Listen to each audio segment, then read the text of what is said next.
13 is unlucky for some, but on day 13 of the Fan Code European Cricket Series, we'll see Group B return to the stage. Pak I Care are ruling the roost at the moment, but can any team pose a challenge?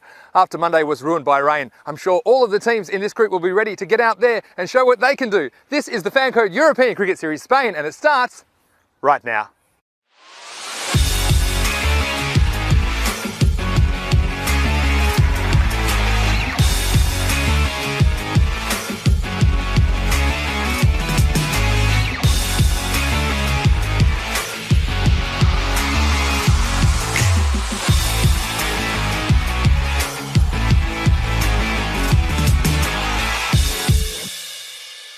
Good morning, wherever you're watching around the world. It's Vinny Sandhu here, Mr. Maximo for the European Cricket Network, and welcome to day 13. It's Wednesday here of week 3 in the Fan Code European Cricket Series. Today we'll see 5 T10 matches, matches 61 through 65 on the calendar. Beginning with match 61 is Pak I Care versus Pakcelona. Let's hand over to the match referee.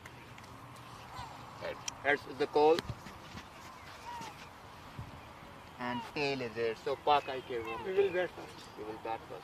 Pak I Care won the toss and they are going to bat first.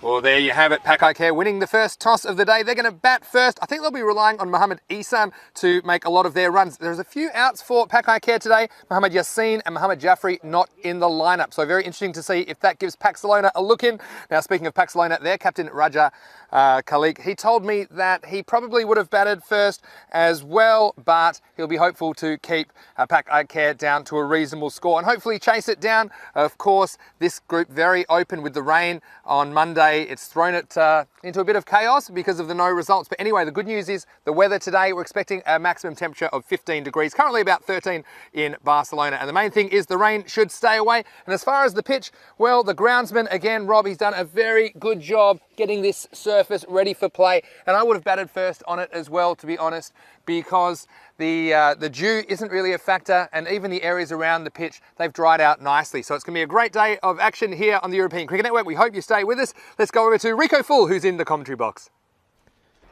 Buenos dias, Vinny, and yes, welcome everybody to this, the Fan Code European Cricket Series here in Barcelona. And well, we're in for a very exciting day, and if you're wondering where we are, well, that gives you a good idea. Lovely location here on top of this hill, Montjuïc, and we're in the Olympic ground and we're overlooking the harbour. It's a fantastic setting, very close to the Olympic Stadium, you can see there in the background. Well, talking about Olympic, let's have a quick recap of the day we had yesterday, day 12, and what a day it was. It was a record-breaking day where history was being made, a lot of good performances. Over 1,000 runs were scored in the day, and the likes of Omar Ali, Kuldeep Lal, Shankar Kaligatla, and also Mustansa Iqbal, all scoring 50s, but the day really belonged to two gentlemen. First of all, it was Govinda Bajwa scoring a record-breaking 156 runs in just 45 balls, and that was for his team Gracia against the unlucky Fateh. And well, that knock broke the previous record, and well, no one individual has scored more runs in a European Cricket Series or a European Cricket League match. So well done to him, and he's a very nice, down-to-earth gentleman as well. So it couldn't have really happened to a nicer guy. And then, of course, Yasir Ali, he decided it was time for him to break onto this big scene as well. He scored some runs, but yesterday, 116 of 33 balls for his team, Catalonia Tigers, against the XL Stars. And well, the record in that game was the most runs scored off and over. And it was the unfortunate Ali Ahmed who was smashed for 39 off just one over. And that also, the European Cricket Series record, one that he'll want to forget. So to give you an idea, top batsman in the series so far, Govinda Bajwa, 286 runs. He scored an average of 95.33 strike rate, 288. Eshjad Butt, not too far behind, but having played the game more, 266. Good average for him as well, 88.66. And then with that knock yesterday, Yasir Ali of the Tigers, 245, averaging 49, a good strike rate, 231. And well, bowlers, we just got time to give you those. No surprise there. Sonu Jangra, the man who does the Bhangra, he's there with 12 wickets. Gurang Mavanashi, well, he's doing very well. 11 wickets to his name, the little spin maestro. And Kuldeep Lal, he had a very good day yesterday. Not only did he take 3 wickets each in both of his games, but also scored a 50, giving him the man of the match performance. So he had a very good day as well. So 55 off 17 balls against Bengali, and he's there on 10 wickets. So, well, we've passed 10,000 runs scored in the series so far, and I get a feeling that there's going to be a few more runs scored here today. But, you know, shout out for the bowlers as well. Historic it was yesterday. Razakat Ali, 5 wickets for 7 runs against the Stars for Pakcelona Tigers. So well done to him too. But our focus is now on this day 13, match number 61. We welcome back Group B. As Vinny reminded us, first day of Group B activity this week was cancelled due to the weather, so all those matches abandoned. But, well, there's no danger of that today. It's going to be a beautiful day. The sun will be shining in, I reckon, about half an hour's time. It's going to be a glorious day, glorious setting, and the batsmen will want to try and repeat what some of the batsmen did yesterday in Group A. So, Pak I Care, they've elected to have a bat. Strong team. Now, they're going to miss, I think, Mohammad Jafri. He's been a very good bowler for them. He's taken 8 wickets. Also a very useful batsman as well, though he's not been in the best of form lately. But though he is out, they do have their regular captain back in terms of Mohammad Babar, so that's a good inclusion for them. And of course, you've still got Mohammad Ishan is playing now. He's a man who's in very good form. He scored 188 runs so far. He's averaging 94, and well, if he gets going, you know that we're in for a big score here as well. And then don't forget, you also have Mohammed Kamran, though he's very useful with the ball. He can fire a few shots of his own as well. He's a master blaster in his own right. So we're getting ready to go, and we're off. Day 13, first ball, and that's just enough contact and fine enough to go all the way to the boundary. So we start with a boundary. That's 4 runs straight away. Perfect start. So Shiraz Ahmed is up and running, and the non-striker Umair Ahmed, and Mohammed Amir sees his first ball straight down the leg side, being put away for 4 runs. In he comes again.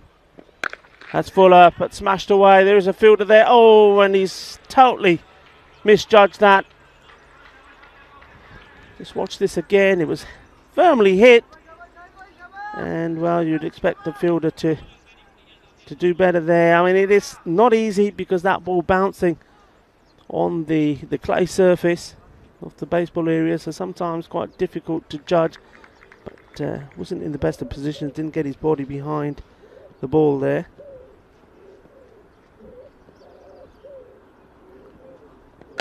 And this one's hit towards us. It's going to go all the way. Balle, balle, balle, as it goes straight into the scorer's marquee. So, what a start here. We've had 4, 4 and 6. Well, we had all this excitement in match 59 and 60 yesterday, where those runs were piled on. Surely we're not going to start on with a similar game here this morning. Well, here goes another one. Hit hard, and it has gone all the way for 6, but a couple of bounces and 4 runs. Well, the day 13 here has started with a flurry of boundaries. Terrific shot that, so Shiraz Ahmed. Now, he's certainly in the mood to party this morning.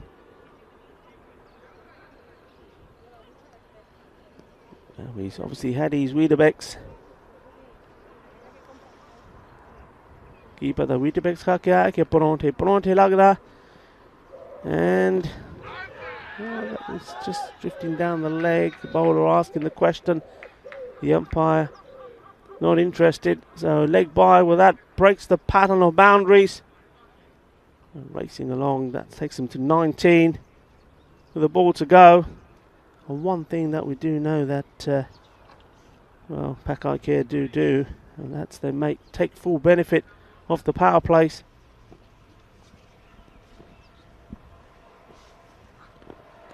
And swing and a miss. Last ball of the over, so 19 of the first over. What a fantastic start for Pak I Care. Not the one that Pakcelona would have wanted. And well, that sometimes has been their issue. Pakcelona just not got the bowlers, and the captain bringing himself straight on. Now we know what he bowls. He just gets the ball up there, sort of a bit of loopy spin, and well, it's a gamble, certainly in the power play. Only 2 men out. This can go horribly wrong. And well, before the start of this over, we welcome back Vinny, welcome back to the house. Thanks very much. Good morning, Rico. Good morning, viewers, wherever you're watching around the world. It's great to have you on company here on the European Cricket Network. And again, Pak I Care. We missed out on seeing them on Monday, didn't we, because of the weather? But they look like they've come ready to play this morning. 19 off the first over. And I don't mind this from bringing Raja Khalik, bring himself into the attack straight away. We saw pace was not causing too many problems, but let's see how he goes. Wow, what a way to get out. It was an absolute dolly of a delivery. It should have been smashed away. A slow looping full toss on the legs, and somehow the batsman managed to hit it at the back of his bat and gets caught behind. This is unbelievable, but it just goes to show what can happen in this form of the game. This is what it's all about. And well, he's quick fire 18, and then he gets out in the most unusual fashions. Well, Shiraz Ahmed, now he's wondering whether he should have stayed in bed, because this is a re-gift. The gift came his way, and he gave the gift straight back. It was a full toss outside the leg stump, and you're just wondering, even Shiraz Ahmed was thinking, how far will I hit this? But it just happened to go straight with the air. And look, that can happen. Again, breaking concentration. And that was created, in all seriousness, by the type of bowling. It was slower. It wasn't the same kind of bowling you faced last over. And just forced a break in concentration for that split second. That one almost off the back of the bat, wasn't it? And good awareness by the keeper, you'd have to say as well, Waqas Shahzad.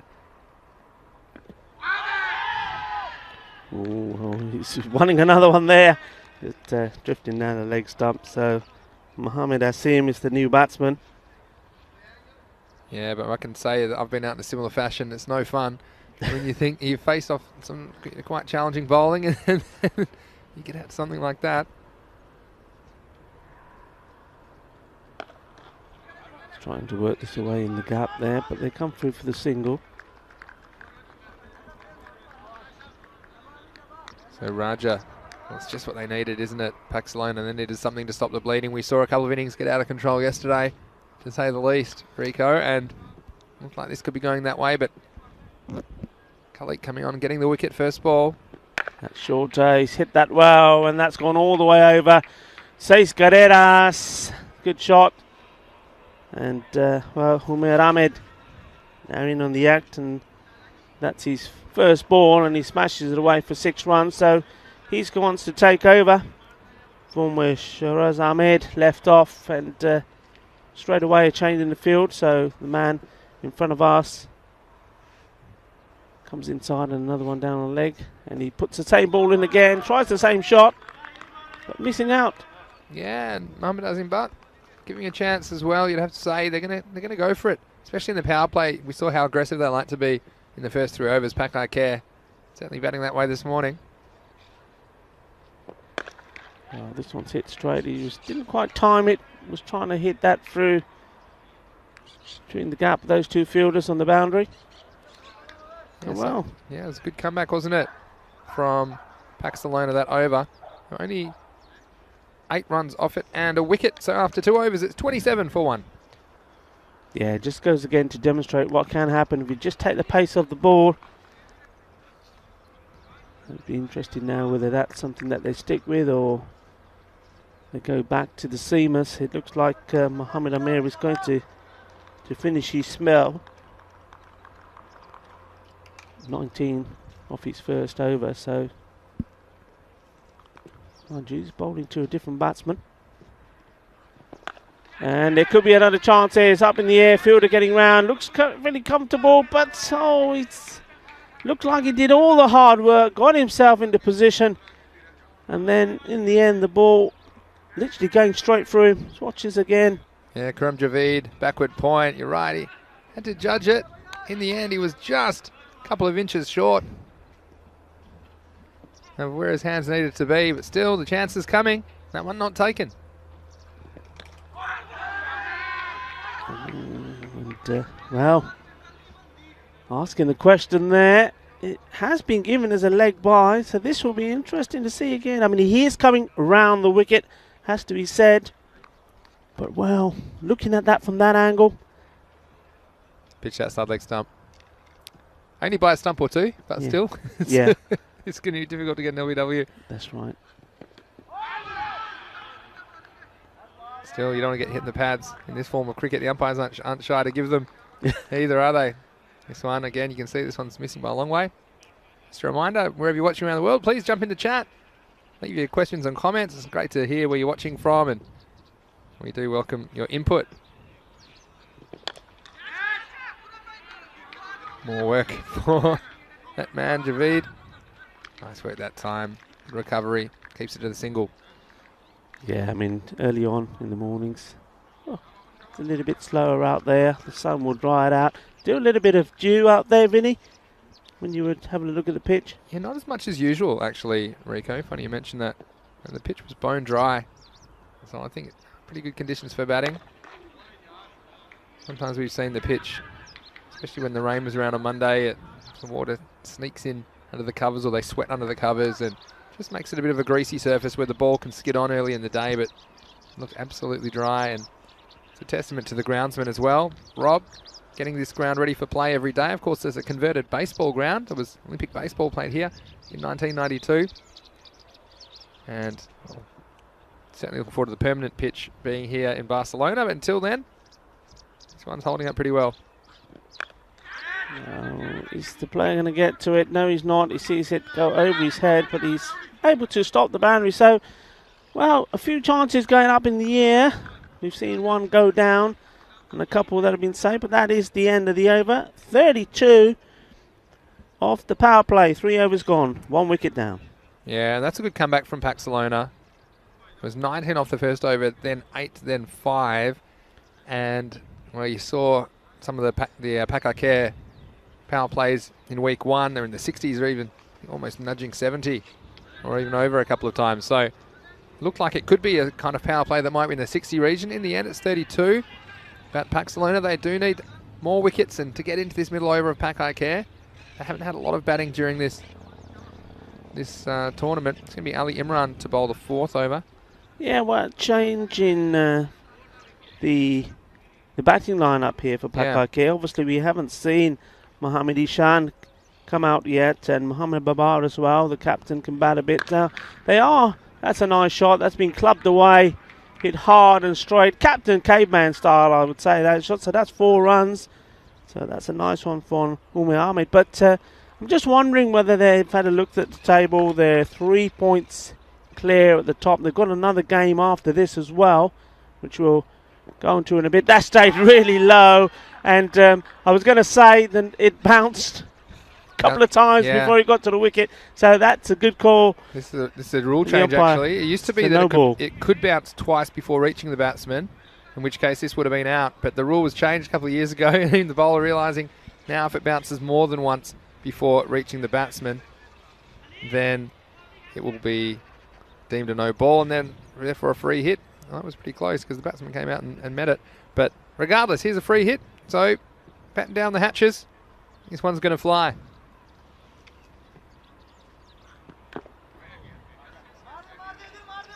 Well, the ball didn't fly.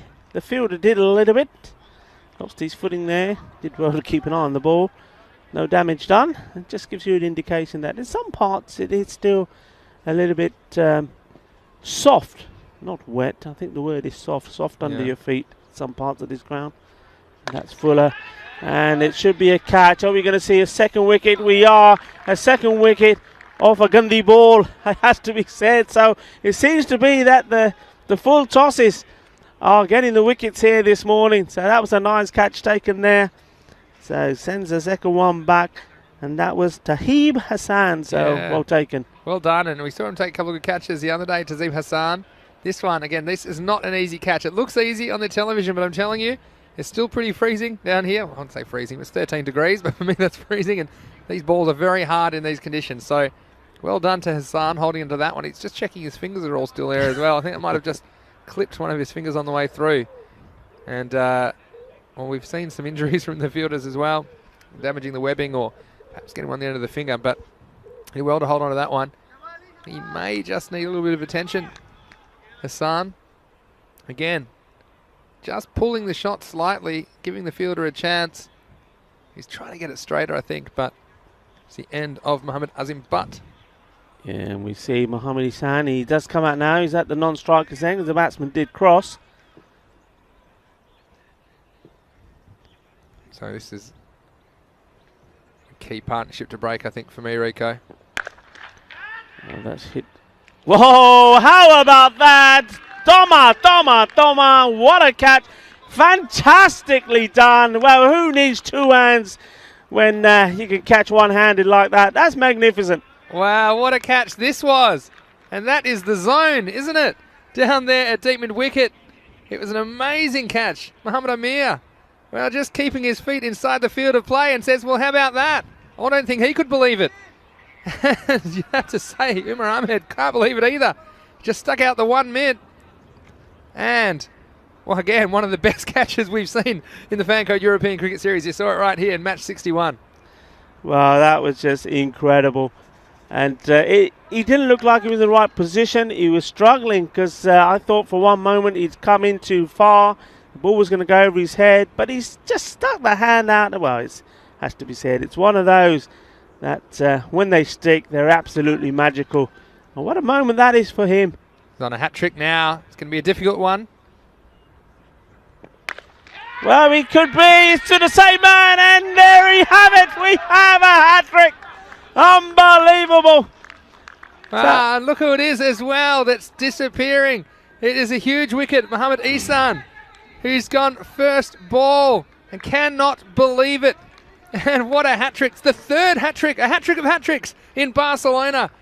And what a moment for Ali Imran. Well, he started a bit shakily, but he's come back and more than succeeded in this over, taking the third hat-trick of the Fancode European Cricket Series. And it was all done by some good work on the boundary by his fielders, 3 consecutive catches. And this one, well, probably the easiest of the 3, but he still had to take it.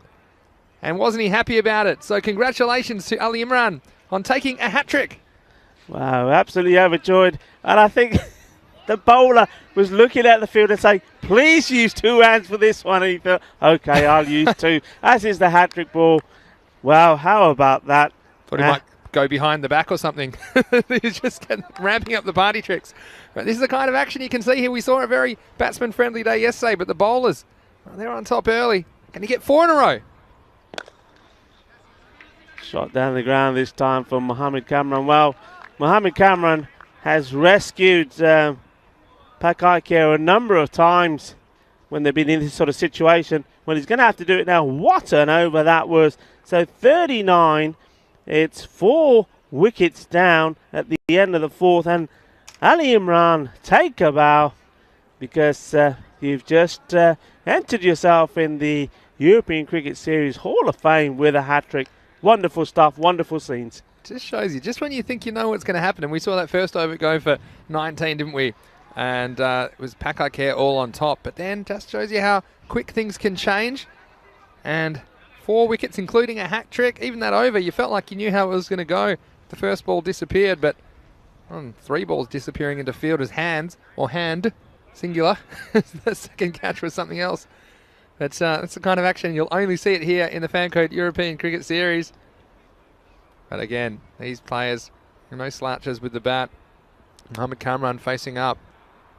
It's going to be Adalat Ali to bowl.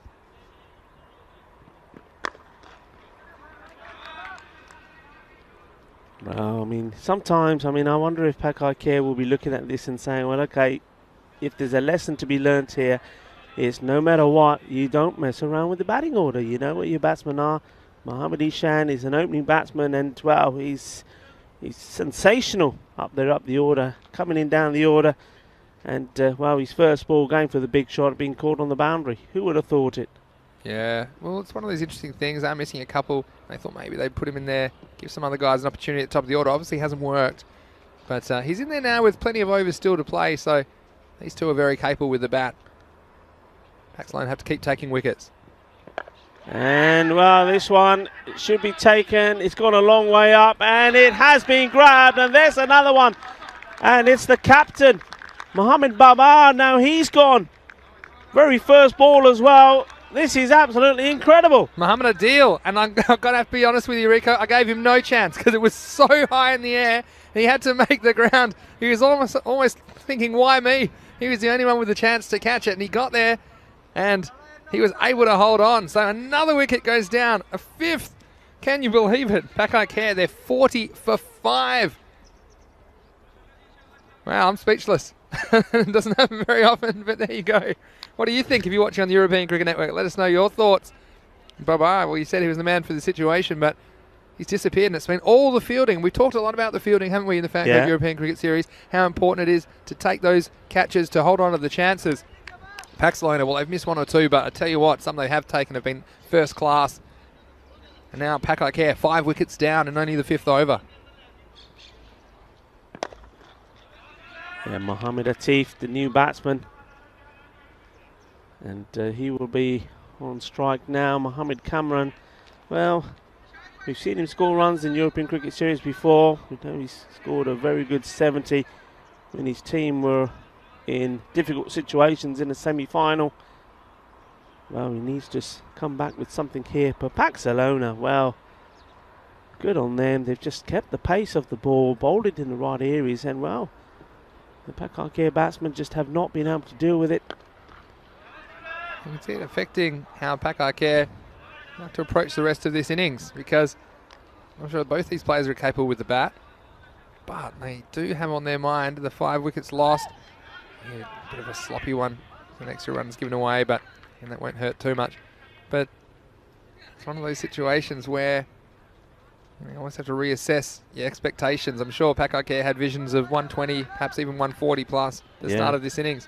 But now, almost halfway through, they're going to be around the 45 mark to 50 mark into this over, you'd expect. So perhaps need to reassess and just take 100 and have something on the board. Well bowled, well dug up. Yeah, I mean, they can recover from here, and I'm pretty sure that these two batsmen now have had a chat with each other and say, look, we still got half the innings, well, over half the innings before the start of this over to bat. Let's be sensible for 3 overs, keep our wickets intact, and then have a flurry in the last couple, and that should still get them to the 100 mark. And a couple of magic overs. I mean, at the moment the magic overs have been for the fielding side for Pakcelona, but if they can get a couple of magic ones in, then the 110 certainly is still on the cards. Yeah, absolutely, but it's all about holding your chances, and we saw some huge scores yesterday, but you would have to say there were some chances missed in those matches as well. It's the end of the over, so 45 for 5 at the end of 5, halfway through this innings. Yeah, but if you hold your chances, anything's possible, and even these good teams do like push the push the button onto super aggressive, and that's going to create chances. And if you don't hold on to them, well, you can have a long day in the field. You have to win or lose a lot of balls, but if you can hold on to them, we've seen how quickly the game can change, and you'd have to say Pakcelona on top after 5 overs. Yeah, and here he is, Ali Imran, the hat-trick hero. He's taken 3 wickets for 7 runs. Here he comes for his second over. And, well, how will Mohamed Kamran deal with him? Is he going to take him on? Well, that one's hit hard out to... Oh, the fielder got lucky there. Very lucky, the ball.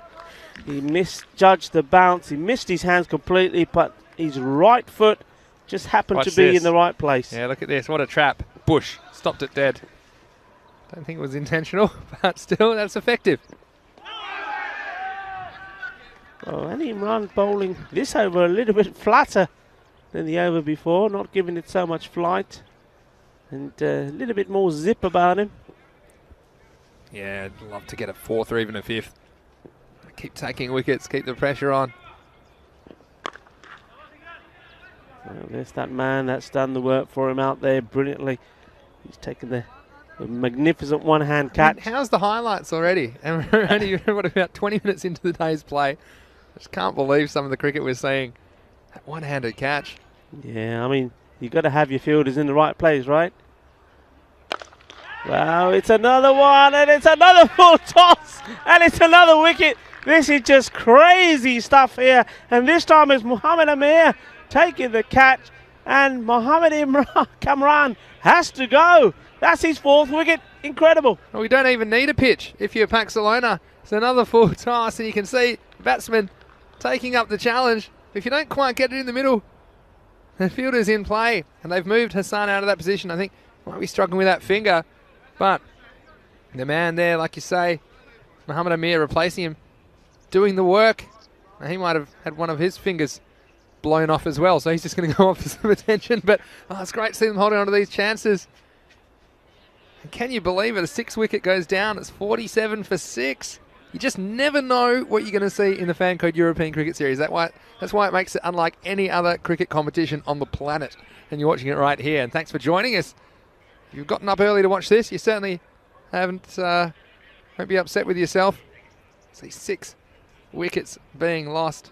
And we've seen 6 catches as well taken. Mohammad Afzal. Well, how can he deal with this demon, Ali Imran?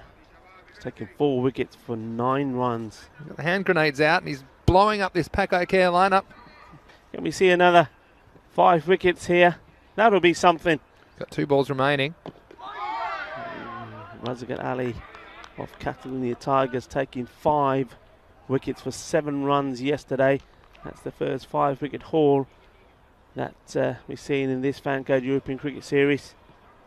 Ali Imran just lifting down the leg there. And that will be the end of a fantastic spell of bowling. Ali Imran, 2 overs, 9 runs and 4 wickets, including a hat-trick. Well bowled, sir.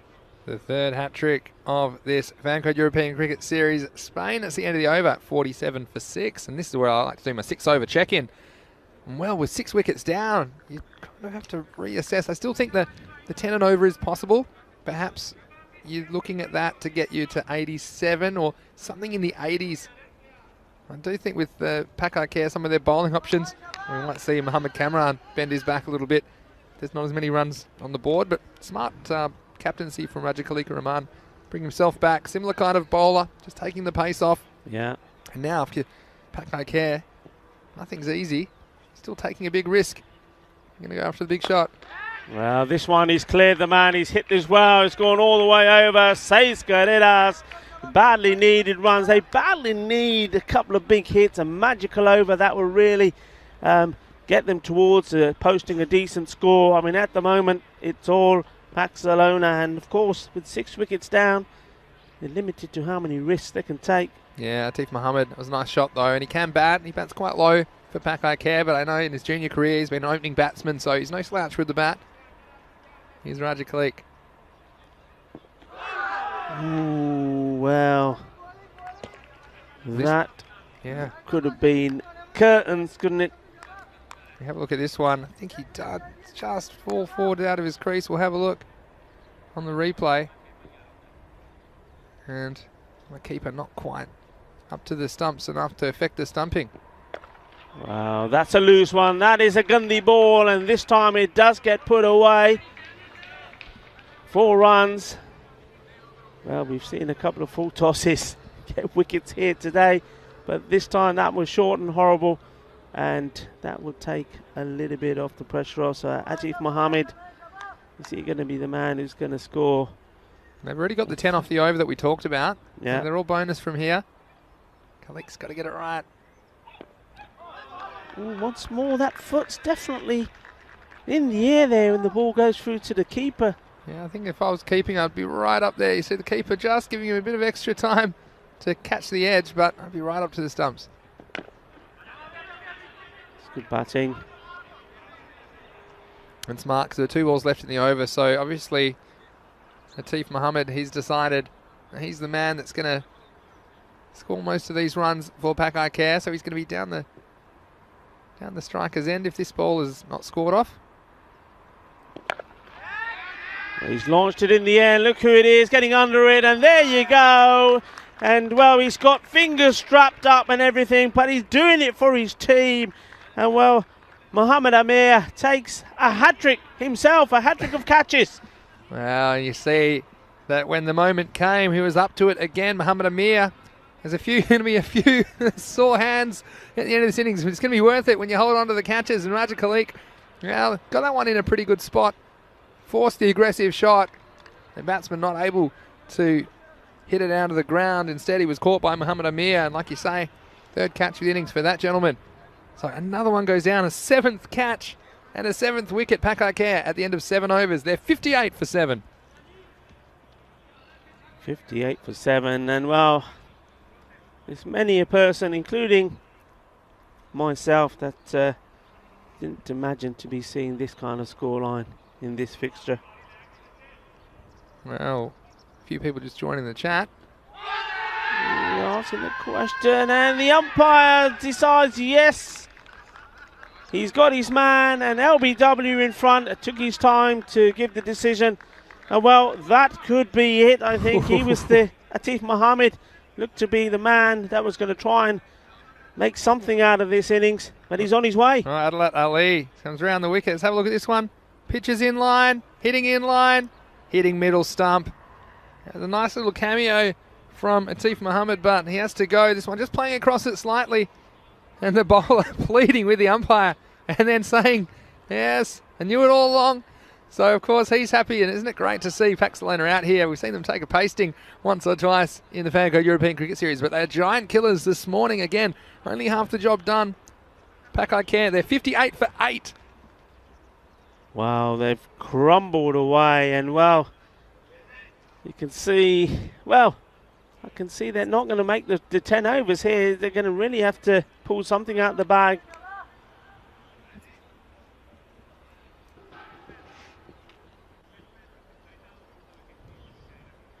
It's a new batsman.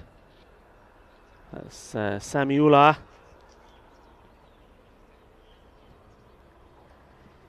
All right, let's see what he can do here. 8 wickets down. And he's hit that to a fielder. They've got to take the single. They do. Roger Khalik, the captain, doing the fielding. It broke the run of 7 catches as well. I don't think I've ever seen 10 catches in T10 before, but still, can you believe it, guys? If you're watching, you're being treated to some very interesting cricket. Good morning if you just joined us. I see Simon's joined us. And Joseph in there again, making some good comments, saying pace-off seems to be the key. Bravo to the bowler and fielders. Hassan Ali, the left-hander on strike. It's a wide ball, so Ali to Ali. They'll let Ali just struggling with getting his line right to the left-hander down the leg side. All right, still they can't take anything for granted. Pakcelona, 2 wickets to get. Got to get them as quickly as possible. Flight it up. That's a good-looking shot. I think they're going to split the fielders. That's nicely played. He waited for it, got into a good position, and hit it firmly for 4 runs. So Hassan Ali, at the moment, seems to be up for this. Yeah, and look, if they get to 80, I think it's going to be a very interesting chase as well, because we know Pak I Care, they're very strong in the field and with the ball as well, so even missing a couple of options, they'll back themselves to defend 80, I'm pretty sure, if they can get there. Short, and well, this could be another catch. He's got in position, and there we go. There's another wicket gone, and it is, of course, it had to be another catch. He stuck Nazir this time in on the act. Another wicket goes down. Well, seeing is believing in the Fancode European Cricket Series. Another one, just not getting the elevation. And Ishtiaq taking a safe catch. Good technique, I like that. Fingers pointing down, but it was straight into the breadbasket. And a 9th wicket goes down. So, Pak I Care, one ball to go in the 8th over. They are 68 for the loss of 9. Wow, that's all I have to say. We saw a lot of runs yesterday, but we've seen some amazing fielding principally from Pakcelona, holding on to their catches. It's such an important aspect of the game. We've seen it improved. A wicket for Adelaide Ali. He's got a third one now. Samuela, batsman playing and missing, and that wasn't too far away. Well, Pakcelona are in real trouble here. Who would have thought it, a team with a batting lineup as they have? I mean, okay, they've got Mohamed Jaffrey missing, but they had their captain, Mohamed Babar, come into the team. Oh, if it's a good throw, no, I think he's comfortably in there. He's really struggling at the moment, struggling to score any type of runs. I mean, the score that they're on here, they normally would score in the power play as that over comes to an end. So it's 65 for 9 after 8 overs. I think, honestly, this game is not over by any means. I think it's going to be an interesting second half of the game as well, because Pak I Care, they're undefeated. They'll be fighting like crazy to defend however many they have on the board. Yeah. The train's off the rails, no doubt, in their batting innings. But if they can scrape to 70 odd, if they can scrape to 75 or 80, still 2 overs to go.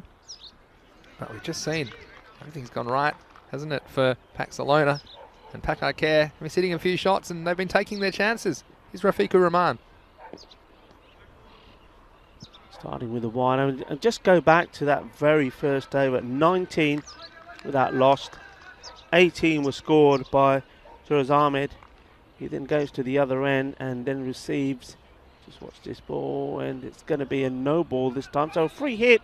So a little bit of relief here for the Pak I Care batsman and team. So they've turned that into 2. Free hit coming up. Yeah. Yeah, and that very first ball from Raja Khalik, it was a, well, full toss on the legs that just needed to be smashed away, and he managed to get a back of the bat to it and caught. And after that, it's been all downhill for Pak I Care, and it just goes to show how little things can make such a big impact on a match. They all add up. I mean, they lost 45 for 9 to Pak I Care. But anyway, this is a free hit. He won't be out because he can't be stumped off free hit regardless.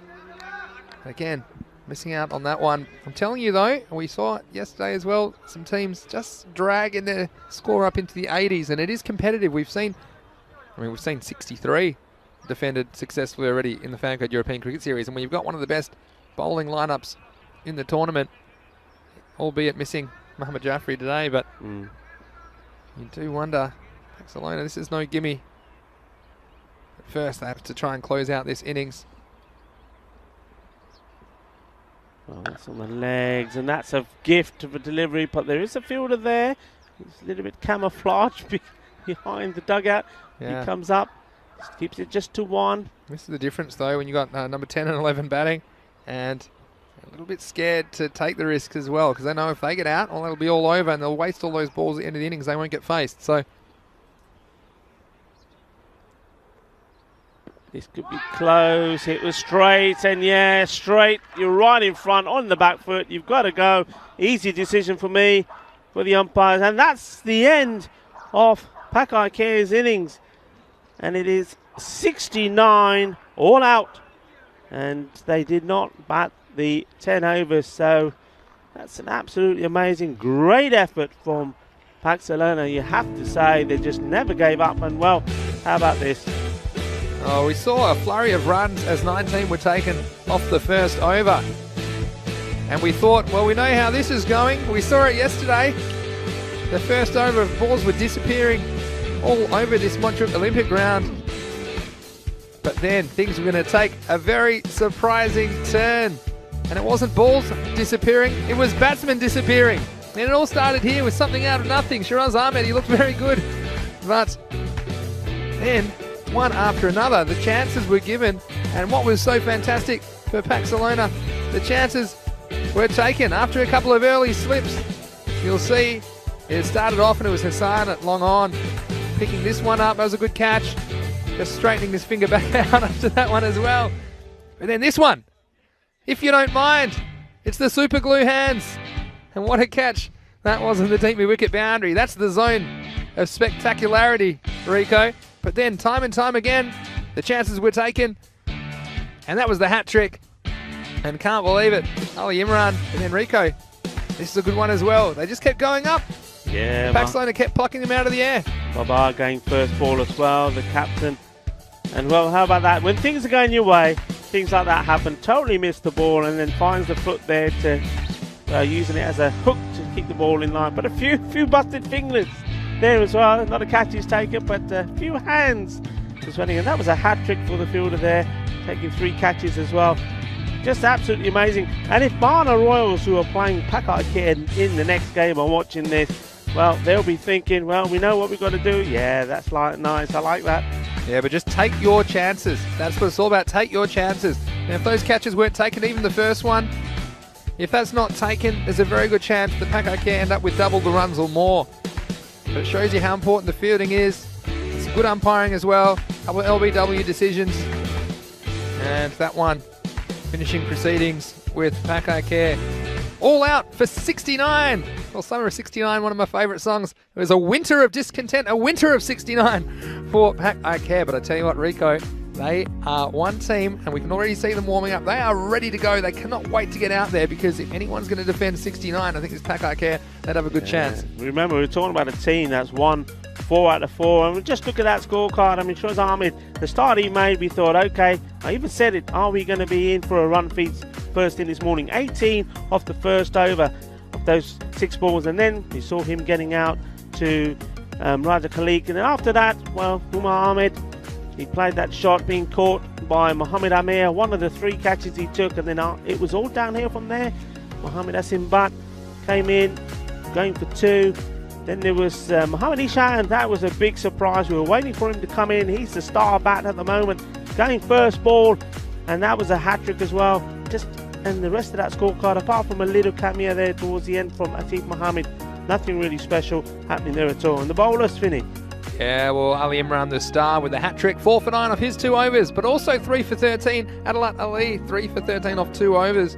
Then also 2 wickets for the captain, Raja Khalik Rahman, and a single for Rafiq Rahman at the end. But the main thing was that after that first over of 19, Mohamed Amir Raza bowling that first over, you can see that none of the bowlers were able to be punished, and that was because they kept taking wickets. So Rico, it's going to be very interesting. Do not go anywhere and do not adjust your sets, because Pak I Care, they've scored 69 runs still, and they will be fighting like heck to defend those runs.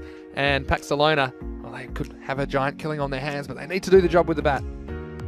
Yeah, they certainly do. I mean, you can see them there. Pak I Care warming up. This is important for them. The unbeaten team, probably the favourites to finish top of this group, but they've got some work to do here to try and turn a very miserable batting performance, turn it round and see what they can do with the ball. So don't go anywhere. We'll be right back in a few minutes with this chase. It'll be Pakcelona chasing 70 for victory. This is match 61, and you're watching the Fan Code European Cricket Series, Spain.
welcome back to, well, a little bit of amazement around this Olympic Montjuic ground. We've seen the team unbeaten, Pak I Care, who are at the top of the group, the top of the standings. They're in a bit of bother.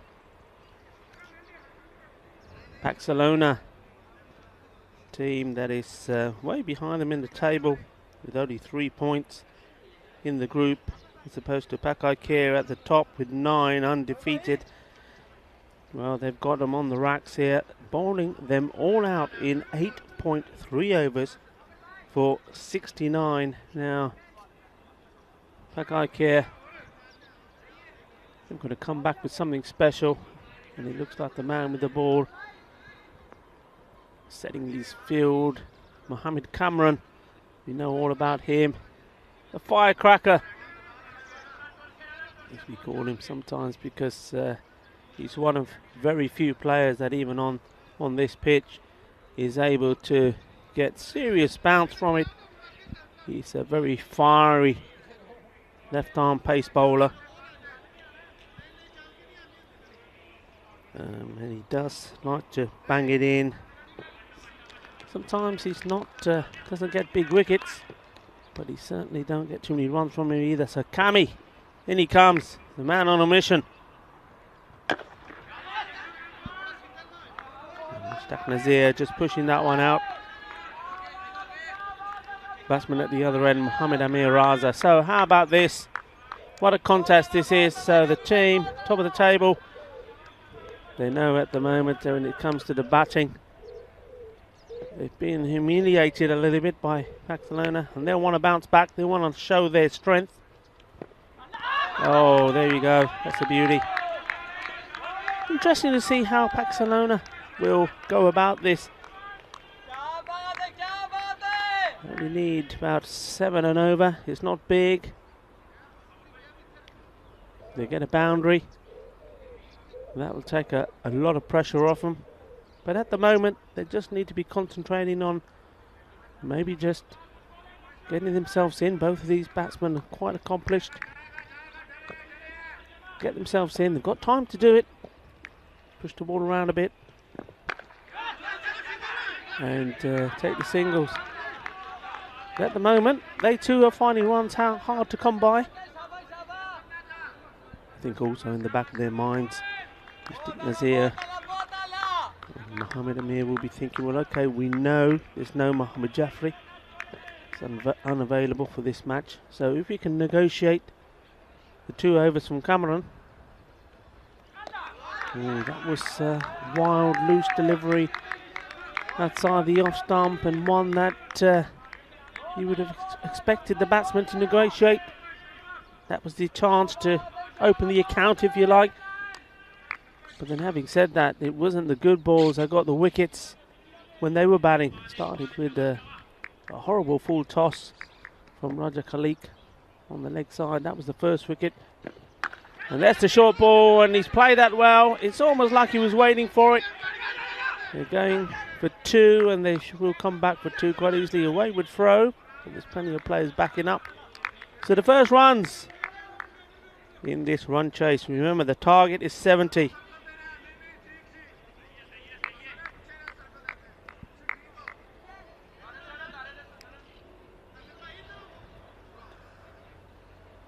Sun is now out, burning most of these clouds away. We're going for a lovely day.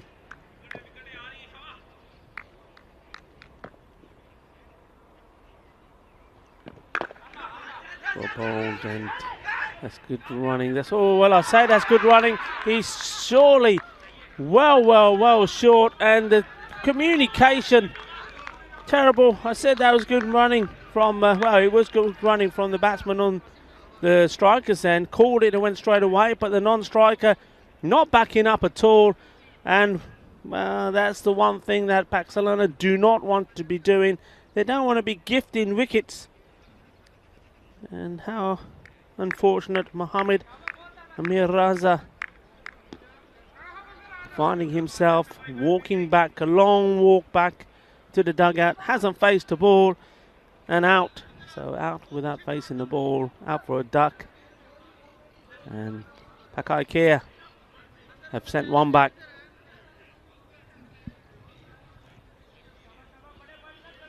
Oh, really, really unfortunate there.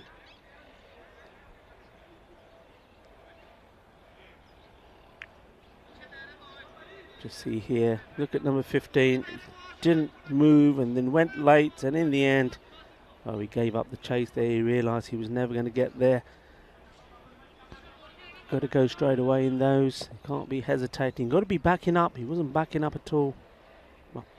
Mohammed Baba. That's a nice shot. Fielder coming across to try and stop it. Does well. Gets down. Well fielded. Firoz Ahmed. Oh, he made a fantastic start, didn't he? I mean, scored 18 runs of just 6 balls. And then off his 7th, gifted his wicket away, and after that, Pak I Care just lost wicket after wicket. Mohammed Baba, captain, Pak I Care, comes in again. First ball was a single dot ball. Got to keep the pressure on.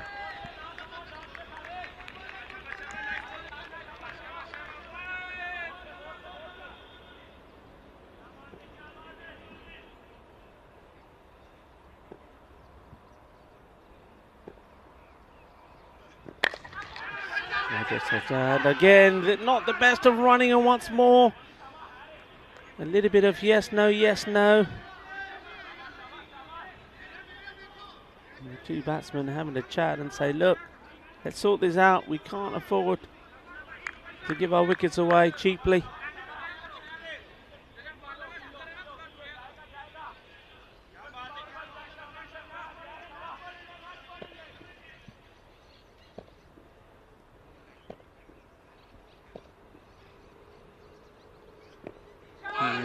Swing and a miss.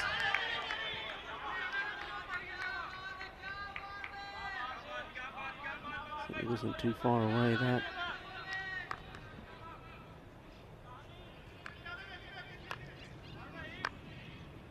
Nazir. Seen him play some nice shots. It's important for him and for his side that he stays there. Doesn't throw his wicket away. Played out, and once more the uncertainty from the batsman. Need to take control of this calling.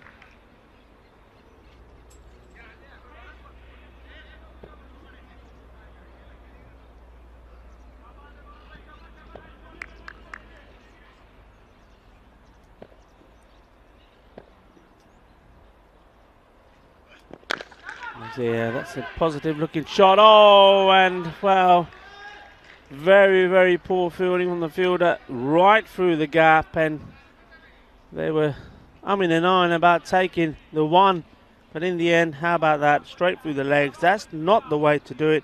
So Firoz Ahmed making the mistake and gifting the first boundary of Pakcelona's innings. And that was right at the end of that over. So the score moves on to 8. They have lost that 1 wicket. And that was the unfortunate Mohammed Amir run out without facing the ball. So Mohammed Cameron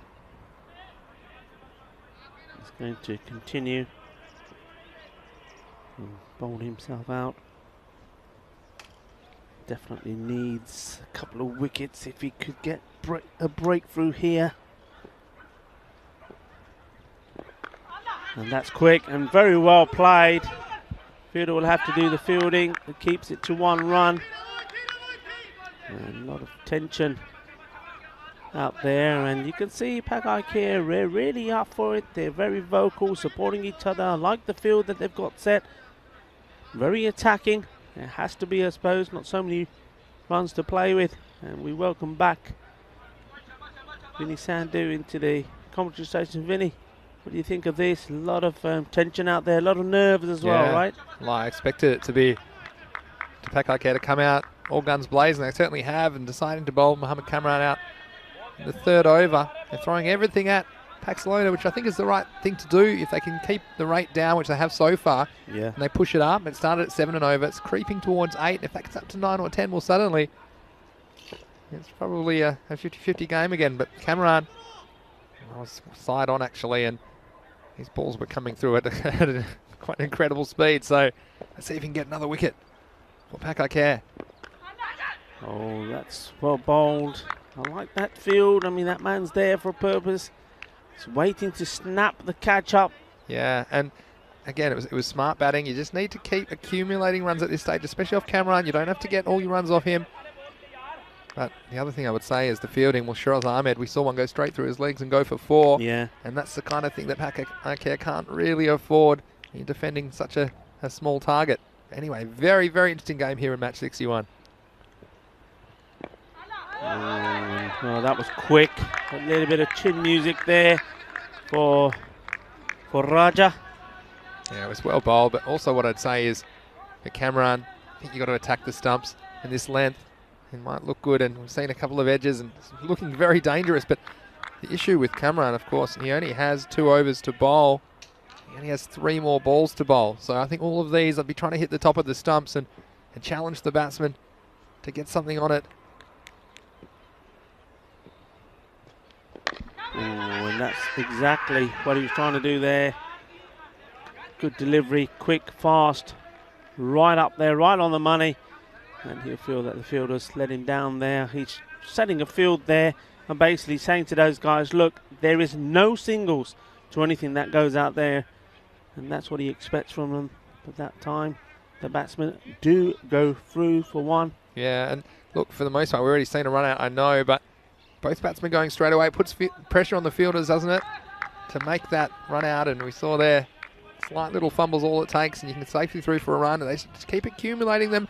So the rate's already crept up just above 8 and over at this stage. So still Pakcelona well in charge of the game, but they're going to have to see off Mohamed Kamran. Swing and a miss. And you know what? I think that's fair play. I think if anything's out there, you've got to have a swing at it. You've got to have a go. If you get lucky, it's going to take an edge and fly over. If you middle it, the way the field is, it's going to be over for a boundary. So that's well bowled. Good reply from Mohamed Kamran. That is the end of his spell. So Pakcelona, they'll breathe a sigh of relief, these 2 batsmen, because they've negotiated him well. And he's not taken a wicket himself, though there was that run out. And the score at the end of 3 overs is 11 for 1 wicket. And well, this is now a stage where Pakcelona, they think, okay, that's the first part of the plan completed without too much damage done. Now it's time to put into action the second part of the plan, which is to get this inning started. Yeah, and that's my thoughts exactly. It's no good seeing off Cameron if you don't then score off the other bowlers. So you can't be too defensive. We see 8.42 is the required rate at this stage, and you don't need to be picking up that 8 minimum over just so that doesn't creep out of hand and don't put unnecessary pressure on yourself. I'm sure that you'll be nervous, but it's the captain, Baba, to continue. And he takes the wicket. And an important wicket it is, and again, perhaps just a little bit over-aggressive. That ball was well pitched on the off stump, and the batsman trying to hoik across the line. The stumps disappear, and Pak I Care we know that they believe, and a second wicket goes down. Pakcelona there, 11 for 2. Yeah, Roger Sazad here. We saw him do something similar, and I said then against Mohamed Kamran, that's fair enough. The ball it's wide, it's outside. The off stump, have a go, but when it's on the stumps, well, you've got to make sure you connect. If not, you're on your way back, and that's what's happened there. And well, that wicket will certainly have the nerves up now for Pakcelona, and this new batsman coming in, well, he's certainly going to be feeling it. Yeah, Shahid Iqbal has come to the crease for Pakcelona, and he's very capable with the bat. But I think with these opening bowlers, you have to wait for something loose. You don't have to force the issue, and that one, well, was just a good ball on the off stump and trying to make it disappear. Yeah. It wasn't the one to go after. Anyway, he'll have plenty of time to think about it. Here's Mohamed Babar again. Oh, asking a question. The throw comes in as well, looking to get the run out. Probably umpire says going down leg. You see this. Yeah, it's a good decision, I Yeah, think. It's on the good front call. on the front foot. The ball's still a long way to go. Well, hit him more or less in line, so it wasn't too far away, but I think that's another good decision. We've seen some good decisions from the umpires with LBWs in this match 61.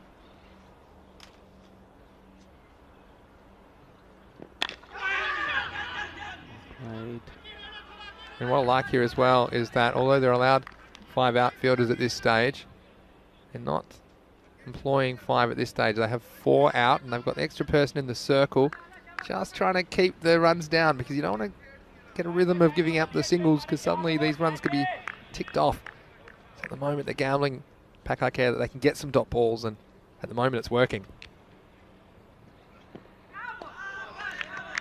The other thing I'd say as well, the wicket keeping, Mohamed Ihsan, such a weapon back there, because we've seen keepers miss some of these ones. This one's just on the second bounce. They're picking it up. Good soft hand, staying low. And again, they can't afford any extras. Give too many away. In fact, they haven't given any away so far, Pak I Care. Here's Mohamed Baba.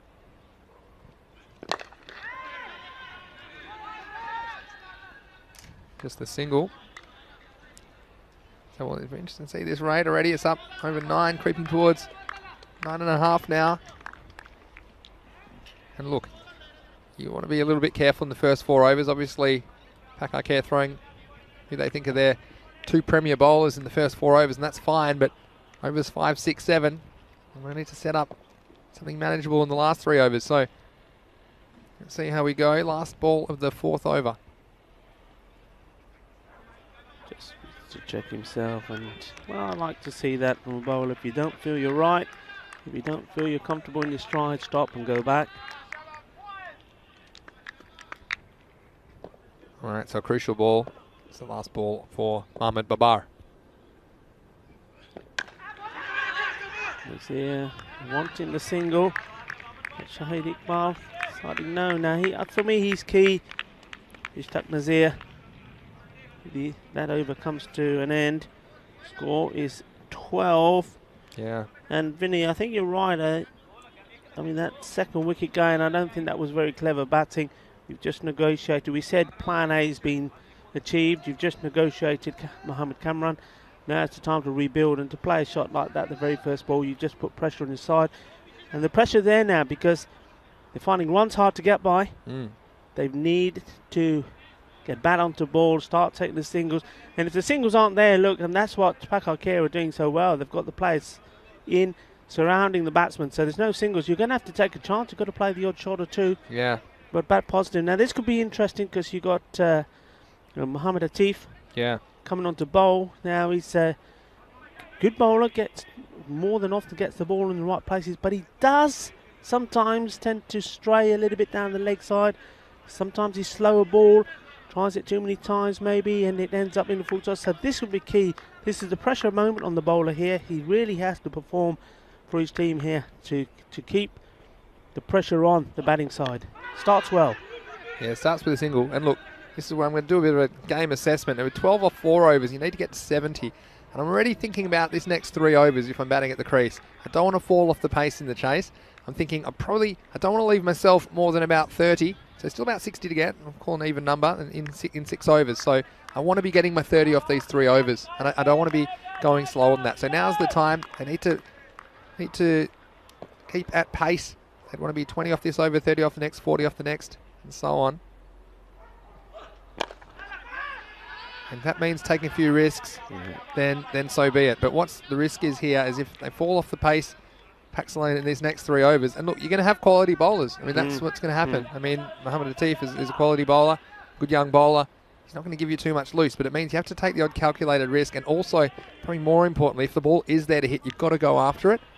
Yeah. And for me, also the running between the wickets, that's something which I think you can be a bit more aggressive and challenge the fielder to make a run out.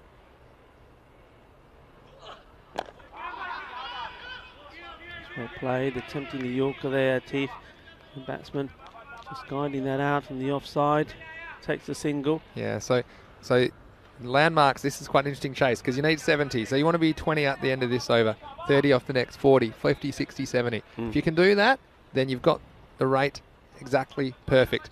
And you need to constantly be reassessing at the end of every over. How are you going? You don't want to fall too many behind. Shahid Iqbal to face his first ball from Mohammad Atif. Into him, into his body. And again, too many dots at the moment for Pakcelona. Yeah, it's little things like that ball there. I think that to demonstrate what you're talking about quite well there, Vinny. It's on the leg side. It's always going to be missing leg.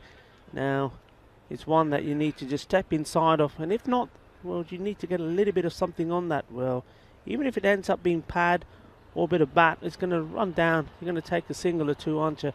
But you can't make them into dot balls. And, well, the pressure is showing. He comes down the wicket. Mohammad Atif knocks them over. And another wicket goes down. And it's all pressure now on the Pakcelona batsman because, again, not very sensible this. Pressure of the dot balls, Rico. Pressure of the dot balls. And he went from 0 to 100 very, very quickly, did Shahid Iqbal. And this is the thing, there's got to be a gear in between. We talked about it's necessary to take some risk to try and stay up with the rate.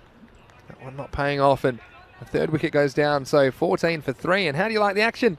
And what I love, and Jamie Bundy saying in the chat, morning all, so yesterday was a day for batting. The bowlers are striking back today. That's what's so fantastic about this format and cricket in general, is it can be interesting in so many ways. And we've seen a very low scoring match this morning, just as gripping as some of the high scoring contests we've seen in the Fan Code European Cricket Series. But well done to Atif Mohammed, who he's just done the right thing. He kept it accurate, hitting the stumps. So new batsman Karam Javeed with the job to do.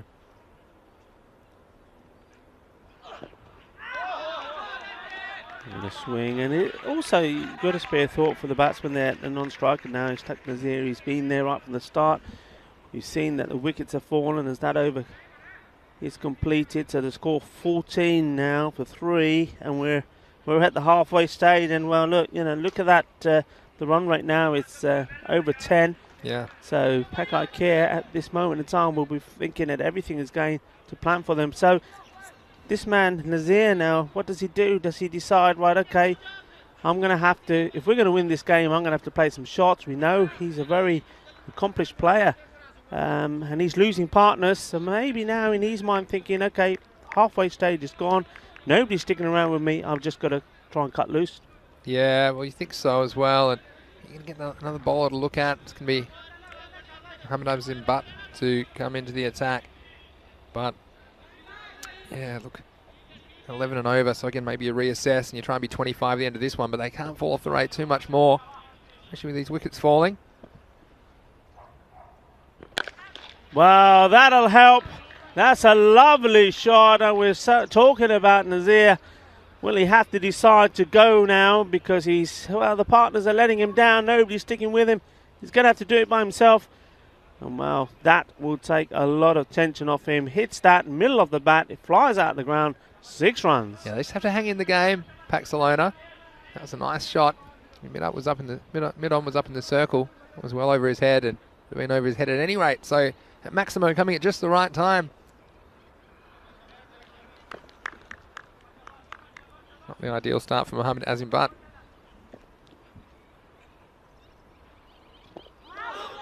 Almost 6 it out, wasn't it? This Chuck went after the next one again. Like I say, well, this is a game of constantly reassessing where you're at. So it being 11 over required before this over, again, perhaps you just reassess those benchmarks and try and get up in the mid-20s or towards the high 20s after this over. But Ishtiaq, he's the one for me that has the responsibility. If they lose him, they'll be in some serious trouble. Yeah, he's the man that's got to do most of this work here now. There's a lot for him to do as well because he can't strike for every ball. You can see all of a sudden the change in his style. He's going after it now, going after the bowling. And they've got the mid-on back on the boundary now, so 5 outfielders being employed. Pushing that out. He wanting 2. You heard the call. 2-2-2-2-2. They're going for it. And he's going to get there. It wasn't the best of throws. Yeah. Well, the fielder thinking, well, let's try and get Nazir at the keeper's end, but he didn't quite have the muscles to get it back in a timely fashion. So again, 2 valuable runs. Pakcelona will take them. A real interesting contest in the first match of 5 today. That's probably is wide. It is. And that's the first extra that's been conceded. And we talked about extras and how important they are. Pak I Care, one of the better fielding and bowling units. They don't give away too many, and you can see that gives them the chance to defend a score like this, because if they'd given away 20 extras, well, the game would be more or less gone by now. So, don't want too many more of those. Oh, he's drilled that away. Fielder giving it some chase. Oh, it's done him. Done him like a kipper. And he's overrun it. The ball's done a little bit of spin back, sent him the wrong way, and he's sliding there. Yeah. Down he goes. Bang. Yeah, it's the old batting doosra, wasn't it? It looked like it was going to spin one way, and they normally do break right to left for the fielder there, but this outfield playing a few tricks. Again, Pakcelona will take them. They'd want to be around the 30 mark at the end of this over to keep on track, and the ball to go, they're almost there. What does he do here? Does he push for this single? Well, he gets one, gets a wide. They could have possibly have done. Yeah, I think got the single in there. They missed a trick there, because I know what they're also thinking is to get Ishtiaq on strike for the next over. He realised it would be a wide, so he'd get another ball to face, but that was me. I'd be taking that run, and you put unnecessary pressure on yourself now. He's probably just looking to score a single anyway. So, what a fascinating contest we've got on our hands.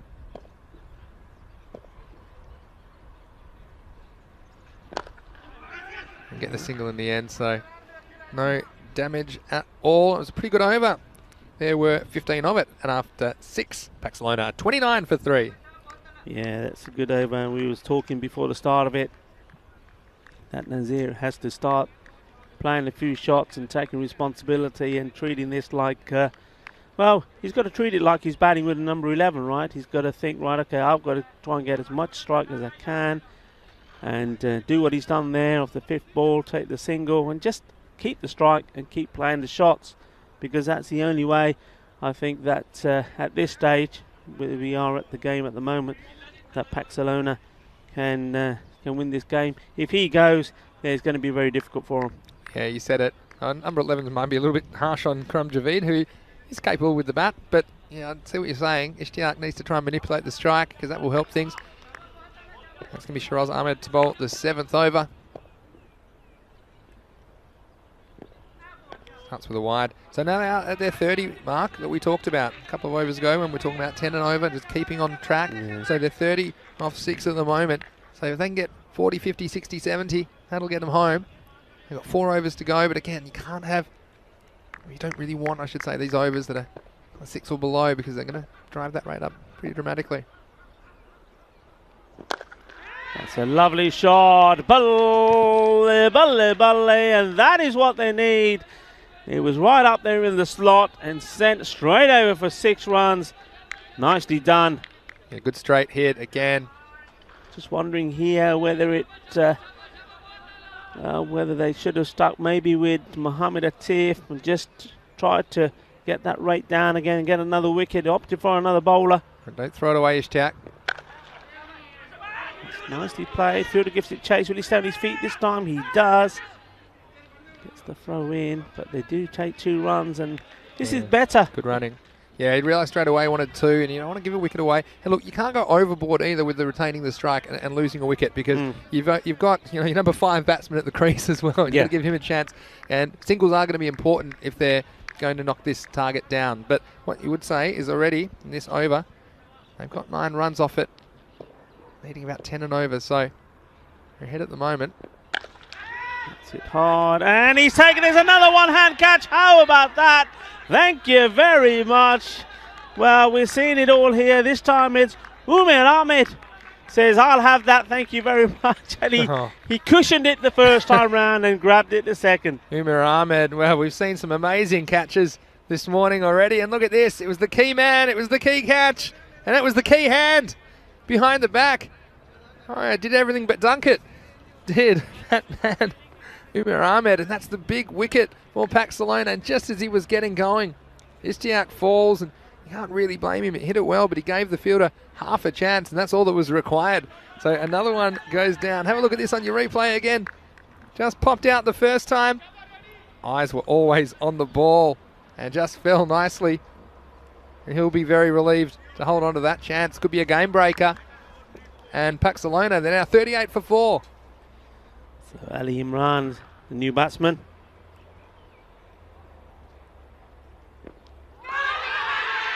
A swing, and everybody's going up for it, and he's got to go. Caught behind.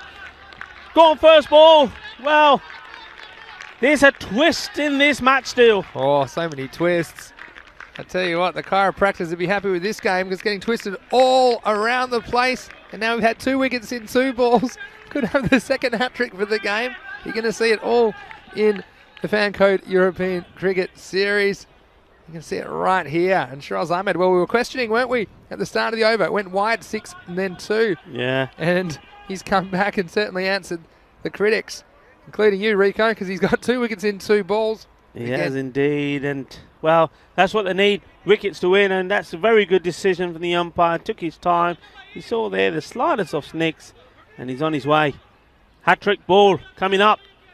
Well, 38 for 5 now. 32 off 20 balls. Is it too early to call a golden ball, Rico? Tazeem Hassan. Here's the hat-trick ball. In the air and over the infield, and it's going to go for the boundary. 4 runs. Well, they need these runs. Doesn't matter how they get them, they need them. And that's a brave shot. He's on the hat-trick, playing his shot still. So, yeah, I'm a big fan of Tazeem Hassan, the way he goes about his cricket. And he came out, and he knows they still need runs through the hands of a valuable boundary. He wanted them to be around the 40 mark after this over. They're already into the 40s. Last ball of the over for Shiraz Ahmed. and he's got him. Timber all over the place. That's a boogie, oogie, woogie. Kookaburra fireball. But he does get his 3rd wicket. He's not a hat-trick. And how about that? And that is also the end of the over. 42 for 6, the end of 7. I tell you what, these wickets are piling up for Pakcelona. Again, Tazeem, I said I was a big fan of his cricket. Wasn't a big fan of that shot. He'd already got the 4 runs.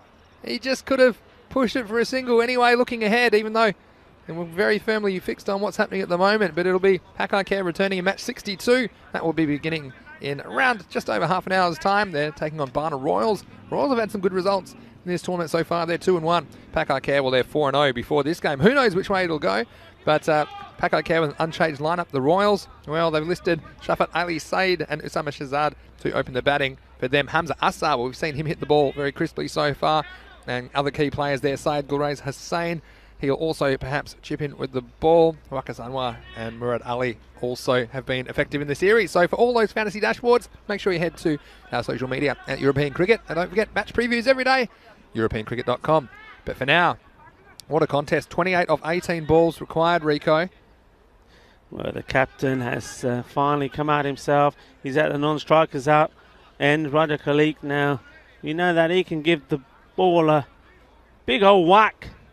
So he's obviously coming out to say, well, you know what, it's time to try and finish this game off with a few big hits.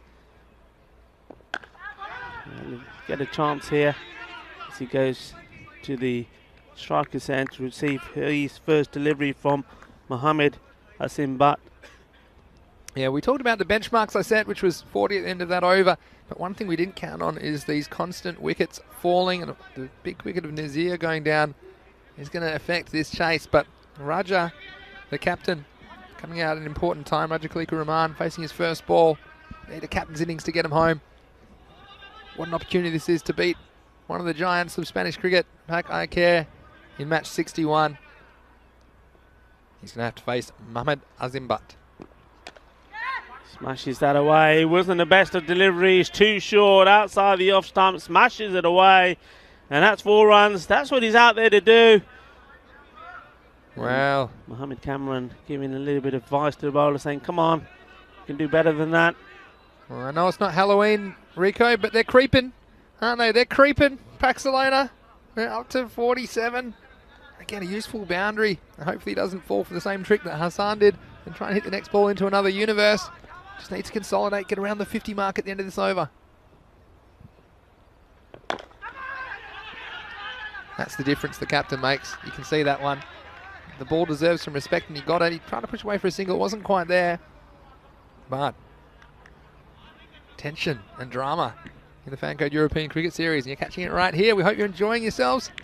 Of course, 5 matches today, so don't go anywhere. This one's in the balance. And the legs. A little bit of, well, you'd expect them to appeal for everything at this moment in time. They need the wickets, and you just wonder if this is the prize wicket here now. If the captain goes with the captain, the ship sinks. Well, we'll see. He's still there at the moment. Need to look to score off every delivery, though. It's probably a single there. The fielders are right back. I know he's not the quickest Raja, but wasn't alert to the single on that occasion. Anyway, he's up there again. Once more aiming at his pads. He's not quick enough to, well, he's not quick enough to move out the way to take the wide, and not quick enough to trust himself to take the single. I want to know where he gets his pads. This has almost gone for 4 down the ground. It's beaten the bowler. And it's gone all the way down. They're not able to get a single. So again, the tension. We wanted to see them around the 50 mark. Well, they're just under at the moment. Last ball of the over. 23 off 13 required. Javid is the non-striker. He's only faced 2 balls for his 1 run, but certainly doesn't seem to be keen to try to get to the other end. That's the fuller ball, and this time they will take the single. So that'll be the end of the over. There were 6 off it. Good one from Mohammad Azim Bart. Pakcelona 48 for 6. They require 22 off the last 2 overs. 11 and over. One thing I would say, Rico, you've got 2 batsmen. I'd say they're more or less equal in ability. No one necessarily standing out at the moment. But what this means is you need to score off as many balls as possible. You can't have these runs of dot balls at this stage are going to kill you. So I would look to at least be scoring 1 off every ball. If you do get a ball you can hit for 4 then or 6, then by all means try. Yeah. I think if it's a good ball on stumps, you try and get 1. If it's off the stumps, then fair enough, you throw your hands at it. Maybe you can get 4 or even 6. But at this stage, 11 off the over. They don't want to leave themselves more than, I say, around that many off the last over. So you've got 4 wickets in hand. You've got 2 experienced campaigners at the crease.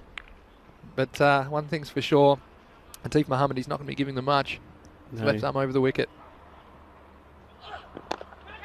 Hit straight will just be a single, but like you say, really they need to get something of every ball. Atif bowled a fantastic first over for me. Very tidy. Just 2 runs off it, I believe, and now, well, they're really going to have to find a way, I think, to at least get 1 boundary in this over. Yeah. And also keep pushing the singles. Now we know that Raja Khalik is not the best of runners, but looking at the field, there's plenty of gaps. Well bowled. And he had to go. There's the throw. Backing up is there. Got to go, though. Got to go on those ones, okay? Because, look, if he hits the stumps, it's a good bit of fielding. He only had 1 stump to aim at, but just relieves the pressure slightly. Again, they need slightly more than singles now. They need 20 off the last 10 balls. But if you accumulate dots at this stage, you're going to be in some serious trouble. I'll be eyeing off batting at the moment, what my areas are. Probably over cover. There's a big gap. There's no one back there. Also over mid-wicket, but you don't want to go slogging across the line. The captain, I think he's the one in the box seat to do the job. He's obviously held himself back in case there was this kind of a situation. Yeah. He knows that, 2 good hits and he can really change the way this match is going.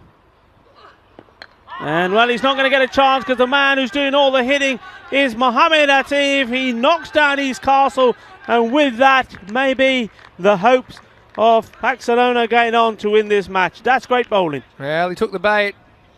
The worm was on the hook. There's a big gap at mid-wicket. This is where he tried to hit this one. It was perfectly pitched from Atif Mohammed, hitting the top of off stump. And that's the end of Raja Khalika Rahman at a key time. And we told him, I was speaking to him before the stumps, before play, about how important it is to hit the stumps. That left armour have been very dangerous in this tournament. We've seen Sonny Jungra take a hatful of wickets, haven't we? And then This is well done by Atif Mohammed. We saw him contribute with the bat as well. He got up to double figures. He was one of not many that did so for Pak I Care in their total of 69. Yeah. But could we have, I've only seen it happen once before, a team get bowled out but win the game. I've seen it happen once before. The Seaside in Sweden. I think they made 108 off their 10 overs. They were bowled out in the 10th over. And were able to win the game, but a lot less on the board for Pak I Care on this occasion. And he's 69, but they look like they're going to defend it. 50 for 7, 9 balls left. 20 runs required, but it can all change in an instant. Adela Ali is the new batsman. Is he going to be the hero? In comes Atif. That's well hit. Will be a single. 19 off 8, and we talked about them trying to get 11 off this oval. It hasn't really panned out for them, has it, at the moment? They have 3 off the first 4 balls. Javid, he's well, not had too much of the strike. He's watched a lot of it happening from the non-striker's end. Just 2 off his 3 balls. 3 runs in extras in the whole innings. 3 wides in the whole innings. You think, if you think the extras matter, you'll understand why. When you look at this kind of a game where Pak I Care have given minimal freebies to Pakcelona. He's flicked his pad on the way past. And it's little things like that as well, isn't it, Vinny? In these close games, we've seen that probably 3 or 4 times. The ball going to go on to miss the leg stump, and the batsman just needs to try and get out of the way, walk inside the line, take the extra run. How important those runs are 19 in off a game 7. like this. Yeah, 19 off 7. They need a big hit now if they ever needed one. So, Pak I Care thinking maybe they had 10 runs too many. It's too easy for them at the moment. Here we go anyway. Atif Mohammed. Again, 1 big hit. In this game, we're right back into balance. He's got hold of it. It's going to drop safe, but will they push for 2? They don't. So that will be the end of the over. 52 for 7. And so that means they need 17 to tie. 18 to win off the last over. Let's see who gets the responsibilities for Pak I Care. Well, it's been a clinical effort in the field, you have to say, and sometimes it takes you something like that. They've been cruising Pak I Care through their first 4 matches without really being challenged in any serious way. But sometimes it takes that wake-up call, and they've certainly sprung into action, haven't they, in the second half of this match. It's going to be Shiraz Ahmed to bowl the 10th and final over. And 17 required to tie, 18 required to win.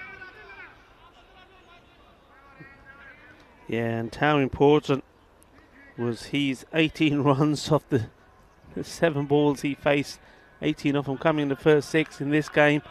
It's the matter of winning and losing, isn't it? He got a run.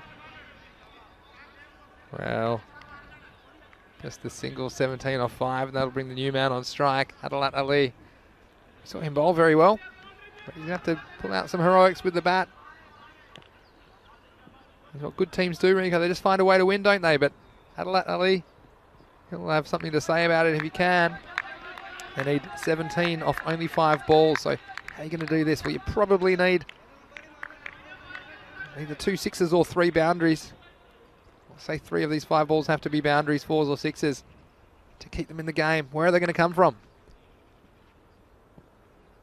They're going to come from there.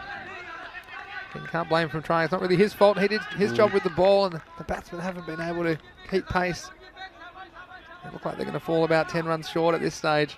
Pakcelona, but what a game we've had.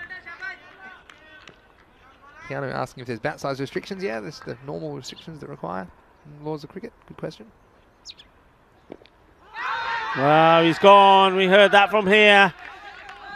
And once more, can't blame the batsman, trying to give himself some room and negotiate this, trying to hit this over the top. There's the edge, there's the cat, and another one bites the dust. And well, Pak I Care, they had to fight, didn't they?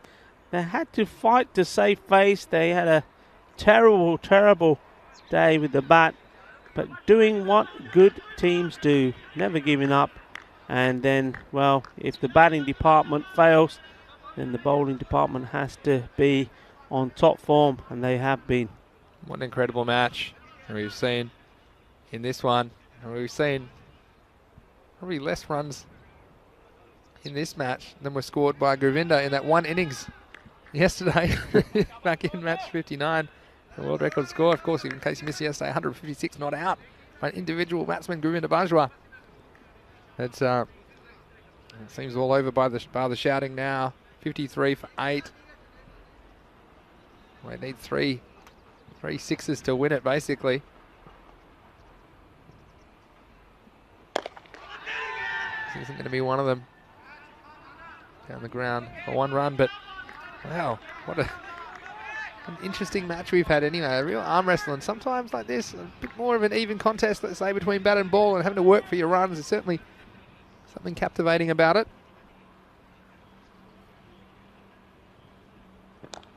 Good slower ball there. And well, that's the match, isn't it, really? And well done, you have to say, to Pak I Care. And this is the reason why they are the team at the top of this table. And you're seeing the reason why this team did win the second European Cricket Series back in November. The first one they entered, didn't take part in the first one, came out. And though they were defeated in one match during that series, they went all the way to win the final and win it in style. And they're definitely the team to beat. We'll see some of the highlights here. Yeah, it was Cameron. They threw the big artillery at them early, didn't they, Pak I Care? It was Mohammed Cameron, Mohammed Baba, who only allowed 12 runs off the first 4 overs, picking up 2 wickets along the way, including a run out. It was just one moment where Pak I Care let it slip, but there weren't too many. Baba coming up with the big wicket. Saw some undisciplined batting as well, you'd have to say. Yeah. And just almost losing can become a habit sometimes, Rico. Pakcelona, well, the opportunity was there to take the giant scalp, but just couldn't find a way to keep up with the rate.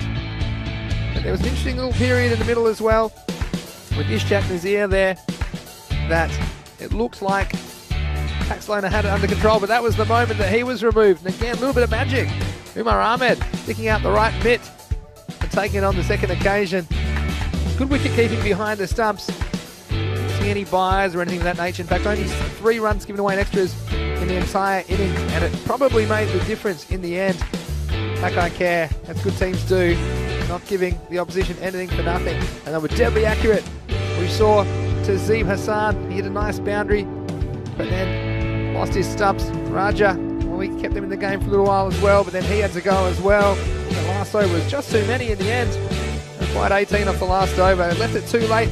So Pakcelona ended up going down in this match 69 to 54. But looking ahead, Pak I Care, well, they've won the toss again. They've elected to bat first again. Now, last game, they only were able to make 69 runs. Now, I would guess they would be looking to score quite a few more than that in match 62, which is coming up in about 20 minutes against the Barna Royals. And the Royals coming into the tournament for the first time today. We have seen them earlier, of course, in their 2 wins and 1 loss from their matches so far. Watch out for Shafat Ali Saeed and Usama Shazad. Usama Shazad looks very good to me opening the batting. I think he's good value. He's only 8 credits as well on Dream 11. Hamza Assar, he's also one that can clear the fences. But Pak I Care, we see that they're still missing a couple of their key players. Mohammed Jasri is probably the one that comes to mind as well. But look, I think regardless of who Pak I Care have in their lineup, they'll be looking to provide a very dominant performance, particularly with the bat here in match 62, Rico. Yeah, absolutely. I mean, that win sends them clear at the top, and Barna Royals, they're the team in second place, and they know that a victory will keep them in the hunt. If they're not able to take these points off the team, Pak I Care sitting at the top of the table on 11 points, well, really then you're going to rely on other teams beating them and you picking up win after win in your remaining games. So very, very important contest this coming up for the Barna Royals. They know that really nothing but a win will do, but they've seen how to bowl to them. They've seen that what the issues are with that Pak I Care batting performance. So it'll be interesting to see if they do deploy the slower bowler straight away right from the start. Yeah, it'll be interesting to see that in match 62 coming up just around the corner. Just recapping, Ishaq Nazir, well, he's the only one of any note for Pakcelona. He scored 30 off 25 balls. No one else was able to pass 6 in that total of 54 for 9 off their 10 overs. And as far as the bowling went, well, Cameron and Bubba, they did the job early. They only conceded 5 and 7 runs respectively. As far as the wickets went, it was Shiraz Ahmed in the end who picked up 4 for 15 off his 2. Mohammad Atif picking up 2 for 6. Also a single wicket for Babar.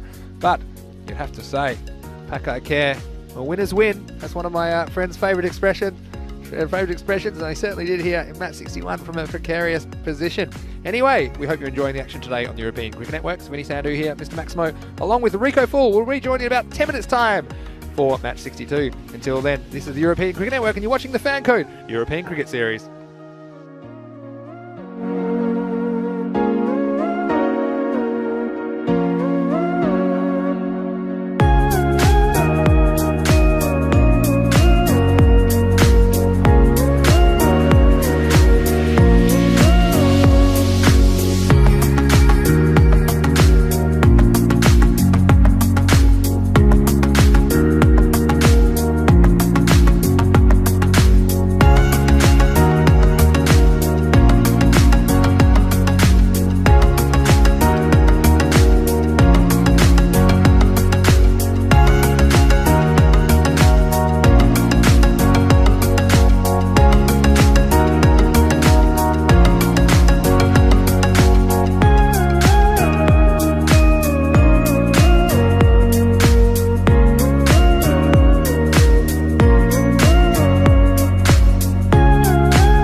Hello and welcome back to the Fan Code European Cricket Series Spain. It's Mr. Maximo here, Vinny Sandu for the European Cricket Network, and it's time for the toss for the second match of the day. It's the Barna Royals taking on Pak I Care. Let's hand over to the match referee.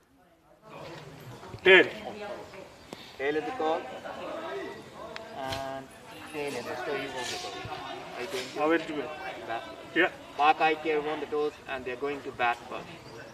Well, there you go. Pak I Care winning the toss, electing to bat. It'll be interesting to see if it goes a little bit better than, of course, the start of the day where we saw some incredible cricket. Barna Royals, they're returning and they've had some good results in this tournament as well. But you wonder, can they have the giant killing ability to take on Pak I Care? Let's hand it over to Rico in the box for match 2. Thank you very much, Vinny. Yeah, we're all set and ready for this one.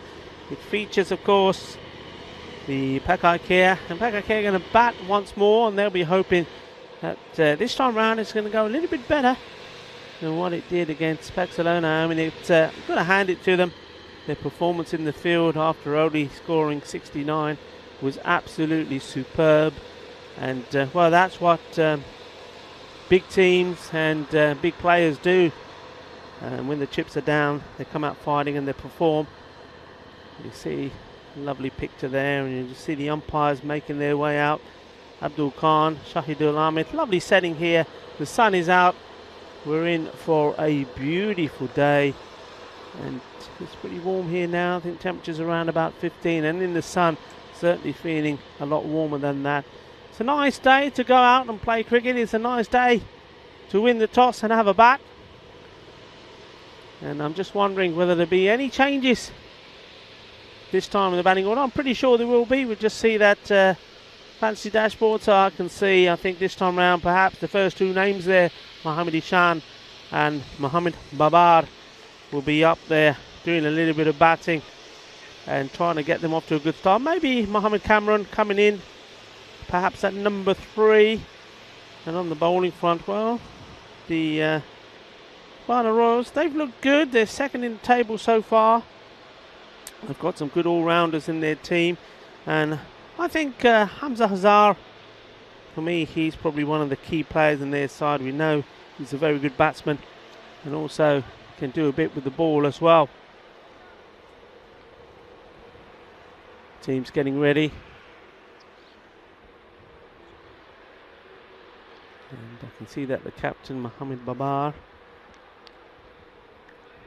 he is going to be at the non-strikers end, and Mohammad Ishan. Now, how about this? This is interesting. So, both these two batsmen not going by form because they were both out very first ball golden ducks in the previous match.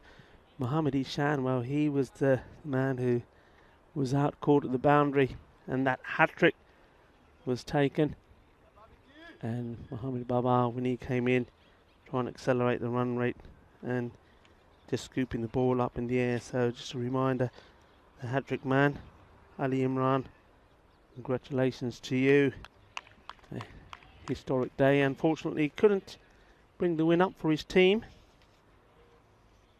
And that certainly would have been a massive upset. There we go. First ball of this match. And swing and a miss. Ishan wanting to go big straight away.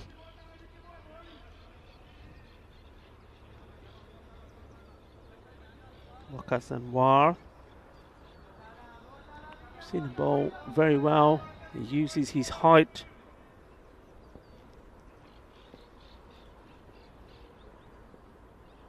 Well, indeed, he moves around in the crease as well, angling the ball in and out to the batsman.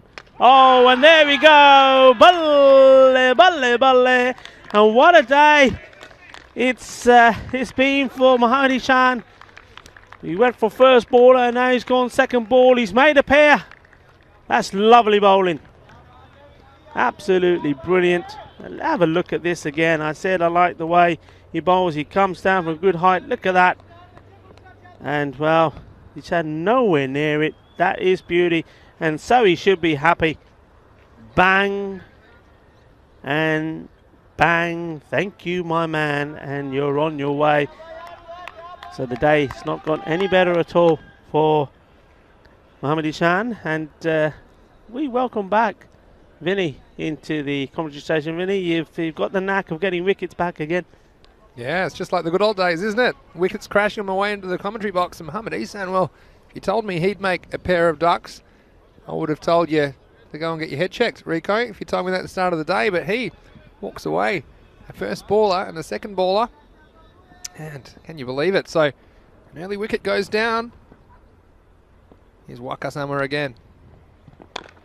Well bowled. The new batsman is Sheraz Ahmed for Pak I Care.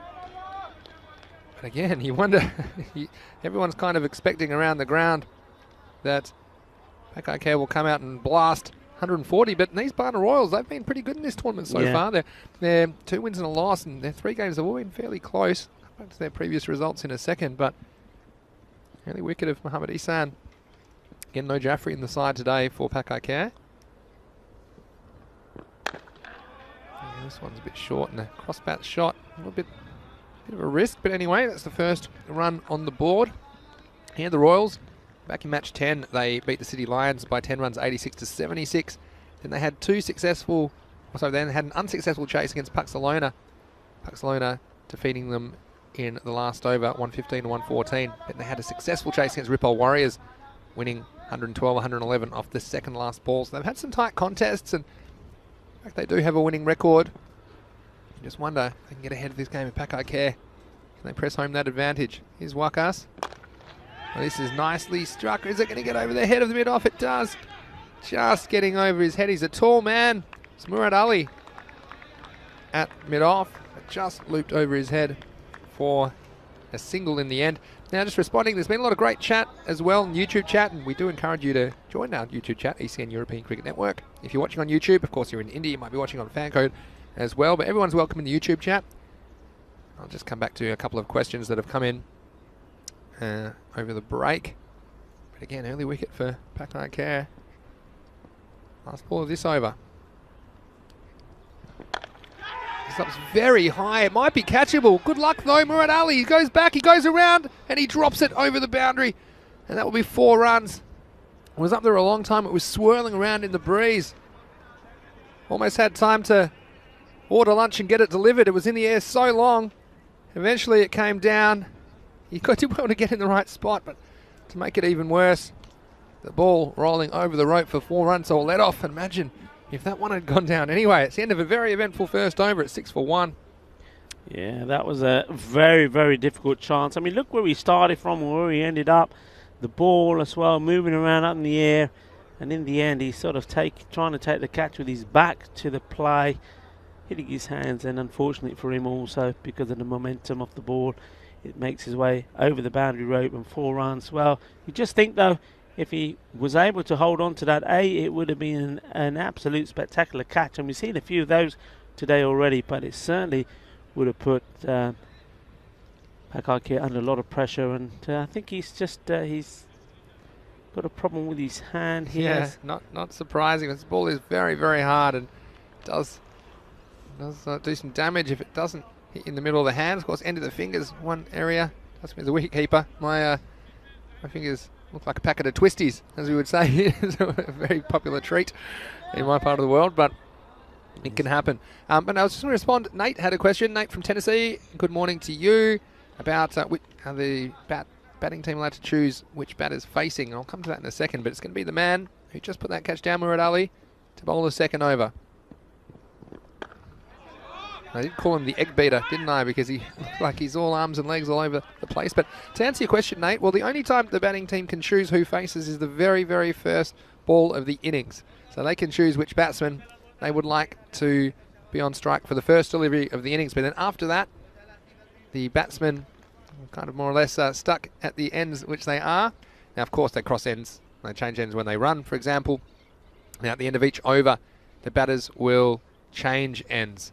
And that is because in regular cricket, when it's bowled from both ends, the batsman will stay in the same place and the whole field moves around them. But for this format, because we're spinning the game up, we bowl all the overs from one end and the batsmen actually cross, which has the same effect. So the batting team don't get to choose who's on strike except for the very start of an innings. And we see Murad Ali, he's just going off for a little bit of treatment there. He's bowled 1 ball of his over.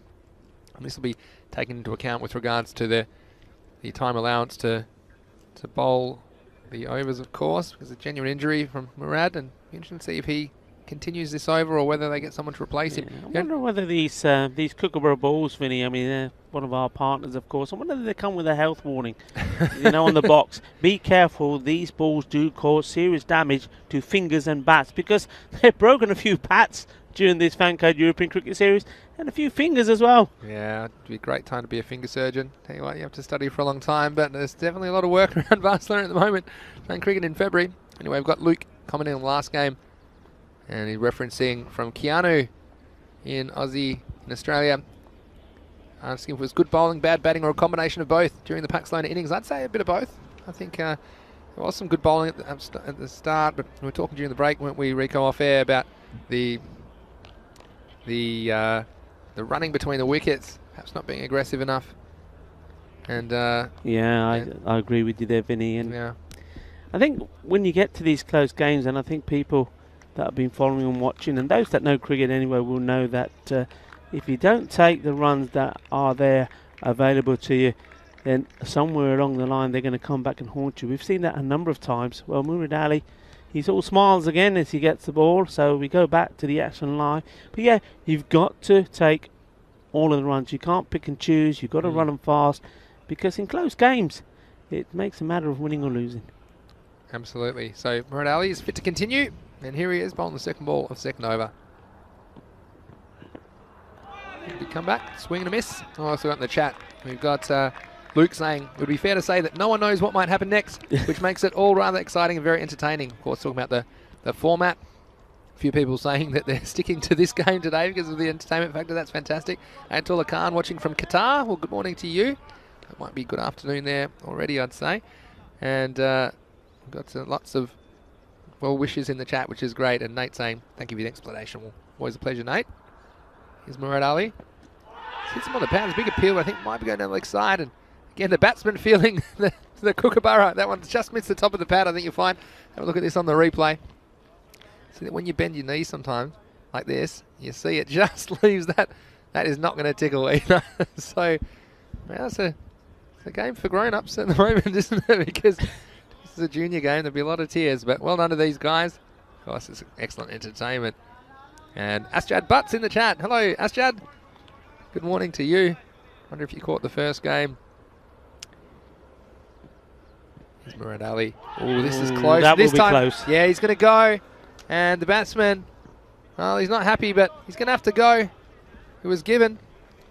But the batsman sticking around. This isn't really on, to be honest. No, come on, the captain should know better. You're being given out. There's no banging around. The fingers going up. And umpire's just conferring, but let's have a look at this one. He caught him right in front, and the only question was if there was an inside edge. We'll have a look at this again on the replay, thanks to our partners at Spring Productions. Again, Pak I Care. And we're just waiting for the final decision. And in the end, the decision being made, that is not out. So moving right along, Murad Ali doesn't get the wicket in the end. Next one's hit, and it just evades the fielder at cover. And that's going to go all the way for 4. So obviously we're still in the power play at the moment. So only 2 outfielders allowed for the Royals. That one evading the infield, and 4 runs. 4 valuable runs to Pak I Care. Yeah, well, he thought he was on his way back. In the end, he gets a lifeline and comes back hitting the ball. Well, aerial again, so but evades the fielders and goes for 4 runs. Yeah, we'll talk about that at the end of the over. But for now, last ball of the second. And again, taking off was Ahmed Babar, but that will be the end of the over. And after 2, it is 10 for 1. Yeah, all I can think, Rico, on that occasion was that perhaps the square leg umpire, because the standing umpire did give it out, but then did consult the square leg umpire, who may have felt there was a clear inside edge or something like that. It was quite an unusual occurrence. Again, we do see a few things that are a bit unusual. Of course, still developing in this part of the world, but Mohamed Baba, well, gets a bit of a life there, you'd have to say, and interesting to see if he makes them pay. But it's going to be the big man, Waka Sanwa, to bowl the third over. So far, pretty good power play for the Royals, only conceding 10. It's well bowled, right up there. You just see how well he uses his crease there. Sometimes he gets pretty close to the umpire, sometimes drifting wider and angling the ball in. Very clever bowler. Yeah, we've got a lot of chat and discussion, and I think it's a fair discussion on the chat about the LBW. A lot of people feeling that there was even ECN chiming in saying, not sure he got bet on that. I have to agree, based on what we can see. It looked like a good decision to me. Yeah. And you wonder what it was that prompted the umpires to reverse the decision, but again, the umpires, they're the one that have the final say, and their final say was that he was not out, and so continue his innings. And this one, well, it's whipped away. And this one's going to go all the way over backward square leg. Just straying onto the leg stump was Waka Sanwa, and that is a Maximo. Pak I Care getting going here in match 62. Yeah, I mean, just losing his line a little bit, and, well, Mohamed Baba just in the right position to just elevate that ball over the top there. That's 6 runs for him. And the bowler, no doubt, will, well, he'll know that he lost his line there. Let's see what he comes back with. I think Baba, you do see him, he does try and go across and play that little flick shot a few times. So it's a question of, do you persist and try and win that battle, or do you try and do something different here? And let's see what the reply will be from Waka Sanwa. Well, we've seen him miss the odd straight one. Here he is again. Squirrel ball, good comeback, and that was a good line, I think. Just outside the off stump. Decent pace, and like you say, he's a tall man, Rico. Gets right up there and tries to use every inch of that height.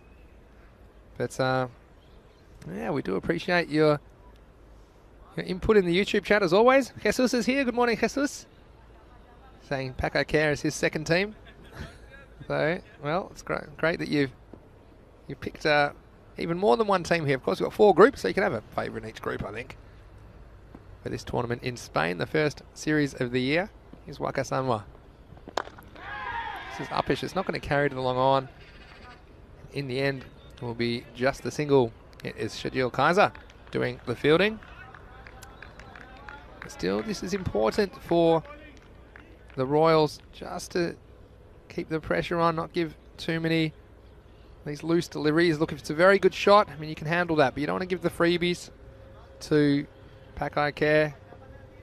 One thing I would say about the Royals, they have a slightly stronger batting lineup than Pakcelona, so they'd fancy themselves perhaps to chase 100 or something like that. He's straight down the leg side again, and this time it's hit even further. That's a big old hit this time from Shiraz Ahmed. You just cannot bowl in that area, especially when the ball's coming through to them at that pace. They're just going to help it along. Yeah, he used his pace against him, didn't he, that time? And we just talked about it. You got to stay off the legs, and you can't bowl those full tosses at that pace, because batsman just a flick of the wrists and it was away. It almost went over the foul ball fence behind the plate in the baseball part of the ground, and huge hit. Wakas, well, he's been pretty good, you have to say, but in the second over he's mauled a couple of loose deliveries. Anyway, he's got one more ball. Let's see if he can get the big wicket that the Royals desperately need. We might get another chance. That one will be called a wide. See if that one stands. Yep. So he'll get another ball, Waka Sanwa. Yeah, just trying to change his line. Attack the off stump a little bit, just going too wide. Luke's got a very good point. I might come to it at the end of this over, but first we'll wait for the last ball of the third over from Wakas.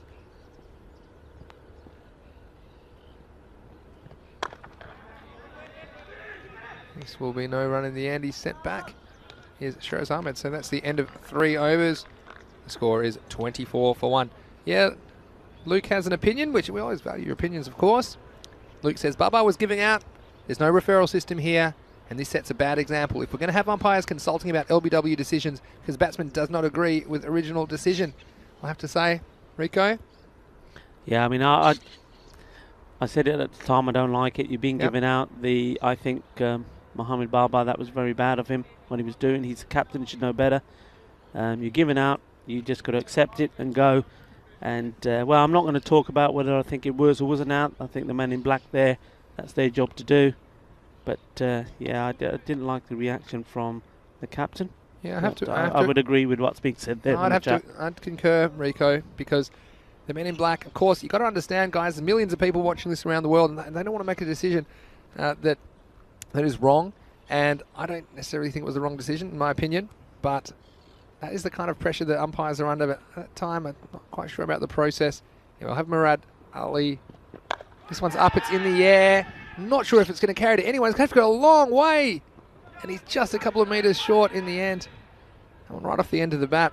Yeah, just finishing my point of what I was saying, Rico. I think the umpire's out there with a job to do. And on that occasion, I believe the original decision, there was nothing wrong with it, but perhaps just bending to the reaction. That's actually why in cricket we have a long-standing tradition of players not questioning umpires inappropriately, which I believe that would probably fall under the category of. And because, of course, then the umpire was questioning his decision when perhaps it wasn't required. This is up, it's in the air again. Now the fielder's in the game. It's Nabil, and he holds on. And that is the end of Shiraz Ahmed. In this one, it was very high in the air. And a lot of the time when the ball's gone that high, it's carried the straight boundary. But this time, that long off Nabil Kaiser was in the game. And it was up there for such a long time. But holding on to the catch was Nabil Kaiser. And Pak I Care, they lose another wicket. It's 26 for 2. Yeah, that was a very good catch. You see here, went a long, long way up. And unlike the one from Mohamed Baba, which nobody fancied, look at the positioning, look at the hands. That was very, very well done. Got into very good position, eyeing the ball all the time, opened up the fingers. That's a good catch taken and a good breakthrough, because at a time when after the 3 overs are gone, you know that Pak I Care 24 for 1 they were. We're going to be looking to try and accelerate, and taking that wicket of the dangerous Shiraz Ahmed. Well, that's a good pick up for them. Well done to Murad Ali as well for eliciting the false stroke. He's got 1 for 5 now. 2 balls into his second over. In he comes again.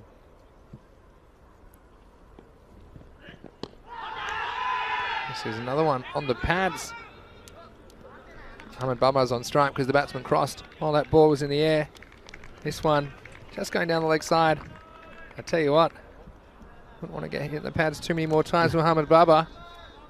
He's already had one that's missed the pad. He's had one that was highly controversial early here in match 62. That one was comfortably slipping down the leg side, and a good decision by the umpires. I have to say for the umpires for the most part, Rico, they've been very good in Barcelona. It's great we're developing local umpires. It lifts the standard of competition when we're not showing the games. This one's a bit too short, and it's going to go all the way over the mid-wicket. And for a second, Sufyan Anwar on the boundary thought he was in the game, but it's gone all the way. 6 more runs to Pak I Care. Yeah, just watch this again. I'm not sure there. I mean, the bowler, his opinion was that the fielder ducked out of that one. He wasn't happy at all. I'm not too sure. It's difficult for us to see from this angle, and also from the camera angle, just how close or how far it was. It was to his right, but certainly did not want to make an attempt at that one. And it's the same fielder, I think, that was a little bit shy again for the one that went way up in the air as well. I think if you were keen and you really, really wanted it, I think you needed to get there. Anyway, Baba continues. This one's up, it's in the air. The fielder's coming around. I think they're just going to watch it go all the way for 6 more. Another Maximo to Pak I Care, and getting going in the innings now. So Murad Ali has been good for the most part, but he's disappeared for a couple of big Maximos. And a bit of trouble now for the Royals as they try and keep this Pak I Care innings under control. Yeah, I mean, you're watching the way that Mohamed Baba is batting. He's hitting the ball quite well. I think here, maybe after this over, perhaps it's worth trying taking the pace right off the ball, getting a spinner on and seeing if he still plays that shot across the line. That's his strength. That's where he likes to play. Gets his foot right across, and, well, a few times he's got lucky. Yeah, I agree with that. But that's the end of the over. It's 39 for 2 at the end of 4. Just got a few more comments. And Nate, of course, is fairly new to cricket. He was saying it's a very good tradition to have that the players generally don't question the umpires. He's using baseball as an example. Gets drawn out at times. And it kills the flow of the game. So that's a good comment by Nate.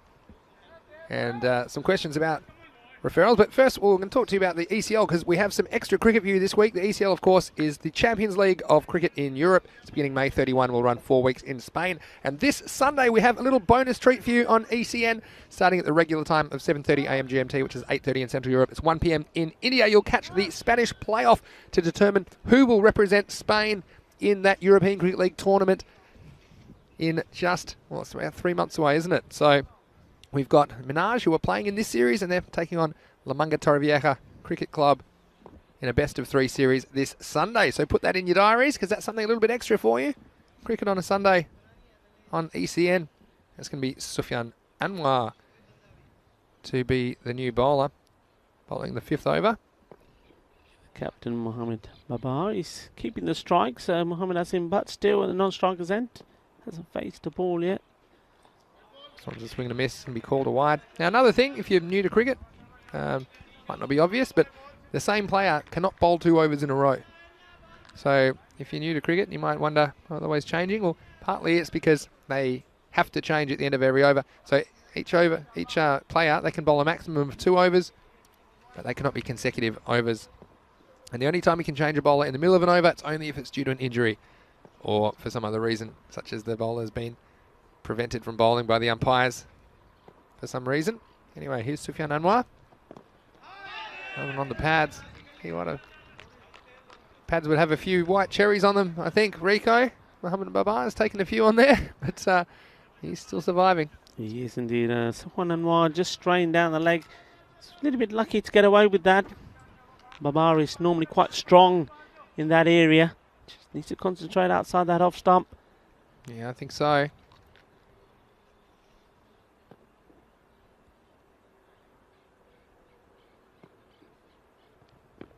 This is too short, and it'll be taken for a Maximo.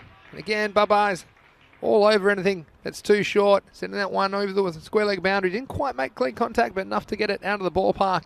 So 6 more runs for Pak I Care. Yeah, we've got some questions about, obviously, reviews and technology. Keanu had some good inquiries about that.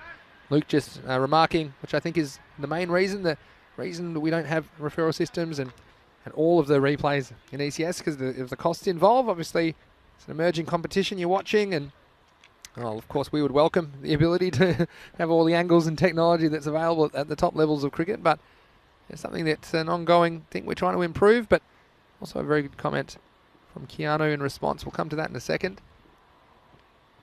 This time he goes for it and he gets more of it. And this one has gone the journey. It's all the way out of here. Another Maximo. And back-to-back sixes for Pak I Care. Qué grande eso es. 6 carreras más. Vale, este hombre tiene poquito de suerte hoy, pero ahora, vale, tiene pelota aquí donde hay las piernas. Es 6 carreras otra vez. Y eso es de más grande de todo. Mohammed Babar, que de momento tienes un bien form. En el primer partido solo hacemos 0. Ahora 38 con de 18 pelotas. Yeah, he's cruising along, isn't he? 38 off 18. Here's Sufyan Anwar. Does he have the answer? It's going to be wide down the leg side and have to bowl that one again. Yeah, the comment I was referring to from Keanu was that he understands and doesn't mind not having the technology. He said the umpires have been good all tournament, which I think is a fair comment as well for the most part. And developing local umpires, just like developing local cricket and local players, is all about. It's what we're all about at European cricket, and it's nice to see the game developing at all levels and all aspects, slowly but surely. This one's up again. The fielder's in the game. This time he's coming around, and he holds on to the catch.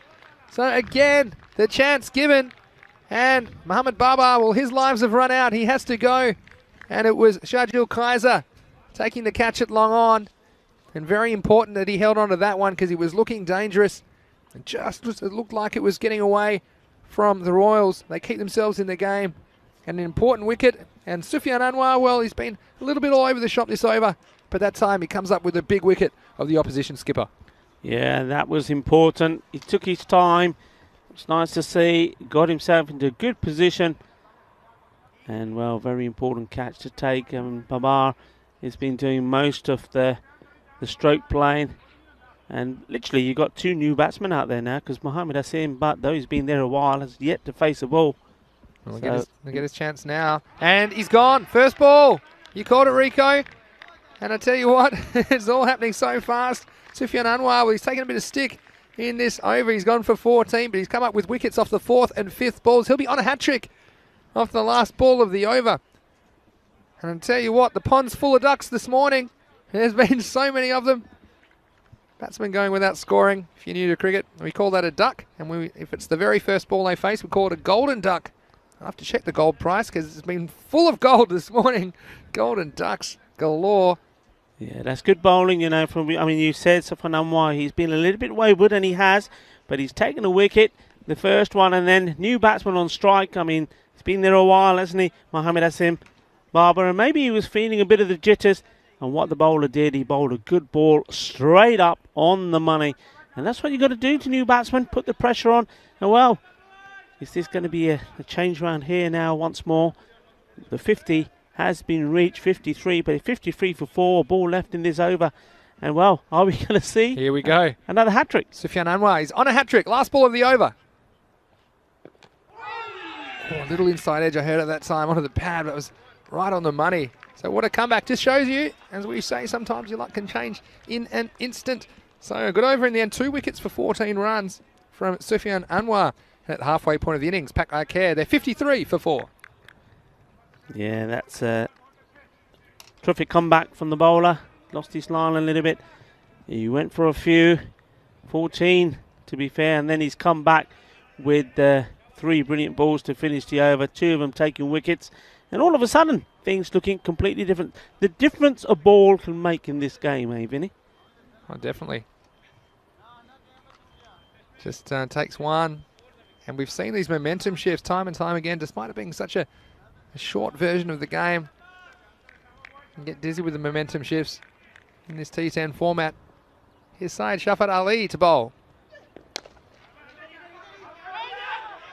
Now we push for a single in the end. Mohamed Kamran off the mark immediately. And yeah, he's a pretty handy bowler.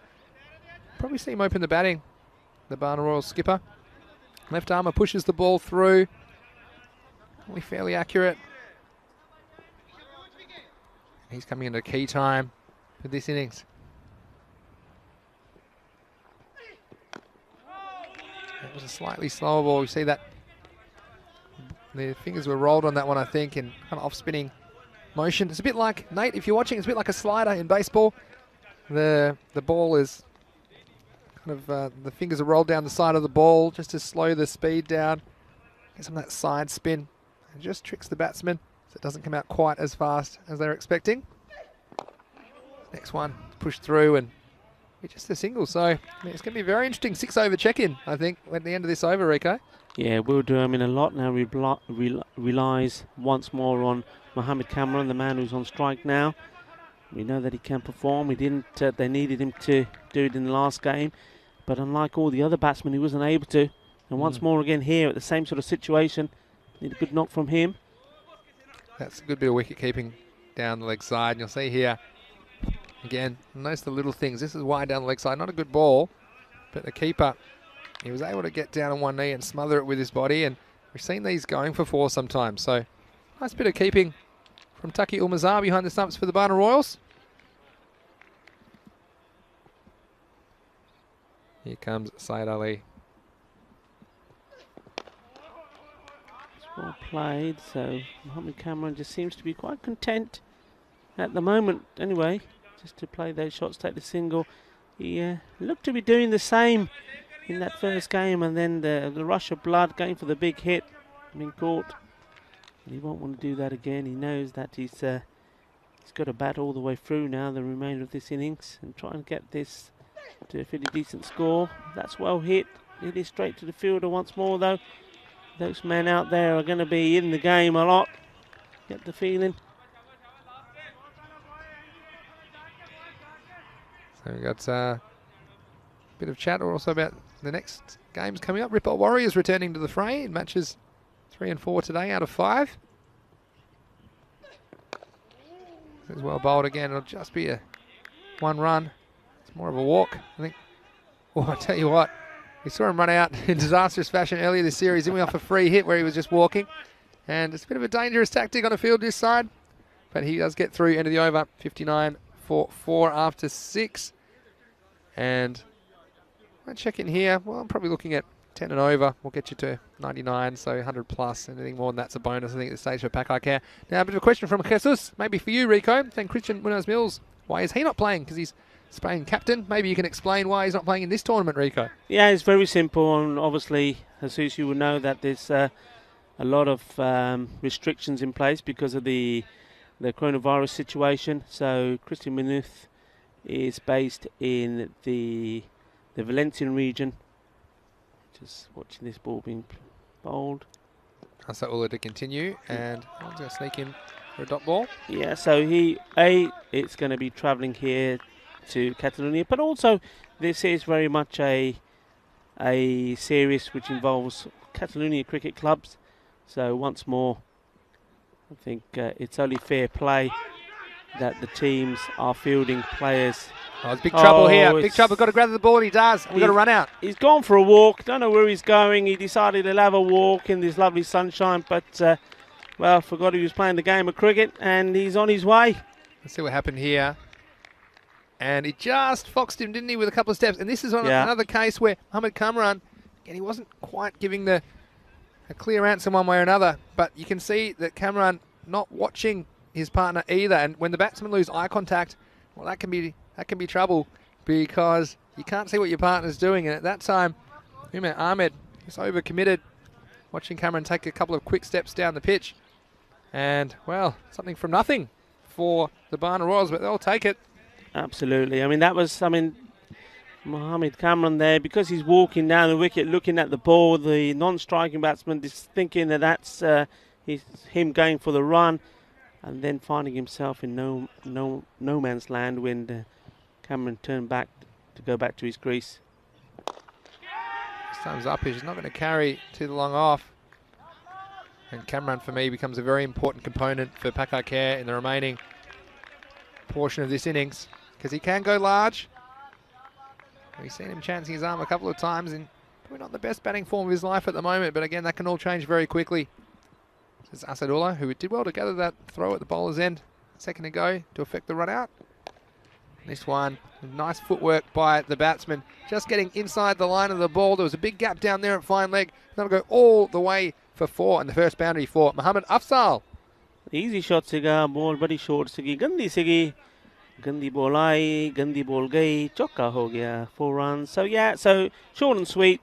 Certainly Catalonia teams involved in this series, so he wouldn't be able to play. He's not registered in any of these clubs. Yep, simple. It's a club-based tournament, and so what is really cool about what we do here at ECN, a lot of it is club-based and it's building cricket up from the bottom up in a grassroots way. It's great to see the amount of participation we have. We'll see over 300 players during the course of this 5 weeks in Barcelona. This one's a swing and a miss. Still a ball to go. Again, that wicket, and they've lost 5. Do you believe Pak I Care? They've lost 15 wickets today already. And they're not finished yet. Coming to the end of the 7th over. It's up in the air, but it's going to find the fielder, I think, in the end. And I think they'll just get the 1. And in the end, Kamran, well, doesn't mind a bit of Russian roulette, but it'll be just the single. And after 7, it's 65 for 5. Yeah, the key here is the wickets that are falling at the other end around Mohamed Kamran. He knows that he's got to try keep the strike. 3 overs to go, 10 and over. With only still seeing them just under the 100, so they need something special to happen in one of them. So somebody's got to start throwing the bat and making some contact. All right, Shafat Ali Saeed to bowl his second and final over. A good first ball, dug out by the batsman. We'll get a single So again, that good over. Last over was 6 runs and a wicket off it. So and 10 and over at this stage gets him in the mid-90s. And again, you wonder, the Royals, they fancy themselves. Just come to their previous games in a second to give you an idea of their batting prowess. Here's Shafat Ali Said. Well, this is a high full toss. Anything above the waist of the batsman on the full is called a no ball. And this one, we'll see this will actually go for an extra as well. And giving it away. I wonder if, what would you say, you think the ball was still alive there? I think it is still alive because it was thrown in a game-like fashion. I don't know if you call it that. I always think if there's any doubt, the ball's still alive, especially in this game. And it was thrown quite hard to the bowler, and it was also not thrown directly from the keeper. It was thrown from slightly further around.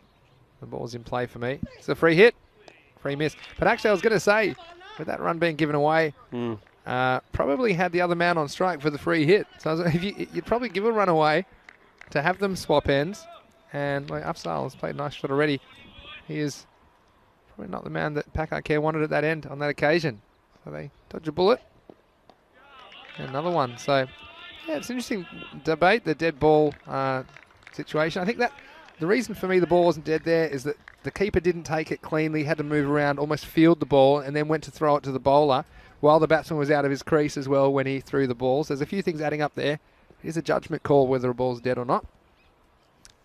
Anyway, here's Shafat Ali Said. This one's up in the air. It's not going to carry to the man at long on.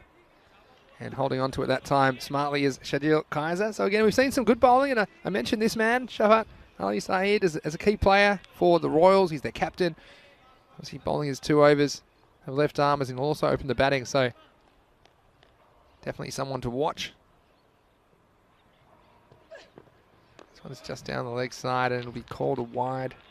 Just see the captain here, just trying to, whenever it's Mohammed Cameron who's on strike, he's trying to do a little bit more, isn't he?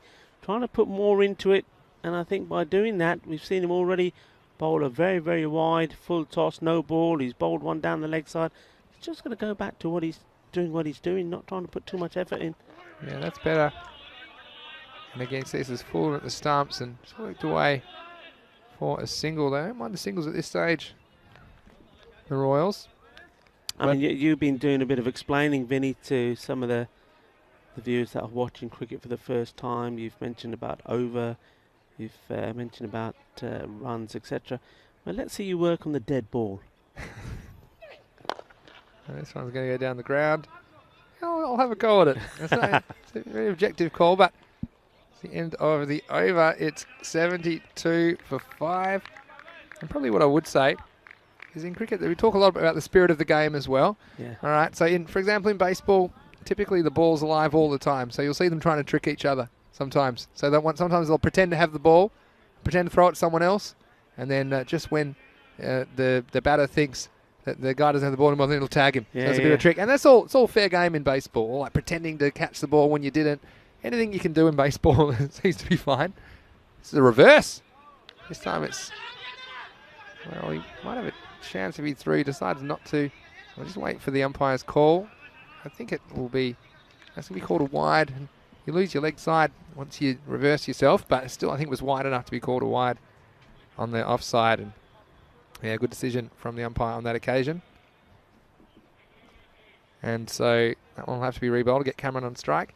Yeah, but in cricket, typically between balls, we can call the ball dead, which means you can't try and get someone out sneakily, for example, because the ball's not in play. I'll come to that in a second. Well, Cameron's after him, and this one's gone all the way, swung away, over mid wicket for a Maximo. And Cameron going towards the end of this innings. Someone was taken from outside off stump and never in doubt. But yeah, for example, like right now when the ball's coming back to the bowler, the ball's not in play. And so there's a bit of a debate sometimes about exactly what constitutes the ball being dead, but ultimately, I'll give you my final thoughts in a second. He's after him again, but this time, not quite as far. I still think it's going to carry all the way. In fact, it just bounces inside the field of play for 4 runs. So nice shot going with the ball this time on the offside, and I like to see that. Yeah. But yeah, the bottom line on dead ball is there's a rule that says the ball's dead when all players act like it's dead. That's pretty much the last bit of the rule, or the last bit of the law, I should say. This one, oh, this is a beautiful straight hit. And Cameron, well, he's woken up now. This is straight down the ground. Straight as an arrow, and 6 more for Pak I Care. Well, that's a top way to respond. He hasn't been hitting the ball cleanly now. All of a sudden, those 3 shots, well, it's a different ball game now. He's after him again, and this one's going to go the same way. Slightly more over mid-off that time, and 6-6. Well, Cameron, he's gone this over. We had the 2 wides to start, then 6-4, 6-6. So, magical over. And Asadullah is getting the treatment. This time it's not going to quite carry to the long off. Yeah, the final thing I'll say, and we've had some controversies last year with the dead ball rule as well, is that if all the players recognise it's dead, then it's dead. So it just means if there's one player that's acting like it's alive, then technically for me the ball's not dead. But once it's dead, you can't then make it alive again by acting like it's alive. There you go. That was my very long explanation. I bet you're glad you asked me as well, aren't you? That's the end of the You did very well. I did my best. As non-cricketers, sometimes when you hear some of these phrases, you know, leg by, dead ball, and you think, well, what's happened to the ball? You know, somebody give it the kiss of life. Mind you, these Kookaburra balls, I mean, they're very much alive. It's the players and bats that are struggling with them. There's been a few dead bats. Dead bats, thanks to these Kookaburra balls. But anyway, dead there fingers. was that magic over, and it's come in the 9th over, as we've seen so many times. That runs have raced along, 97 for 5. Yeah, 25 off that over. And with the last over of the innings coming your way, it's Cameron on strike. Gives himself some room. Hits it straight to cover, and he's gone. A nice catch. And again, that could save him quite a few runs. The Barna Royals was hit flat, and Cameron was just getting going as well. You thought he could take 20 off this one easily, but he's picked out the fielder. And a very good catch at cover is taken. Asadullah, who just took some of the punishment, getting a bit of revenge on Mohamed Cameron. Another wicket goes down. It's 97 for 6. Yeah, that was a good catch. You can see Cameron there. It was a nice looking shot, but he was trying to get a little bit under it here, trying to hit over the top of that player, but not able to do so. And a nice catch taken, because when the ball's dipping down and it's low, they're not easy, but he's taken that catch. So, like you said, a little bit of revenge after some big shots that were hit off him by Mohamed Cameron off his bowling. So anyway, he's gone. Atif Mohammed, the new batsman. There's 5 balls remaining. Sufyan Anwar, the bowler. It's his 3rd wicket we should mention as well. Got Nate saying that one landed on the communication tower last over. Yeah, might have knocked out the signal. So if you lose the feed, you know what's happened. If you're watching on the YouTube. We'll come back to another question in a second. Oh, that's very well bowled. Yeah, yeah, I think this is a good decision. This one was full and straight, and again, the only question is if you got a little inside edge. That's Atif Mohammed. I actually think that one might have been the one. There might have been a little bit of bat in that. Again, it's very hard for the umpire to tell. Have a look at this, Rico. For me, I think they might have got a little bit of bat on that, but again, it was pretty straight. And if you want, you need to get more bat on it. If you want to, survive the W. Bit of a question about the time, and Luke wanted to be reminded about the time restrictions. And one of the things is that the 10th over must start by the 40-minute mark. But there are a couple of things, and I think they might come into play in this game. There was that injury to Murad Ali at the end of the 1st over, which cost probably 2 or 3 minutes, and the umpires will be taking that into account. The other thing is, if there's more than 6 wickets, I believe, then I think an extra minute is added on for each wicket after 6 wickets are lost. So I think they'll be okay, but we'll, of course, get some clarification if there's any penalties to be applied to the Royals in this game. I think they're okay, though. Next one's just a single. So that is one of the good things that we do here, making sure the overs are bowled. And we haven't actually seen any time penalties so far, which is really good so far. We're into game 62. So it shows you the players they've learnt, and probably helps they don't have any conferences or anything like that because of the COVID. Wait, 3 balls to go. That's a wild swing. They're heading the clouds that time, but that's party time. End of the innings, trying to get every run you can. Of course, wicket's not a concern now. They've lost 7 of them, Pak I Care. Looks like they'll end up around this 100 mark. Be a very fascinating chase. Not been the Pak I Care we're used to seeing so far this morning, especially with the bat. Well, this is a full toss, and this is a homer. It's gone all the way. Again, it wasn't quite high enough to be called a no ball, but still getting the treatment. This full toss, it was about waist height. So that one's probably borderline. And that one's going to disappear for 6, and well, that brings up the 100, 104 with 1 ball remaining. So Pak I Care will be defending over 100. Won't be an easy chase, but it's one of these middle of the road targets.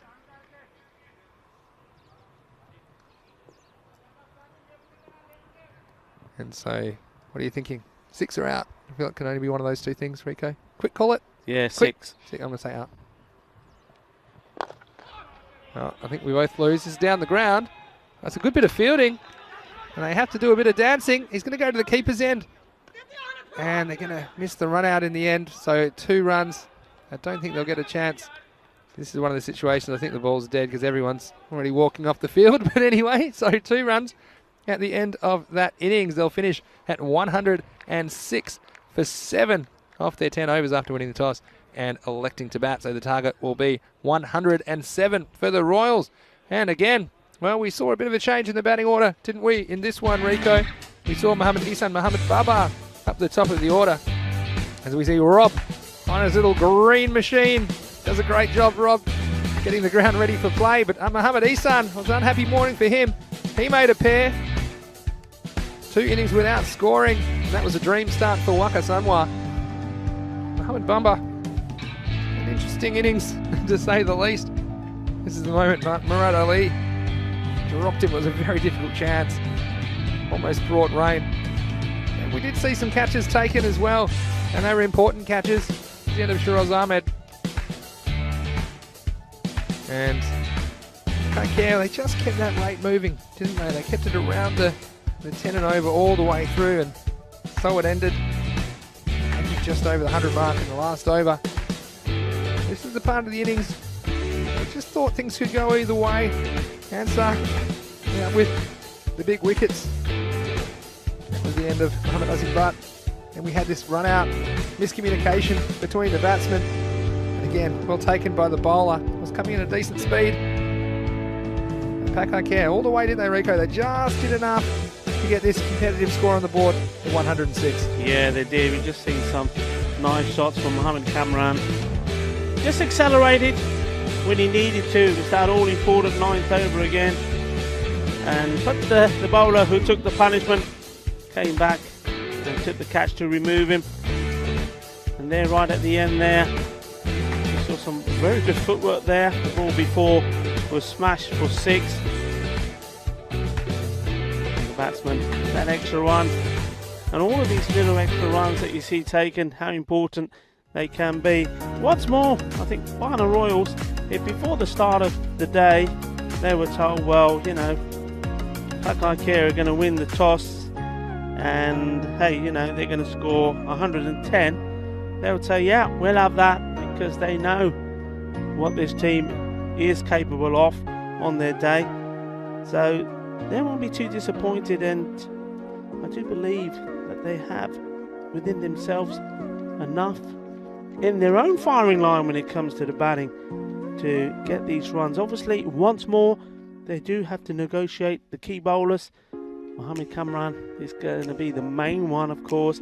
You know, with him, they're going to come at you fast and quick. He's going to try and get that Yorker in every so often, and also that short ball. If you can negotiate it, he's 2 overs, then I think the likes of Hamza Azhar, who I said right at the beginning of the day, he's key. He's already got 76 runs from his 3 games. Usama Shahzad, left-handed, solid. We saw him score 35 or 15 balls versus Pakcelona. So, and with the captain as well, you can't write the captain off. Ali Saeed. So it's going to be an interesting one, Chase. Once more, it's going to be all about negotiating the first 4 overs, I think, if Barna Royals can negotiate them, and also, most importantly, not leave themselves too much to do in the remaining 6 in terms of the required runs per over. Then I think they're very much in this game, and once more, Pak I Care are going to have to work very, very hard in the field to keep their unbeaten record in place. But we know they can do it. You know that they're a very, very strong and professional outfit, so they'll come out as they did and in the same manner as they did when they were defending that very low total of 69. So going to be an interesting game. Let's see how it goes. We're going to take a short break now. We'll be back in about 10 minutes time to see how the Barna Royals go about chasing this target of 107 to win. We should be right back. Hasta pronto y vale, volvemos en 10 minutos.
Bienvenidos. Eso es de Fancode European Cricket Series en Barcelona, aquí en el campo Manjui, el campo olímpico. Es un partido de cricket, el partido de Pak I Care con the Barna Royals. Pak I Care, just to remind you, just scoring 106, losing 7 wickets in doing so, and needed a good knock from Mohamed Kamran. Oh, they're going to need now Mohamed Kamran to produce a little bit of his magic with the ball.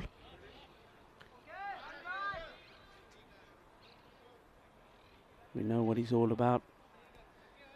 Nickname him the firecracker, because when he starts to bend his back, he's a very, very dangerous bowler indeed, and one of few bowlers that can really get something in terms of pace and bounce out of this pitch.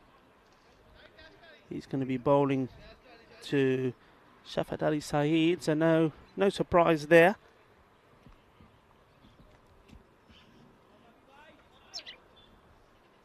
Captain is going to take responsibility of this run chase. Shafadul Ahmed, the umpire, just waiting. See everybody's ready, and it's nice to see, looking around, making sure that they haven't sneaked in an extra player. Very important that for an umpire. I know I've been umpiring some games and I've counted round and thought, hang on a minute, I count 12. He's had a count and we're ready to go. In comes Mohamed Kamran to the captain. Down the leg side. And wide ball. First one up. And now all of a sudden there's a debate straight away. And, well, I think the bowler saying to the umpire, look, I think it did touch. Pad on the way through, and the batsman may have just agreed with that as well. So the call of wide has been changed, and it will go down just as a dot ball.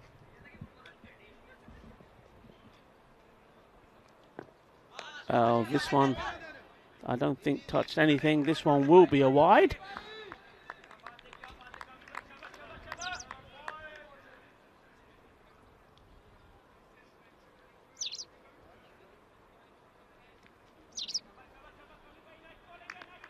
Important to get an early breakthrough here.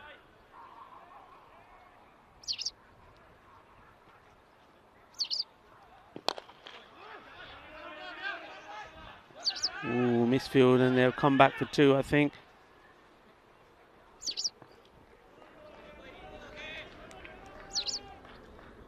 Positive batting from the captain.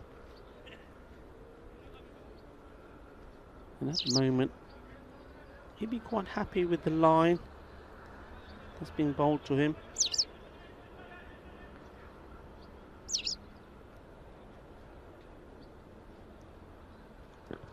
There's that short one, and he was waiting for it and puts it away. Take that, says the captain. You could see he was just waiting for it, and as soon as that was banged in, he was in position beautifully. Smashed away. Remember, we're inside the power play. There's nobody out there. Inside the ring, Mohammed Kamran making a slight adjustment to the field. Well, let's see what he does with this one. He certainly won't like being hit for 4. This side outside the off stump and played down the ground. He won't go all the way. Batsmen think about taking the second. I think in the end, making the right decision, just taking 1. Maybe a few words exchanged there between the batsman and bowler. They will have the new batsman on strike now, Mohammed Afzal. And wow, he's done it with an absolute beauty. Wow. What a lovely ball this was. Just watch this. Super Yorker into him, and well, first ball up, if that's what you're going to get. I think there's very few batsmen that would have kept this out. That was an excellent delivery. And you're seeing the skills there of Mohammed Kamran. We've seen the quick short balls from him, but that one, no answer from the batsman, and he's gone. And that's another batsman that's been out. First ball, so Usam Shazad has to go back, done with an absolute beauty, and Hamza Azhar is the new batsman.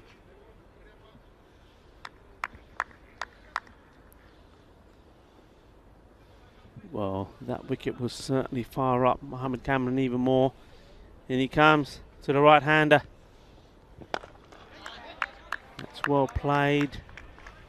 Kept his shape well. And that's the end of the over. It's 8 for 1. And Pak I Care get the early wicket that they needed. What a delivery that was. Osama Shazad will be thinking, well, why me? Why did I have to get that one first one up? Well, we mentioned yesterday, especially those last 2 games, match 59 and 60, was all about the runs. But here today, it's been all about the bowlers, all about the wickets. Yet another duck. Well, we've got and had more ducks here in this Mountjoy Olympic ground than we have in some of the ponds that I walk past in the mornings to get to the ground. Ooh, a big swing and a miss. Lucky, very lucky still to be there.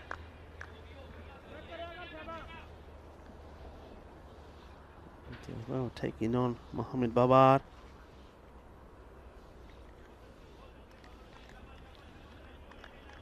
So you just got to be careful here. He knows that losing his wicket early is just going to give and add more pressure to his team. And this time, waits for the ball to come onto him, pushes it out on the offside, takes a single.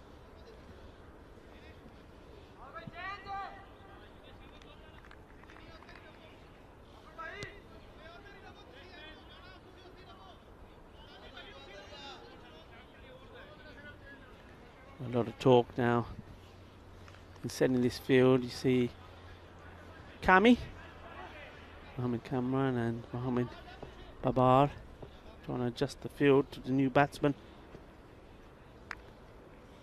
Hamza Azhar.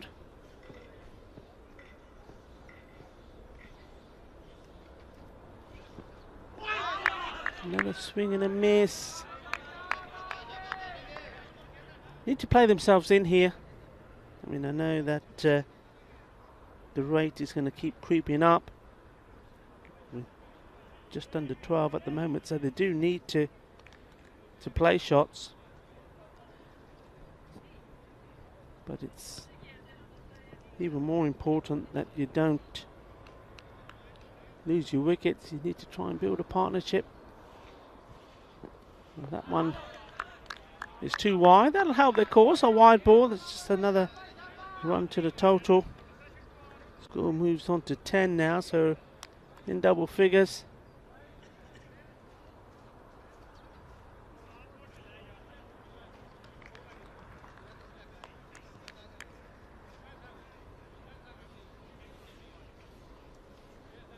Mohamed Baba, can he get another one here?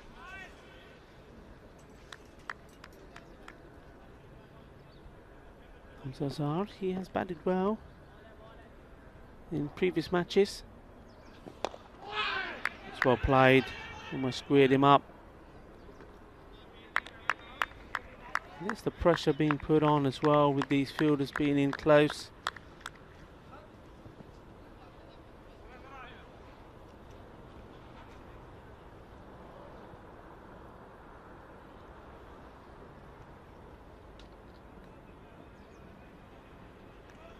Saeed, the left-hander, the captain, he's had a few swings and misses himself. He'll be quite fortunate. The first ball he received from Baba was close. Here comes Baba into him again. Fuller ball is in the air, just eludes the fielder, but he does have cover back there on the boundary. Will be a single.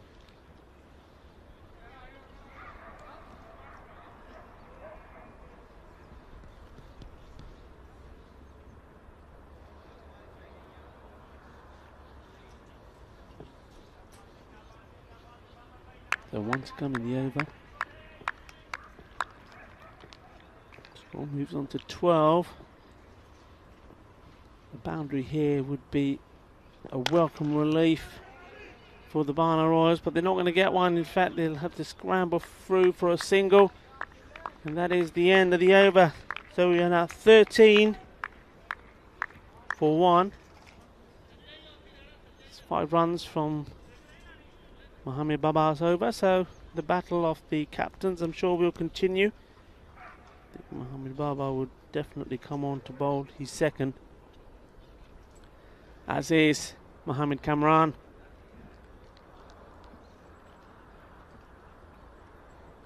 And he bowled a cracking first over. He did get hit for 4 runs, which was the short ball, but he came back strong. And well, he didn't get out the captain who struck the boundary. Got out the opposite batsman with that beautiful in-swinging Yorker. In he comes again, this time to the right-hander. Short, outside the off stump, and just having a wild swing at this, and you just think as the batsman, you're better off waiting for the ball to come to you and try to guide that down to third man, or put it in between the gap between point and back and third man. Just swinging blindly is not going to help. And there's that short ball banged in, and that was very quick. It is not. You saw how late the batsman saw that. Well, that's the firecracker for you. He's not letting us down. He's liking that one. He's got a smile on his face. So this is where the batsman now is starting to think, okay, is this going to be another? Is it going to be that Yorker? And Kami does every so often surprise you, even with a slower ball. In he comes. And it is that slower ball there, well bowled. This time getting it absolutely right. Quite often you see the slower ball, not just from him, but from many of the quicker bowlers, end up being full tosses sometimes, and more often than not down the leg side, but got that one bang on the money. He comes again. And that's that short one. You saw it coming. Well, the good thing is about it, it's nice to see that the bowler is going up to the the batsman, just to check he's okay. Right into the lid. And, well, it's probably a good idea to have that checked. And, well, that's the time that Mr. Maximo comes and joins me in the commentary position. That was quick, sharp, and right on the helmet there. Wasn't it well directed for a bouncer? And we're so thankful again. We haven't seen all the batsmen choosing to wear a helmet, but it is a very good idea. And you can see why. Just wasn't able to get out of the way. They did keep his eye on it the whole time. Luckily, that helmet has saved him, the batsman, and so just very, very thankful that the helmet is there. So we do advise that helmets are worn, of course. Ultimately, it's an individual choice, and Mohamed Kamran, well, that's what he follows up with. Wow, I'm liking this. I'm liking this. You know, I think that's good. I think that's brave. He's just been struck on the lid and he's come back with a big one all the way out of the ground. Well, I shall say, not hats off, but helmets off Well, I'll to tell you that what, man, but put them back on. let's get your head checked, because it's just clicked him into gear and he's already used his bouncer up for the over, so we can't really bowl another one. A good ball outside off stump. And again, that attack and counter-attack, don't we, in European Cricket Series? That is the end of the over. It's 19 for 1 and just the Maximo off the over. A very interesting part of the game with 88 required off 42 balls already. It's over 2 ball required. So it's probably a little bit different. We saw the Pakcelona chase earlier. They were only chasing 70. So they probably got themselves into a little bit of a hole, though the bowling has been very good from Pak I Care up front. But I think they're going to be requiring this 12 and over to keep pace. So 19 here, they'd like to be around the 30 mark, 31 after this over. You can't leave it too late, especially with these wickets in hand. You know, the Royals will just come to their previous batting performances in a second, I think. But a lot of comments in the chat saying that the importance of the helmet, and that's a very sensible way to do it. But also sportsmanlike from Kamran, who was checking he was okay. Of course, you don't intentionally want to actually inflict physical injury on anyone, and I'm sure he's very relieved the batsman had a helmet as well. Anyway, here's Mohamed Babar. The full toss, going to get sliced away. They'll get 4 runs. Just losing his length there, Babar. He's round the wicket. That one was sliced through the point region for 4. It's a nice shot by Shafat Ali Said. Yeah, you still got to put them away. We've seen that in today's play already. Some bad balls that you would expect to be racing to the boundary. You've got batsmen out. That's a nice shot, and what was nice about that is that the volume levels of the Barna Royals in their dugout there certainly are behind the team and behind these 2 batsmen, and we've seen 2 good shots, and well, they've made enough noise about it as well to let Pak I Care know that they're in for a fight. This one just losing his shape was Shafat Ali Said, and goes through for a dot. He's disappointed with himself because he knows that's the second time he's done it. It's the second time that Mohamed Babar has done him with that delivery, and he's close to losing his wicket. So there's a battle of the captains here. So Saeed, the batsman, left-hander, the captain of the Barna Royals on strike, and the captain of Pak I Care with the ball. Even Stevens at the moment. Here he comes, Babar, round the wicket. There's a little edge there, has been, and taken gleefully behind the stumps by Mohamed Ihsan. Well, he hasn't contributed too much with the bat, but he has contributed behind the stumps. And you see he's outside the off stump. Little bit of a thin edge. And the batsman walking, and that's very good sportsmanship by Shafat Ali Said, not waiting for the umpire's decision. He knew he'd edged it, and he was off. And that's what we do like to see in the Fan Code European Cricket Series. The cricket being played in the right spirit. It has been for the most part, you'd have to say, but again, a crucial wicket. They didn't want to lose that one. So the captain's battle goes to the bowler on this occasion. And the Royals in the 4th over, they're 23 for 2. Yeah, that is good to see. I mean, we were talking about the previous over where the short ball hitting the helmet, and good sporting stuff there from Mohamed Kamran, checking he's okay, etc. And then that one there, the edge caught and didn't wait. He knew he edged it and walked. So well done to the captain, Saeed, leading by example. So new batsman, Taki Al-Mazar, walks to the crease. Yeah, they keep coming in at a key time. And this is why if in doubt, I think these top 4, they need to play their shots. They need to also minimise the amount of dot balls at this stage of the game. The infield's well back on the circle. Here's Mohamed Babar.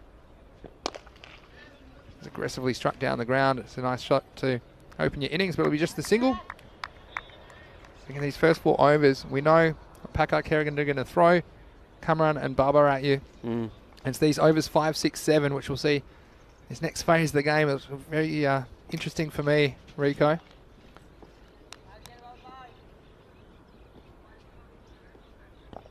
Here's Babar. A slightly slower ball, and well, we saw the batsman have a real go at it, Hamza Assar. Yeah, he committed himself, didn't he, to that regardless of what the ball was going to be, and he saw that in the shot. Yeah, I mean, but once more, Vinny, I mean, we've seen Mohamed Babar come back into the side, the captain. He was absent from them the first time we saw them in the first week. And Mohamed Jaffrey isn't here. Can you imagine when you've got all 3 of them? I mean, that's 6 overs coming to you from 3 very classy bowlers.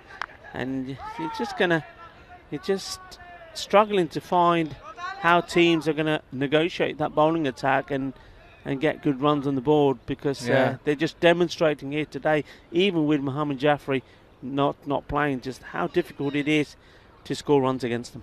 Yeah, and also their batting hasn't clicked obviously today. When it does, it's going to be dangerous. I tell you what is also going to be very interesting is the European Cricket Championship coming your way in September, the 13th of September, for 4 weeks, and that is 15 European national teams. They are locking horns in a fast-paced T10 format right here on the European Cricket Network over 4 weeks. They'll be broken up into groups of 5.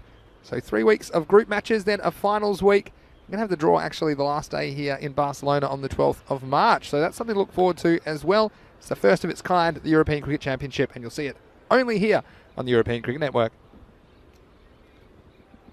That's the end of the 4th over.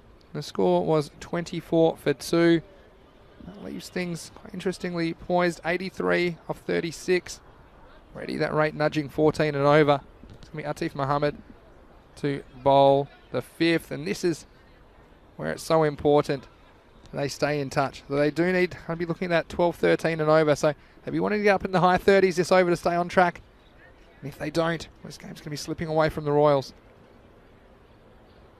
So struck nicely down to long off, but again, it'll only be 1. One thing I would say, Rico, is some of the running between the wickets hasn't been good so far, because the infield are way back, and even if it hits your pad or something, you need to be looking for a run. We've seen too often the striker not really watching and just staying put. But it's important for the other batsmen, if the striker doesn't know where the ball is, to call them through for a run and keep this score moving however you can. Well, this will move it along. I think it's gone long. It's gone strong. It's gone Maximo. 6 important runs to the Royals. Yeah, Hamza getting hold of this one. We've seen him do a bit of swing and missing, but this one was right in the slot for him, and he got into position there. There you go, a lovely shot of him playing that one. Yeah, just when they needed it as well. Got a question from Ali Jr., which I'll come to in a second. I did miss it earlier, Ali, regarding man-catting. It's another question. It's, first we'll have a look at Atif Mohammed. In he comes, left armour. This is well bowled. And good comeback, yeah. Yeah, he doesn't miss a trick, does he, Mohammed Atif? That'll just be the single. So yeah, man-catting. Well, actually, technically it's run out. What it is, if you're new to cricket, is obviously if you're the batsman that isn't in the hitting position or the non-striker, they generally, when the ball is released by the bowler, they'll take what you'd call in baseball a bit of a lead off, or we call it backing up. You'll see here, number 13 will do this as soon as the ball's bowled. He'll take a metre or 2 just to assist him in the first run. Perhaps allows you to get there or come back for 2 on occasion. So again, there's nothing wrong with that, but the spirit of the game is that typically you won't leave your crease until the ball is released. And there have been some occasions where the non-strikers have been leaving before the ball's released. So again, getting a bit of an unfair advantage for mine. So we'll talk about what can be done about that in a second. Rest we'll find Atif Mohammed coming in again. He's tucked away nicely. Wasn't quite there to hit, so he'll get a single. Yeah, so what the bowler can do is within his rights. As long as he hasn't commenced his delivery action, he can break the stumps at the bowler's end without bowling the ball, and if the batsman's out of his crease, well, he's out. It's as simple as that. And probably the complicating issue is there's a bit of a long-standing tradition that it's not in the spirit of the game for the bowler to do that without at least first verbally warning the batsman if he feels that he's leaving early. That's kind of the etiquette, I suppose. All right, this one's hit, and it's hit nicely. It's just inside the field of play, and 4 runs over cover. Nice shot. That will end the over, actually. At the halfway point in the innings, the Barna Royals are 38 for 2. Now, just finishing that discussion point that Ali Jr. brought up, it was, so my opinion, so again, now it comes into opinion, that's the law. The law is it's within the bowler's right to do that. If the batsman's out of his crease, the non-striker's out of his crease, well, that's his problem. Now, my opinion is, in this form of the game, especially, now the rule was changed a while ago. It used to be that the bowler could pretend to bowl the ball and basically trick a non-striker into thinking that he let go of the ball and then go back and break the stumps. That was the old rule. But now the rule is that you can't do that. You have to do it before you commence your delivery action. So from my point of view, there's absolutely no good reason that non-striker should be out of his crease before the bowler has commenced his delivery action. And I think it's not too hard as a non-striker to watch to make sure that the ball has been bowled. So I actually have no problems with man-cads in this form of the game.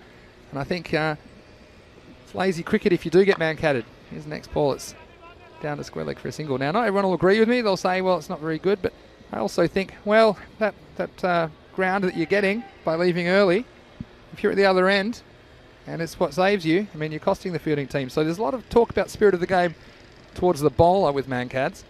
But I actually think also it's not in the spirit of the game for you to be out of your crease. And it's one of those really simple things. It's not that hard, especially with the current rule being changed so that the bowler can't pretend to bowl. It should be before he bowled. Swing and a miss this time. But there's no good reason to be out of your crease, so you should never be man-cadded, basically. Rico, what are your feelings about the matter? Yeah, I mean, I agree more or less with what you say. We'll just see this delivery from Mohamed Hassim. He's bowled well, varying the pace. His hit action will be just the single. Yeah, I think at the end of the day, I know the law has changed, as you mentioned. There used to be a time when if he did do it, the umpire would give a warning. It used to be a warning first time around, etc. But at the end of the day, the way I look at it is, put everything aside. You know what the laws of the game are. If you are outside the crease, then you can be run out. And if you are outside the crease and you're trying to take advantage by doing so, in a way, to me, you're trying to cheat.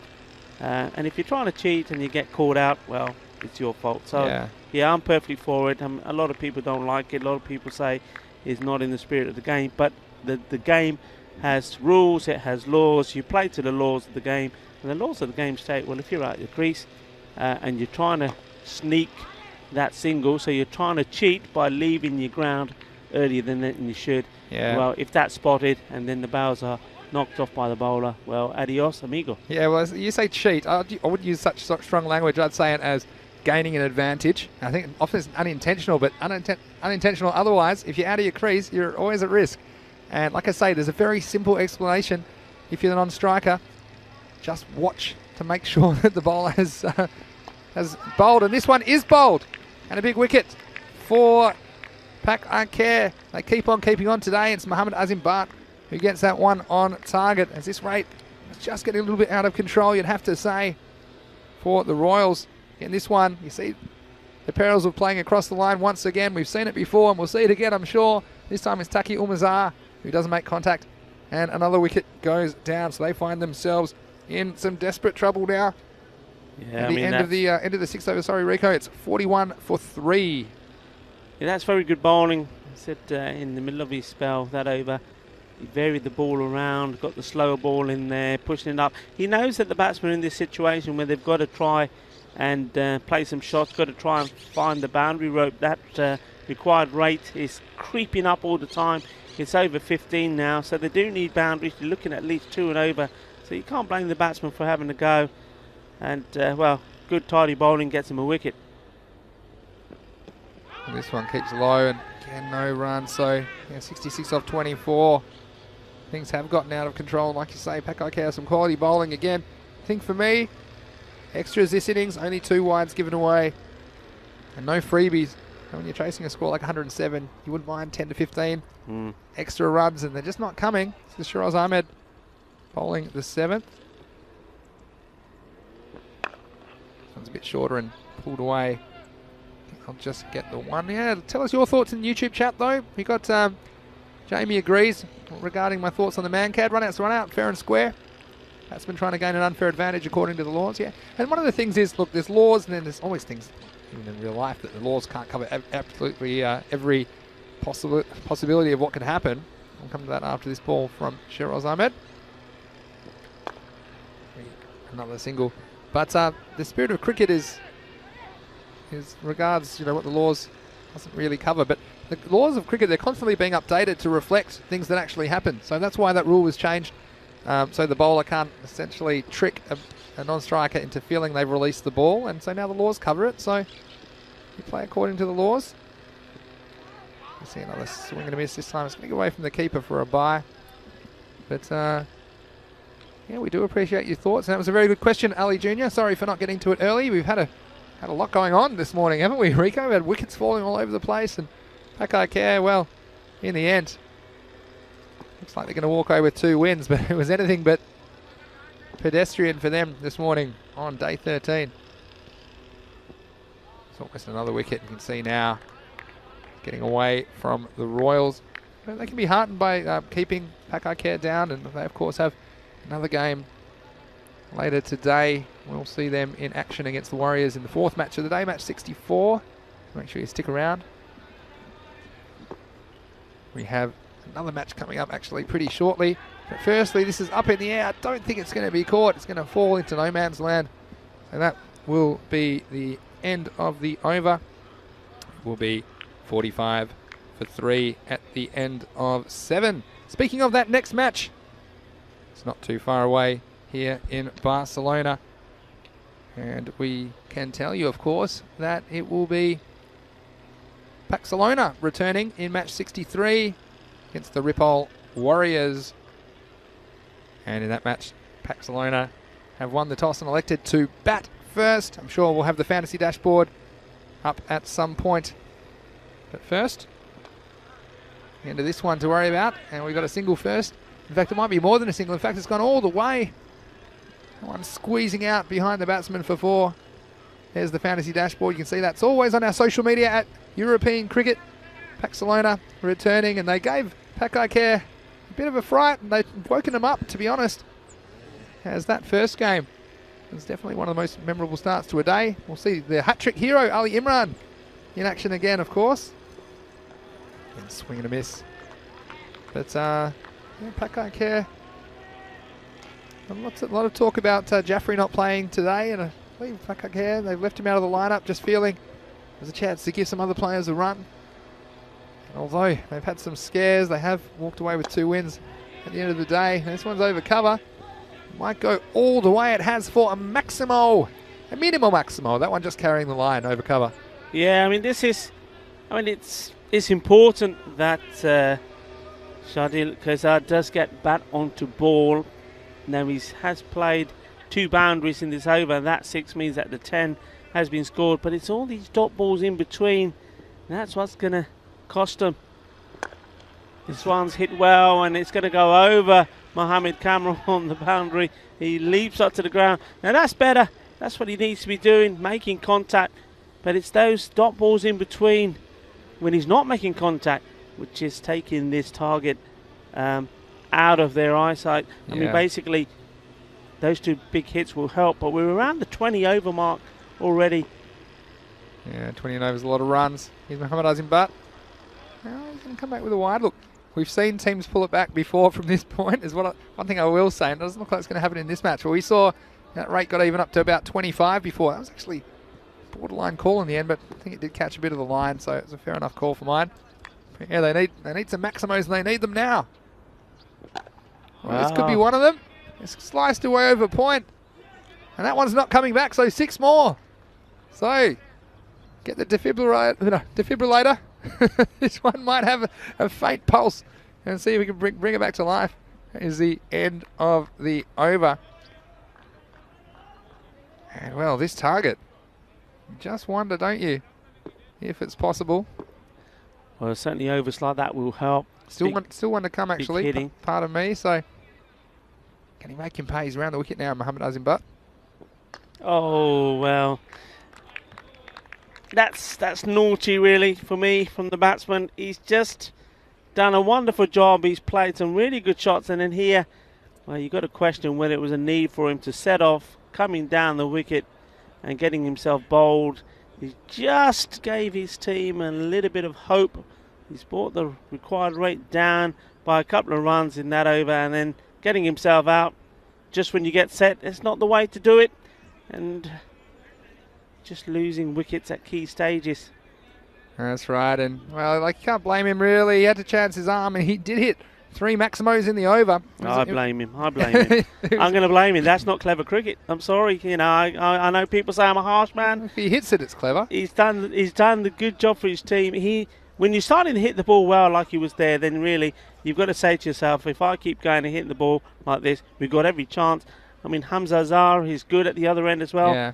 That's a expensive wicket to give away, really. Yeah, he would have loved to have stayed on strike, I think is what you're saying as well, Rico. If he gets the 1, then he's still in the driver's seat, and we've seen some of the other batsmen struggle just to keep ticking the score along, but it's more than ticks required, more than the tiki-taka that you talk about, Rico. They need the boom-boom, as they need 39 off the last 11 balls of this match.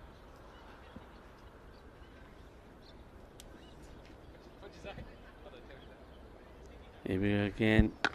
The next ball is there's more tiki-taka. Could be more tick than tack, and they might come back for it too because of the misfield.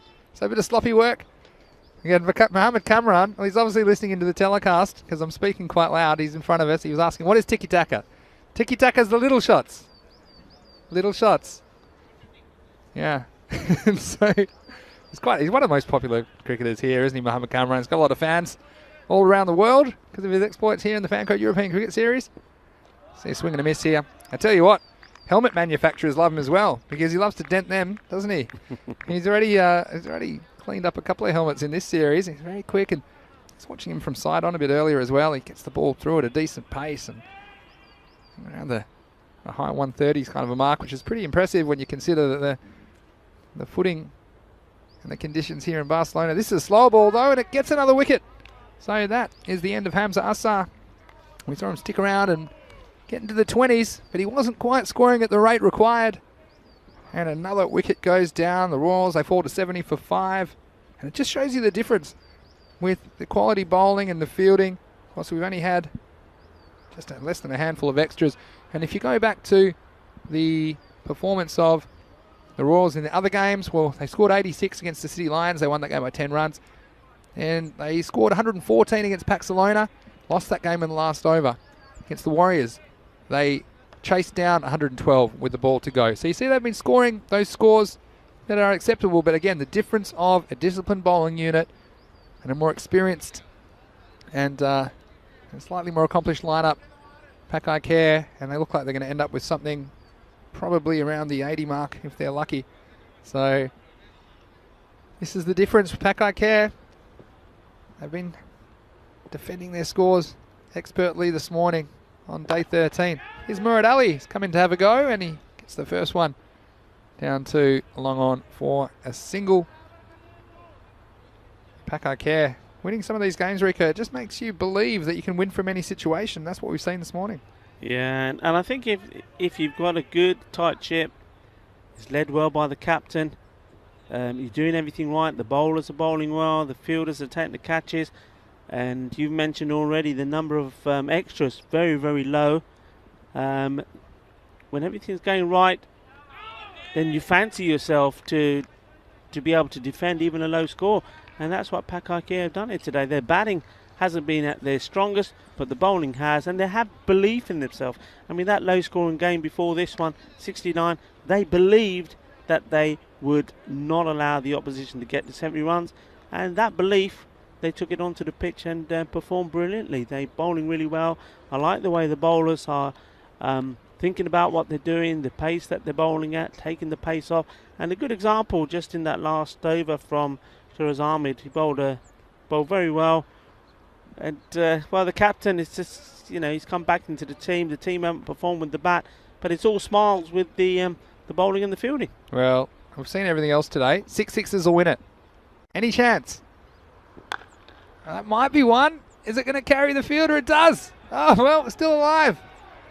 And it's that man, the egg beater, Murad Ali. So he's got one of them. Only 5 more sixes. And the Royals. Well, we've seen everything else, haven't we, in the Fancode European Cricket Series? Maybe we'll see 6 sixes to win the match. Cameron asking me my opinion. I don't give my opinion out that cheap. Here we go. Needs a 6. There we go. And this will be the game over this time.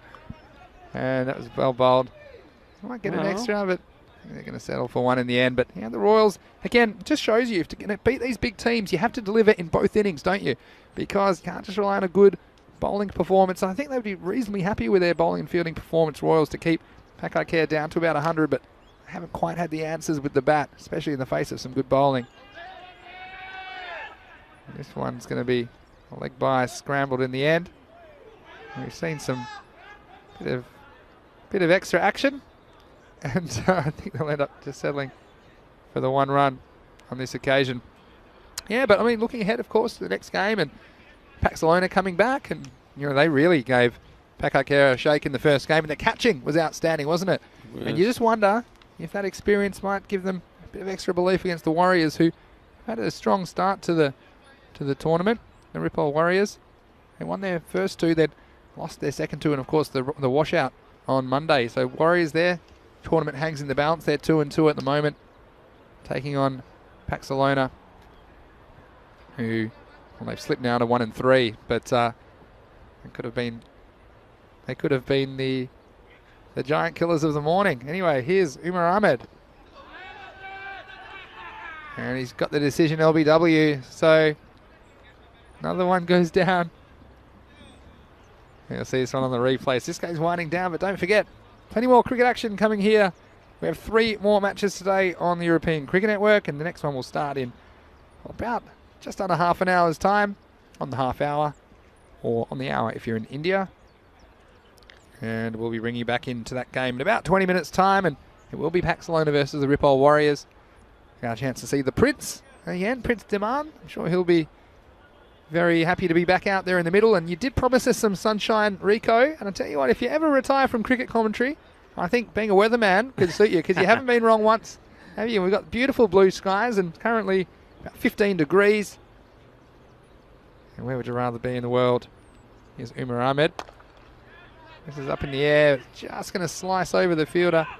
In the end, I don't even think that's called a run. That's probably more of a walk. I think it's an easy job to be a weather forecaster in Spain. I think if I could probably be wrong maybe 10 times out of 365 if I said it's going to be sunny.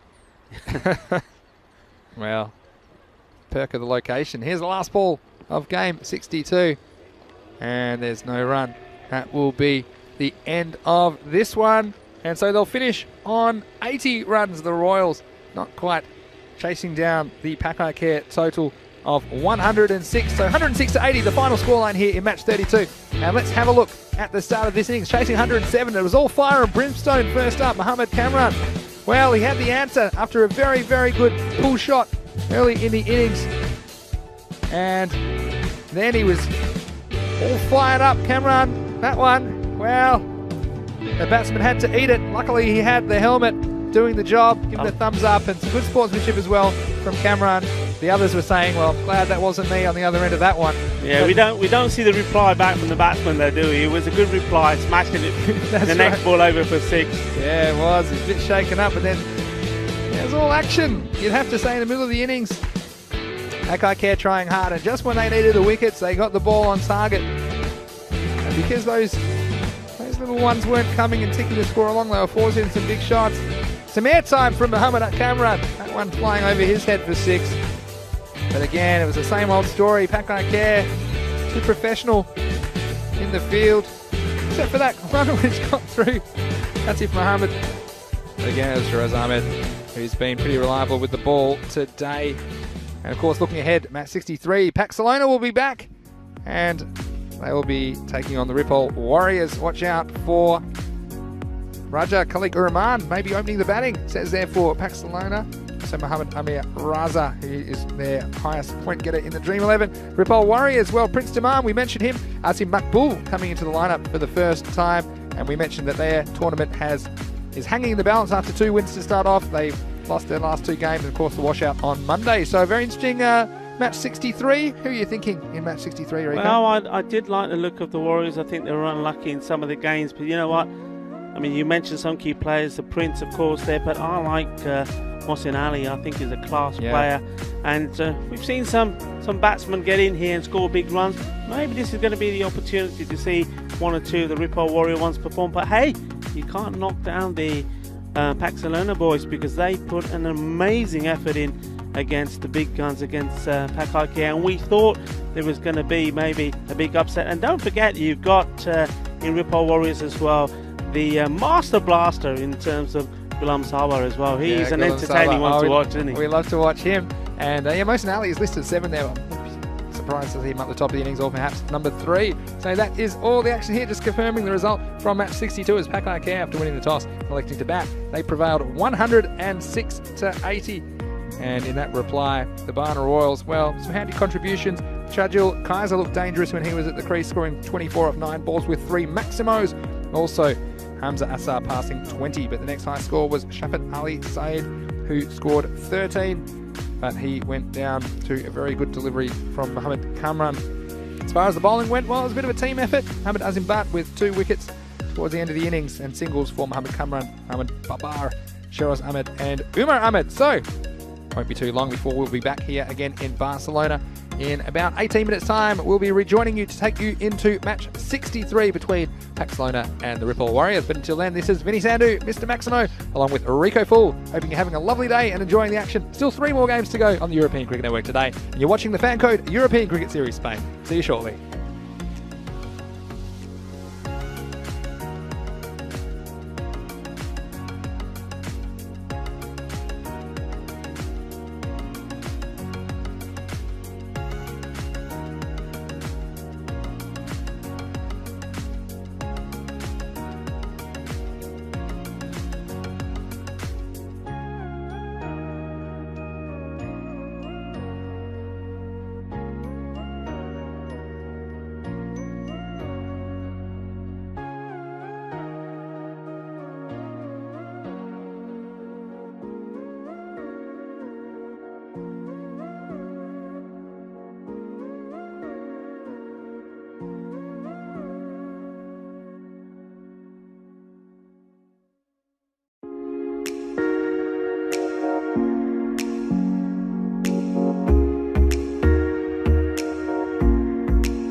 Hello and welcome back to the Fancode European Cricket Series Spain. It's Mr. Maximo here, Vinny Sandhu for ECN. It's almost time for the third match of the day. It's match 63 on the calendar between Pakcelona, who we saw throw down a large challenge first game this morning. They're taking on the Ripoll Warriors, who returned for the first time today.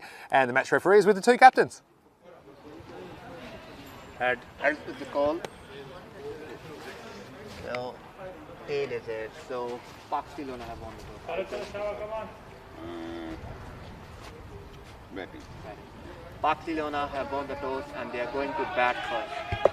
So there you go, it's Raja Rahman who won the toss for Pakcelona. He's electing to bat first. Be very interesting to see if they can rebound. They were disappointed not to knock off Pak I Care because they were in a winning position, but they couldn't quite do it with their batting. I think Ishaq Nazir, he'll be the key to their batting innings. Hopefully they can bat first and put a good score on the board against the Warriors. And the Warriors, well, they've been pretty impressive at times so far in this series. And their captain, Waka Iqbal, he was telling me that he did want to bat first, but I'm sure with the likes of Prince Daman and Mohsin Ali at the top of the order, they will be confident of chasing down whatever Pakcelona to do set for them batting first. So Rico, let's go. Still 3 matches to go today. It's over to you in the commentary box. Muchas gracias. Muchas gracias, Vinny. Thank you very much. And well, here we are getting ready for match 63. So Nukesh Patel and Shahidul Ahmed start to make their way out to the centre. Well, what a day we've had so far. We started the day with memories of an explosive end to day 12, where we saw Gracia score 192, only losing 2 wickets. We also then saw Catalonia Tigers score 191, losing just the 1 wicket. But today, it's been a different game today. The bowlers have fought back. Pak I Care, would you believe, the team that's been scoring big runs and got big players in their side, were restricted by this team we're going to see again today, Pakcelona, to just 69. They were bowled out in 8.3 overs, but a strong outfit they are. Pak I Care fought back hard and restricted Pakcelona to 54 for 9. And then in that game there, Pak I Care once again didn't fire on all cylinders with their batting. 106 for 7, but were good enough to keep the momentum in the field and with the bowling to restrict them to 80 for 6. Well, we've just seen next game here. Pakcelona, as I said, they're coming back now. They'll be very confident with what they've done with the ball, and so confident that they are that they've decided, well, you know what, we're going to do what Pak I Care do. We're going to have a bat, put the runs on the board, and then see how will Ripoll Warriors will reply, and they'll be confident with the start. We're looking at a man there who we mentioned, Master Blaster, Ghulam Sawa, or Ghulam Sabar, I should say. Apologies. I know him better as the curry master. He does cook a very nice curry, and in the last year in November, the European Cricket Series here, he made a fantastic curry for all the team here, the European Cricket Network team, and the umpires and the ground staff. So we know about his abilities in the kitchen, and we know about his abilities with the bat. He does hit the ball very big. No doubt we'll see him in this game. But for now, it's all about the runs that Pakcelona can score. Their captain, he always tells me 2 things. Sometimes we are very bad and sometimes we are very good. Hay veces que nosotros está muy bien y hay veces está muy mal. Well, he'll be hoping that they're muy bien here today. So we're getting ready to see the first ball, and it's going to be the captain. Hold the first one, Iqbal.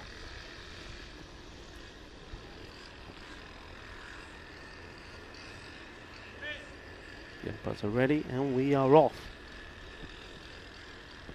And that's a perfect start. How about that? And this day just continues to be all about golden ducks and ducks in total. Well, that pond is filling up. In fact, we're going to have to get the constructors in and make it a little bit bigger. First ball, lovely delivery, just swinging in a little bit. And, well, Mohamed Amir, he has to take that long, lonely walk back as he's gone. First ball. So the captain strikes first up. What a day this is turning out to be. Well, normally at the end of the day I do a little bit of work on the stats, 4s scored and 6s, etc, etc. Well, I think today I'm going to be having a look at how many ducks have been registered, because I'm sure we talk about records, this is going to be a record day in terms of the number of ducks, the number of zeros that are on the scorecard. So new batsman is going to be Shahid Iqbal coming to the crease. Talking about coming in, pretty soon I can see Mr. Maximo making his way up. He's going to hover around a bit, because otherwise he's going to be accused of another wicket falling as he comes into the commentary station. Second ball, plays that one out. Good backing up, good running. Oh, that's going to go all the way, I believe. We're going to see. Oh, it's been stopped. So 2 they've run. That's 3 run. Well, I was keeping an eye on that ball because I believe the batsman would have crossed and made it to 2 if the ball was going to go over the rope. So that would have been 6 runs for me. But anyway, fielder did well, gave it the chase, stops it. So, well, that would have been an interesting start to the game. First ball wicket, second ball 6, courtesy of overthrows, but 3 runs taken.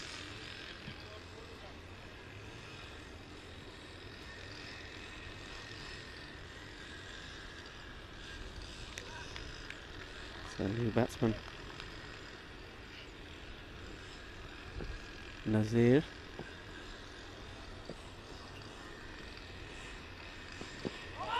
On the pad, but down the leg side. Just looking at this field, just seems to be a lot of green jerseys on the offside. Just counting them here now. 1, 2, 3, 4, 5, 6 men. Got the wicketkeeper 7, fine leg 8, bowler 9.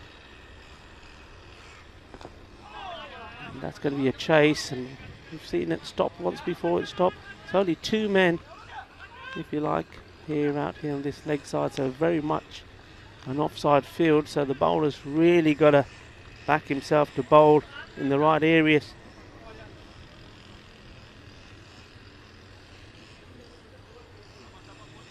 And Nazir is off and running.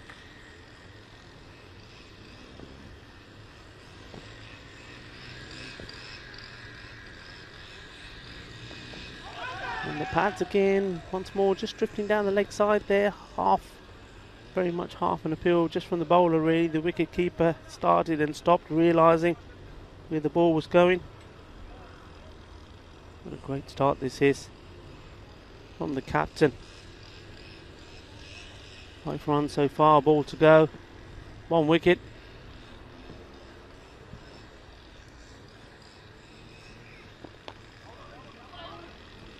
They'll take another single.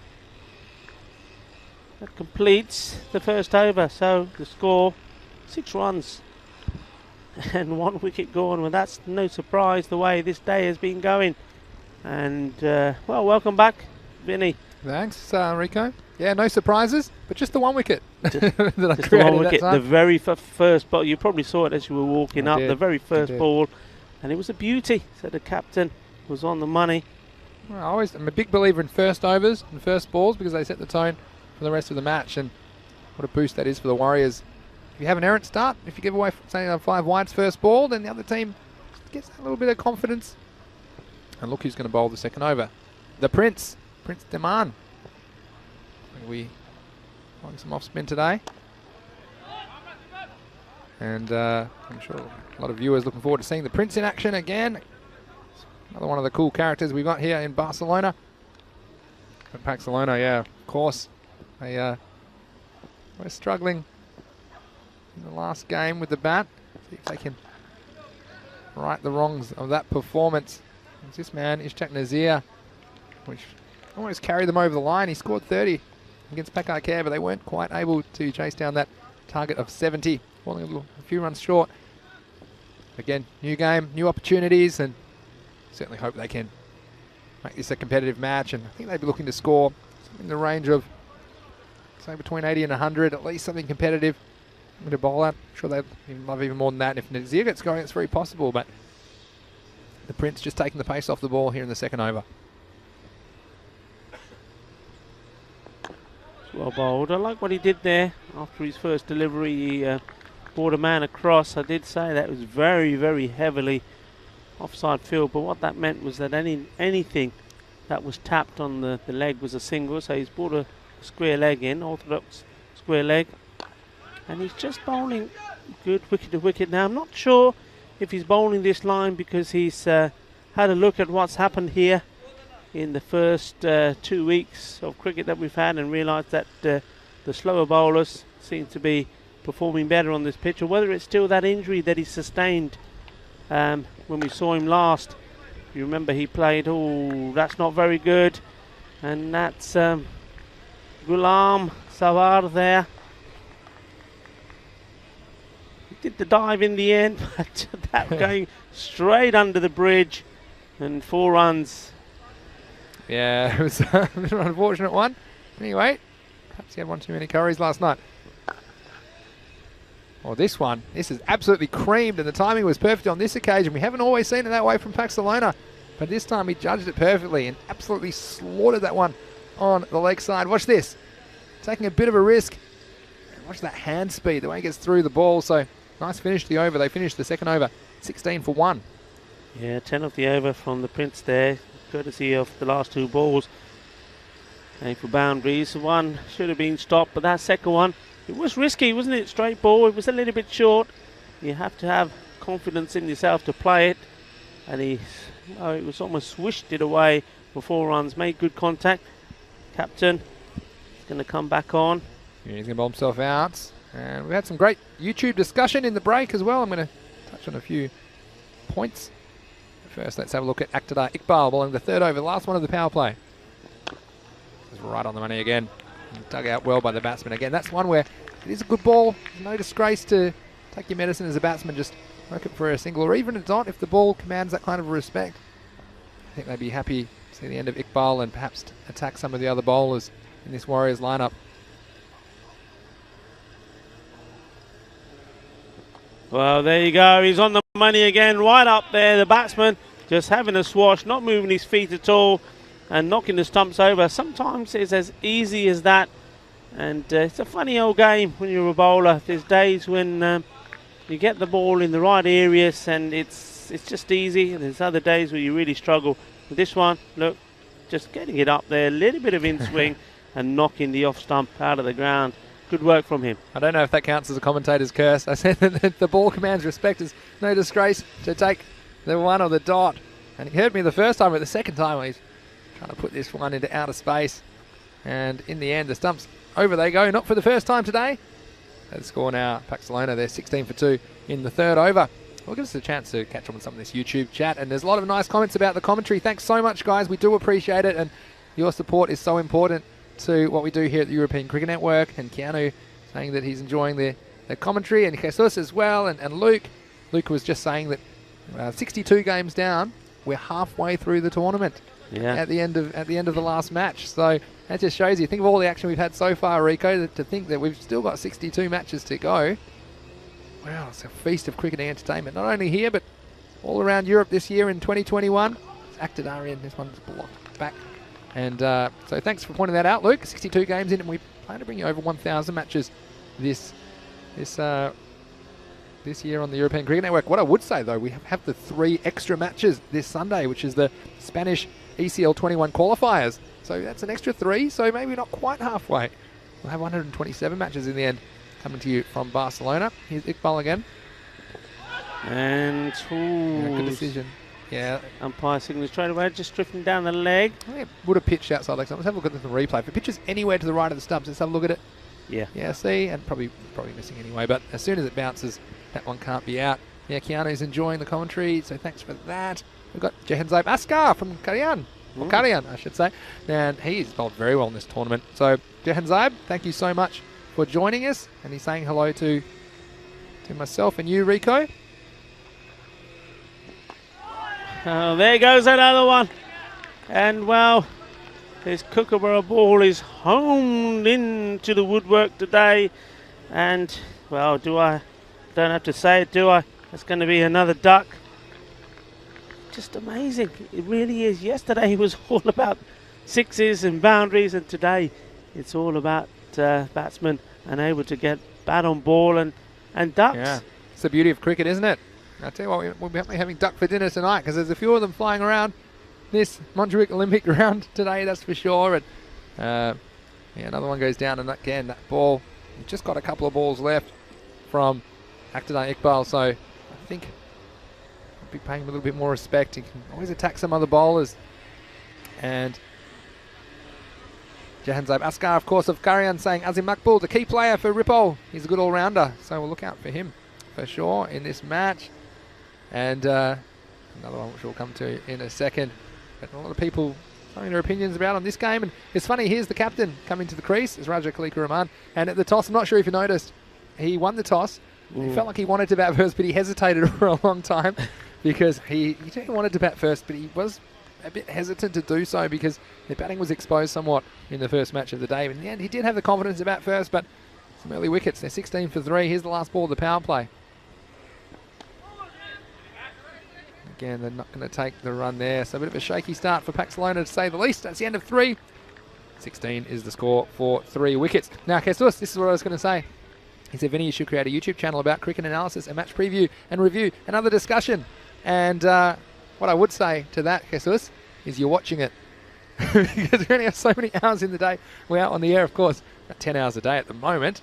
But what I would say is that this European Cricket Network channel, of course, some of you would know I was doing a lot of match previews last year when travel was restricting my movement.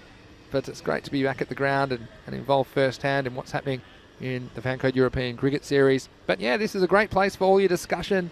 And if you have any questions, like we've had some good discussions this morning about some of the more complex issues in cricket, I suppose. So a lot of the discussions are directed towards some people that are just getting to know the game, but also, yeah, those next level discussions about things. That's what cricket's all about as well, isn't it? These little things, and it's not, you'll never find two people with the same opinion on a discussion for something like man-cads or dead balls and some of these points of conjecture.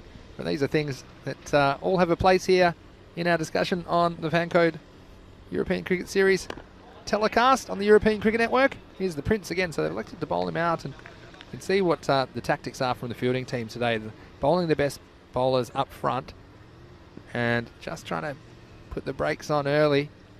Sounds a bit quicker from the Prince, and he's going to... Be too wide there. He's going to sneak it in, but he didn't quite get away with it, did he? Now, how about that second over from the captain there?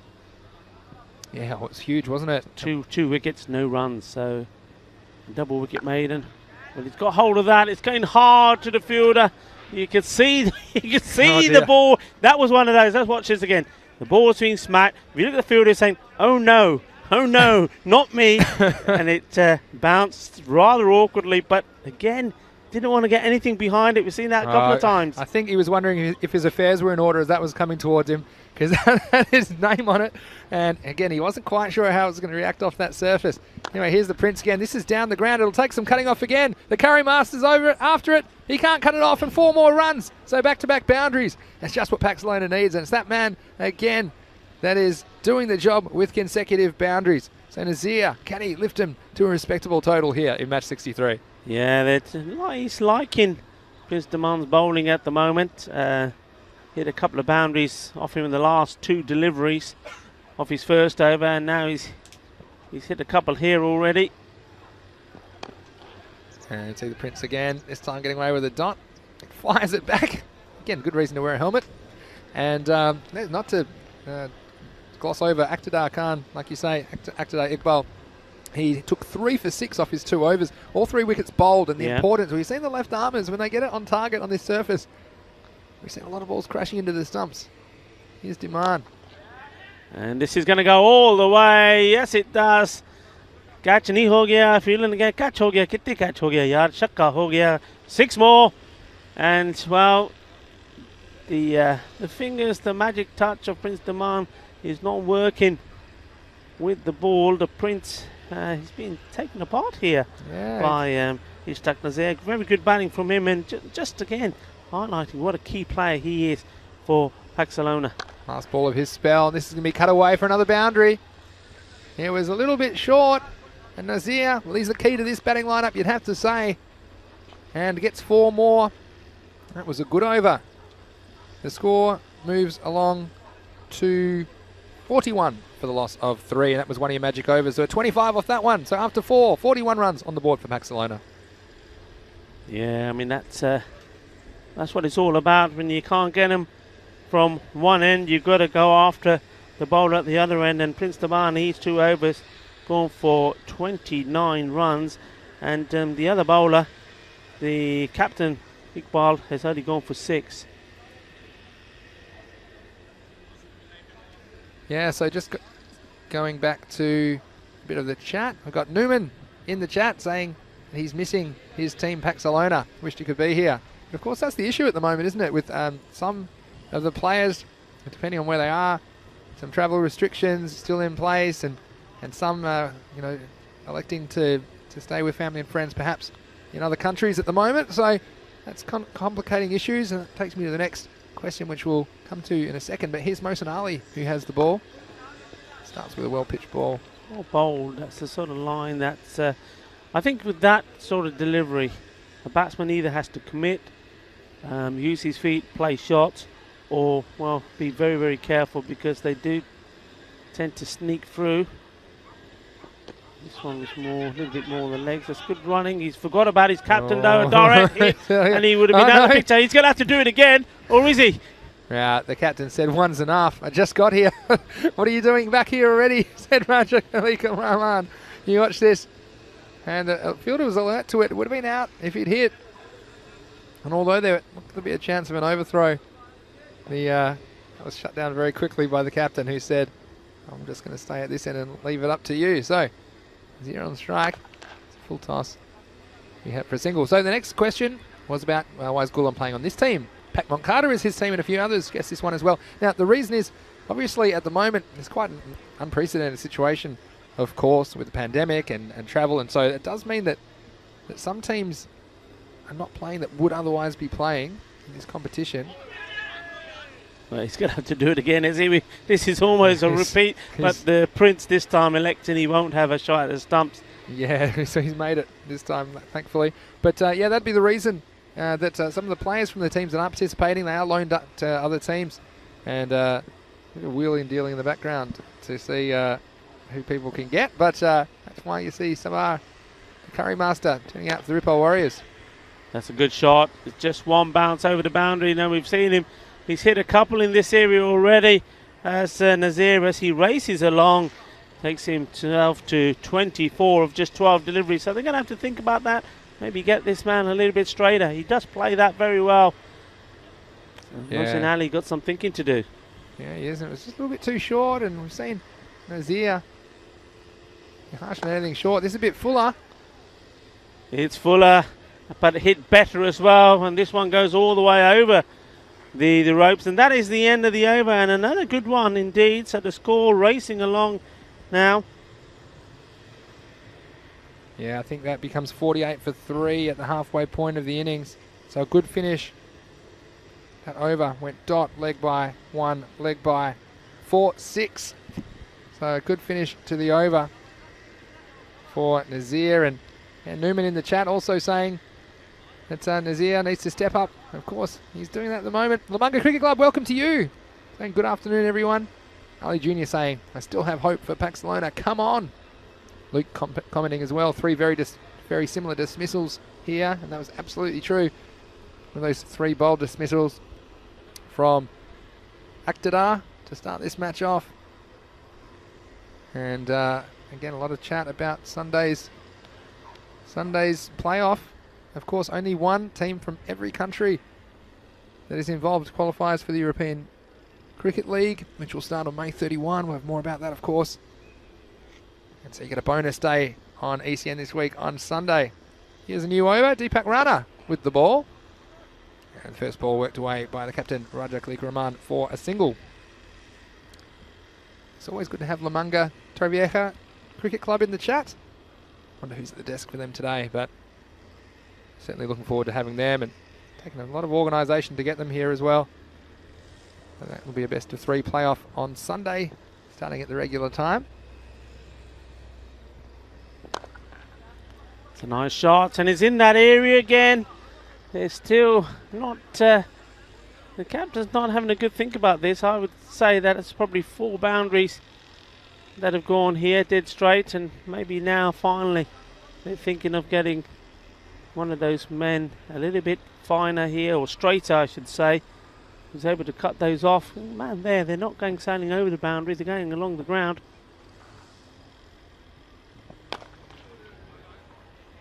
Next ball just worked away. Question for you in the chat. Jahan Zaimaskar of Korean. Today's batsmen need some alu pratas and warm cups of tea for good batting. What would you say, Rico? Well, I don't know about the warm cups of tea. It's pretty warm. I think maybe a lassi or two, you know, nice cold lassi, salted or sweet, whatever you prefer. But prontas, yeah, you know me. I'm never going to say no to a few prontas. But yeah, good call. I wouldn't mind Manjinder coming back with some of those cakes from yesterday. You got a sweet tooth, didn't you? Oh, I do now. They were very good. Didn't need any dinner last night either after I demolished some of those. Anyway, here's Deepak Rana again. Again, not quite the timing. But this is what the captain needs to do here, isn't it? Raja Khalika Rahman. Get Nazir on strike. He's flying at the moment. He's raced to 41 already off only 17 balls. And just wonder if Nazir had batted like this. You would have thought they would have taken care of Pak I Care in the first game. But he just got out at a crucial moment in that first match of the day. Next one's dragged down to mid on for a single. And Ali Jr. saying, I can't hear much excitement from the dugout with those boundaries. Where are the shouts? That's a good question. Well, everyone's distanced very nicely in the Pakcelona dugout. They're watching intently right now. It's a bit of a tense atmosphere at the moment, you have to say. Well played. The chase on for the fielder. Did very well. Bobbles along there. And also got to keep an eye on the ball when it goes from grass to the clay to the grass. Yes. And that's the end of the over. That is the end of the over. You know, in baseball, we call that a long single. And that's the cricket equivalent of a long single. As we see, the score at the end of 6 overs is 58 for 3. Because that's gone a long way, but Raja, well, we know he's not the fastest across the turf. But anyway, so they're in a position here. Let's do my 6 over check-in. 58 for 3. Again, you're probably looking at 10 and over. That's normally where I start, and I make certain adjustments now. If Ishtiaq stays there, they could get a few more than that as well. But I'd be saying 10 and over here will get them to 98. So I'll be eyeing off 100. 100 plus. And look, the Warriors do have some very good batsmen as well. I'm sure we'll see Prince Diman there. And they've also got the likes of Mohsin Ali who can come in. And Azim Makbul who's come into the team. So watch out for him. But yeah, 100 plus, at least it asks a question of the Warriors. And this will help. This is down the leg side. And this will also have the effect of getting the key man Nazir on strike, which is where they want him, as he's on 47 now, off only 20 balls. And so he still has 6 balls to face this over. If he is able to stay down the business end, here's Mohsin Ali. Oh, he's launched into that. That's going all the way. Ginna, Sona, Ginna, Badda, Shaka. How's that for a shot? And he brings up his half century, 53 off only 21 balls. So great work from Ishtiaq Nazir. Again, you see that sometimes the pressure, batting second's a bit different to batting first. He's able to come out here and dictate the terms. And he goes again, but he's gone once too many. It's up, it's in the air, it needs to be caught, and it is. Well, that's a good catch. Well done. It was almost 2 fielders. Perhaps we're going to go into that. And then the call was there saying, no, it's fine, I want it. And that's an important wicket. He just got his 50. And you can see the captain there. He's just got his head down a little bit. He knows that this was important. Yeah, we mentioned that last match he fell at a crucial time. And, well, for me, he does again, to be honest. Yeah. And you can see what he's trying to do. He's been hitting the ball pretty cleanly for the most part. But that's cricket, I guess, this one. Just the timing not there. It went up in the air. There were 2 fielders. They had to form a committee to decide who would be the man to catch it. But in the end, it does get caught, and in the end, a very important wicket for the Warriors. It was Deepak Rana who took the catch. Batsman crossed, so The captain's on strike. And it is Raja Khalik Rahman. And I just saw there's been some good wicket keeping in this game, and the keeper Shazad, she's probably a bit closer than he would normally be to a bowler like Mohsin Ali, but the reason is the footing is a lot more firm. Here's that one. He took that quite a pace. So again, these are little adjustments, and this is the kind of charm and the uniqueness of the European Cricket Series, I guess. Right before your very eyes. But now, look, I said that 10 and over minimum as long as Nazir was there. We'll be reassessing at the end of this over, but still, a couple of balls to go. Raja Khalik Rahman, what can he do? Banging that back into the ground, takes the single. The fielders are all the way out on the boundary there on the leg side. But this is also important. It's important that they don't have too many swings and misses. Got to take these singles, and Raja Khalik, we know, is not the quickest, but he needs to, and I'm sure he does, realise the importance of taking these singles now for his team. Ooh, that's a good ball from Mohamed Adil, and yes, he's got to go. He had a look up at the umpire, and the umpire gave him the nod, and the finger goes up. So, believe it or not, that's another duck, and I think that's his first ball as well. So, it's all happening here today. Another golden duck, take it to the bank. So 2 wickets and a big over from Mohsin Ali there, picking up 2 key wickets and 67 for 5. The score after 7 overs. So, have to say again, crucial time, and what also will be crucial will be the playoff this Sunday. We've mentioned it before. The Manga Torrevieja Cricket Club will be taking on Menage Cricket Club in a best of 3 T10 showdown to determine who will represent the nation of Spain at the European Cricket League 21. It's the Champions League of European Cricket, and you can catch it right here from May 31 on the European Cricket Network. But first, this Sunday, the 28th of February, from 7:30 a.m. GMT, 8:30 in Central Europe, 1 p.m. in India. Make sure you join us. But this next ball's edged away, and what was the captain, wasn't it? Raja Khalik. But I was just going to say, Rico, again, you're reassessing the expectations, and 67 off 7, now it's 71, so still feel like that 10 and over.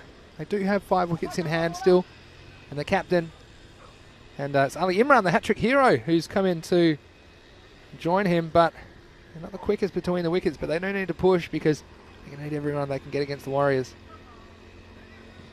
And that's the one straight up into middle stump. You see the captain there just trying to give himself some room, Raja Khalik, but well, that was clever bowling. You see he's been trying to get underneath the ball to hit it over the top, moving away, showing all these stumps, and well, down they go. I hope we rotate these wickets, because these ones have had an absolute battering so far since we've gotten this new fan code stumps, thanks to Sticky Wickets, our partners. And well, Raja, again, just you see what he's trying to do, is unselfish, trying to go the big shot, but they lose their 6th, and in the 8th over at 71 for 6. Yeah, and that's a good wicket to get at this stage, because now you've got both batsmen are new to the crease. So Ali Imran and Adil Ali, they have now got to try and take their team, I would say they're where they are now. Yeah. If they can get to between in the 90s, 100 would be a real bonus. It's not going to be easy to do, because one thing these bowlers have done, they bowled a good line, got the odd one that's been loose, but other than that, they bowled well. And well, you can see from the scoreboard, they've bowled, or the scorecard I should say, they've bowled at the stumps as well. Yeah, as we see, Wazza mentioned corridor of uncertainty. I'd say corridor of carnage, really, because we've seen a lot of balls crashing into the stumps, haven't we? But you see the importance of wickets, Rico, in the format, the T10 format. Just bringing a new batsman to the crease. Obviously, typically the batsmen get a bit weaker as you go down the order as well, and to bring them in, it's not so easy for these guys, even though they've still got 4 wickets in hand and tick under 3 overs to bat. This is all right. This will be a single, again, a slight fumble, but you have to readjust your expectations. So now I'm probably looking at more like, well, 8 and over with 6 wickets down. We've got 2 batsmen until then hadn't faced a ball. So Ali Imran, well, he's had an eventful day, hasn't he? And a hat trick in the first match, including what a one-handed catch. Sometimes I go home at night and I can't believe when all these highlights get posted on our social media at European Cricket, all these things can happen in one day. Anyway, here's Shahzad. Yeah, I mean, that seems like forever ago now, but it's just this morning, the one-handed catch on the boundary. Yeah, so much, isn't it? So much action. Yeah. It's like you know, when you're in the middle of the winter months, you see this delivery. That's well bowled. You know, it's like say we're in. Yeah, I don't know. December's a good example. You know, December. It's snowing outside. It's winter time. And all you're doing is you're just watching movie after movie, and then come the end of the day, you can't remember which movie you saw. You can't remember who was in it, what happened. And sometimes it's a little bit like this. It's all good stuff. It's fantastic. You're enjoying every moment of it. But when you go back and try and look back and say, did that happen today? Was that today? Was that yesterday? Last ball of the over. Swing and a miss. So that will be the end of 8. And the score is 73 for the loss of 6 wickets.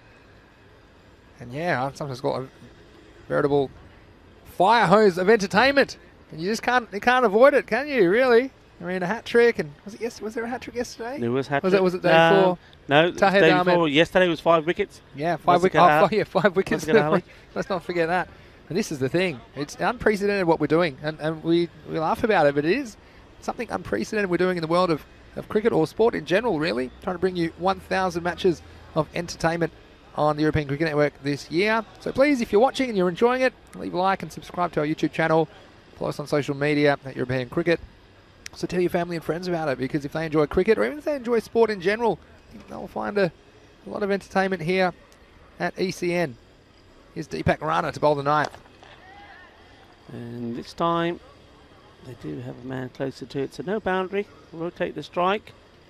And also, I want to give a shout out. Thanks to all of our over 160,000 YouTube subscribers. It's growing about 2,000 a day, which is fantastic. So thank you to all of you guys for showing an interest.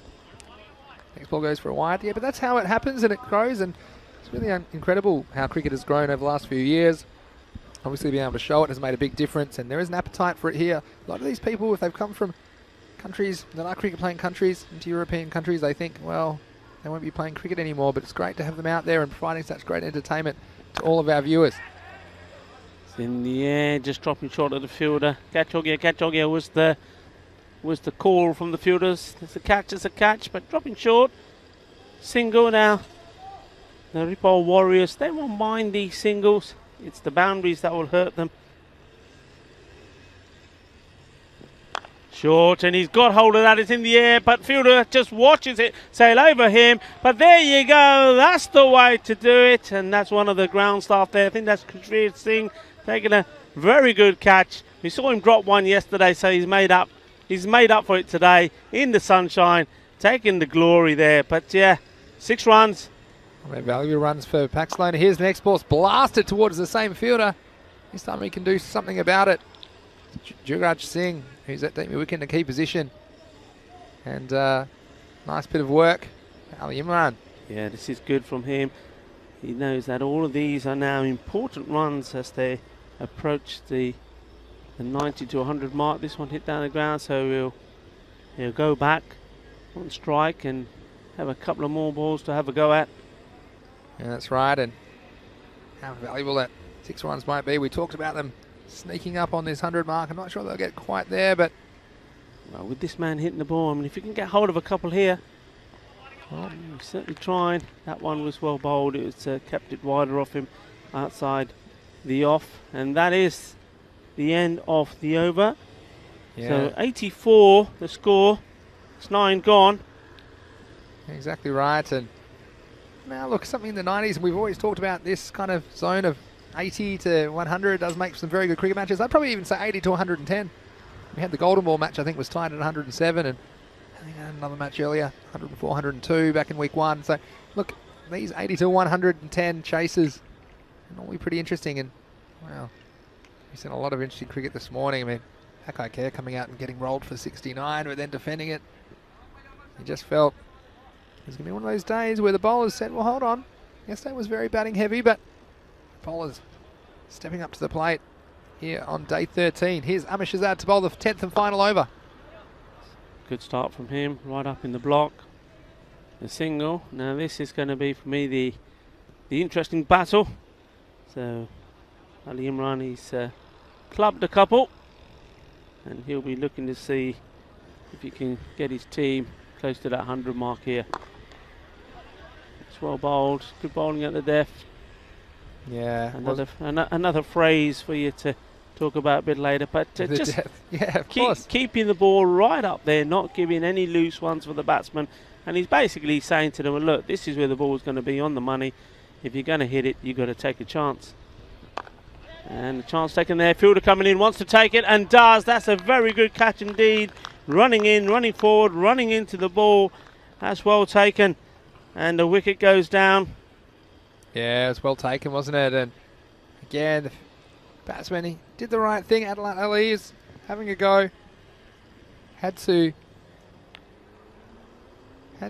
get a bit more contact to get over the fielder, but it was Jugraj Singh.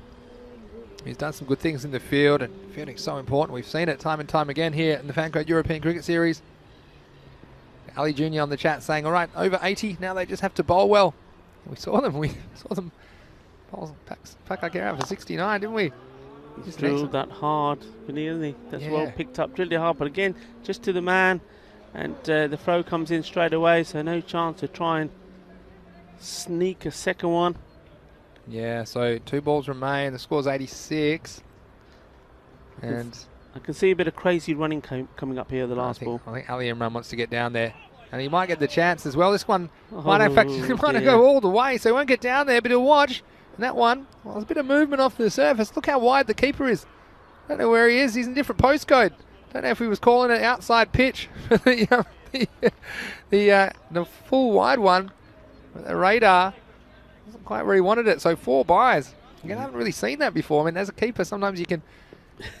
Positioning is important, but that time the keeper, he really wasn't in the same postcode, was he? But 4 valuable runs and they'll take them. So 91 we're at, and it's going to stay there. So there was a wicket off the last ball. But again, those 4 byes do take them into the 90s. They'll finish 91 for 8. So Pakcelona, Raja Khalik, well, he almost took 5 or 6 minutes to tell me that he was going to bat first in this one, after a bit of a shaky showing in their first match of the day. But ultimately, they have got a competitive score on the board. They've got 91 on the board here in match 63 of the Fancode European Cricket Series. But some good bowling early from Akhtar did make a dent in this Pakcelona innings.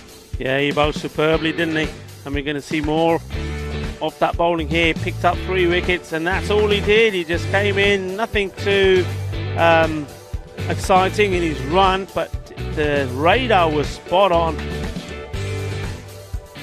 Gave his team a great start, and then it was a bit of fight back, and well, we knew who was the key player for them. Ishaq Nazir played some lovely shots of his own.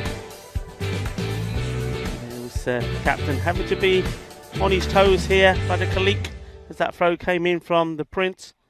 Mosen didn't want a part of that, did he, as it came back towards him. We saw some good batting, and Nazir ended up making the half century again, dominating the scorecard. 53 scored off 22 balls, but it all came unstuck here. Went to the well one time too many, came back with an empty bucket, and the 2 fielders, well, they could have raffled it.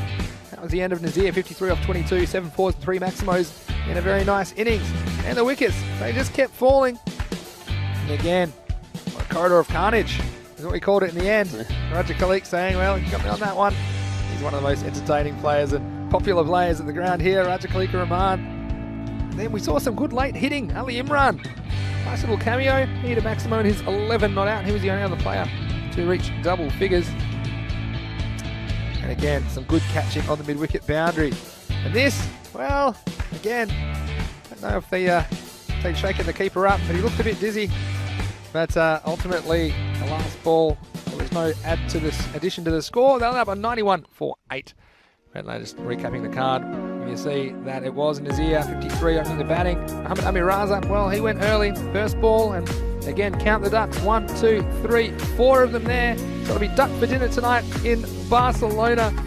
But getting up to 91, that is something to bowl at. I do think the Warriors will fancy themselves in this chase. They have some strong options at the top of the order, but first we can recap their bowling. And Akhtar Iqbal Khan with 3 for 6 of his 2 overs, including a maiden over. You don't see too many of those. And in fact, we had another 3 for Amir Shahzad, who took 3 for 9 of his 2. And the other 2 wickets went to Mohsen Ali. But it's all set up for a very interesting match 63 chase as the Ripoll Warriors back in the circle. Of course, they won their first 2 games, they lost their next 2, and then had a washout. So the Warriors will be very keen to get back in the winner's circle. So we finished a little bit early, so we'll be back probably in around 12 minutes with the run chase. And just give us a quick analysis. Rico, who do you like? Do you think the Warriors are going to chase these down? Yeah, you know, I think what's going to play a big part in this, I think the Warriors, they, like many teams, I think prefer the ball coming onto the bat, like to use the pace of the ball. But what we have seen is Pakcelona are very clever in keeping the pace off. That's what I think was the deciding factor in that innings of Pak I Care. They just didn't get any pace on the ball from Pakcelona. They're going to do the same thing again. They're not going to change it. So it's all going to be about how the Warriors go about this reply. If they're going to come down the track and try and hit big right from the beginning, I think they're going to find themselves in a bit of trouble. You're going to have to bat well and play some proper batting shots to get this target. Yeah, well, don't go anywhere. Make yourself a little cup of tea, or perhaps something a little bit stronger depending on where you're watching in the world. It's Vinny Sandhu here, Mr. Maximo, along with Rico Full. We'll be back in about 10 minutes time for the chase. This is the European Cricket Network and you're watching the Fan Code European Cricket Series.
Welcome back, bienvenidos. I hope you've got yourself a nice cup of something. Cup of soup, Horlicks, hot chocolate, whatever it may be, and maybe a little snack just to keep you going. As we're about to see the conclusion of this match 63. Just to remind you, Pakcelona, they, well, got themselves to a respectable score, 92. We've seen some very interesting and exciting games with scores in between the 90s and the 100s. So I think this one will be one of those. I really do. I think it's going to go all the way down to the wire. Pakcelona, we know what they do, and they do it quite well. They keep the pace of the ball and keep it there on the spot and wait for the batsman to make the mistake. It's going to be Prince Daman. He certainly has impressed us on a number of times, on a number of occasions. Now we know that he's not 100%, and that's why he didn't bowl off his full run-up. Also, you saw him was sort of hidden in the field to make sure that he wasn't going to be do too much running, and that's because they want him to perform with the bat. And the non-strikers end is going to be Wakar Iqbal. So he's been sort of promoted up the order from where we would see him normally bat. Normally comes in around number 4. And in the bowling department, we're going to start off with Mohammed Amir. So we're all set, more or less, to go. Be interesting to see how the Warriors go about this run chase. Will they be cautious and try and time it, or will they just go for the big shots straight off? Of course, a good power play will certainly put them in a very good position. Ready to go. Mukesh just checking with the scorers and also with his umpire at square leg and the third umpire as well. And we're off. So target 92. Run straight away. Taking the single. A nice gentle jog from the Prince to get to the other end. So Wakar Iqbal will take his guard now.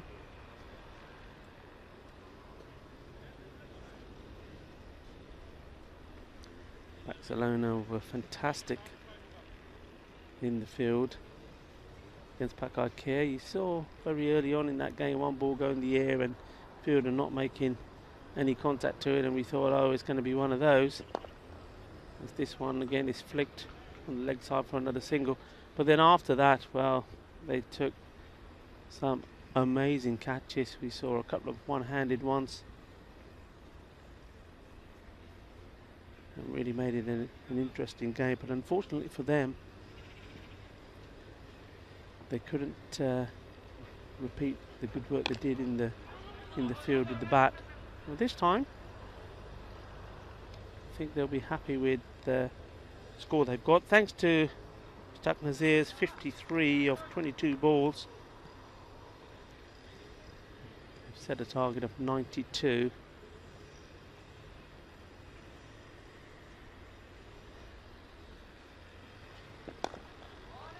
Well, the Prince quite happy at this stage to just respect the good ball.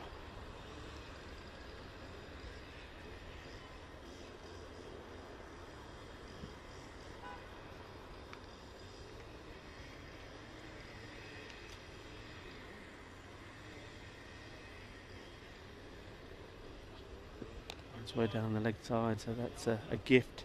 The Warriors, of course, they're starting the day third in Group B. Having played 4, they've won 2, lost 2. Also picked up a point for one abandoned game. So 5 points. A win here, what they will be looking to do, would take them to 7. That's a very nice shot indeed. Very classy. And that's the strength of this man. I mean, it looked no venom in this shot at all timing. And what a lovely cricket shot that was. Beautifully executed, 4 runs. And that's what the Ripoll Warriors will be wanting to see more of. As I say, a victory here takes them into second place, but also keeps the group alive. One of these teams has to keep the pressure on. Pak I Care, as we see another shot played out to that offside boundary. This time the fielder does get foot on it. The umpires are just looking at him just to make sure that is the case. It is. So 2 runs off that one. So at the end of the over, it's 9. And 9 without loss. Well, it's been a while, especially today, that we've been able to say that. There's been so many wickets falling. So score on 9. And the Prince looking pretty strong already outside that off stump. It was nice to see, really, from him. He was quite happy to play a orthodox defensive shot to a good ball. Well, here we go. This was what it was all about the first time around. So Ali Imran, the hat-trick man.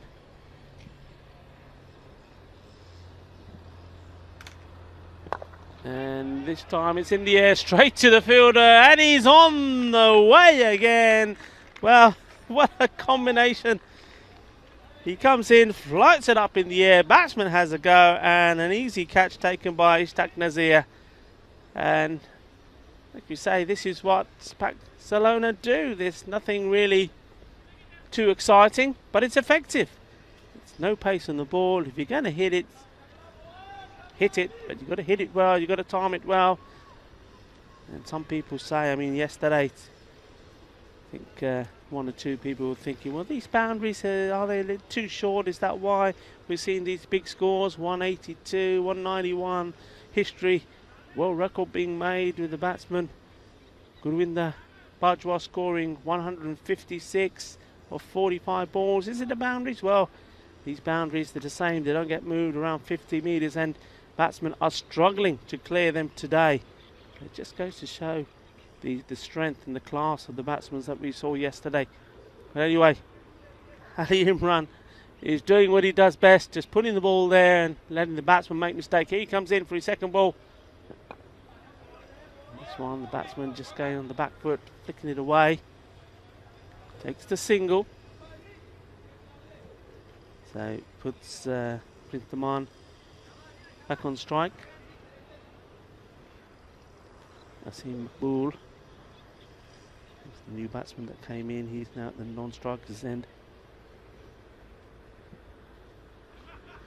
And the Prince, well, he launches into this one, but it's along the deck, fielder's giving it chase, and in the end I think they got in each other's way and had to change direction, otherwise there was going to be a sandwich here. It was could have been nasty. You see there, just in the end, Nazir having to give up the chase, and the ball goes through for 4 runs. Valuable runs. A little shake of the head from Ali Imran saying, nah, that shouldn't have gone. So he's back, bowling again to Prince Daman. Quicker. And Prince this time not able to find that gap on the offside. And Mr. Sandhu back in the commentary station. Welcome back, sir. How are we? Yeah, I'm good. I'm just mixing it up. Instead of a bowled wicket, I just created a caught wicket this time. Another one for Ali Imran. Put that up in the book. You see the Prince is testing out that injury with a bit of a tight single. See him out there. Like I say, you saw his bowling earlier. Slightly different style than we used to, but again, just showing his all-round skills, the Prince. So fantastic to have him involved. I know he's got a lot of fans out there on the European Cricket Network. Here's Imran to close out his over. And just pushing that out for a single. Well, what about what a day he's having, his very first ball. There again today, taking a wicket. I mean, he never probably dreamt that this day was going to start the way it did for him today. Yeah, you have to say that, especially against Pak I Care. I mean, it looked for all money like a lot of cricket balls were going to disappear, but it was batsmen disappearing, wasn't it? In match 61, the start of the day. And a hat-trick, the third one of this series. 3 hat-tricks, only 1 golden ball so far. What do you think about that? Surprises me. Plenty of time. Plenty of time, though. Plenty of time as the second over comes to an end. 16 for 1. Yeah, Luke was mentioning that we're just over halfway now. We're halfway after the last match. 62 matches of 124 in Barcelona. It's great to have your company. New over begins, and it's Mohamed Amir with the ball once again for Pakcelona. And it'd be a great confidence builder if Pakcelona are able to defend this target. But I tell you what, with the Prince there and Makbul, who's just come to the crease for the first time, you feel that you feel like the Warriors are in control of this match. But it can all change very quickly, Rico. Well, haven't we just seen that today? If there's ever an example of what one wicket can do and how it can change the game, well, we've seen that here today. And that's why I think these two now, especially the Prince, you can see he's so far been very cautious. He's been quite happy to play down a couple of balls and take nothing from them. I think he's thinking about building his innings here, but he does need somebody to stick around with him at the other end as well. Good discussion about where the fielders are going to go, of course. Very important aspect of the game.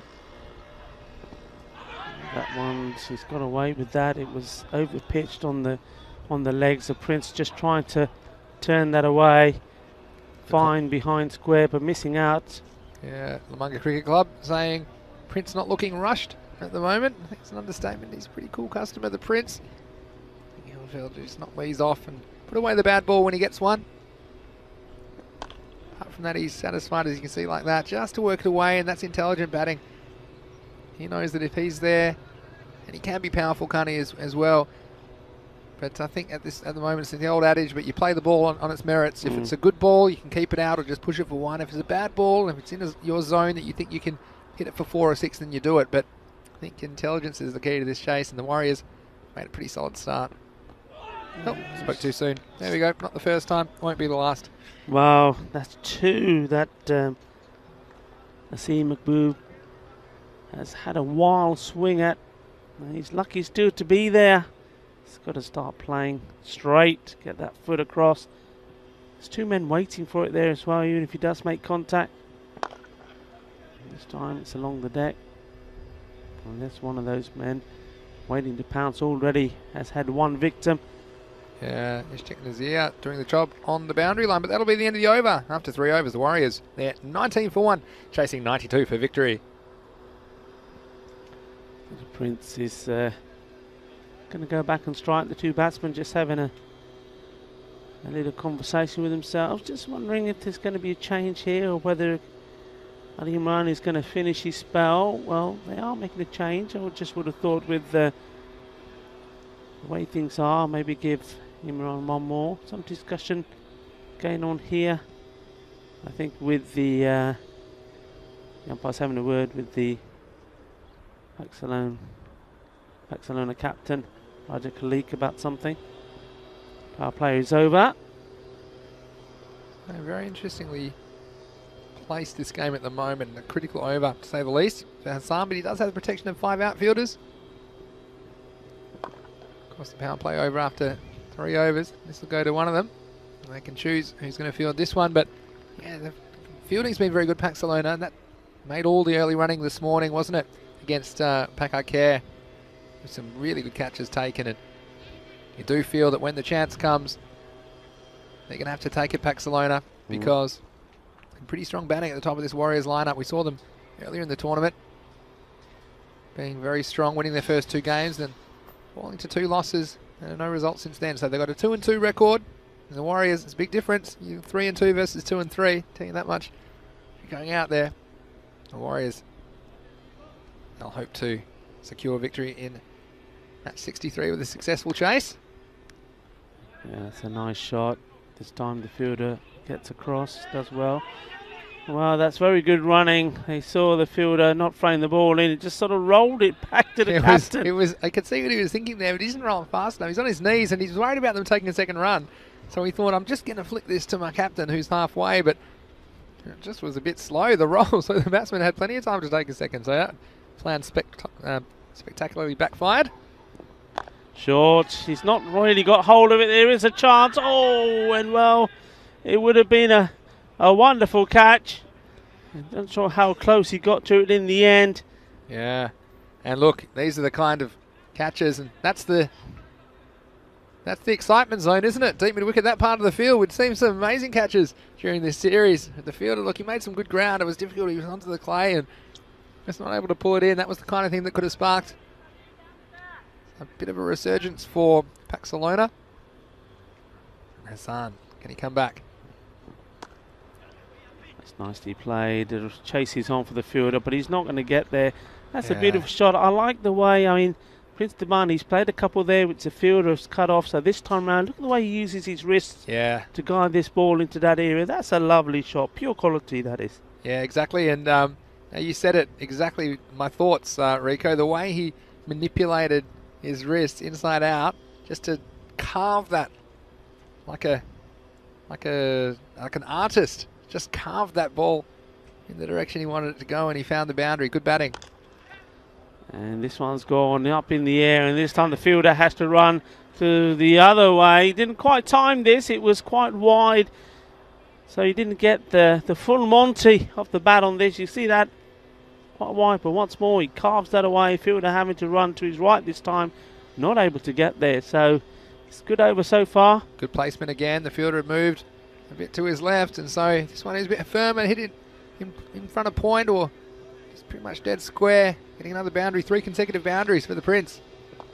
This time on the legs. Well, qué genial. Esta hombre, qué grande, eh. Es 3-4. 4 y de fin de over. And that was a good one, wasn't it? It was, and almost your magic over. There were 19 of it. They doubled their score in the 4th over. They've gone to 38 for 1. And some discussion in the chat, perhaps. The viewers thinking they should have let Ali Imran continue, and it was a calculated gamble to bring on Tazib Hassan. You wonder if they might bring him straight back now, but they're going with another option. But yeah, it was never easy, and everything's easy in hindsight, isn't it, Rico? If you've ever captained a cricket team, you'd know that. But also got Lamunga Cricket Club saying, hope you're both looking forward to working on a Sunday. Vinny Sandu and Rico. Well, I can tell you that I will be here. Rico, you're going to visit your family over the weekend, but that you've earned it, I think. Yeah, so we can't have you 7 days a week. I'm stuck here, but you'll be watching with interest, I'm sure, on Sunday. I certainly will. I mean, I have to say that it was a weekend break that was planned before the match was scheduled, so it is unfortunate, but I'm sure in between doing the chores and duties I have to over the weekend, I'll be keeping an eye on the score. So good luck to both Minaj and also to Lamanga Tori for that. How much do you think you'll be allowed to watch, Rico? Do you think that'll be pretty? The wife will be pretty impressed with you flicking on the TV after getting it done now finally. Anyway, it's Shazad Khan. Yeah, I think I'll answer that one off air, just in case the wife or the daughter are listening. It's from entertainment for the whole family, though. Your little dog as well, don't you? Your dog will be watching with you? The dogs, yeah. Sounds like a perfect Sunday to me. Run of the Sunday watching ECN. It's a great source of entertainment. Even, I'd say, for people that aren't necessarily cricket people, and I've found this since the Fan Code European Cricket Series has been around. A lot of the people in my circle that consider themselves not interested in cricket because they have preconceived ideas about what it is and what it's not, and they feel like they don't understand a lot of the rules. The ECS has been great to bring the game to them, and easy to understand, fast-paced format. A lot of excitement, of course, so hope you're enjoying the action wherever you're watching around the world as the Warriors sneak up on this target of 92. Shazad Khan, the bowler. This time that fielder does get to the ball. Throw it in this time. That's a good idea because he was a bit too clever last time. A few people asked me about the last game of the day. I can tell you the matches remaining. First we'll have match 64, which is the Ripoll Warriors returning against the Barna Royals. The news there from the toss. The Royals have won the toss, batting first. This one I think it'll be just the single Nazir will clean up for Pakcelona. Last match of the day, as we've had a couple of times in the fixtures, it'll be 2 teams we haven't seen at all today. The Hira Sabadell, who are winless there, returning to the stage, and they'll be taking on the City Lions. I think that'll be a pretty competitive game. Last match of the day. City Lions do have a win to their name against Pakcelona. Hira Sabadell without a win. They'd desperately love to get on the board in match 65, which will be the last match of Wednesday. Oh, that's hit well. That's 4 runs. You heard the bowler a little from him trying to put a little bit of extra in it, but well, that doesn't put off the Prince. Just stood tall and hits this straight back down the ground. That's a lovely shot. Once more, it's all about the placement. Placement both अच्छी थी, अच्छा shot, अच्छी timing. And Prince is showing maturity here because he's just picking his moment and he's not going for any wild shots. He knows as long as he's there, got this game under control and he's placed the ball around the field. And again, that one, it was just in the zone where he thought he could hit it straight and hard and get a boundary. It's exactly what happened. So good work, and he'll retain the strike because of that bye. It's the end of 5 overs. The Warriors 46 for 1. Yeah, and going along quite nicely. It just goes to show when myself and Vinny say that sometimes the batsmen, they've just got to build an innings, build a partnership, take a little bit of time before they start swinging and missing and blazing the ball all over the place. And this is what happens at early wicket, of course, and then these two, I mean, it's mainly been Prince Daman, of course. I think Asim Mubal, he's been trying to hit and hit hard, but what he has been able to do is not too many dot balls, get the single, get the Prince on strike, and they've moved along without too much excitement to 46 for 1 at the halfway stage. And yeah, right on target. Yeah, right on target. Double that, well, here's 92. the big call. He comes back on, and you see there, the Prince, he knows that this is the danger man. He's got a few wickets today already, as we know. Yeah. Got one in this match, and quite happy just to play that defensively out on the offside. No fielder close enough, and then taking a single. I don't think Asim will play it the same way. You're right. He's tried to smash this. It's in the gap, but I think they'll just get one. But like you say, Ali Imran, well, whether it was through fortune or design, he's been amongst the wickets today. Yeah. Haven't all been great deliveries, but he seems to have the knack of getting the batsman to hold out to the outfielders. And he comes again. He's hit that hard. Nobody's catching that. That's all the way over. Lovely shot. Qué grande esta hombre. Vale, tiene la fuerza. Y 6 carreras más. Es un máquina, eh? Es un máquina. It's a mature innings from the Prince, have to say this. And this after this ball, but he was after Ali Imran. You wonder if he might just knock this one, or it's in the zone, he might go for it. Oh, again, put the mocker on him. He had the idea of the sweep. But yeah, what I was going to say is, this is for me why sometimes I think batting second can be an advantage, because you have more ability to be more or less aggressive. You have more control over that when you've got your bat in your hand. And more of that in the second. And Prince is after him again. This is all the way. It's going to go over the fence. This one's feeding the snakes, Rico. That is 6 of the best. That is a Maximo to Prince Daman. And he moves along to 49. And, well, nice work by him. Now, the reason I was going to say, that is, you see the Prince there, he's able to dictate the pace innings. He knows exactly how many they need to get in the second innings of this match. And, well, this isn't the prettiest shot of his innings, but it will bring up his 50. And it comes in pretty quick time, better than 2 a ball. So well batted to the Prince. He's back in the runs and back in the action here in match 63 of the Fancode European Cricket Series. Yeah, well batted indeed. And really, once more, those 50 runs have sort of just come from nowhere, you would say. He's not done anything extravaganza, nothing spectacular. He's just been there, played the ball on merit, and, well, I suppose the best way to describe this, he probably hasn't broken sweat yet. He's just been in a chilled out mood, playing like he's having a net, and he takes a strike again. One thing I will say is something which about Asim Makbul, so the non-strikers, and he scored 7 runs, and I can tell you all of his 7 runs have come in the same place, and I think the captains, if he was watching, would have put a fielder there, and by doing so would have just kept him on strike and kept the Prince off strike. Adelat Ali will continue.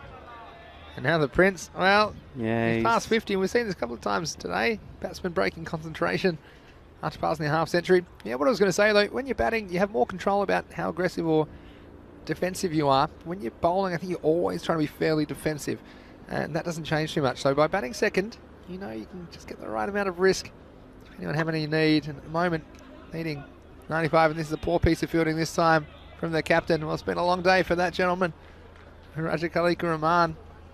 He stuck out the boot, couldn't get near it, and a bit like this, you just feel like Pakcelona are going to end up coming up empty-handed in day 13. Unlucky for some. Well, again, you'd have to feel that they're unlucky not to come away with a win because they've been in the game at times on day 13. But this game's slipping away from their grasp. And that man, Prince Demand, he's cruising. Can't put the sweep away though. Leave the sweeping to someone else. He's just trying to... Well, he thinks he needs to do something different. He doesn't really. He can carry on the way he's been batting, but now he's trying to score all of his runs of boundaries. He's taken the single out of the equation at the moment. Yeah, he's eyeing off that gap.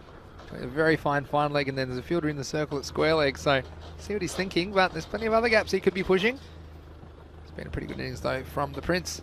This time it was right in his zone to hit it there, and he missed out. A wee bit of pad, and I think it'll be a leg bye in the end. Yeah, that's a good example, isn't it, of earlier on in his innings, he would have just waited and ticketed that around and got 4 runs. This time he's trying to blast it away and totally missing it. So he's just got to get his thinking cap back on again a little bit here. It's been a good innings from him so far. He won't want to throw it away and add a little bit of pressure onto his team, the Warriors here. Wazza saying great 50, and I have to agree with that, Wazza. Thanks for joining us again. This is Makbul, who really hit the ball that sweetly, but he's staggered his way onto 8 runs now off 12 balls. And all 8 of those, Vinny, have come with the ball going in that area. And if you don't believe me, look it up. All 8 of his runs come in that area, and all you need to do there for me is push one man up into that spot, and that would have kept. That would have meant that Prince Demand would have certainly have had 8 balls less than the 27 he's had so far to score the 54. So you just have to have your thinking cap on a little bit as well in the field here. Yeah, I'd agree. As we see the last ball of this over. And it's going to be the Prince facing up. I'm going to say he's going to knock this for a single and keep the strike. Let's see if I'm right. Oh, good luck knocking that for a single. This is up. It's in the air. It's gone all the way. Not quite on the full, but it will go all the way to the boundary. So 4 runs to finish the over. This was a very high full toss. It wasn't quite above the waist by the time it reached him.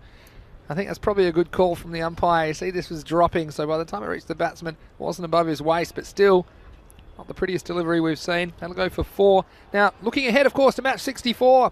It's about 40 minutes away. The Warriors, they'll be returning. Looks like they'll be 3-2, assuming that they can get the job done here against Pakcelona. They're taking on the Royals, who returned today. Of course, they weren't quite able to get over Pak I Care in the second match of the day. And you can see the lineups. We've got Prince Demand listed at the top of the order, and he's in very good form. He could be a pick for your captain, perhaps, if you're playing some Dream 11. We haven't seen the Curry Master yet. Ghulam Sabah is listed number 3. But also the Royals will be returning with some of their players. You can see all of those fantasy dashboards at European Cricket on social media. Back to live action now. And Makbul, well, another single on the leg side for him. Now, just finishing my point of what I was saying. So, I do favour batting second in a way for that reason. But then, there's a bit of a human factor of you can bat with freedom batting first. So, there's the counter argument to that is if you bat first, you're not encumbered by a certain total you're trying to get, and you're just batting a bit more with a clear mind, getting as many as you can. So, no right or wrong, of course, if you win the toss. The conditions typically don't really change over the course of a 10-over match, but it's just interesting to about the pros and cons of batting first or batting second. And like I say, if you take the human factor out of it, which you never will, I suppose, but the fact that you can essentially dial it up or back for aggression when you're batting, you can you have more room to move there. And that's why I think batting second, for example, the way that Prince is batting, he knows that they don't need 140 here. He knows they need 92 runs. And he's batting in a manner, and he has during his innings, he's batting in a manner that they can get there as safely as possible. They don't need 120. They don't need 130. He just needs to be at the rate, and he could be a little bit more careful than usual. And it's been a good innings from him. There's a bit of chat about Rajat Khalik Rahman's fielding, but what I would say in his defence is, well, look, again, he's one of the most popular players we have here, but he's not into his fielding, and that's one of the issues with depth in some of these teams. Of course, he's an important player with the bat and the ball, but fielding is not his forte, and he wasn't able to get anywhere near that one that went past him. This will fall safely, I think, in the end. It's going to pitch like a sand wedge. But, yeah, just the 5 singles this over. Rajat Khalik Rahman coming into the attack and getting atoning for his misfield, which cost him a boundary. He's come back with 5 and 5 balls, so that's a nice little contribution. Last ball of the over. Yeah, I think he's going to dangle the carrot here. Let's have a look. Well, he may have dangled it, but he's been sent way back over his head. That's a good shot. And the shot of a man who's in very good form. Look at that. Yeah. These are the feet, and I like the little bit of action there on the wrist to send that ball. He's done it effortlessly, hasn't he, really? As he's cruised all the way to 66 off only 31 balls. A great innings from the Prince. And we've enjoyed his action on the European Cricket Network. We'll see him again, of course, in the next match, match 64, which is coming your way. It'll begin at 1:30 p.m. GMT, which is 2:30 in Central Europe, and it's 7 p.m. in India. I'm going to get more of the Prince. Although I will say that the Royals, they have won the toss. They're batting first in that match. So I think matches 4 and 5, both even contests. And we want to see close games, of course. We've seen some magnificent finishes so far in Barcelona. I'm sure there's a few more before everything's said and done here in the first Fancode European Cricket Series of the year. It's Adlat Ali who's going to try and keep this game alive. There's 10 required off the last 2 overs. Well, that's in the air, and it drops in between 3 players there, and also gets a single, so gets Prince Naman on strike. Yeah, but what I would say as well, this game's not dead. I mean, I'm acting like it is. It looks like everything's in control, but I mean, if they lose a wicket here, and they need 9 off 11 now, so don't count them out. Need a magic over from Adlat Ali, though. That's going to loop over the top again. Just stop there for a single. Yeah, the fielder just a bit slow to react a couple of times. It's still 8 off 10. I mean, if they can keep it down to singles, the fielding team, at least it keeps them in the conversation, as we say. But you'd have to say 1 or 2. 1 boundary really kills the game at this stage. Yeah, that's him, Makbul. He'd like to find the middle of his bat. And, well, that's a bit better. Still a fielder out there. But I suppose, hey, you know, he's done his job. As that one almost goes for overthrows, what he's done, and he's done well. He hasn't used up too many balls. He's always managed to get Prince Naman back on strike. So he's just played the role, hasn't he? Yeah. You'd have to say it's saying helicopter shot. It was a bit of a helicopter shot last ball, last over, wasn't it? From the Prince. And here he is now. Can he finish the game? Went to it this ball. They still need 7. Oh, and he's gone. And the Prince, well, he's got him within sight. And just a rush of blood. Trying to finish it quickly. A 6 would have tied the game. But again, you just wonder, is that possibly going to bring Pakcelona back into this match? Because 7 off 8, again, it looks easy when you watch it on the screen, if you're watching at home, ladies and gentlemen, but get it back in your hand and walk out to the middle of the Montjuic Olympic ground right now. Your heart will be pumping, and it's so important for Pakcelona. They can't give away any extras, and look, they have been reasonably good in this innings as far as extras have gone. We haven't seen too many wides. I'll just get the exact amount at the moment. Yeah, they've only given away 1 wide in the innings. So, I mean, that's, again, making the difference. It's probably why this game is still close-ish. But, yeah, 7 off 8, and it's been a good over. And we said that they needed a magic over, didn't they? But at the moment, Adlat Ali coming up with the goods. He's got 1 for 12. 2 balls to go. Yeah, you get a new batsman in, anything can happen. It's Mohsin Ali. I said before the match that he's impressed me. But, of course, like you say, a little bit of the jitters. You know, the game's almost won, but it's not won. Yeah, 7 off 8. Mohsin's a good player. I was going to say, though, and so is Mohamed Ihsan. He walked away with 2 ducks today. Yeah. Took two ducks home with him. So, 7 off 8. What do you think? Do we have a little twist in this tale? Adlat Ali. 7 runs required. 8 balls remain. We a dot, and again, you can see Mohsin Ali, he likes to be aggressive, doesn't he? And now we're back at even a run of ball, so 7 off 7. Have I put the kiss of death in my preview for the next game? I already said that they'd win this. Again, Mr. Maximo causing the excitement. Last ball of the over.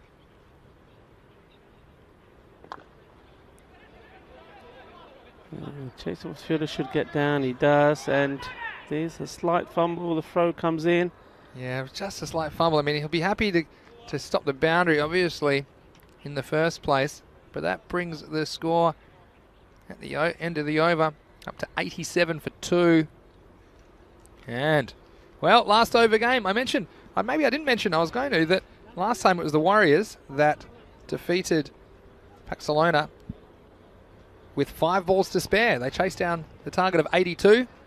They scored 86 off 9.1 overs. So, just shows you, these two, it was a similar game last time. It was a bit of an arm wrestle, and the Warriors got over the line in the 10th over, and that's exactly what they're going to have to do here in match 63 if they're going to achieve victory. And look, we've seen this kind of score defended before in the last over, especially, I mean, not a new batsman, Makbul, but he hasn't hit the ball very fluently. You'd have to say, again, it's the first time we've seen him, and they do fancy him as a bat. Yeah, But, I mean, the interesting thing also, I mean, don't forget, I mean, batsman on strike, though he's been there a while, he's 17 ball 13, hasn't hit a boundary, it's all been singles. Yeah. So, you know, bit of pressure on here. I would say they have to go for the single here, try and got to score. Whatever happens, got to score. Score if every ball you get can't Ali lose. on strike. Yeah. Score if every ball you can't lose. Anything more is a bonus. Wides and boundaries. Here we go. 5 off 6. 5 off 5. Oh, here we go. Here you go. You see. He bowled it first. At first, over was good. He only went for 8 off his first over. 8 runs scored off his first over, I should say. So, you know, here we go. 5 off 5. Here we go. This game's close, coming from nowhere. Here we go. He's got bat onto this one. That's what he needs to do. Will they chance the 2? Got to go. Yeah.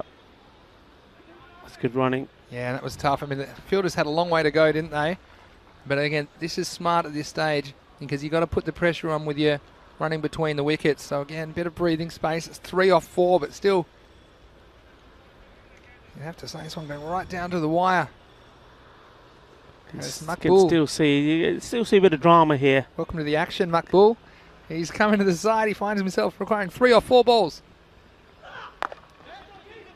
Again, are they going to push for 2? I think this time, again, a bit of a fumble. Bit of a fumble in the batsman. Well, and again, that to me, I think that you have to take on the field, especially you actually fumbled it 2 or 3 times in the end, and that's going to bring Mosen on strike. Yeah, you needed to take that really, didn't you? And if the game followed the pattern of those first couple of balls, then you would have seen them home. But now puts a little bit of pressure on Mosen. He's had 2 balls, 2 runs so far. Oh, a bit of golden ball chats come in now. Ali Jr. smelling a golden ball. I think they're still going to get this done. But again, with the Pakcelona, do you gamble? You bring up fielders. They want to tie 2 to win. There's 3 balls remaining. You can see this be a dot outside our start. Let's have a look.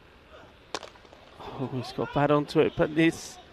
That'll tie the scores. That's a good job also from Raja Khalik. We've seen him make a glaring misfield earlier, but when it mattered... Probably thinking, well, it probably mattered earlier. If he had thinks about it now, he'd love to have 3 runs back. But anyway, scores are tied. That's Makbul. Well, welcome to the ECS. Scores are tied. There's 2 balls remaining. Now, this is where you've got to be clever with your field. You've got to bring a couple of people in, one either side, I'd say about 10 to 15 yards from the bat.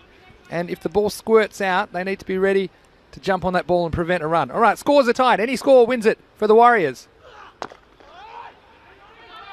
Oh, another fumble, but if he hits, it would have been interesting.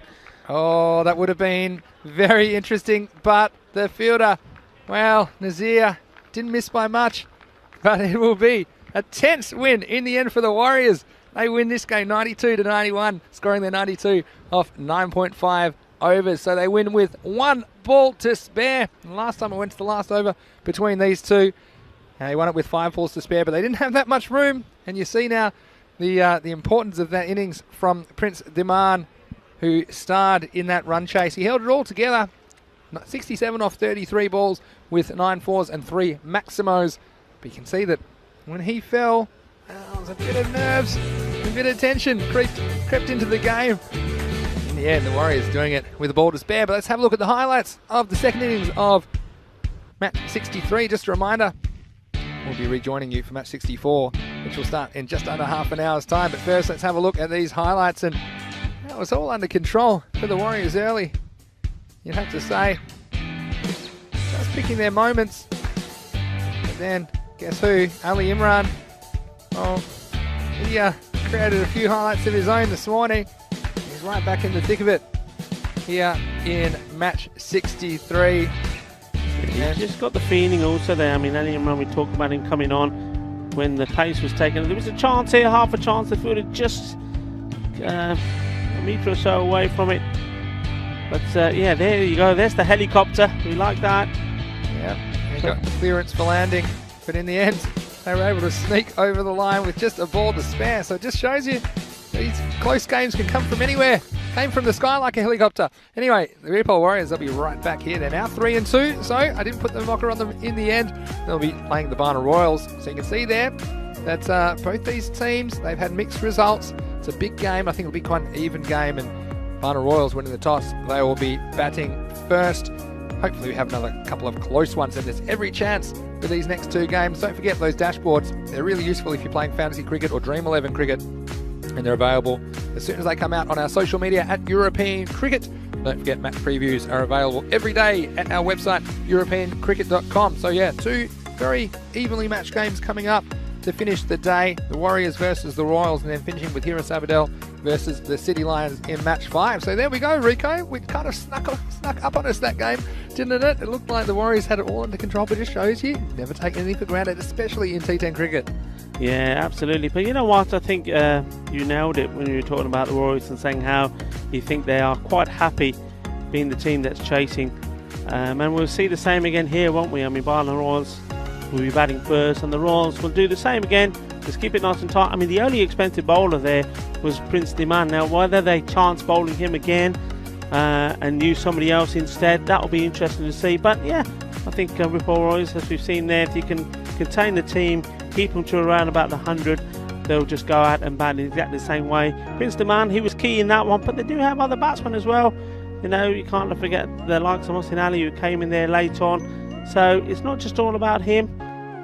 In the end, a comfortable victory. And Barna Royals, well, they'll like to come back and get a win. I mean, they, again, just like Pakcelona did, worked very hard against Pak I Care. Were very, very good, I think, in the field, containing a strong team to 106, and also picking up 7 of those wickets. But unfortunately, against the strength of Pak I Care, they just couldn't get the right number of runs on the board, and a couple of magical overs really stopped them in the track. So different ball game, different opposition. Let's see how it goes. Yeah, so just confirming that run chase and the result from match 63. It was the Warriors with 92 with 9.5 overs used, defeating Pakcelona 91. And of course, the Prince, 67 off 33. He'll be the man of the match. And Hasim Makbul, he provided a good foil in the end, but there were a few nervous moments towards the end. He contributed 17 not out in his first appearance for the series, and Mohsin Ali came in and helped him finish the job. As far as the bowling went, well, not too much in the wickets column, but shout out to Adil Ali. I thought he bowled very well, 1 for 14, only 14 runs off his 2 overs. Also, Mohammad Amir Raza kept it tight early, 2 overs for 11. The other wicket went to Ali Imran, who was the highlight, I suppose, for the day for Pakcelona on a day which they didn't walk away with a win. They do have a hat-trick, which is one of those things that a lot of people will never do in their entire cricketing career, so congratulations to him. And Pakcelona, look, they're one of the more popular teams as well in this fan code European Cricket Series, so we wish them all the best. They've got plenty of games to go as well to try and improve their record. But Rico, we're going to take a bit of a break. We'll be back in about 20 minutes.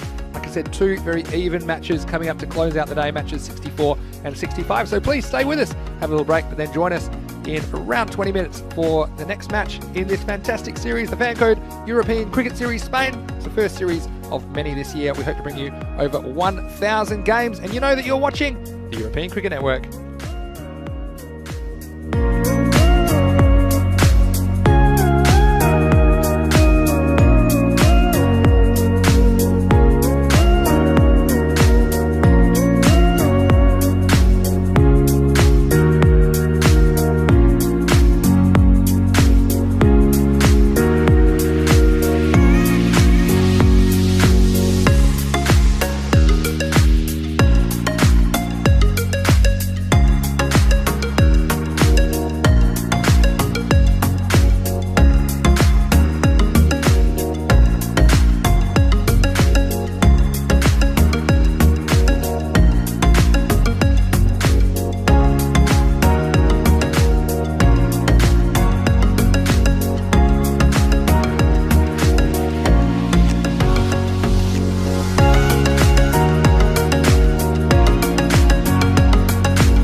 Hello and welcome back to the Fancode European Cricket Series. It's Mr. Maximo here, Vinny Sandu for ECN, and still 2 matches to go and 2 very interesting matchups to come, so don't go anywhere. This is the toss for match 64 between the Ripoll Warriors and the Barna Royals. Let's go to the 2 captains and the match referee. Tails. Tails is the call. And tail is it. So Royals, we have won the toss. We're going to bat first, yeah. Royals have won the toss and they're going to bat first. And you see there, the Royals had no hesitation in deciding to bat first, and we've seen some good performances from them this morning in their first match, although they weren't able to get over Pak I Care in the second match of the day. They'll be very keen to get going, as well the Ripoll Warriors, their captain Wicket Iqbal. He probably would have liked to have bat first as well. He'll be relying on the likes of Prince Diman and Mohsen Ali to contribute to a win for his team. So 2 matches to go, 2 very interesting matches, and we've seen some action already here, haven't we, on day 13. And well may it continue. Or over to you, Rico, in the commentary box. Yes, thank you very much, Vinny. And you're looking at the beautiful setting here at the top of the hill, Mount Dewey. Muy impresionante. And you're seeing there the iconic Telefonica Tower, probably now being called the Movie Star Tower, which towers over all of the Olympic venues and architecture here at the Montjuic area in Barcelona. Just in the background, the Olympic Stadium. And of course, this itself is an Olympic stadium of its own. The Mount Dewey Olympic Ground. Remember, we brought you last year in October the very first European Cricket Series. And we have 3 in total. 2 long events, and then we had the Bash. Well, we've got a contest here for you now. We've seen the Ripoll Warriors. They paced their chase perfectly against Pakcelona. Pakcelona, remember, were hoping to get and register their win, first win of the day. Played 2 games, but 2 tough games, it has to be said. They certainly surprised us in the field against Pak I Care, but weren't able to do the job with the bat. And once more here today, this time batting first against the Ripoll Warriors, who are back up again here. We weren't able to contain them, and that was mainly thanks to Prince Diman. So he's there on the fantasy dashboard picking up lots of fantasy points. And remember, he is playing with a slight injury, so it'll be interesting to see if we do see him have a bowl, but it's going to be the same again for the Warriors. They're going to have to field first and try and contain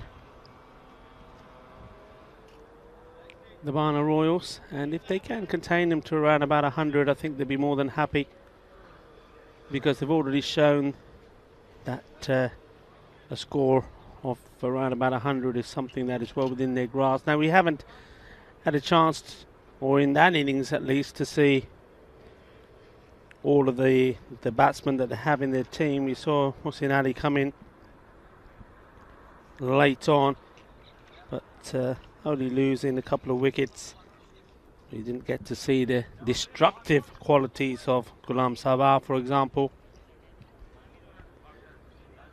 You know, on 2 occasions when we've seen him before, he comes out and smashes the ball all over the place. Something has to be said we haven't really seen today. It's very much a bowler's day.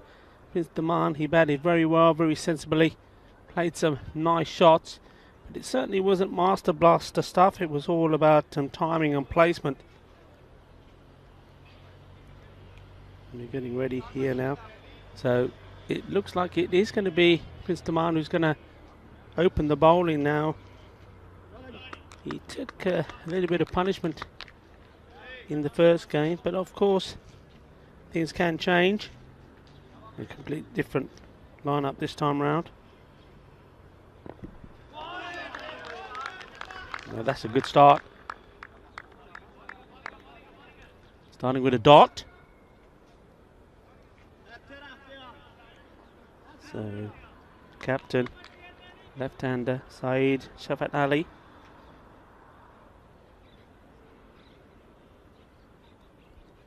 think he's a key player for Barna Royals. I think he needs to give them a good start.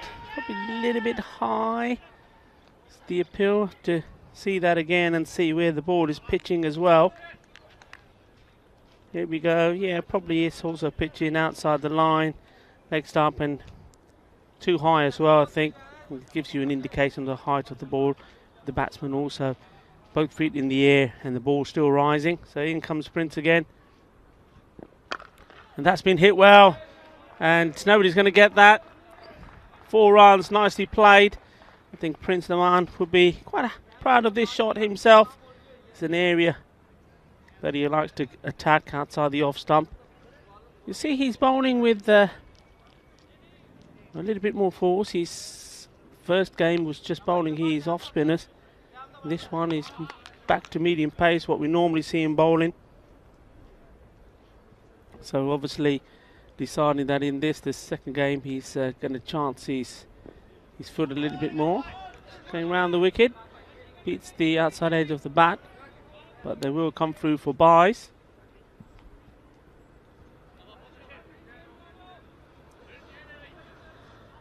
So Hamza Azhar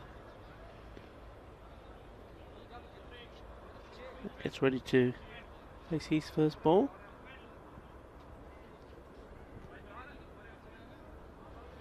Both these batsmen, if they can get themselves in,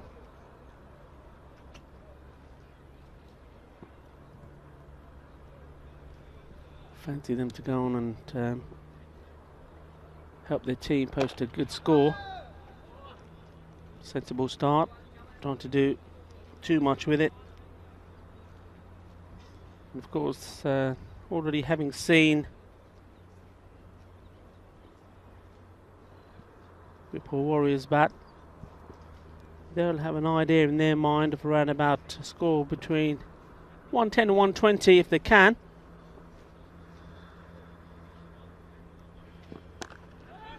It's well bowled, well played. Got that field set again that they've deployed.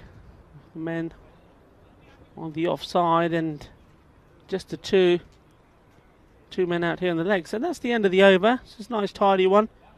Just 5 runs from it, so 5 without loss. So Prince Naman certainly far more economical this time round than he was in the first game. And you just get the feeling after having that bat and probably spending a little bit more time on that ankle running that he's probably decided that he is able to,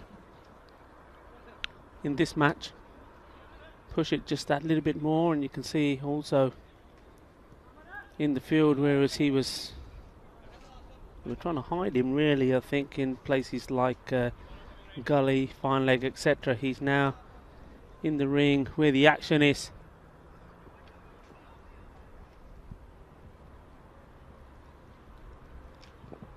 And well, that's too short, and that's just where the left-hander likes it. So the captain says, Shafat Ali, he's not going to miss out on that. And that was too short, really. And put away with ease. So Amir Shazad needs to get his line right here to the left-hander. Top shot, 4 runs, and that's the first boundary of this innings. A nice positive stroke.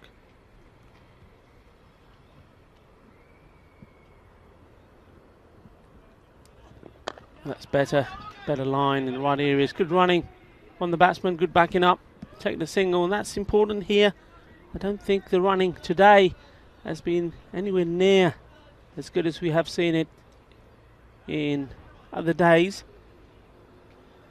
But that was much better. The non-striker backing up, taking the call and getting to the other end very quickly.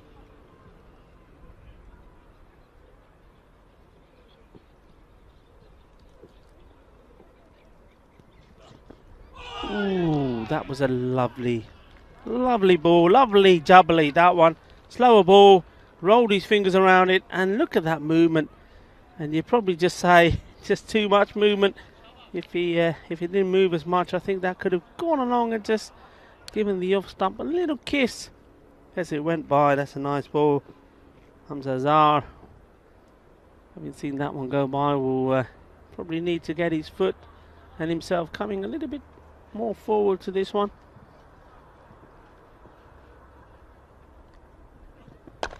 It's this, it's straight to a fielder, and there's the catch, and Prince Demand, he's back in the action. You don't need to hide that man, and that's the advantage of having him in a position where he's going to get a little bit of action, because he's not going to disappoint.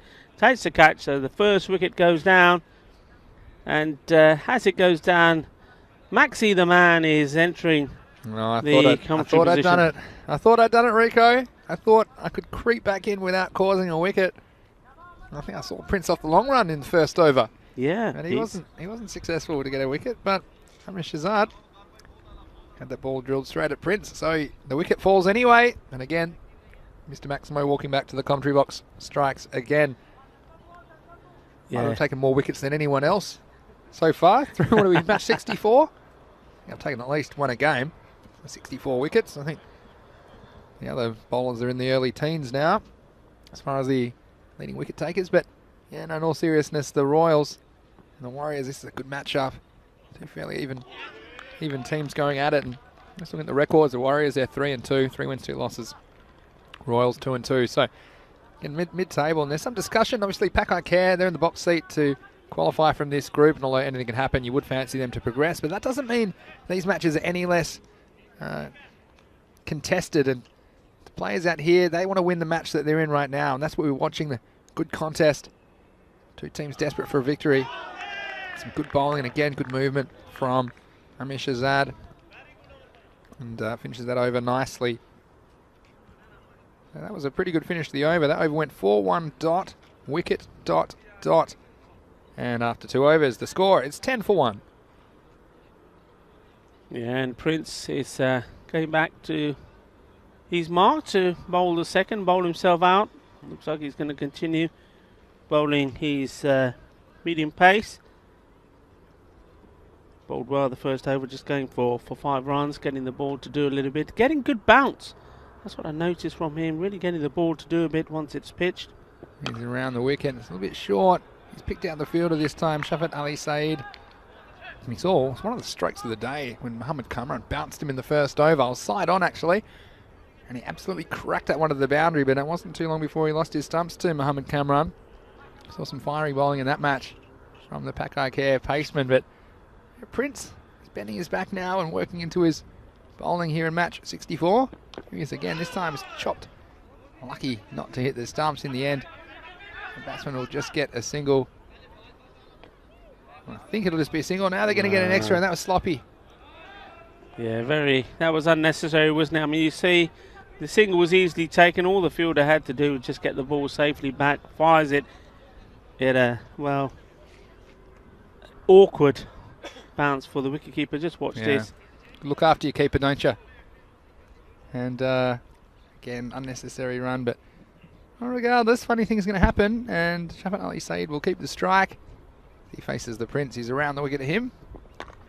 This has just worked off the hip. It'll be a single in the end, but yeah, I do think the Warriors cruised in the end. Well, they were cruising in their previous chase, and they just got there off the second last ball. And it was that man who has the ball in his hand at the moment, Prince Daman, who engineered that chase.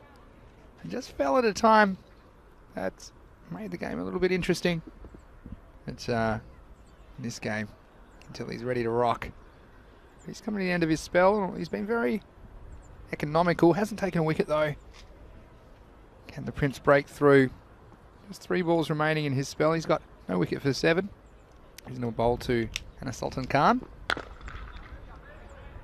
Nice effort taking some of the sting out of that was the Prince. It still might run though. Oh, I tell you what, that ball was defying the laws of physics because it was getting faster as it was going towards the boundary line. And the fielder, I thought it was going to be easy. It was Akhtar Iqbal who was trying to cut it off. Then before he knew it, he had a situation on his hands. See, this one has kept going, and again, this is a risky, trust me, I've stepped on a cricket ball before and it's caused a nasty ankle injury. It's no fun. So really, you take your ankle health into your own hands anytime you try and field the ball in that fashion, but all's well that ends well. 1 run only scored off that delivery. And the next one, the Prince breaks through. And all hail the Prince. as he's come back around the wicket, and he's got the big wicket. It's Shafat Ali Saeed who was swinging across this one. It was on the stumps, and Prince just had a couple of balls remaining. Perhaps it's a delivery that deserves some more respect, but Shafat Ali Saeed trying to feed the snakes, and you just watch this on the replay thanks to our friends at Spring. It was leg stumpish, but his head was in the sky. And oh my, he's heading back to the pavilion. He goes. And 12 contributed by Saeed. It's 14 for 2. Yeah, I mean, it was there for the shot, wasn't it? But as you said, he lost his shape, head was in the air, and, well, lost his stumps. So the Prince, after taking that blow to his hand, which he was nursing for a few minutes, comes back and gets his reward, gets the captain out, and that's a prize wicket. So, just on cue, the Prince does it. He's got one ball remaining. He's edged away, and the Curry Master, he's a long way away from me. Couldn't get down to save the run, so that will be just a single and a good spell from the Prince. And the score is 15 for 2 after 3. He picked up 1 for 8 off his 2 overs. Yeah, very well, generating a good bit of pace off the pitch, and just bowling probably from, I would say, 50% of what we've seen him bowl at before in terms of his run up. So, well, he'd be one to watch as that injury of his that he's nursing gets better, but certainly got a little bit of movement and bounce from this pitch, causing all sorts of trouble. Yeah, Amish Shazad's going to bowl out. We've seen this trend today. If the first 2 overs have gone well, we've often seen the bowlers coming back. Just try not to give the batsman any momentum. As now it'll be pushed away. And again, you see putting pressure on the fielder, causing the misfield. And then the fielder attacking the ball. You can't blame him. But that'll happen when you put pressure on them. We haven't seen enough of that from some teams today. But it's good to see that all the way through the innings. You should be putting pressure on those infielders. Welcome to James Stewart, who's watching from Estonia. Spent some time in Estonia recently. It's a lovely part of the world. I'm guessing you're probably not wearing short sleeves though. So as we are in Spain today, the weather's nice. The sun's come out, 16 and fine currently. This is driven handsomely down the ground. The chase is on. In fact, it's going to beat the fielder. And what a good shot that was. It was Anas Sultan Khan who opened himself up. This is all the way along the carpet. And again, see the difference. Keeping his head over the ball and actually watching the ball onto the bat. He wasn't losing his head up in the clouds. That was a top shot. There wasn't too much wrong with the ball either. It was right up there. And, well, the bowler will think, well, hang on, that didn't deserve that. The timing was beautiful. Got a man very straight now. Got to make it count, though. Shazad's got the comeback ball. This is up. It's very high. And it's the bowler that's going to try and do the work. He doesn't know where it is. He's all over the place. He's all over the road, Rico. This was up in the sky. And he looked up. And I tell you what, you might have some permanent eye damage because he was looking straight into the sun. You watch this. Again, it looks comical when you look at it. He knows it's up there somewhere. And he turns around and sees a giant fiery ball of gas. That's all he can see, and it falls only a few metres away. So again, oh, that'll make the highlight reel. Don't worry about that one. Comes back again now. Shazad beats the batsman. Well, we've seen it happen a couple of times. I don't care any level of cricket. That sun is just as difficult to pick the ball up out of. And, well, a let off for the batsman and a comical moment for Amir Shazad, the bowler. Yeah, all he was missing there was a dance partner. He had all the moves. He had all the feet were going in the right place and everything. Time is just bunted down the wicket. Aktadar will do the fielding. Again, see him do it from the seat of his pants, but this is what we love, isn't it? About the Fancode European Cricket Series, Rico, you'll see things that you won't see anywhere else in the world. It's great. We love even contests and close games as well, and we've already had 1 or 2 today, and we sure would love to bring you a couple more before the day is finished here in Barcelona. Off the end of the bat, and batsman very slow to go. Probably went the wrong end in the end. The fielder. That'll be the end of the over. And they will finish this over at 23 for 2. So let me just run you through the overs so far. We've had 5, 5, 5 and 8. It could have easily been another 5, perhaps, if that was taken. So pretty consistent work from the Royals, but they have bowled out 2 of their key bowlers. Look, they still acted on a bowl. And yeah, we're going to see him come into the attack now. And he's been a very good bowler. So Yeah, interesting strategy. And we've seen how important it is. If your first 4 overs have gone well and your 2 bowlers are bowled out, you need people like Atif Muhammad be one that comes to mind. You need people that can continue the pressure. That's absolutely right. And it's one thing what Ripoll Warriors did do. I mean, they're not just reliant on a couple of names with the ball. And what was also good about them is every bowler, as we mentioned when we were looking back at that game, when we looked at the extras, there were very few. Every bowler was well disciplined, bowled a good line, and were very good in the field as well. So this is not going to be easy. It's not going to be easy for the Barna Royals to accelerate here. There's not going to be too many freebies.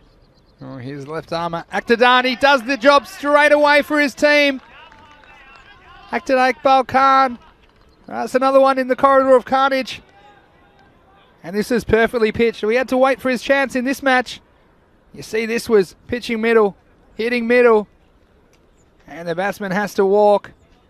Just keeping a little bit low. Tried to keep it out with a straight bat. The feet were nowhere. And so's the batsman. So, an important wicket. And the Royals, they fall to 23 for 3 in the 5th over. Yeah, superb bowling. And he's another bowler. We've had a few. And one name that instantly comes to mind is the bowler who's sitting right at the top of wicket takers, Sonu Jangra, just bowling a very, very good line. Wicket to wicket, and he's knocking them over. He's not relying on anybody else. He doesn't need the fielders. He doesn't need the wicket keeper. He just needs the ball, and he just needs to bang into those stumps. Brilliant bowling. Oh, if those stumps had feelings, they'd be nervous every time Aktadar runs in because he's hit them multiple times today. Thanks again to our partners at Sticky Wickets for those fantastic fan code European Cricket Series stumps that you see getting knocked over time and time again. At any rate, it's going to be Nabil Kaiser to be the new batsman. Interesting phase of the innings because you don't want to lose any more wickets, but having said that, you've got to keep scoring. Here's Aktadar again. Worked away behind square. I think it'll just be the single. But haven't we seen, like you mentioned, Jangra there, of course, the left-arm bowlers be very effective in this series. Very much indeed, and it's just all about that the angle they come out on the line. We've seen 1 or 2 of them. Sometimes they're straight down the leg side and then try to compensate that by coming from the other side of the wicket. But for me, that just, you lose the advantage they have there. Got to stick to your guns, and that's exactly what we've seen here. Well, this is straight and hit straight by the batsman this time.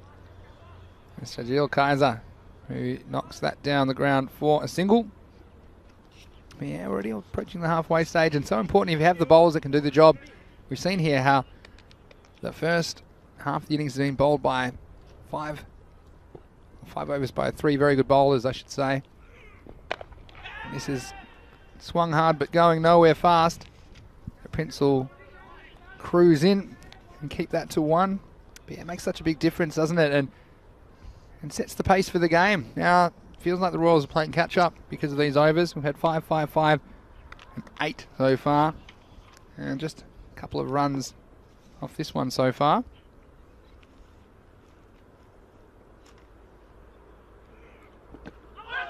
Wraps him on the pad, but I think that was probably pitching outside or missing leg. Keeper's going to have a throw. And I tell you what, there could be trouble here if he hits. Oh, that's brilliant. Oh, it was a very good throw for the umpire. Very quick to shake his head. And again, could be a good decision. Leg bias in the end. This will be a very interesting replay. They did go straight away, and that's probably what saved the batsman in the end. He spotted it quickly, and you see he was off straight away, Nabil. He was alert to it, and as soon as the ball went past the stumps, he was coming back for another one. And I think he was safely home. He's slightly out of the shot there, but I think a very good decision from the umpire. It was perfectly positioned, and a good piece of umpiring, and a good piece of running between the wickets as well. 2 runs. Yeah, excellent bit of cricket all round. Lovely to see. Good bowling, good running from the batsman, and excellent fielding as well. Here comes Aktadar. It's short, it's pulled away. Kind of into the gap, but I think the fielder will keep it to 1. Although, again, I like the urgency of running between the wickets. It's nice to see that so early in the innings because it is important, but that will be 1 run in the end. End of the over. It's 29 for 3 after 5 overs in match 64 of the Fan Code European Cricket Series Spain. So we're at that point, halfway stage, and well, if they carry on like this, they'll do well to get to 70, so that acceleration has to come somewhere. They've got to take a fancy to one of these bowlers soon. We'll see a new bowler coming on to bowl here now, but so far haven't given them anything loose, and the chances are that they're not going to get anything loose because Hussain Ali now getting the ball. He was very tardy as well. Keep the ball up to the batsman. Gets a little bit of zip coming through as well. Yeah, we saw him pushing a few through, didn't we? When it comes to roll his first ball. It's very low, but that's going miles down leg side. It'll just be a leg by. But it's an interesting one, isn't it? We've got plenty of good comments and questions coming through on the YouTube chat. We've got a few people admitting, yes, they are T10 addicts. They say, in a way, they say keep coming back for more. And so it's great that we have your company on the European Cricket Network. You can catch us every day, Monday to Friday at the moment. This one's up in the air, and it should be caught, and it's not caught. And that was a very sore one. That might be on the end of the fingers. It's Amish Shazad. This is one of the issues you have when you're not catching with the correct technique. I think this might have been one of the crocodiles. It went up, and it just got him on the end of the finger. That's going to be very sore, I can tell you. It's not the first time and not the last time we'll see that. And you wonder if perhaps he'll be able to continue at the moment because that's quite a nasty one. Just consulting with the umpire. But yeah, I might take this opportunity to acknowledge a few people in the chat. Yeah, James Stewart mentioned he was watching from Estonia. And a few people talking about what the lowest score is in this series. Well, Luke correctly pointing out the lowest score all time of a completed innings is 35 in the European Cricket Series. I think from memory, 52 would be the lowest score in the series. And so if we go back to that scorecard, and I'll just pull it up on my computer here. But it was back in match 11, the 11 Stars. They were chasing 64 for victory. They only scored 52 in that match against the Men in Blue. That was the money man, Abhishek Barkar. No surprises. One of the superstars of this tournament. We were talking about on the way home yesterday, weren't we, Rico, that he's been probably the outstanding bowler of the tournament. Although there's a few candidates, aren't there? Little Maestro, Guramayavanshi, Sonu Jangra, of course, as well, Rebel Sporting. I think Akhtardar's done very well. I think he's hit the stumps a lot of times as well. And anyway, so we certainly hope that Amish Shazad is able to continue, but he's just going off at the moment for some treatment on that finger. But again, just got big on him at the last moment. And the Warriors will be without his services for the time being. Yeah, unfortunately, he didn't get any sympathy from the bowler there. He didn't get a lot. Hussain Ali just gave him a mouthful, and you see him sheepishly coming up to him saying, "Oh, help me your hand." But he still didn't want to know. He just did not want to know. Cricket balls are hard. Here comes Hussain Ali. He gets only worked away, not too much damage, and again, just the singles. We got Luke suggesting Pakcelona's score of 54 for 9 might have been the lowest, but hopefully now you'll recall. Well, it seems like many years ago, doesn't it? We were here in week 1, but yeah, it was the 11 Stars with 52, the lowest in this series. Here's Hussain Ali.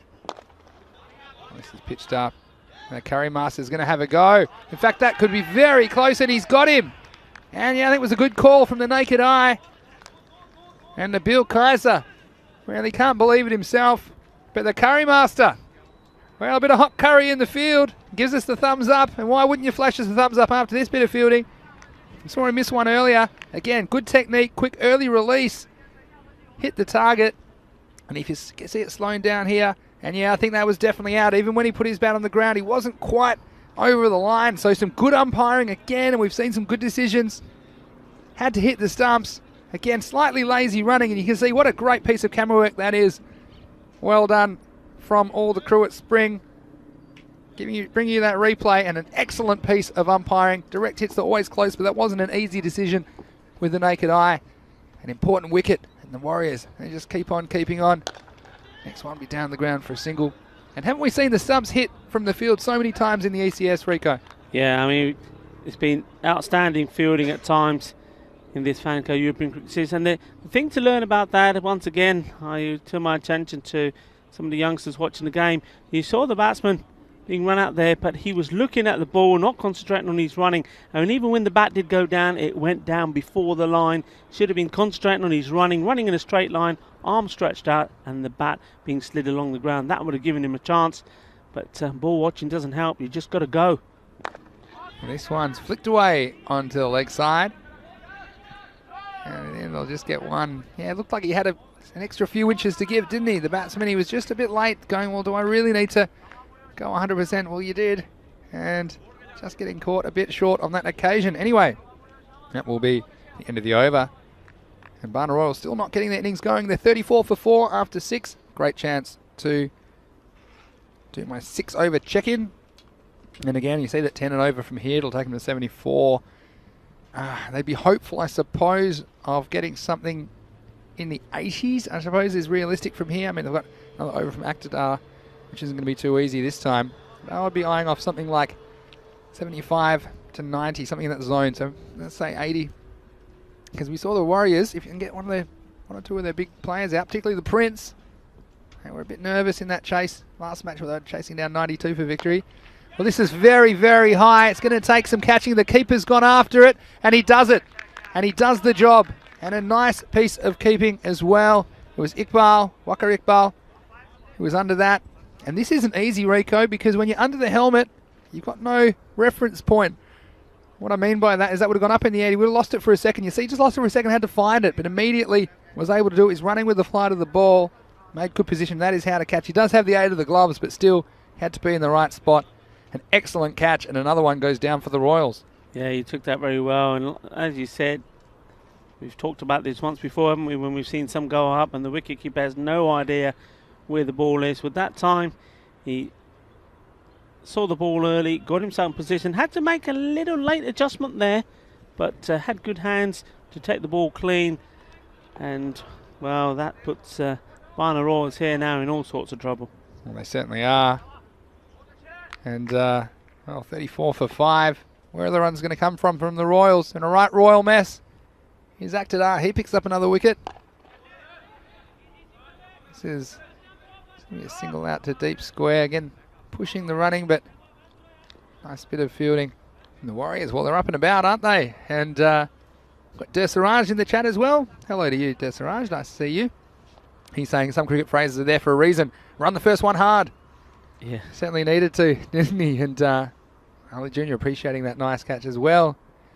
Also, Dersiraj saying Croco hurts his mouth quite a bit when the catch goes wrong, so don't catch like a crocodile. You need to have correct technique. Look after those fingers. Well, this one's blasted, but didn't quite get the contact he wanted. He was ready for action that time. The batsman, he opened himself up. He's ready to send it out of here, but he just sent it down to long off for a single. Aktadar, again, 2 wickets, only 6 runs conceded, 3 balls to go in his spell. He's been crucial on these important overs, 5 and 7.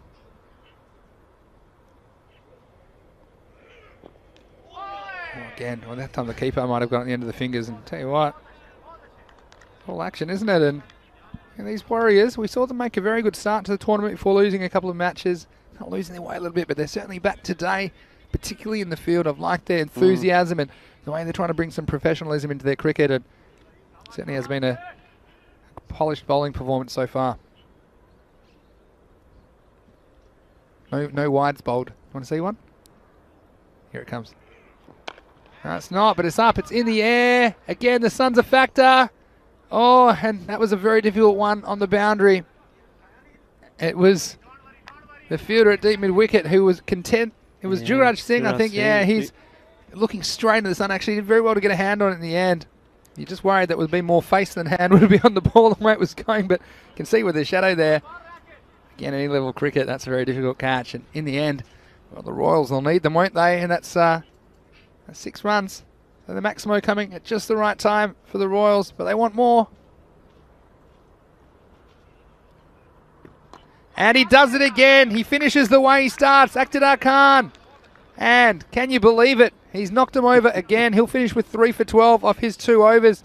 So the Royals just go from bad to worse. 6 and out for them. They fall to 42 for 6 at the end of 7. What a fine bit of bowling that is. I mean, he's just been hit for 6. I mean, he's disappointed because it should have been a catch. We have seen the man down there. He took a great catch, Gurraj Singh, in the first game they played today, but different circumstances today with the sun. But yeah, again, I'm going to be critical as I always am. People will say, you're going to be fielding there, you know the situation, the sun's out, get yourself a cap, get some shades on, look cool, whatever it is, but do it. Don't complain about the sun, because this is Spain and we do get the sun. But the bowling there, brilliant bowling, wicked stuff. What I do like about him is that as soon as he delivers the ball, he's got that little hop where he hops right the way off to his right. Yeah. And it's quite a big leap. And you saw him there bowling because he's coming round the wicket. As soon as he bowls, he's leaped right the way across. And he's, well, I reckon he'll do pretty good in the Olympic Stadium there when he's doing the what is it, the old hop, skip and jump? A triple jump. Yeah. It's a good event. Here's Deepak Rana to bowl the 8th. Good start, was full, fairly straight. Straight through the keeper as well, but yeah, you see 42 for 6. They're running out of resources, aren't they? This is Taqi Mazar. He's on strike. Got Saeed Gulriz Hussain as well out there, but yeah, they're running out of time. Only 3 overs, and now you'd wonder, can they even make it to something like 70 to be competitive? This one will be down for a single, and that's where it's all going to start. You don't want to have too many dot balls at this stage, and sure, you might be worried about going the big shot because you've lost so many wickets, you don't want to lose another one, but it is important that you keep the score ticking. And we've seen 63 win a game, like we said, that very low scoring game back in week 1, 63 to 52. So again, these could be important, especially if you get the early wickets in the second innings. Might be in the game. And this one, well, the stumps are in the game again. Yeah, big swing there from Hussain. And I think you'll probably find that Mazar is saying to him, look, come on, we don't need to do that here now. Look, have a look at the scoreboard. It's 6 wickets down. We need to try and, well, if we can somehow, turn the dots into singles and play a few boundaries. Well, this one, fortuitously through the leg side, you have to say it was the big swing. If you missed that, I think it could have been curtains, but again, it'll be a single, so they're all helping for the Royals. We saw the Royals make a pretty bright start to the tournament as well, winning their first match. They won 2 out of their first 3. Wide. The first one down the leg side. It's been pretty disciplined bowling performance. I'll be disappointed to bowl that one though. But yeah, we saw them win over the City Lions, 86 to 76, and then they couldn't quite defend 114 against Pakcelona in match 17. Match 19, they beat the Warriors with only 1 ball to spare. So the Warriors trying to get even in this match, match 64. And they're looking pretty good to settle the score, aren't they, at the moment, the Warriors? Back in that game, the Warriors set the Royals 112 for victory, but they achieved it off the second last ball. That was back in match 19 of the Fanco European Cricket Series, Spain. Anyway, here's the last ball of the 8th. Oh, it's a big swing. Thick edge will run away. They'll get 1. They might get more than that. In fact, they'll get 2. In fact, they'll get 4 because that one just rolling into the rope. That far part of the ground again. This is more fortune than design, Rico. You see, he went with the foot, and again, it's just a little own goal, wasn't it? Just tapped it over the rope, so that will end the over. And the Barna Royals, they're 49 for 6 with 2 overs remaining. Yeah, we've seen 1 or 2 backflips attempted here by the fielders, and not quite getting it, just going a bit wrong. And once more, could have been important runs. I mean, anything now here, these boundaries. You like this? There's a comment from Desiraj. He just put the sunglasses emoji and said, "These help." With regards to fielding a wicket, and you're right. I was very kind on him, wasn't I? But the truth is he did know that the sun's there, and there's a very good chance of him been fielding there all day, hasn't he? Well, this one, he's not going to field this. He's going to have to find it, and it might take a few people to find this one. This across the street. That's a big Maximo. And the Royals, well, they passed 50 in style. They've moved on to 55.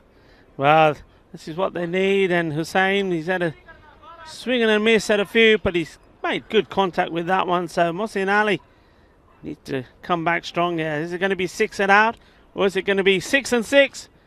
Well, it might be one or the other, the way things have been going today. Well, he tries again. I think he might have gone 6 and 6. Well, click 66. Can you believe it? Consecutive sixes. And it's Saeed Gulrais Hussain who's coming to the party. It's that special over, isn't it? Over number 9. We always say over 3, the last of the power play, over 9. That's where it all happens. So is this going to be the magical over, which, well, makes more of a game of it, puts them back in it, I think. Couldn't possibly do 3 in a row. He tries, and it could be 6-6, and I was going to say out, but it just curves over the fielder.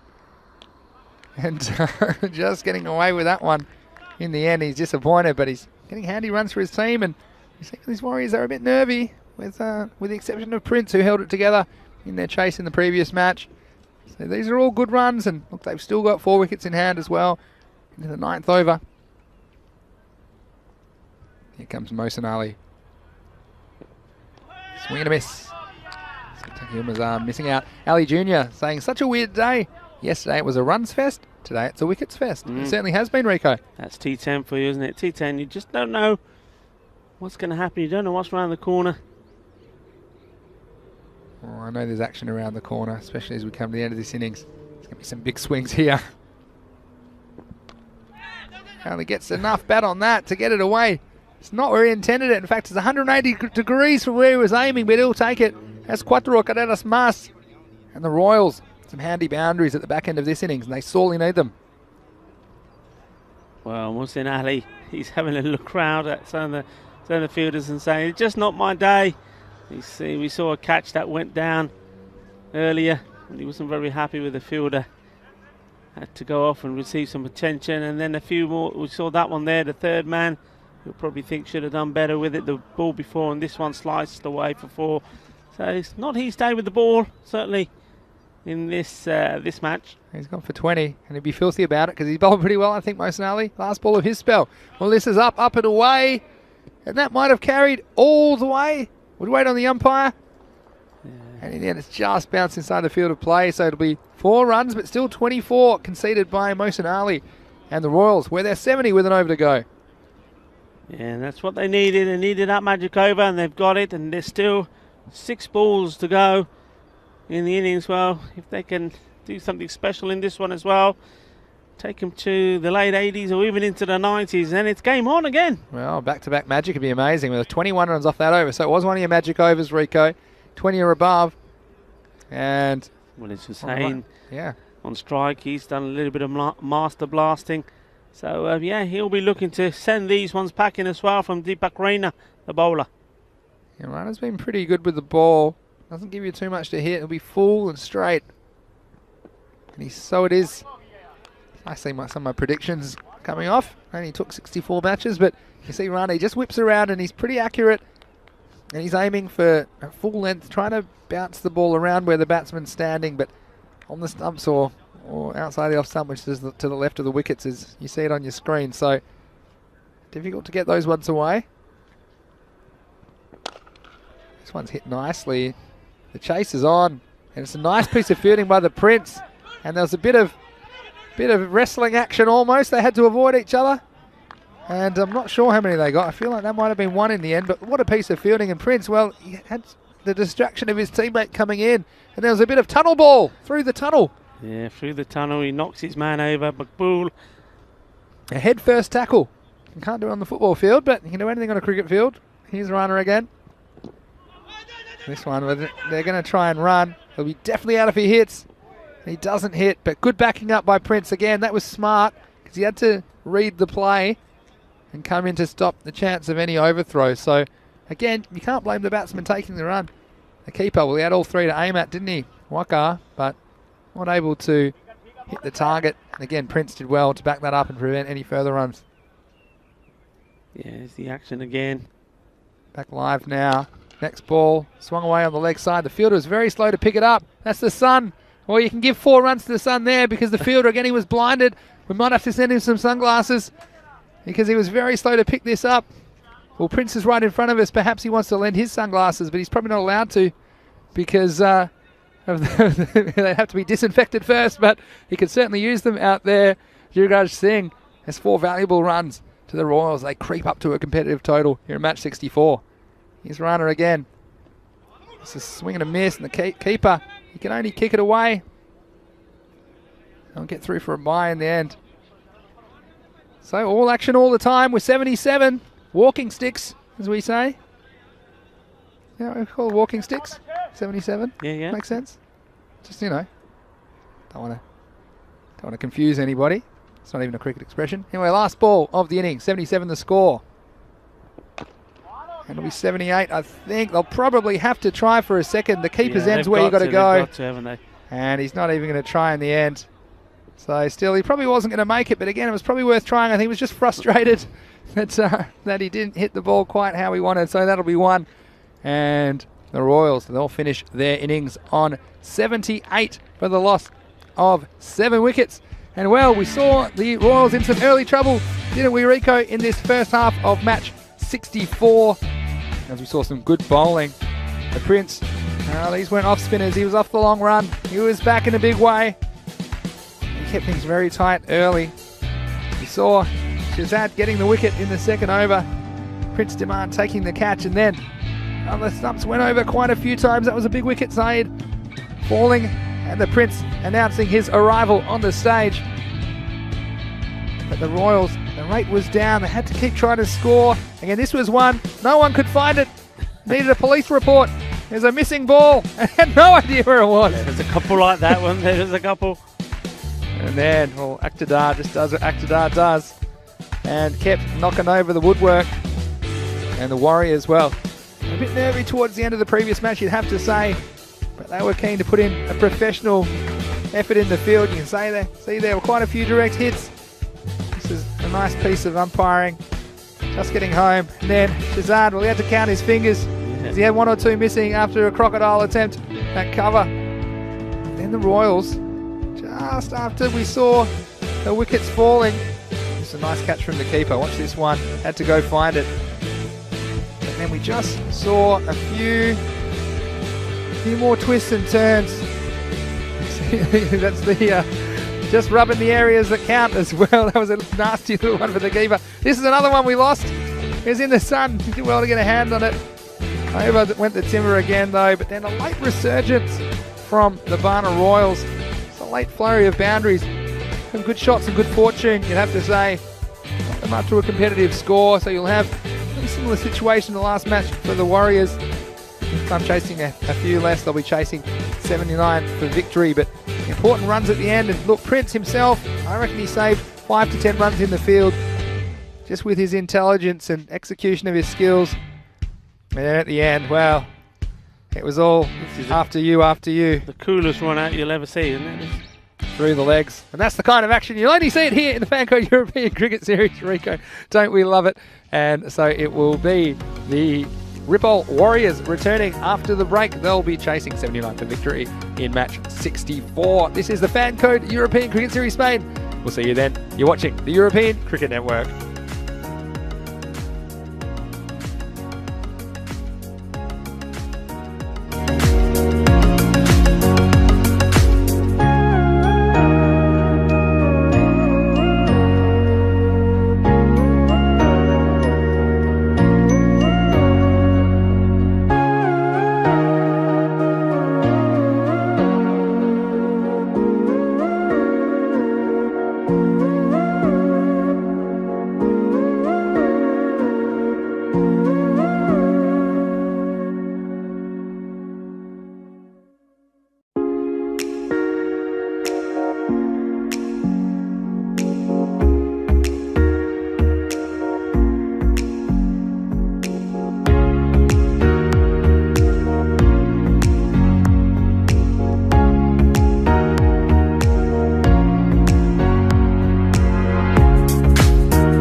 Welcome back.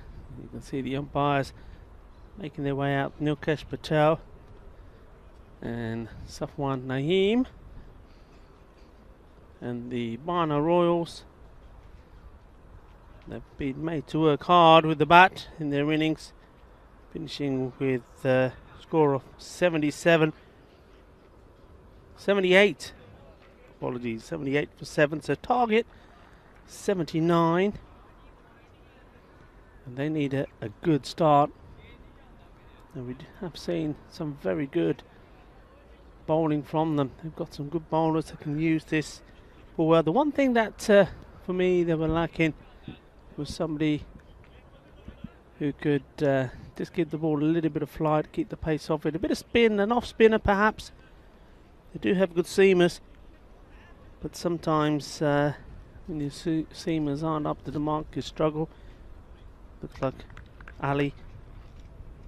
Murid Ali is going to be opening, taking the new ball. Don't think we'll see much change in terms of the batting department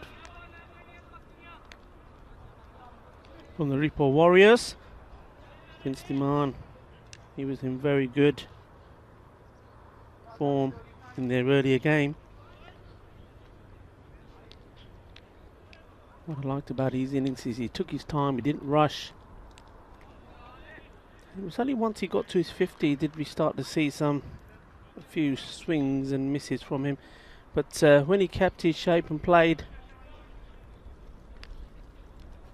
the ball on merit, he looked very good. So he will be on strike.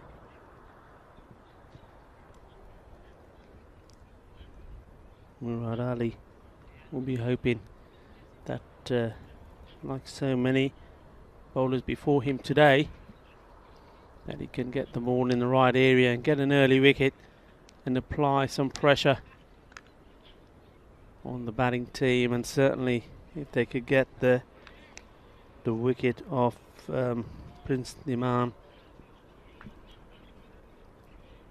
that would certainly make this difficult task of theirs to defend 78 a little bit easier. We're off. It's a nice start in the right areas,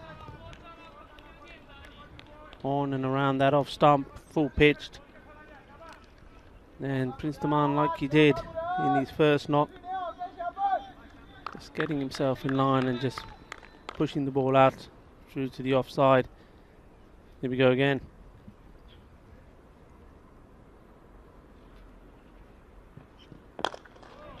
It's small, very similar, full, pitched up.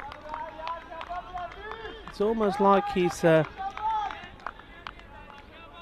to persuade the batsman to try to play the ball with a bit more venom, try to get him to hit it across the line. Prince at the moment quite happy to respect these good balls. Remember, they start with a rate around about 8 and over.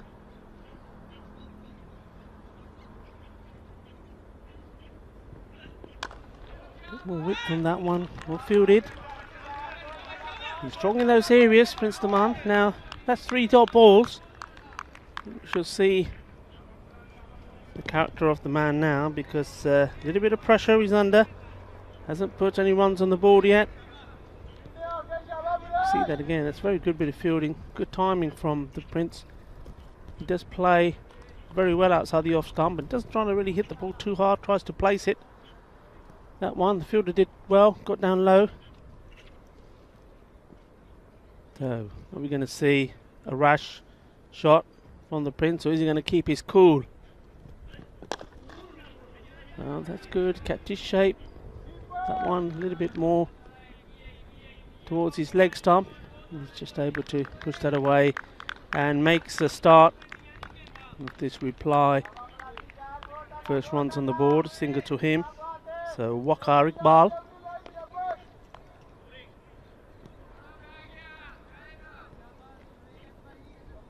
That's to negotiate his first ball. Beautiful afternoon. sun shining, making it awkward for some of the fielders, as we saw in that first innings. That's a risky little shot. That ball will race away. Two men giving it chase, but they're not going to get to that. And the bowler feeling that this was a little bit too straight to be playing this shot. We can't tell from that angle, but it was a confident looking shot. 4 runs, the first boundary. There we go. That's very nicely played. Gone into position. He did come a long way across, I have to say. I do believe that the ball was still going to take its natural path and go down the leg side, but a very confident looking shot. And what will the reply be from Murid Ali here?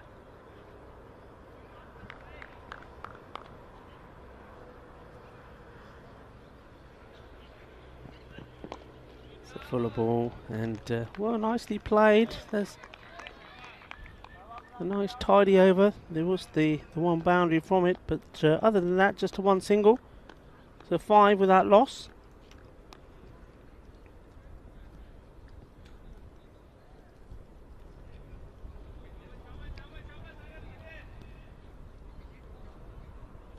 Having a look at this field, and remember in this power play, 2 men allowed out. They've got long on. It's on the boundary. Did have 3rd man back. And just seeing, yeah, there's still 3rd man is back. I thought he'd only come in to change places with another fielder, so that's what they've got here so far. Swing and a miss.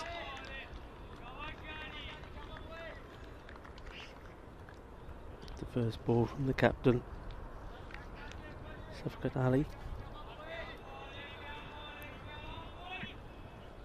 Wet campaigner.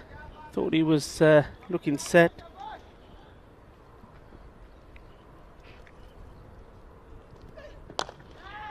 In the air and just wide of the fielder, stretching his arms up in the air. We see this again. Look at this. Didn't quite get the timing right, but enough on it to go over the infielder there in the 30-yard circle. 4 runs. Yeah, I was saying about Shafqat, I thought he was going to go on to score big runs, but he got himself bowled.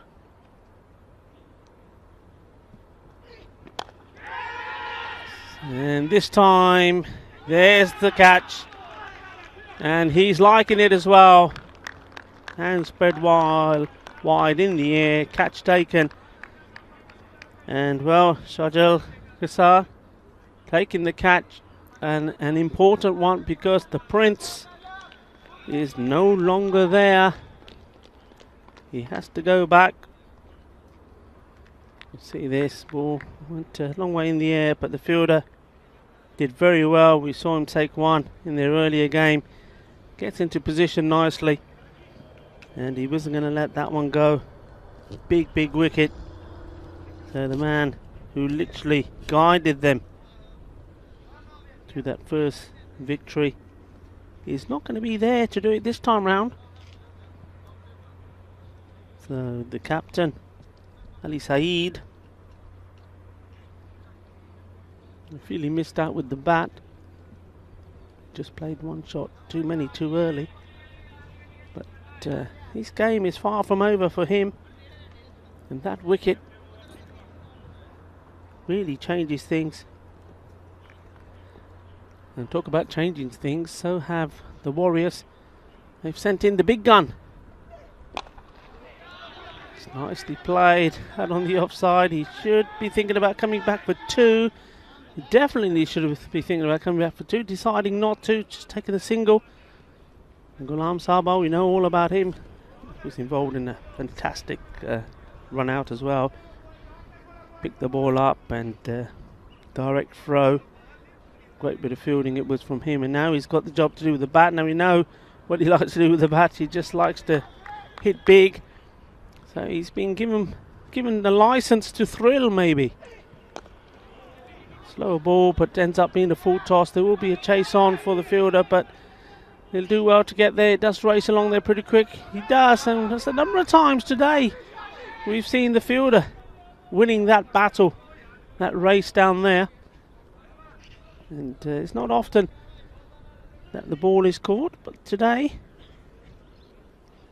I think the fielding side been winning the battle against the ball. So Ghulam Sabadell.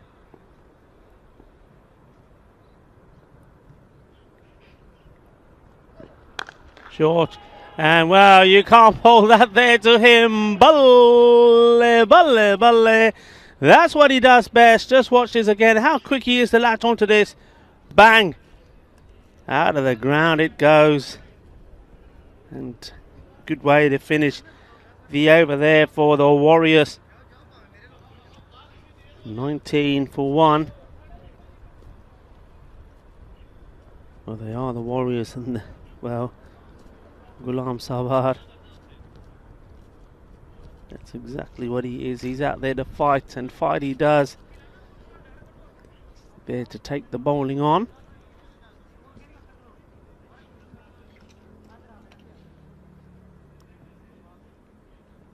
So, Wakar Iqbal on strike. Important for him to shine for his team here with the Prince back in the pavilion. Murad Ali to continue, bowling his second. That's a lovely shot, and well, with the Prince not there, he's got to step up a gear, and he did here. That was short, wide outside the off stump, but he still had to put it away, still had a lot to do, and didn't he do it well? What a lovely shot that was.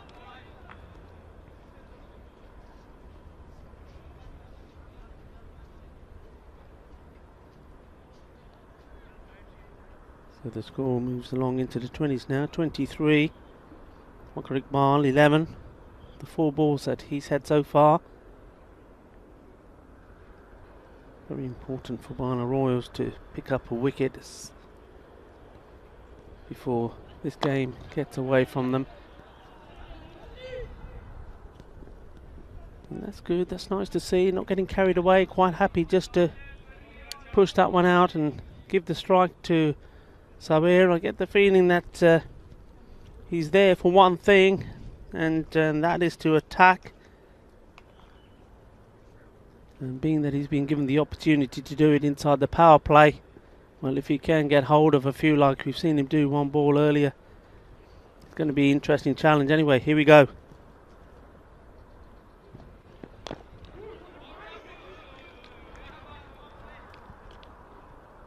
Dot ball. Murad Ali winning the battle at the moment.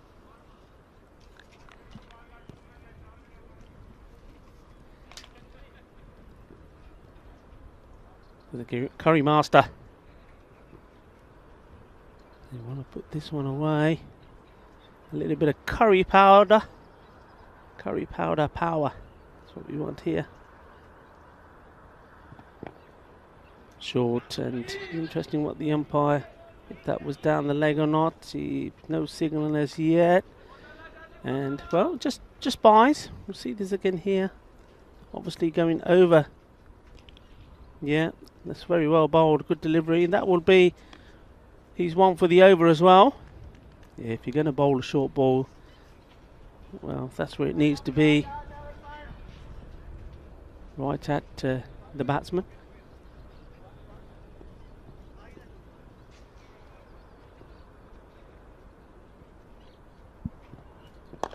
Well, that's well hit. That's what he's there to do. Over the top it goes. Shaka, shaka. Que fuerte está, hombre. Es un master blaster. 6 carreras más. Toma. Genial. Well, got to be very careful here. Barna Royals. They've got the prize wicket off the Prince back in the dugout, but well, a few more blows like that and this game is going to be racing away from them. Slash is hard at that one. It's gone over third man. Won't go to the boundary. Didn't really have any idea where that went. But as they say, if you're going to swing, swing hard, and that brings up the end of the over. And the score has raced on to 35 for 1. And that's the end of the power play. So we welcome back Mr. Maximo to the hot seat. Welcome back, sir. Thanks, Rico. And it is a bit of a hot seat. Sun's out. See, the Curry Master's out, so... No, he's still in. Oh, yeah, sorry. He's out there in the middle, I should say. Hopefully he is in. He's out there doing his thing, Yeah, he is, isn't he? And there was a big cheer that went up around the ground, wasn't there? As I saw the demise of the Prince. So he's very useful in the first half of this game, but I saw that he fell, and it was an important wicket because he just felt it brings him back into the game, but have some other batting options, and so far we've seen him be effective in this series so far. Get a bit of a cult figure amongst the fans. Oh, this one's through him like a hot curry, as that one was full and fairly straight from Shafat Ali Saeed, who's bowling the 4th over. Again, where are we at? So 35, pretty decent power play. You just basically needed 8 and over, and the innings started. So they're well ahead, about 10 ahead of the rate required at the moment. And this time the Curry Master has to go, and he was lining that one up, but again, the shot wasn't really on for me, Rico. It was a well-pitched ball on the stumps.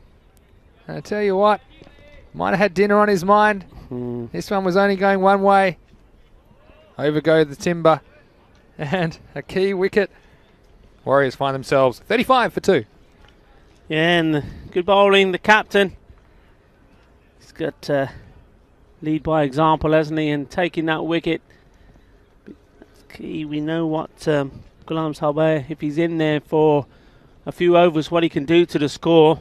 He totally smashes the ball all over the place. I mean, you see that already was going at 2 runs a ball.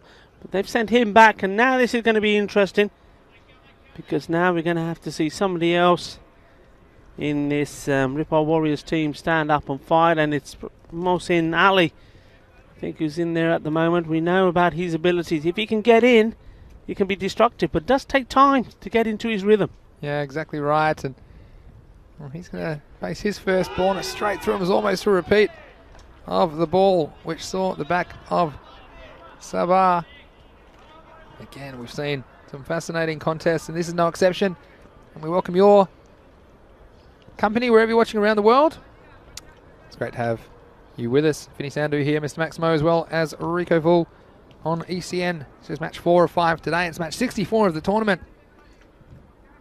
And just the wickets, perhaps bringing the game back to for the Royals. If they've got another one, it might be even Stevens. And again, this one, he was expecting it to go down the leg side, but I curved on him. Again, there was no risk of the LBW to where it's bounced, but I tell you what, always trapped it between his legs, and it would be funny if that had gone onto the wickets. Yeah, he was dangerously close, wasn't he, just to kick that onto the stumps there. Yeah. You see what he was trying to do. He was trying to get inside it and take the wide, but well, it didn't shuffle enough across, and well, that could have gone anywhere. How's this for an over? We've had dot, wicket, dot, dot. 2 balls remain. Oh, this time it's going to get through the keeper again. These are valuable runs. Getting through the keeper. Taki Mazar. Before more bias. Wasn't it? Awkward height. Yeah. But I mean, again, I'm not super critical because it's not. I was just chatting to Ralph Samam, one of the umpires, who was keeper himself in his day, and about the complexities of wicket keeping on this surface, because the bounce is variable, but really test your skills. You need to be prepared for the ball to come at any height, basically. Again, we're just in confirmation in the end.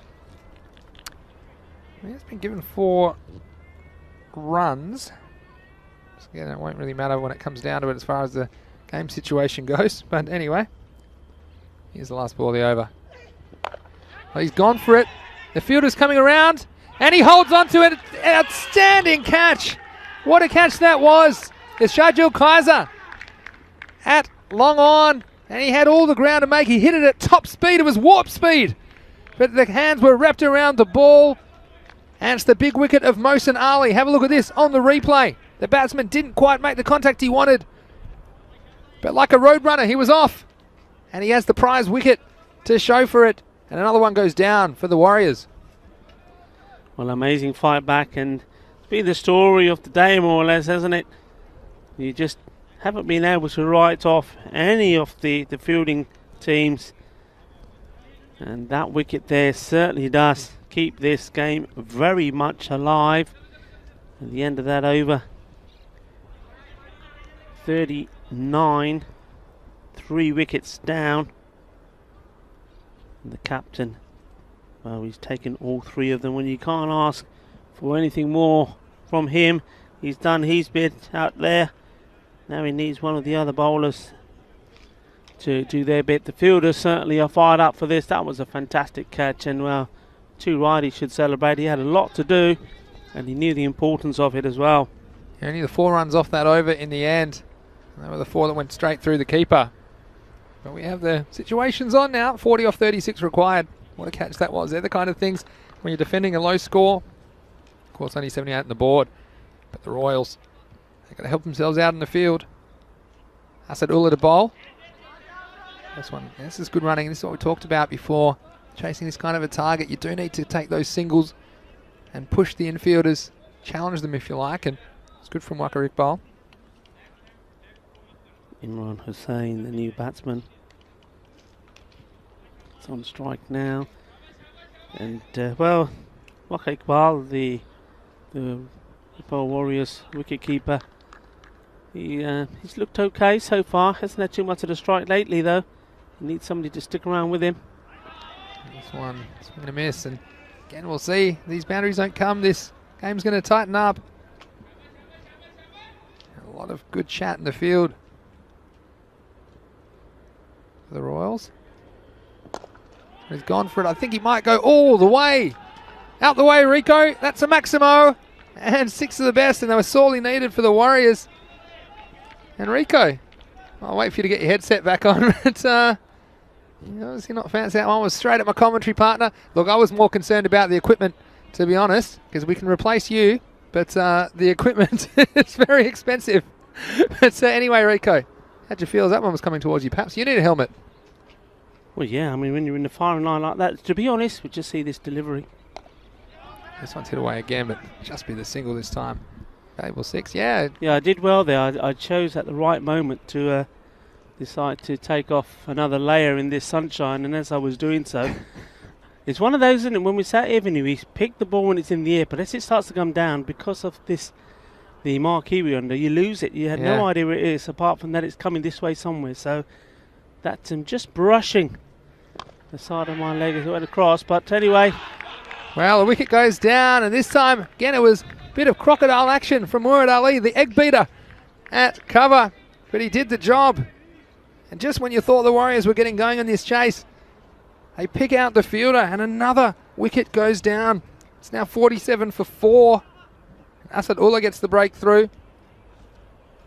So, it could be a twist in the tail yet. This is what I like about the Royals. They're always fighting. Let us know who you think's ahead in this match. And match 64, we've certainly seen some barnstorming finishes on day 13. Just a reminder, the action all continues tomorrow from 7:30 AM GMT, which is 8:30 in Central Europe. It's 1 PM in India, as we will have Group A back in town. Some more Catalonia Tigers. Well, they were pretty impressive. We saw some big runs, didn't we? Gracia as well. And lots of great cricket action coming your way. Men in Blue, of course. The money man, Abhishek Borika and co. We'll be taking on the 11 stars in the first game of the day. And Men in Blue playing the first 2, in fact. And see Fateh as well. Let's see what we get from Fateh. You never know what you're going to get. Also Bengali. They'll be trying to avert the slide which has crept into their campaign. Here's a dot to start, and that will be the end of the over. So 47 is the score for 4 wickets. There were 8 runs off that over. And so now requiring 32 off 30. And I've said it before, Rico, it might look easy on paper, but you don't play games on paper. If you think that looks easy, well, grab a bat and head out to the centre of the Montjuic Olympic ground right now, and you'll find your heart will be pumping.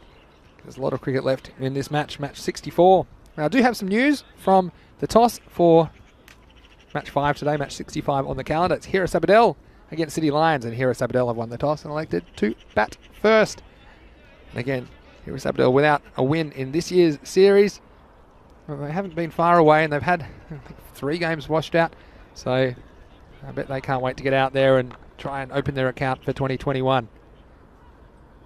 All right, Hamza Assar's going to bowl, and he starts with a wide down the leg side. He was lucky to just get away with a wide in the end. That one could have easily gone for 4 or 6. So we're at 31 off 30 balls now.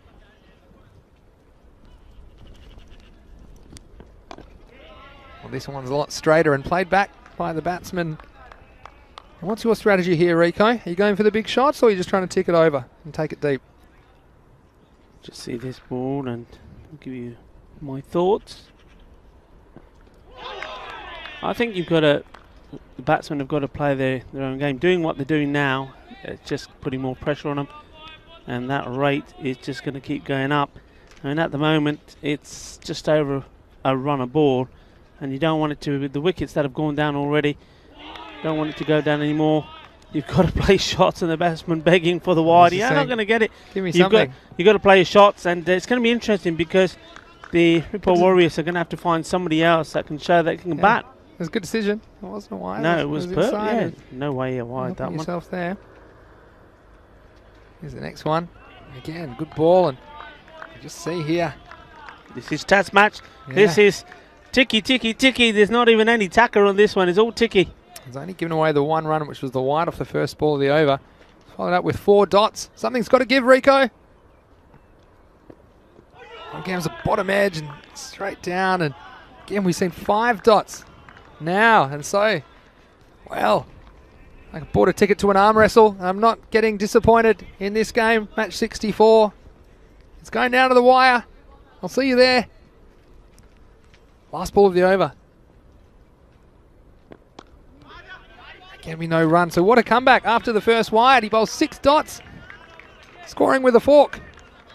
And that's the end of the 6th over. It's 48 for the loss of 4. That was one of your magic overs, really, Rico, for the bowler, though.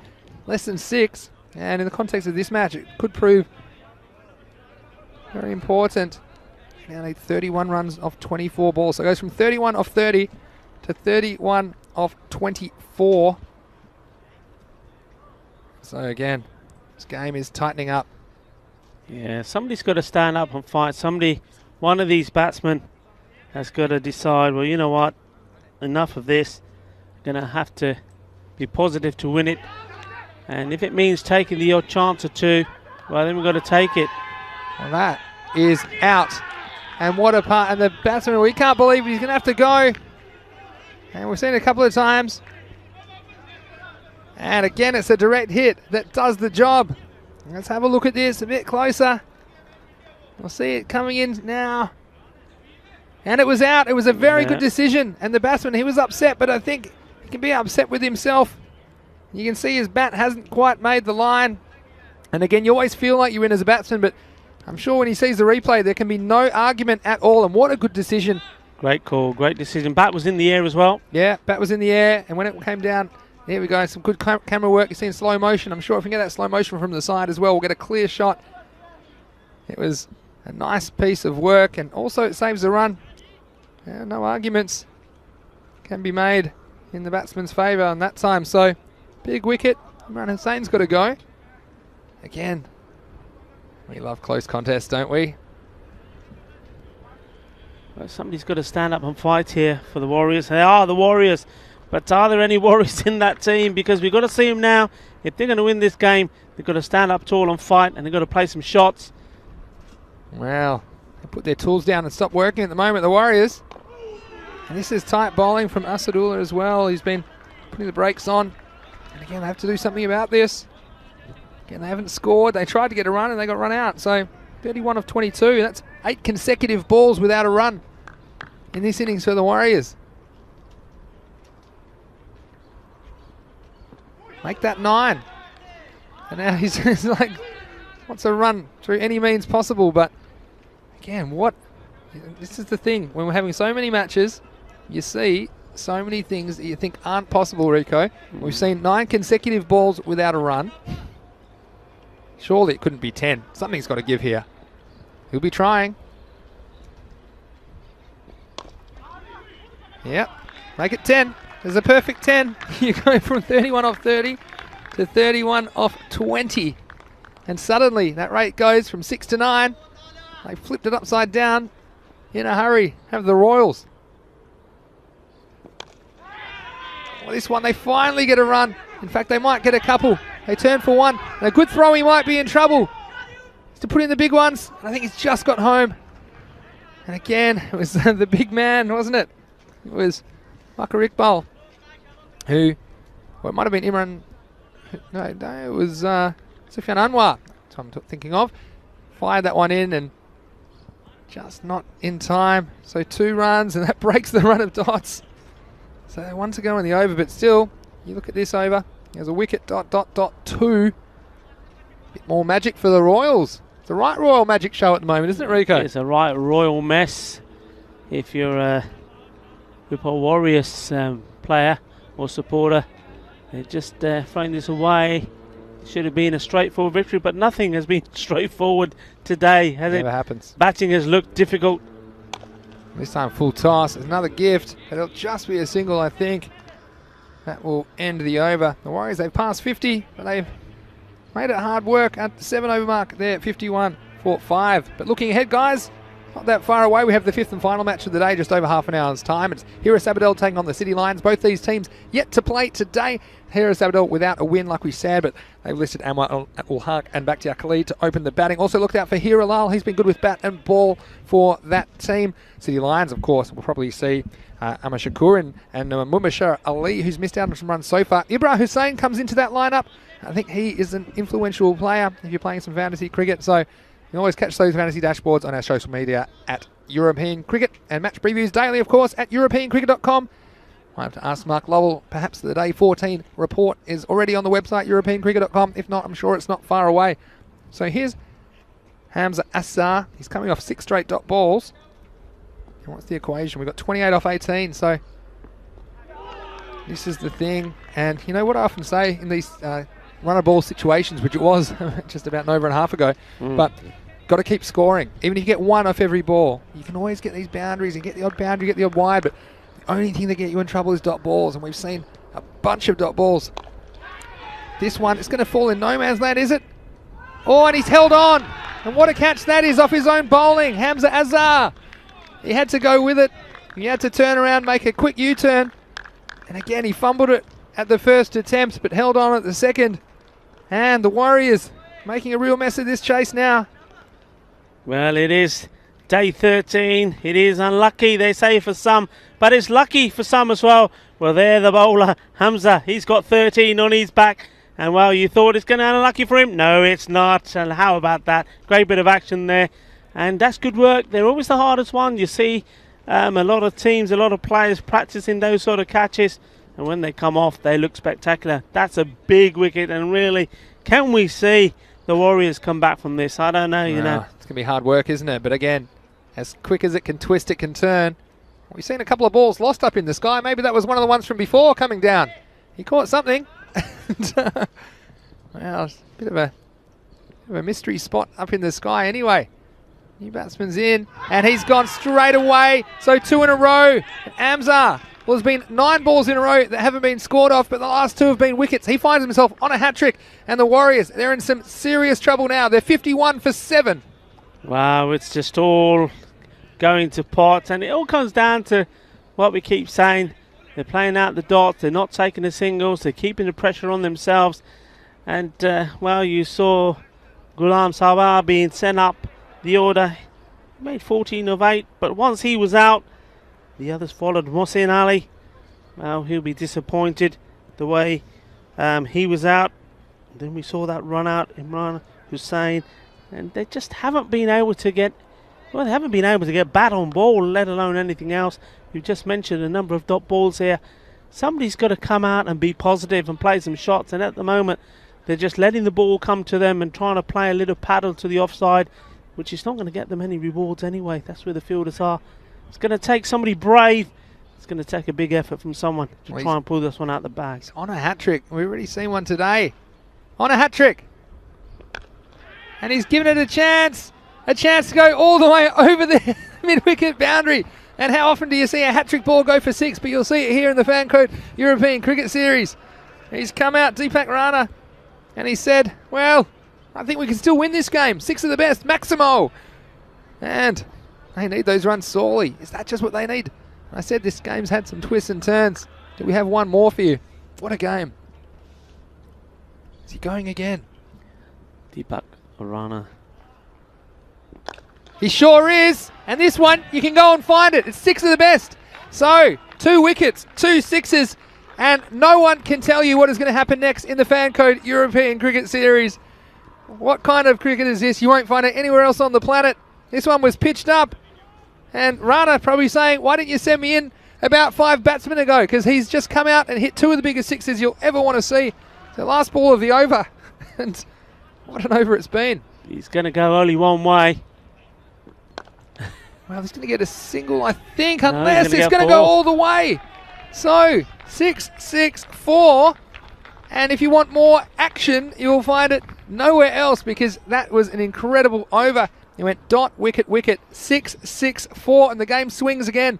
It's 67 now for 7 after 8 overs, and they require only 12 runs off the last 12 balls. Rico, what can you say about this? Well, it's what I was saying. You needed somebody to come out. You needed a warrior to be a warrior. Go out there and fight. And, well, they found it in this man. The only problem is he's going to be at the non-strikers end now. He needs to get down to the other end and, just do a little bit of this clubbing and finish this game in style. But that's what they need, is positive batting, is having belief that you're going to go out there and win this game and not go out there and just poodle around and get out and not help your cause at all. Well, Shadil Kaiser's going to bowl the 9th over, and we saw a bit of magic for him in the field earlier. But now, this game can change so quickly. I've seen a lot of cricket, but I haven't seen a lot of cricket like this. Here we go, 12 off 12 required. Akhtar, he's going to get a single, and that's smart batting. Again, he hadn't faced a ball yet. So again, the only way you can lose is dot balls here if you're the batting team. They now need 11 off 11. So, Rana could be the cameo of the year so far. You're going to be out of ink, Rico. You've been scribbling down all the wickets as well, so hard to keep up. But here we go, 11 off 11. Here's Shadil Kaiser. This is going to be a wide down the leg side. Clever, clever. Finally we see a batsman using his loaf a little bit. He knew that this was going to be a wide ball. So steps inside, takes the wide, takes the run, and will be an extra ball as well. Let's see if we can recover from that. Rana has got the hot hand. Again, intelligent, but he'll be out if he hits, I'm sure. And he would have been. But again, that's what we have to do at this stage. You have to take him on. Yeah. And that was Murad Ali. He tried to back flick that towards the stumps. But again, smart cricket, because dot balls are going to kill you. Again, maybe you hit the stumps a quarter of the time from there, probably. So it's worth the gamble. So 9 off 10. Are we heading for the last over?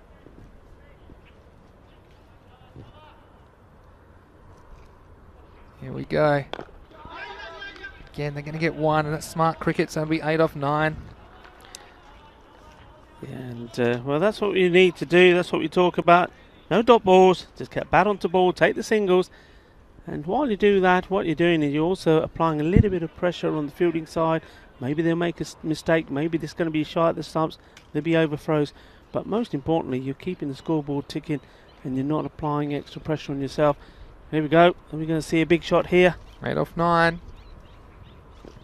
This is short and again, wait for a single. Smart. And you're probably right. I know what you're going to say, Rico. Should have a fielder saving the one on the leg side because, again, dot ball will build the pressure just like we saw it happen before. Now, this reminds me, back in match 19, it was the Royals who chased down the Warriors' score with only a ball to spare. So they chased it off the 5th ball of the 10th over. And we could have the reverse happen here, although this one could still go either way. 7 runs off 8 required. That's going to be a wide ball, yeah. 6 off 8. It's a very good take from the keeper there, Vinny. What do you think about the action? If you're watching on our YouTube channel or whether you're watching on Fancode in India, we certainly welcome your company to the Fancode European Cricket Series Spain. And whether you're watching for the first time or you're an experienced watcher on the European Cricket Network, we are sure you're enjoying the action and excitement. So 6 off 8 required. They're going to say no to this one. And there you go. You got the fielder in there. And I think this is a key position to have one person either side of the pitch. And you can see that there's no chance of a run. It forces the batsman to do something different. They can't just bunt it down for an easy run. So again, it'll tighten up. 6 off 7. We've got a few people. Ali Jr. saying he wants to see a golden ball. He's saying he loves these close games. Luke's saying great entertainment. It certainly is. Big ball again. One big hit can win the match. It's not going to be it, and that's going to be a dot. Oh, well, strap yourself in. Wherever you are watching around the world. We're going to the last. 6 runs required after 9 overs. The Warriors, they're 73 for 7. Yeah, I mean, the Warriors to have the right man on strike. And he could finish it with just one shot.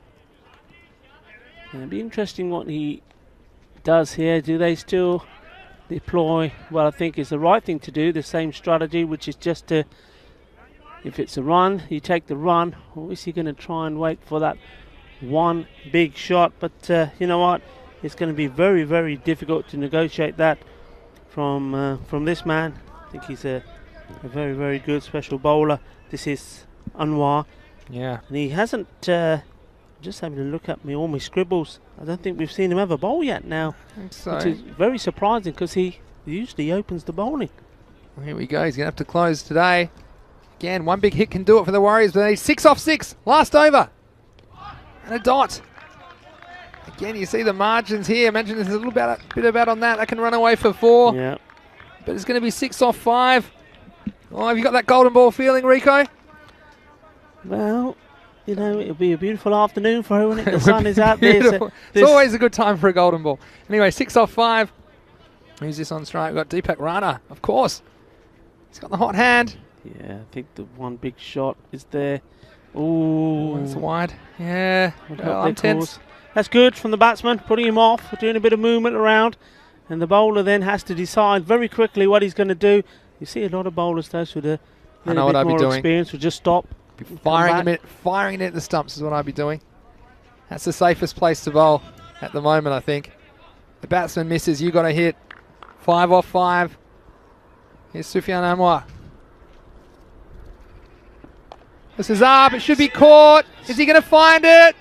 And he's put it down. He's put it down. And what a crucial drop that might turn out to be. Not only does it cost them a wicket, it costs them a run. So again, we stay even. 4 off 4. And look at this. You can't blame the sun for this one. It's just the pressure of the moment. And, well, that's a shame. Again, we've seen some things turn around really quickly in this series. My mind goes back to Sanjeev Tiwari fumbling that one behind the stumps. They ultimately won that game on the golden ball. Are we headed for another golden ball here in match 64? 4 runs required. 4 balls remaining. It's Akhtar Iqbal Khan on strike. Oh, and he's got it. Has he got it away? Well, he's got it away for a single. I think that's all they'll get. Oh, and that's a good take by the keeper. That shot off the keeper. And tell you what, I hope he's got a 6-pack because that's bounced very aggressively. 3 off 3. Well, again, what I would say at this stage, Rico, is the Royals, they're dancing with death every time they let go of the ball because one good hit and this game's over. Yeah. But they've just hung in there. There's 3 off 3 required. You just got to keep scoring regardless. Bat on ball and scoring. 3 off 3. This one's away. The chase is on. Oh, he's got to stop it, and he does. They're going to come back for 2. A good throw will be in trouble. And we'll have to wait on the decision. I tell you what, so definitely got 1 run. Wow. And again, we're going to have to see what happened here.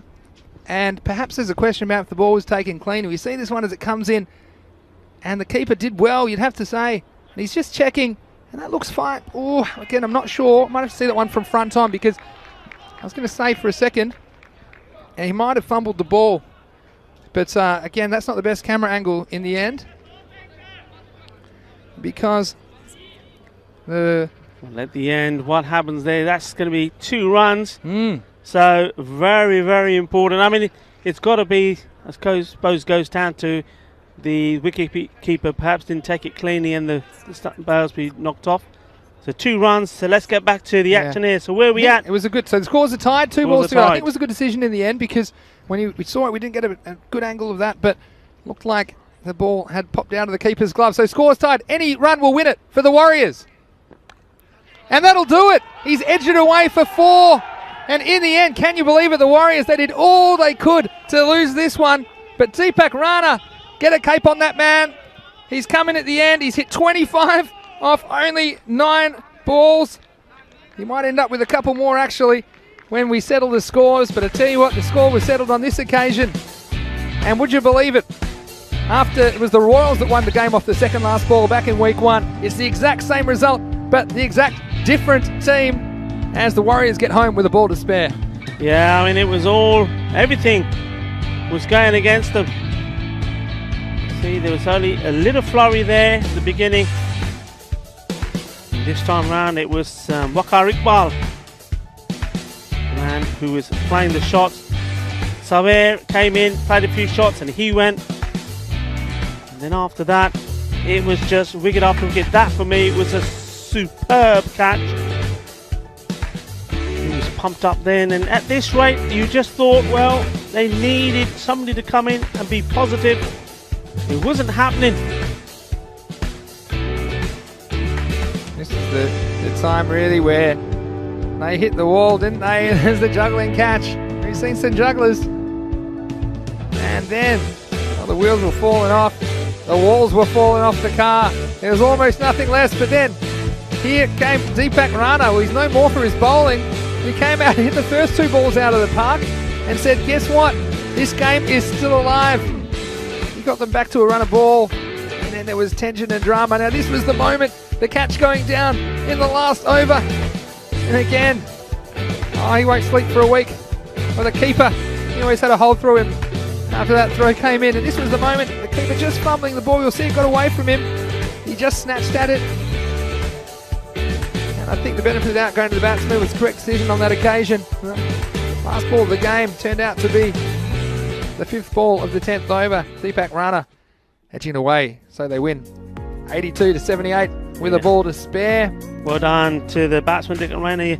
He must have heard me. I was getting frustrated here, just thinking that none of these batsmen were going in with the intent to want to be on the winning side. They were going in just, well, a few words come to mind, but basically just coming in, not doing anything, just flashing outside the off stump. No intent at all, not trying to hit the ball. And Deepak Rana, well, he came in there late on in the end and did the business. And well, we still have another game to come here. There you go. Don't get the camera on me yet. I'm not ready. But anyway, we're going to go to the fantasy dashboard. It's match 65, of course, the last match of today. And certainly we've seen some close finishes. This could be another one. Hira Sabadell, who are winless in this tournament, they're coming back to take on the City Lions. Both these teams playing for the first time today.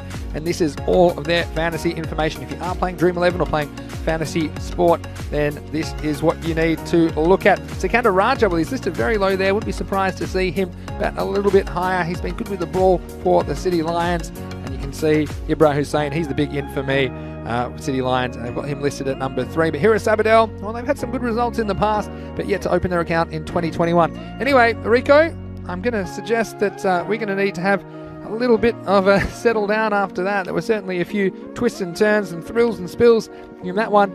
And, well, 64, it's a famous number, isn't it? Will you still need me? Will you still feed me? I tell you what, that fielder in the last over putting down the catch, he'll have a lot to think about when he goes home tonight. But anyway, it's good to see everyone out here competing, and we've seen a lot of action and excitement so far in this series. Just recapping that game, Ripoll Warriors, well, they lost Prince early, and always knew he'd be a key for them. Then we had Ripoll and Gulam Sabah, the curry master, I should say. They made 13 and 14 respectively, but the rest of the team, well, they couldn't get out of double figures except for Deepak Rana, who came in at the end of the game, and he turned out to be the man of the match. And no surprises there, because he scored 25 off 9 balls. Those first 2 Maximos off the first 2 balls that he faced. Also, he bowled 2 very tight overs, only conceding 13 in the first innings of the game. Well, that's it for now, but we will see you shortly in about 15 minutes time. Please come back and we will bring you into the 5th and final match of the day. It'll be match 65 between Hira Sabadell and the City Lions. This is Vinny Sandhu, Mr. Maximo, and along with Rico Full. We hope you're having a wonderful evening so far wherever you're watching around the world. We'll see you shortly for more Fancode European Cricket Series.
Hello and welcome back for the final time today to the Fan Code European Cricket Series Spain. It's Vinny Sandu here, Mr. Maximo for the European Cricket Network, and it's time for match 65, the fifth and final match of Wednesday, and Hira Sabadell are going to take on the City Lions. Both of these teams yet to take part today. Let's hand it over to the match referee.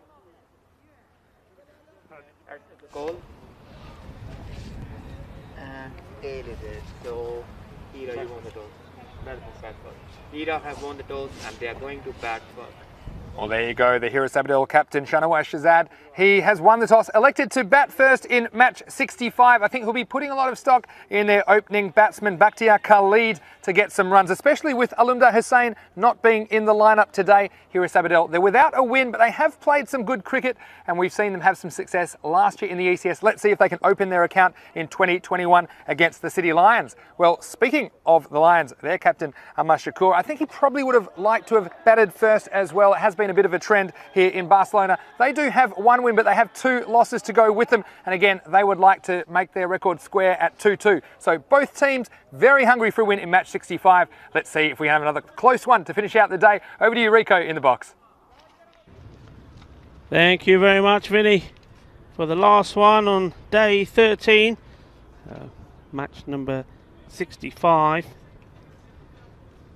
And we've got an interesting little tussle here between two teams. Both of these teams being unlucky with the weather. They've had some games abandoned.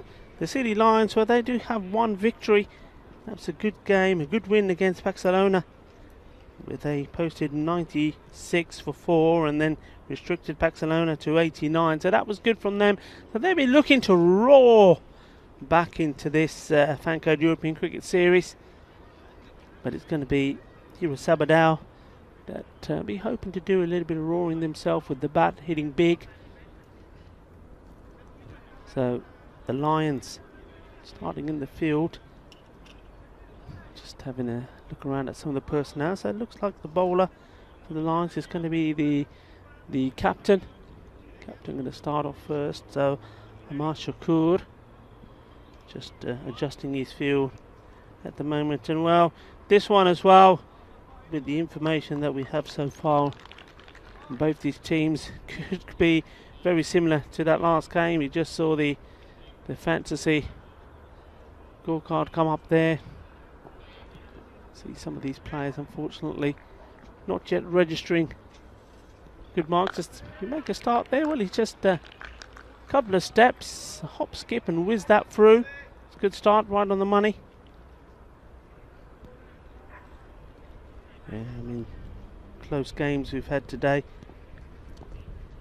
And can we have an epic battle here? And oh, he's taken it. And that's great bowling. What a good catch. He took it on the second attempt, where we don't often see a slip involved early on. Or we have here, just look at this again. Went in and it was escaping. But not for the first time today. We're seeing the catch held the second time around. Here we go. What a good bit of cricket that is. And well, the slip in place, taking the catch. And that was Nasir Ahmed. Good work from him. So it's another duck. I don't believe it. And we can't take any more. We're going to have to put a sign up. There's no more room in the pond. We don't want any more ducks. Well, it's a long, lonely walk back, isn't it? Hira Lal just getting second ball duck as he makes his way back, flashing at it, but snapped up at slip.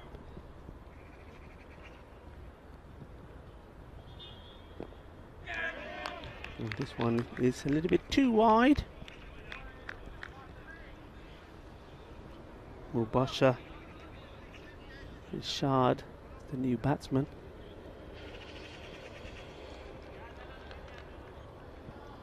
Look at this action here, a couple of steps and it's all in the shoulder. Oh, just out of his reach. Thought for a moment he was going to get a cordon bowl there. Batsman not timing it at all.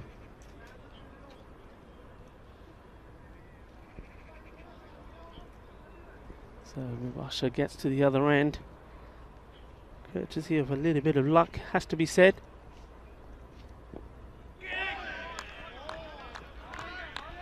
And once more it's these left-handers that causing the difficulty. Shanwara Shahzad, captain to captain battle here. Ooh, and that was even a little bit closer to him. Got to be careful here, Shahzad.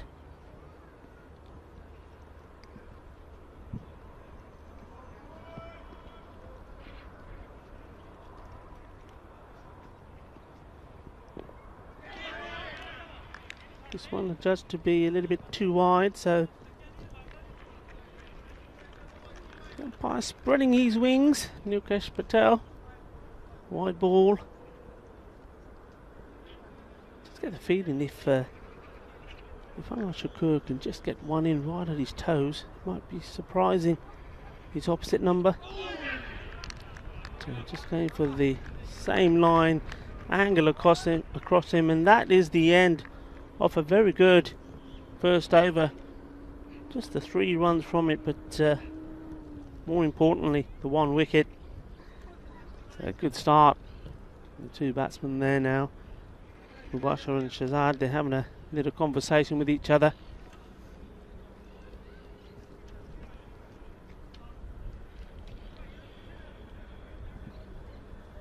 Well, taking their time here, the Lions, to sort out the next bowler. Got to be wary of that. Can't. They have decided that it's going to be Sikinder Raja. And the batsman has a ball to survive before we let Vinny Sandhu back into the commentary station. See if he can. Oh, he's hit him in front, but I think just going down the leg. Right, okay, let's do Hira Sabadell a favour and get him in quickly. Right, in you come, sit down. Well, you know what happened, didn't you? As I was walking back. I've done it. It's the 3rd time today. They're not bowls I'm giving today. They're courts. I saw it was a slips catch. Yeah. Another juggle. Another juggle. Had a few juggles, haven't we? And straight through this time. It's easy as that. And, well, Mubashir Ishad, he has to go. He knew what was going to happen. He saw the first one. He went back and it hit his path. And this one, he decided just to move out the way of it and straight through onto his middle stump. And that's a very, very soft dismissal. And Raja Sikinder will probably be thinking to himself, I don't think I've had too many wickets that come as easy as that. But that's 2 down. And you see again the problems the top order are facing today. Just losing their shape. Those balls are on the stumps, and especially this early in the innings. You look where the batsman's ended up. Almost another zip code. So Raja doing the job for the City Lions. They can go back to 2-2 record if they can take care of Hira Sabadell here, but Hira Sabadell struggling early. Back to Khalid as the new batsman. He wound up on this, didn't he, Rico? And that's the way to start. 4 runs. That's the way to start. It's I do like this batsman. He hasn't performed yet in this Fancode European Cricket Series. He's not had many opportunities, but when I've seen him bat, he's an awesome stroke play. Very strong on the offside as well. I just hope that he keeps his head here today. And, well, if he bats here to the end, it's going to be a fantastic knock, I can tell you that. And he's going to do his team a massive favour as well.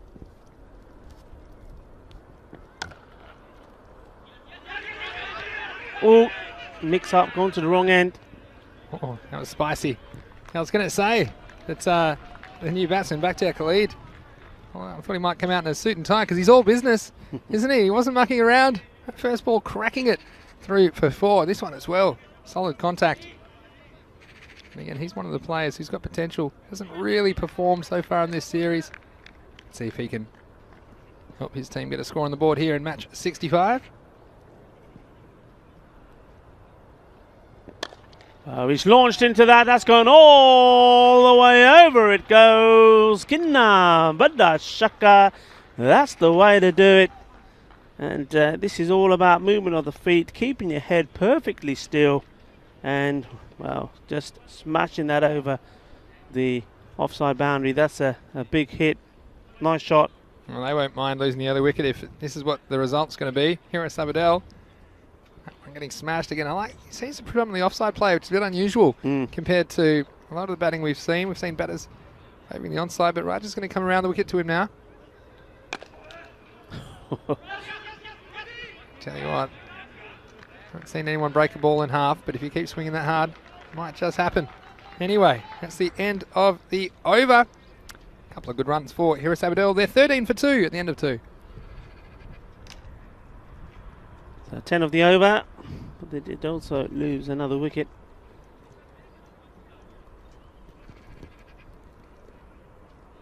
And once more, pretty slow getting the next bowler ready. It's I think it's going to be Anwar Shakur to finish off. Yes, it is. So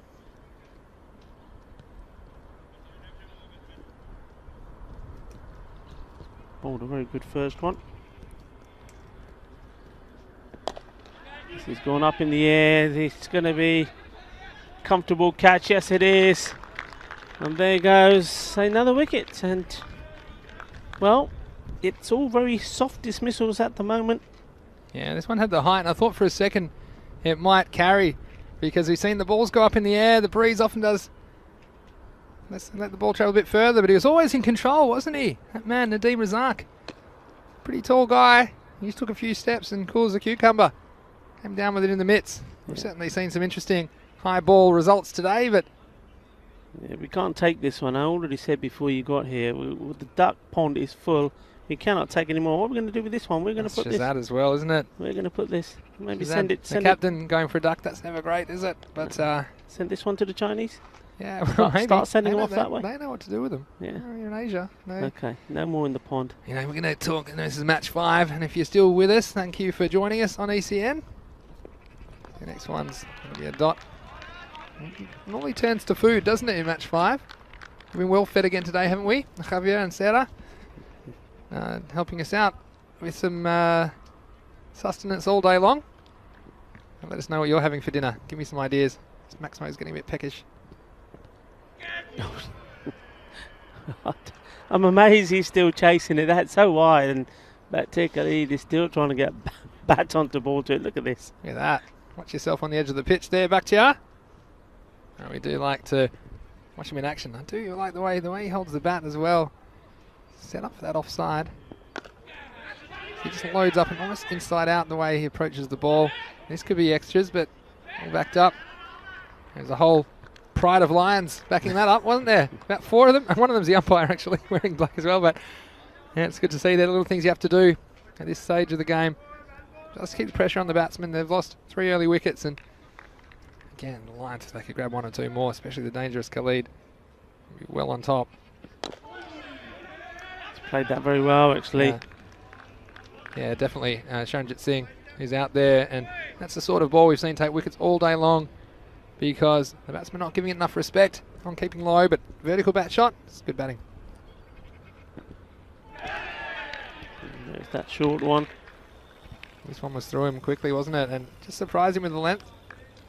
But these two, there's a rebuilding effort required, and we've seen it happen before, especially we see 3 early wickets before. Makes me think back to the Bengali game, for example, when they were 11 for 3 and recovered to post a winning score.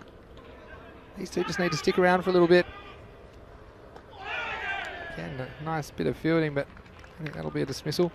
That'll be the end of the over. So pretty good power play for the Lions. They've got Hira Sabadell, 16 for 3. Yeah, well, the wicket so far every over. 3 for 1.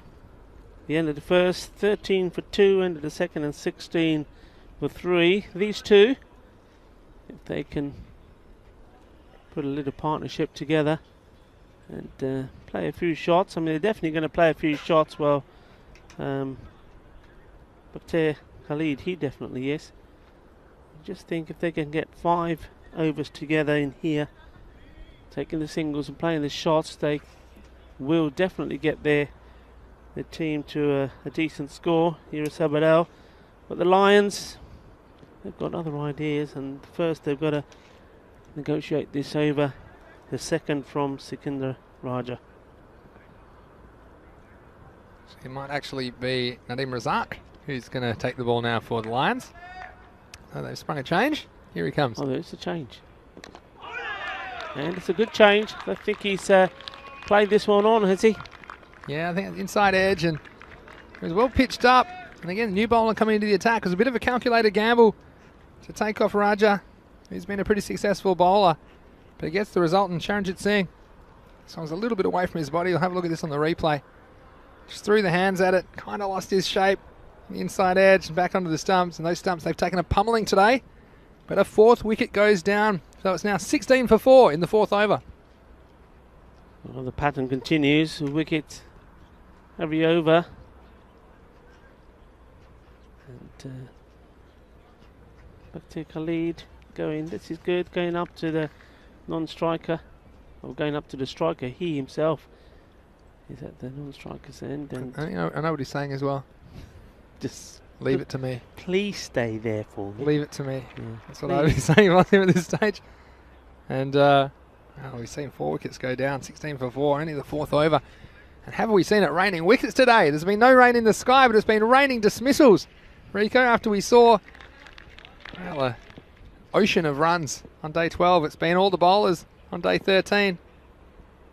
Been unlucky for batsmen, that's for sure. The next one's a wide, but some of the catches we've seen today as well, and the entertainment, it's unparalleled really. But let me just set your sights on what I think Hira Sabadell should be aiming for, because if I look at the Lions, well, in the 3 games they have been able to play, excluding the 2 washouts, they've scored 76, 96 and 75. So if they can get even scraped to 80, I think that'll be competitive. Even 75. Because this Lions lineup, they're not exactly brimming with aggressive batsmen. Well, they certainly haven't shown it so far. So again, from this point, you have to tell yourself there's a lot of cricket left to go in this innings. And what have we got? 6 overs after this. If you can just scrape your way another 60 runs, you're right in the game. The man in front of us here, Raja on the back of his shirt. He's getting very excited, and it is Sukinder Raja, of course. And then I just confused with thought he was bowling. He's getting very excited every time that ball goes to pass that outside edge. He's appealing. Halsey! Well, Lions are on the prowl. There you go, around that. They've already got 4 victims. They're in for another kill, the City Lions. So go down to one of the fielders. It'll be your mate, Sukinder Raja, who'll clean up down at long off. But you know, we like to see it, and both these teams so desperate for a victory. They've been waiting all day to get out there, haven't they? At the 4:30 start local time here in match 5, and of course we have 5 matches every day, Monday to Friday at the moment. And we've got even Sunday this week, as we're going to have the ECL 21 playoff for the Spanish representatives. But for now, here's Nadeem Razak. Well, he's given that everything, hasn't he? And it's gone for 4 runs. And look at the space he's given himself here. Look.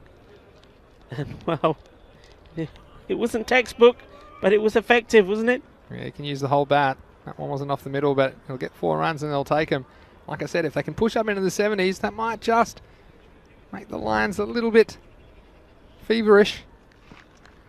It could be an awkward kind of a chase, but if they only scrape to about 50, I think this game's all over. Anyway, here's Razak.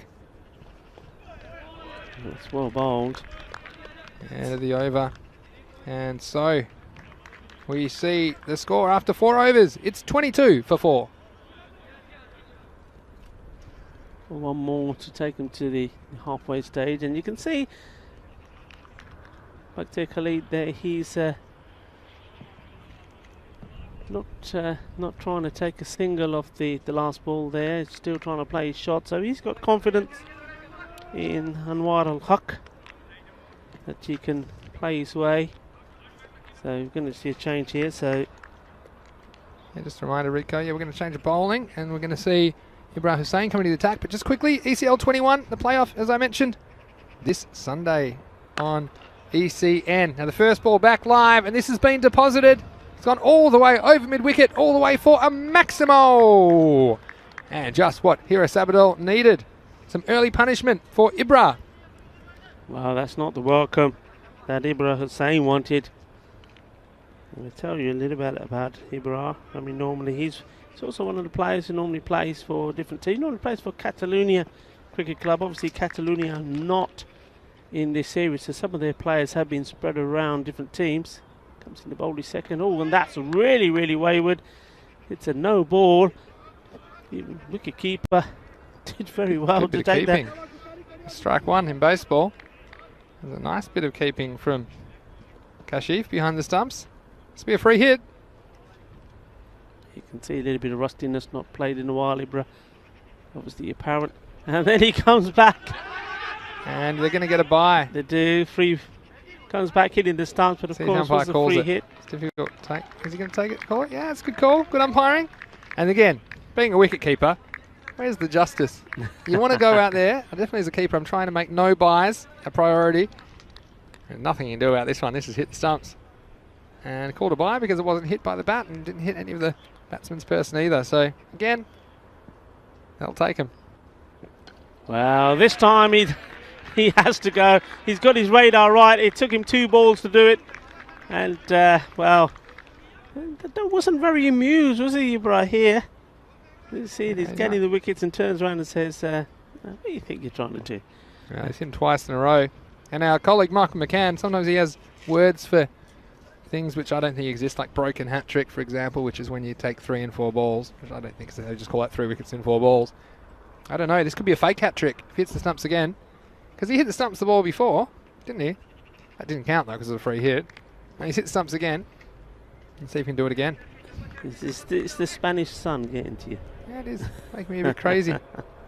Well, that's a big wicket because then that's Makti Khalid. So with him back now, it's going to be, well, I think it's going to be quite difficult to see Hira Sabadell get to that 80 mark. And we were saying we'll make it an interesting game. Yeah, they want to scrape whatever they can together. We've seen 63 win a game before. I was just mentioning the City Lions haven't scored a bucket load of runs. I think he's got him again. He only bounced once before it reached him. Let's have a look at this replay. There we go. There's your fake hat trick. Hit the stumps 3 times in a row. Yeah, and a bit of back pad on that as well. So only bouncing once before it reached him. So it's going to be a legitimate delivery. And then cannoning into the bottom of the stumps again. You play across the line at your peril. And we're on a hat trick. We had one in the first game of the day. Are we going to get one in the last game of the day, Rico? Well, you know what? While this batsman comes in, Ibra is saying, well, let's talk a bit about him. The very first European Cricket Series, he took 13 wickets and a strike rate of 6. He was the second highest wicket taker in that one. Second time round, he was at top of the table, taking 14 wickets for Catalonia CC at a strike rate of 7.71. Yeah. So, you know, we know all about his talents. He's a key player, good bowler, takes wickets and pretty decent bat as well. So, yep. As soon as he came on, I knew there was trouble brewing. The first 2 balls, well, we're given those. It took 2 to get going. Now that radar spot on. He's on a hat trick. On a hat trick, 30 for 6 the score. Fucking Nazir facing up. Asking the question. Still got to appeal on a hat trick ball. Yeah, it's one of the rules. You got to go. It's going a mile down leg side. It'll be a leg by, but. Well, if only he could have got it straight, he'd be thinking himself. Yeah, if he got it straight, I think he's a very good chance of getting a hat trick. But anyway, it's been a good over. Picked up 2 wickets. And this is the last ball of it. Can he snare one more for the Lions? Just be a single, which will finish the over. It's going to be 32 for 6 and the halfway point. Hira Sabadell, well, they need some serious help getting up to a competitive score, but we saw it in the match before, didn't we, Rico? We saw the bottom order stepping up to the plate and scoring those important runs in the last half of the innings. And look, with 5 overs down, again with 6 wickets down, you're probably struggling to score 10 and over, but even if you can score 8 and over from here, then you get in the 70s. And I mentioned the City Lions, their batting so far scored 76, 96 and 75. So even with the inclusion of Ibra, but he might be a bit rusty, and at least it's something to bowl at the moment. Anyway, 6th over about to begin. It's going to be Zahid Nawaz to bowl for the Lions. And here comes Nawaz. Batsman moved very early across. Well, they've got to take the singles here. Not sure what's going on here. Yeah, it's just on the back foot, wasn't he? And they just Feeling like he was going to struggle to get down the other end, but yeah, I do agree. They can't be refusing runs at this stage. And Ul Haq on strike.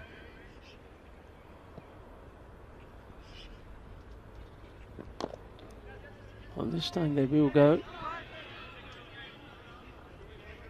And you just have the feeling the Lions feel like they're in control of this game at the moment.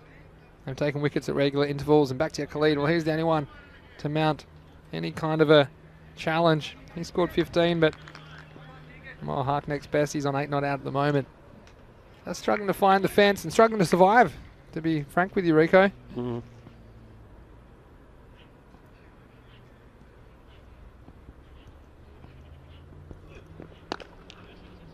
Nicely played out.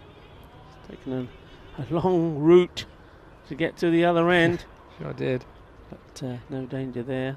What a day's cricket. I mean, it's a good time to just reflect on the day we've had as well, Rico, and we've seen some excitement. And Pak I Care, large favourites, of course, from this group, and they were bundled out for only 69 in the first game, and saw a cliffhanger in that one.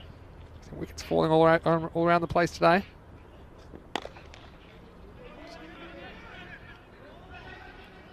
Oh, if they go, they'll be in trouble. It's a very ambitious call. But at least they're looking for it, and that's what they need to do at this stage.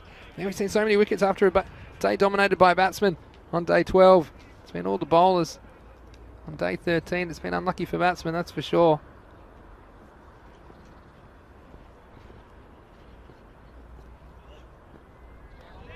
The wides is going to be an extra as well, as it gets through the keeper. And yeah, we hope you're enjoying the action. Let us know if you're watching on our YouTube channel. Let us know where you're watching from, and if you've got any questions, and you can tell us some dinner ideas. We always appreciate that in Game 5, of course. Thinking maybe some Indian tonight. What do you think, our friend from down the road? Just an idea. Anyway, mind on the game. Here we go. That'll be another single. So again, they're ticking, but they're not talking. Yeah, it's all ticky-tack, isn't it, at the moment? Yeah, I mean, that's not a bad call, is it, dear? Get a nice curry, and you want yours nice and spicy again, I no love it doubt. spicy, you know that. Just like my cricket, I like it hot. And we've seen some hot action today. Hat-trick, of course, Ali Imran. How's he feeling? Goes to bed with 2 losses, but a hat-trick to his name.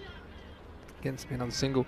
So look, I did say if they can scramble 8 and over from here, gets them into the 70s, and more or less that's what they got off that one. Just at the end of the over, they are 39, so they got 7 off that one, 39 for 6. At least they didn't lose a wicket that over. So again, my 6 over check-in. Well, 10 and over gets you to 79, but even 8 and over, 24, yeah, 63 is a bit light on. But they got to tell themselves, if we can scrape 70 on the board, we might be able to get some early wickets and put some pressure on. Especially the Lions, they're coming back from a long layoff as well. So I always felt this could be a low-scoring match. We're going to have Inam Khan bowling for the City Lions, and he's going to bowl the 7th over. Giving that a good hit. Fielders come in, do the fielding, and at the moment, quite happy to do the tiki-taka, getting the singles. That's not a bad thing. Just trying to rebuild a little, maybe carry on like this, get yourself to the 50, and then have a little flurry towards the end. Remember, it's not that many wickets in hand, and they will know better than us who they have to come. Hit in the air, it's going to go safe over the first fielder, and well, It's a Doosra. yes, he's made it difficult for himself. Sekinder Raja. He ran too far. He ran too far, and you see there, I don't think you can blame the pitch for that one, actually. I think he just went too far and saw the ball go past him. So that's a bonus, 4 bonus runs there. And straight away, he's saying no. Leave him there. You know, sometimes he can be too fast. Trust me, sometimes he can be too fast. He went too far, didn't he? Sekinder Raja. Anyway, handy boundary for Hira Sabadell. And a handy wide as well. Hey, hello to Ikhtiar Hussain. He says, hello mates, watching this along with the India versus England test match. Of course, that started today. Day-night match in Ahmedabad. And Multi-Apples asking him, how's the other game going? Well, I'm not sure, actually. I'm sure that Ikhtiar can answer. We've got both our eyes fixed on this contest at the moment. The last game of the day in Barcelona. This one's going to get through everyone. It will go all the way, and these are very valuable runs. Buys, difficult one. You just got to get keeper. Yeah, sorry, Rico. That's got nutmegged. And again, the keeper. And this is one of the skills. You have to track the ball, and because that looked like it was going to hit the batsman or the stumps, the keeper was a spectator for too long, wasn't able to get across. But if you hear a Sabadell, well, beg, borrow, steal. You just need to somehow find a way to get this score up to something like the 70 or 80 mark. And then they're going to have to be caught. So I'll take them however they can. And Khan just needs to consider it outside the off stump. It's a better delivery, a little bit short, allowing the batsman to get on top of it. And Anwar al-Haq is doing well at the moment here with Nazir Chatta.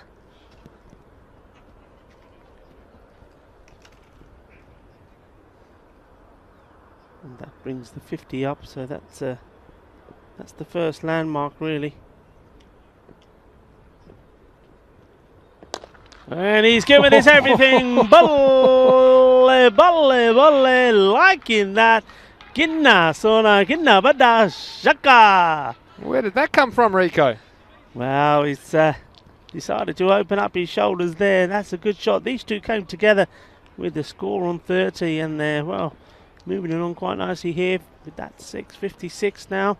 How about some of that? Where's he been hiding that one? That was welcome.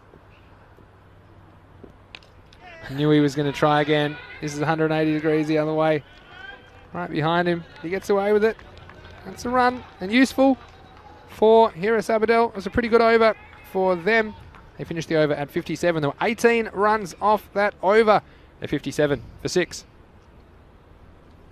Yeah, that's nice. Nazir Chatta playing a few shots, enjoying himself. Both of these two look like enjoying themselves, and they're finally getting a little bit of vocal support from their dugout as well. That's nice.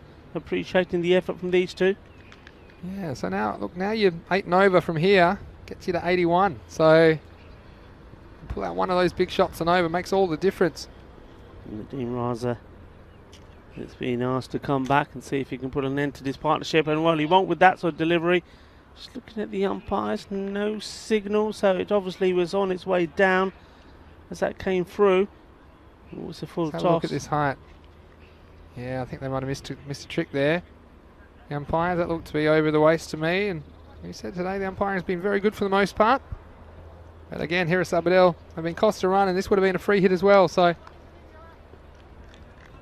let's see if the City Lions can capitalise on that fortunate occurrence.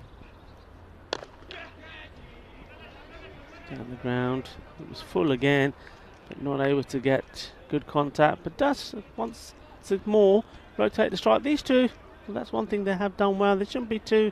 He's a little bit disappointed with himself. It shouldn't be. He scored a run. It's not a dot ball. Yeah. And they're certainly doing far better than what the top order batsmen have done. There's better length in the block hole. But anyway, that missed call probably just costing him one run in the end because they weren't really able to capitalise on the free hit. Well, that would have been a free hit, I should say. But yeah, nice little rearguard action from these two, and they've needed it desperately. Hira Sabadell after a very shaky start, to say the least. Wow, and there you go. In the end, something had to give. You could see he was trying to get hold of it, trying to hit a few boundaries, and good bowling. Just right up there. Held this one back. You see him roll the fingers around this ball slower.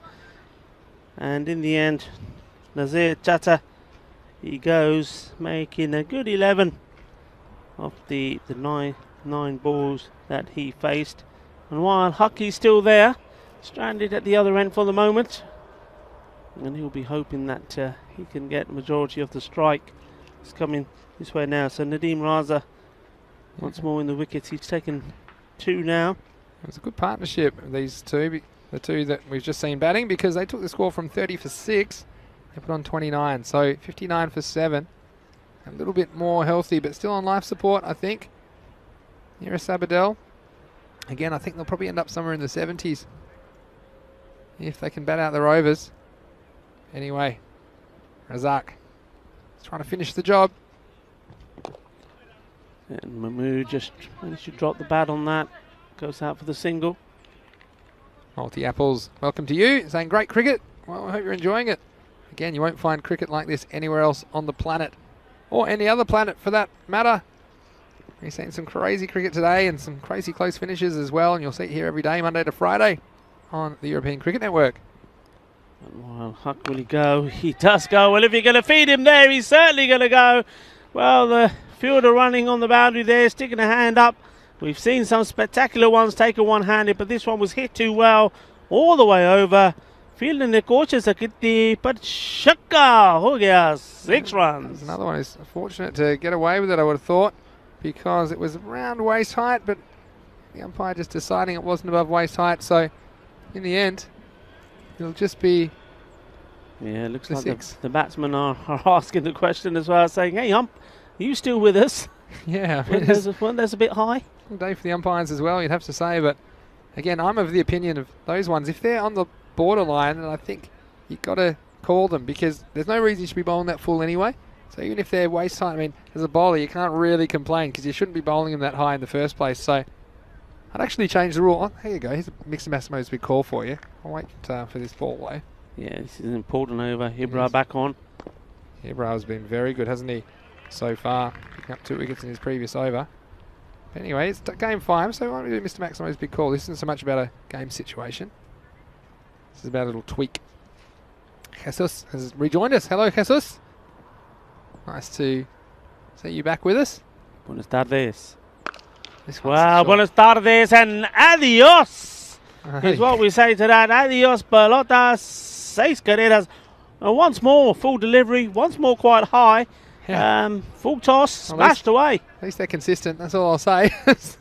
Probably there's 3 there I think they might have missed. But anyway, 6 runs, and that's what they should get, especially with the spinner. And that Maximo, well, they're getting him into competitive territory now. There's still 10 balls remaining in the innings. They've got him to 72. Bruh, can he get back on target? So here's my big call. I would change the rule, not waist height. I would say any ball that's over stump height on the full is a no ball, and you take the guesswork out of it because you've got a fixed reference point, top of the stumps. Come back to it in a moment. Wait, just the single, I think. And the reason is, so for example, sometimes we've seen some fast full balls, and I saw one on the internet the other day. They're going, well, is this above his waist height? And it's dipped and it's hit the top stump. It takes all the guesswork out of it. Any ball which passes the stumps above stump height on the full is no ball. Get rid of this waist height, because the waists are different and it's hard to pick up if you're the umpire. Well, good throw, be in trouble. Convince me I'm wrong, Rico. How do you feel about that? No, it's I'm just trying to. I'm thinking of it now with me umpire's hat on, and yeah, I mean, you see what sometimes I know good umpires, and I know 1 or 2 of them are listening. Some tournament referees around the world, and they'll probably, well, hopefully if you're listening, come back on this one. We'll just see this ball from me, bro. And it's going to be a dot ball. Yeah, the good umpires will say when you go to square leg, it's that over comes to an end. So just give you an update on the score. I think that's 74. A good umpire will say when you're at square leg, before the proceedings of the game get started, what you do is where you're standing, so you go back to the same mark, and then you get something in the background, which is your point, which is your mark. Now, if you always stick with that mark, then you know. Yeah? Yep. Now, so, again, I think the square leg umpire, I see what you're saying about the stumps, but I think with those high balls, it's the square leg umpire that has a better view of whether that ball is going to be, just watch this, and he's got hold of this beautifully. What a lovely shot that was. Well, he's certainly in the mood at the moment here. What a lovely shot this was. Let's watch this again. Yeah, it looks all wrists. Watch this. This takes him up into the 80s. And if you don't mind, I'll just send that one out of here. So nicely hit, 6 runs, and wow, he's he's taking on the big bowlers here, isn't he? Yeah, it certainly is. So yeah, the square leg umpire, in my view, he should still be the one calling it. I'm just come back to that in a second.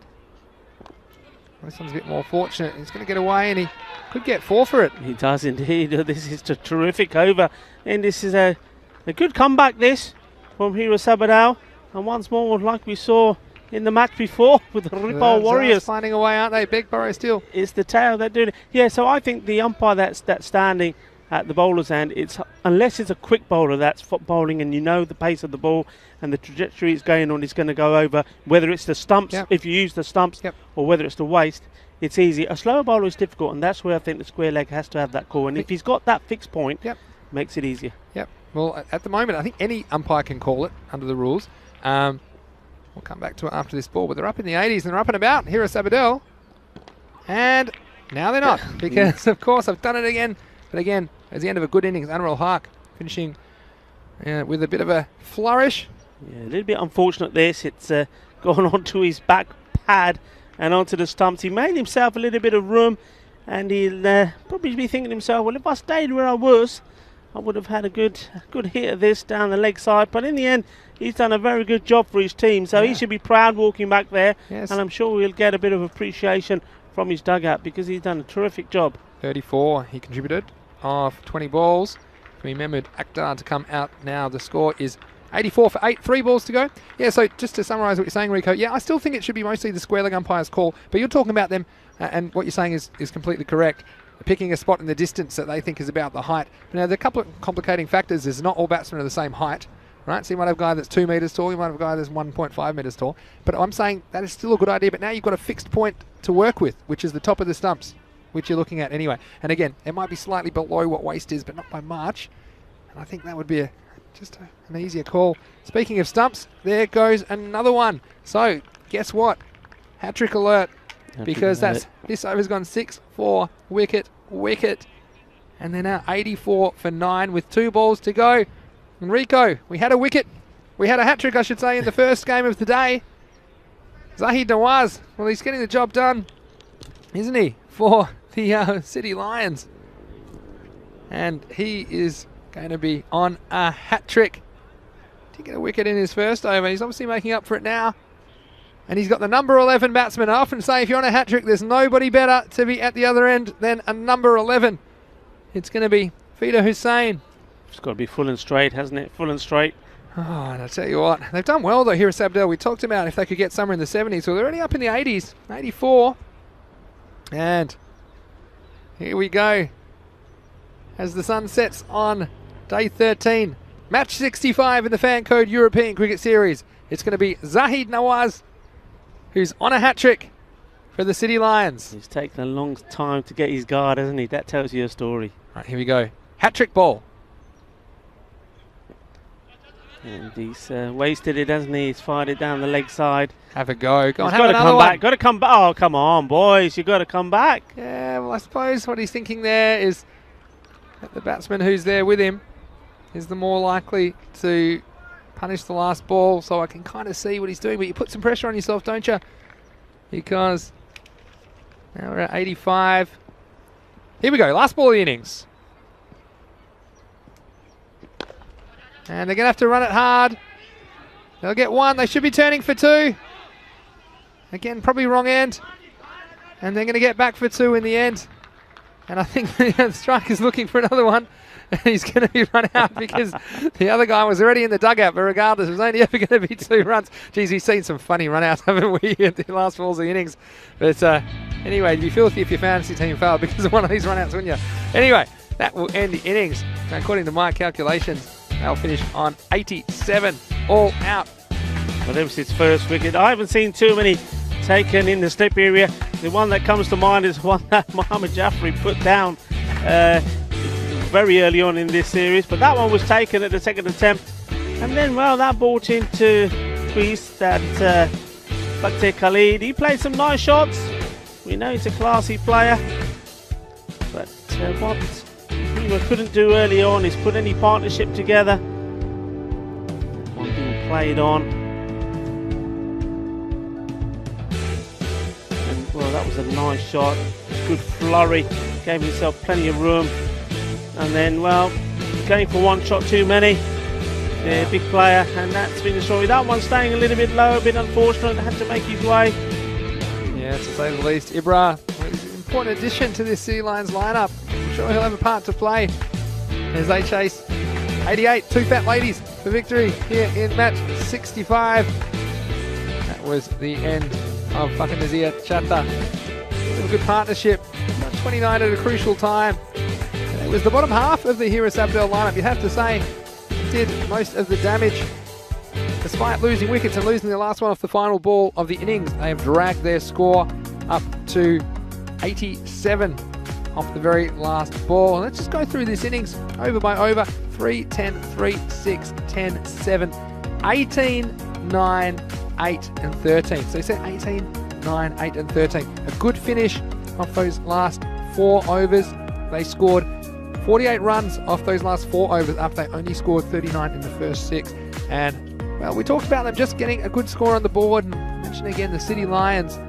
Mentioned that with the bat, they haven't been particularly successful so far. In their 3 matches, they've scored 76, 96 and 75. So again, I think it's all set up. We always say, don't we, Rico? These chases between 80 and 100, they make for great cricket matches, and we could have one more close finish here on day 13. Yeah, I think it's going to be the case if we will have, Vinny. I think we said right at the beginning, both these teams are very evenly matched, and we just needed Hira Sabadell, somebody to stand up tall once more, like we were saying when in the previous game with Ripoll Warriors, somebody to stand up, play a few shots, and get them to a average, fairly healthy total. And they've done that. They've given themselves something to bowl at. They've given City Lions something to think about. And well, it's going to be interesting. And once more, that power play will be key. Pick up a few early wickets, and it's anybody's game. Yeah, interesting to say the least. So please join us in about 10 minutes' time. We'll be beginning the chase for the City Lions as they chase 88 for victory. And we certainly enjoyed your company today on the European Cricket Network, wherever you're watching in the world. It's Vinny Sandhu here, Mr. Maximo, along with Rico Full in the commentary box. So join us in just a few minutes for the chase in match 65. You're watching the Fan Code European Cricket Series.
Muy buenas tardes. De última vez, hoy, día 13, in the campo de Montjuïc, the campo olímpico.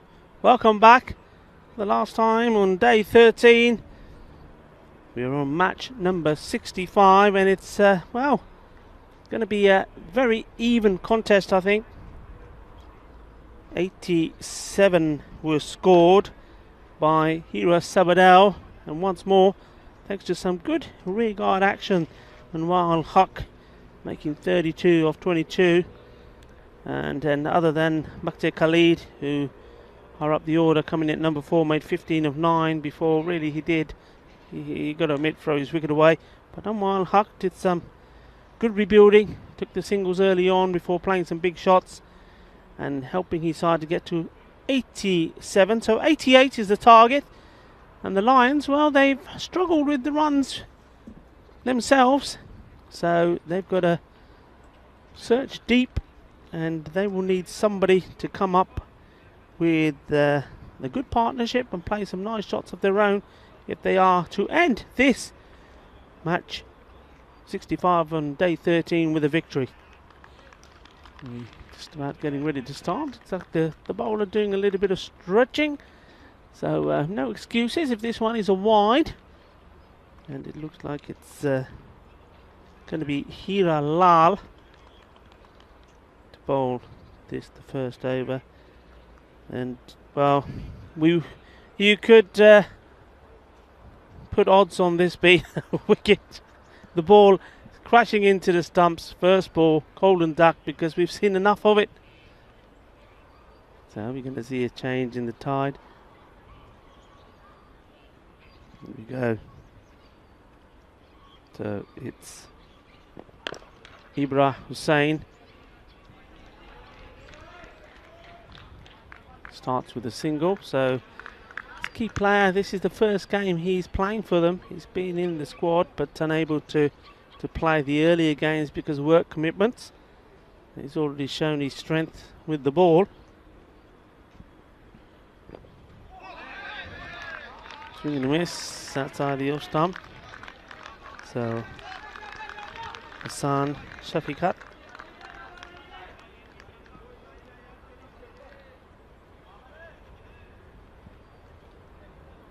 Just making some adjustment to the field straight away.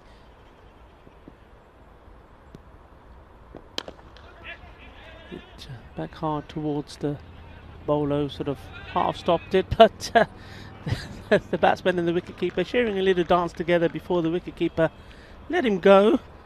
So Charanjit Singh said, "Can I have this dance please?" And Ibra obliged, and then goes on to get himself in his crease.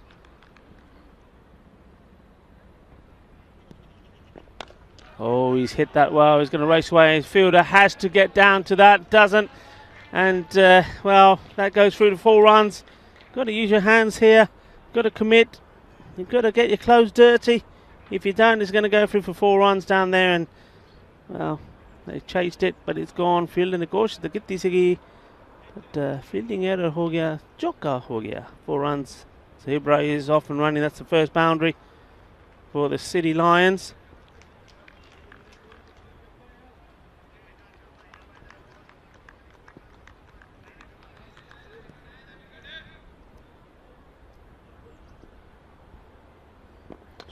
And he's got his man. And Ibra going for a similar shot this time. The ball maybe staying a tad low, but going straight through onto the stumps. That's a very important wicket. We just see this again. Yeah, just straight through. Hitting the off stump halfway up. So Ibra makes 5 runs, including 1 boundary for 4. But has to depart, and not the start that the Lions wanted.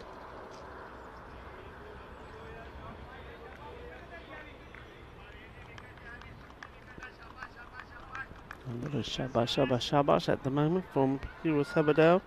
Mushbar Ali, new batsman coming in.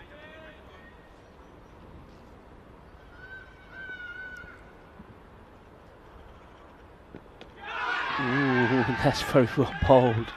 Beating him outside the off stump. Let's watch this. Nicely bowled, just moving away. Good bit of work.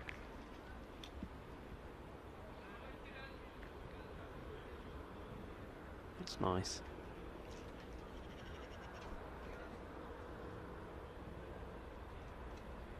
And that is the end of the first over. So it's even Stevenson. If my memory is correct, I think it's more or less what Hira Sabadell were on themselves. Well, Hira Sabadell were 3 for 1 at the end of the first, and the Lions 6 runs, 1 wicket down.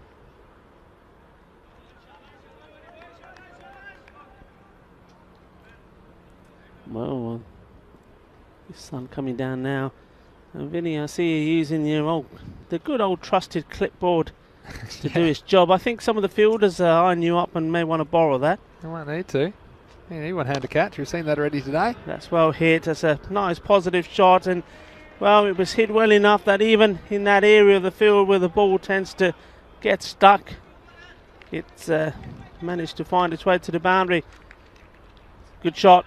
I tell you what, I struck again though on my way back, didn't I? With an early wicket. Ibra, I thought he'd be a huge key for the Lions in this chase, and to me, from what I saw walking back, he was across the line all the time, and he's playing a bit of Russian roulette if that's the way you're playing, and straight one getting him. So a big wicket for Hira Sabadell. They've got the runs on the board in this match. He's hit in the same area again this time, but not going as far. They did push the man back from inside the ring, and he's just indicating there, if you left me where I was, I would have had it. I would have. Always the way, isn't it? It's easier said than done, as we found out here. We have seen some magnificent catching, but we have seen a few that have gone down as well, and some extremely easy ones. And one on Hock to bowl. And beats him outside the off stump.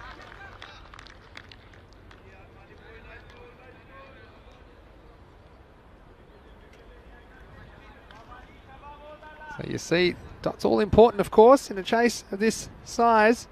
For this over, it was 82 or 54, so want to start with the rate. Next one, chopped away. I think they'll just get the single in the end. Yeah, just quickly about this chase. Look, you basically need 88, don't you? So call that 9 and over. You want to be around that rate, don't you? So 18 after this over. They're just a couple behind at the moment. I think 1 or 2 boundaries will fix, but you don't want to fall too much off the pace, especially with that early wicket. The batsmen just need to be aware of what's required. Yeah, and of course we know all about the talents of this bowler.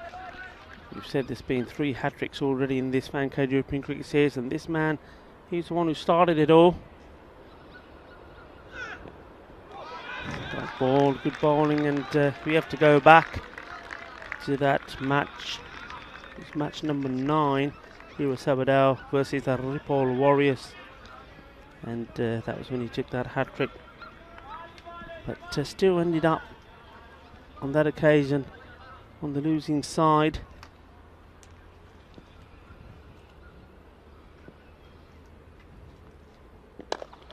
That's well hit. It may go all the way. It does indeed, and that's one way to deal with it. That's one way to get yourself back in line with this run chase. Nice shot right at the end of the over. So 18 off 2. Well, I said it, didn't I, Rico? They want to be going at 9 and over. And again, the big shot. And hey, presto, what do you know? 18 off 2, that's where they need to be. Yeah, and a little hark. A couple of close calls for the batsman, because especially that penultimate ball just went over the stumps. But he gets the treatment with the big Maximo off the last ball, so just got a feeling we've got a close game on our hands here, Rico, as the sun sets on another day of exciting cricket action on the European Cricket Network. We passed the halfway point of the tournament today, and we've got some exciting news hot off the presses as well. I can tell you that in a second, but we'll see Hira continue.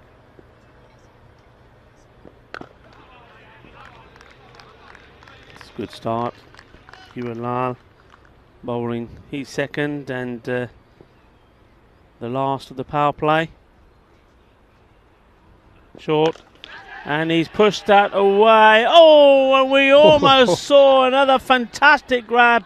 And it's Bakhtiyar Khalid there. What a grab that would have been. He looks the part, then he's got the cap and the shades. Well, he needs them out there. This was well hit. And look at this. Almost stuck. And what a catch that would have been. Well, it would have been, but it saved some runs for his team as well. Have to say, saving 5 potentially, or at least 3. Yeah. It looked to be 4 or 6, so great work from the fielder in the end. Wasn't able to hold on for a classic. This one just dropping short. And they're banging into each other. Everywhere. A bit of bumper cars there as well. Oh, wasn't it? A bit of pinball, human pinball. That came from everywhere. And yeah, well, you see the desperation of the fielders. You can understand, can't you? Well, something's going to happen this over, isn't it? Short, and that has been sent way over, out of the ground. What a big hit that was. Sona, it wasn't the best of deliveries, but he wasn't going to miss out on this. He's muscled that to the boundary. Mushbar Ali. He was looking for it when he was looking for it, and he got the ball in the right slot, and off it went. Well, I often say I get hungry in match 5 of the day. Well, Mubashar was hungry. And hungry for runs, hungry for the big boundary. He's come up with it. They need a wicket here at Sabadell. Well, there goes another one, and they do say that it's this time of day that the Lions come out to feed. And, well, they have. They've come out and they're feeding well here. They're eating up these deliveries and sending them out of the ground. 6 more. Well, it's a feast. And tell you what, he's not missing out. You can't blame Hira Lal. He's tossed it up there and said, well, have a go if you like. Take the risk. Ooh, next one's pushed through, though. And again, this is poor fielding. Oh, dear, oh, dear. Poor fielding and just putting out the boot in hope. And often we see some fielding behind the wicket. Often they're hidden back there. And I think he's looking for somewhere to hide. Isn't he there, Mehmet Akhtar? And gets through for 4 runs. Yeah, the end of the over, and a very good one for the Lions. That certainly accelerated them on to 36 for 1. And with that power play now looking quite good. 10 and over, we always say you want to be going at more or less, and they're on 36 here. And just to remind you, 88 is the target. If you have a look at the required runs, we're just under 8. Yeah, so you can see that over 18 off it. They doubled their score from 18 to 36. Hira Lal wasn't a bad over by any means, but a couple of good shots, but also a couple of lapses in the field. Had a bit of everything that over. We had the Bakhtiyar Khalid almost miracle catch. Did save the boundary. Looks like we're going to have Fida Hussain to bowl the 4th over for Hira Sabadell. San Shafqat on strike. Both these batsmen have made good starts here now. And, well, don't get too carried away. Yes, it is good. They've played some good shots. They found the boundary, but they mustn't forget about the singles. You get a couple of dot balls here lined up, and you know the pressure all comes back on you, and that rate goes back towards the 10 mark. So take the singles as well. It's not as if either one of these has to stay on strike. They're both batting pretty well. It's in the air. This is going to be a chance. Fielder's got to do well to get to it and makes it look simple. That's a very good catch taken there, and that's Hira Lal. You know, he's a key player. Key with the ball and key out there. He's done very well there. You saw he made good ground, got himself there early, and then made it look comfortable. So just say there was probably not any need to be going after it then that way. Could have quite easily have taken the singles, but Shafqat deciding he wanted to carry on playing those exuberant shots, but finds himself back in the dugout. He certainly does, and Hira Lal, he's cool as a cucumber under there, wasn't he? Might look more like pineapples actually with their uniforms, Hira Sabadell, but was in the air a long time, but he knew exactly where he had to be, had good soft hands under it, good catching technique. Hasn't always been the case today, but again an important wicket. This one's short and absolutely bludgeoned, and that has gone a long way. It was too short, it got the treatment. Maximo, and 6 more runs to the Lions. Well, he absolutely nailed that, didn't he? I mean, that's just, if it weren't for that netting, it would still be going. What a terrific shot. That was middle of the bat on the ball, if ever I heard one. And that one's going to take about 5 throws to get it back to the centre, Rico. And again, despite the wicket, they're still attacking, and that's the way to approach a target like this, especially if you're confident in your attacking ability. And again, you're waiting for the ball that you can score off. So that was short, and he was able to do it. It's just a bit of an issue with his equipment here. And the 12th man's going to come out and sort it out for him. He's going for a helmet now. I think his life flashed before his eyes. And we do, of course, encourage the use of helmets and protective equipment in European cricket. So, just despite putting that one into the next county, he's realised, well, might be a little bit safer covering the old brain and surroundings. So that's good to see. But, well, the score spiralling out of control. 42 for 2 at the moment. Halfway through this, the 4th over. Not quite timed this one. Be picked up easily. Will do the work, and we will now have the new batsman, Nasir Ahmed, on strike. Wazza, who's joining us. He's raining cricket balls. He's in the middle of the night where you, Wazza, where you are. I think it's 2:30 in the morning. Tell me if I'm right or if I'm wrong. We've got Nate. Oh, we got Nate asking me about my breaking news. Actually, I might spill it at the end of this over. That's good. It's good to see someone's paying attention anyway. And Nate's saying they'll need to swap insurance after that collision between the fielders. Maybe. Oh, Nate. An American that has a sense of humour. Now, I've seen everything, Rico. It's nice to have you with us, Nate. Been missing you a bit today. And saying, oh no, the fielder should leave the football to Messi in Barcelona for that effort behind the wicket. Well, he's got all the call. Got to get him on the commentary one day, Nate, I reckon. This one's wide down the leg side. Yeah, so we do have a bit of breaking news. Rico, I don't think even you know about this, Rico. I just saw it on my phone. Flashed up red alert. It was flashing. It was buzzing. It was doing all sorts of things in my pocket. And I pulled it out. So I do have some breaking news for you. And actually, you'll like this news as well, Rico. I'll tell you why in a second. Breaking news and like. Yeah. Okay. I think the viewers will definitely like this if you're still with us. Thanks for being here. Here is not quite the last ball of the over because of the wide, but it'll be a dot. What are you going to tell me that one of the local curry houses has sent you a message saying they're going to send you a free vindaloo or something? Rico, I know you like a bit of time off when you can. If you want to go and order my dinner from that nice little Pakistani restaurant around the corner, I think it's Raj there. I'll tell you what, I don't think I'm skipping dinner tonight, although I was well fed today, but I've got it on my mind. Anyway, I'll give it to you after this ball from Fida Hussain.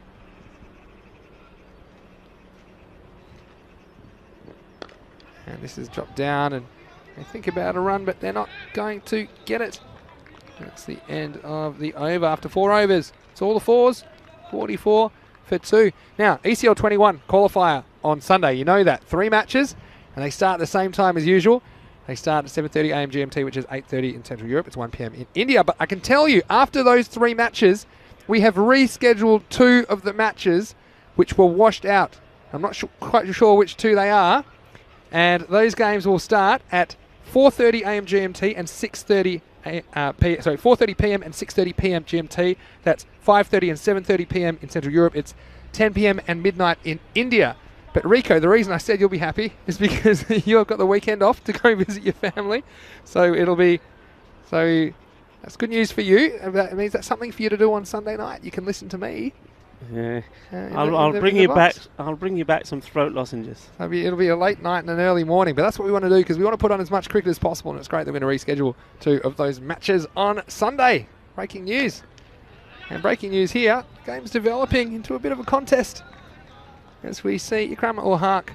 Yeah, I mean they've got to be careful here, Vin. I mean, if we just saw a few dot balls there before your breaking news announcement, and they're back to just plotting it around. They don't that intent seems to have disappeared. They've got to be careful. I already know this is a golden ball game. That wasn't breaking news. This is going right down to the wire. Don't worry about that. You ever made your call today? Well, that was interesting, and that was an absolute beauty. You beauty. That's what you got to say to that. What a lovely piece of bowling. Well, nobody picked this one, and look at that.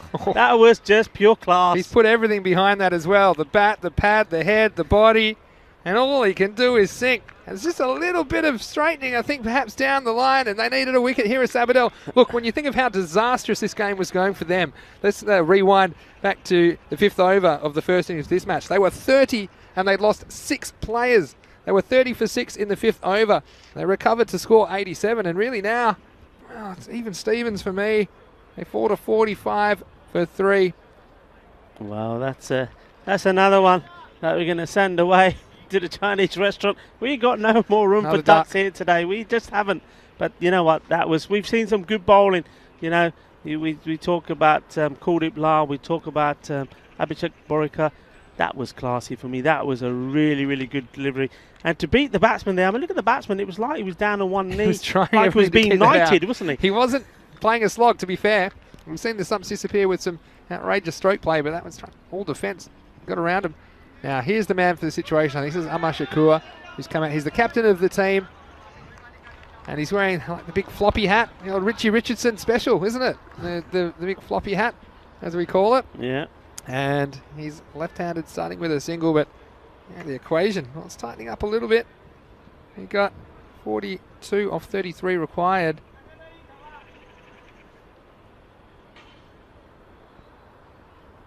So a bit of magic from Ikram Ul-Haq.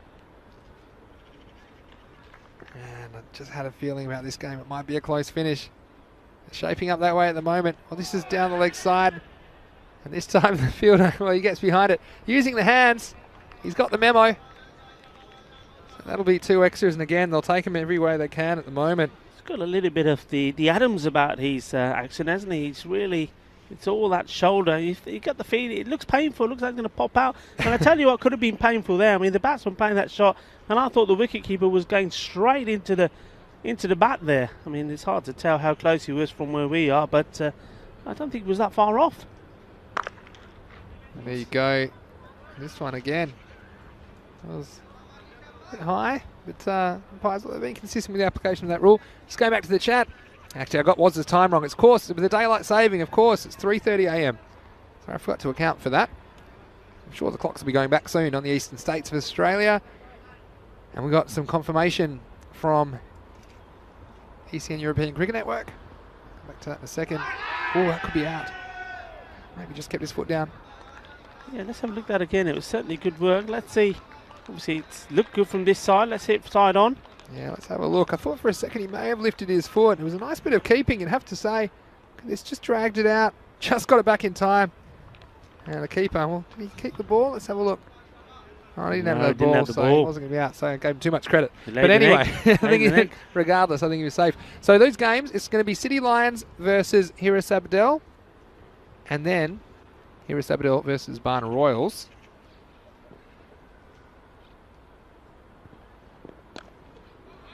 So it'll be these 2 teams again on the weekend. So this has been a close game, and I won't say it again. And the reasoning for that, and I like this, it'll mean by replaying those matches that no team would have lost more than 1 match to rain.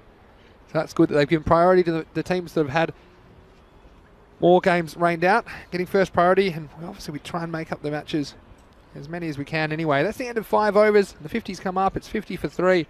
But there, so a bit of extra cricket on Sunday. So normally we're just Monday to Friday at the moment in Barcelona, but Sunday action. You're now going to get, hey presto, 5 matches on Sunday. Oh, that's and night matches. Night Exciting. matches as Maybe well. under lights. We'll have the lights on. 24 hours a day soon. Just wondering whether they may have to change the white kookaburra to a pink one. Oh, that'd be cool. Maybe, now you're getting a bit too fancy, because they've played night cricket with white balls for quite a while. Just thinking with the floodlights, white lights ball going in the air, Yeah, it's not a bad idea. Anyway, we've seen some pink balls before. Let's get back to this one. It's where are we? Interesting poise. There's 2 under 8 required and over. 50 for 3. Change of bowling. Shazad coming into the attack. 38 off 30 required. It's good running, and I like to see that. Important they go for every run. Yeah, so can the captain make something happen here? And Master Nate saying, we better hope for a great cricket to distract us from the sadness of a day of cricket without Senor Rico. Gracias, mi amigo. That's well, you know what? I'll be there. I'll be here in mind. I will, certainly will. In fact, maybe I'll give you my jersey just to keep in my chair next to you, Vinny, so you don't get too lonely. I'll fly at half mast. I'll give you my cap and my jersey, so you know you'll always think I'm there, and of course I'll send you the odd message now and again. Well, you would have had a day without me on Monday, but it rained all day, so that was my day off. This one's down leg side. There's a big appeal. Maybe there's a noise, but the umpire, there might be a conference here, and I don't know exactly what he's conferring about. Let's have a look at this one.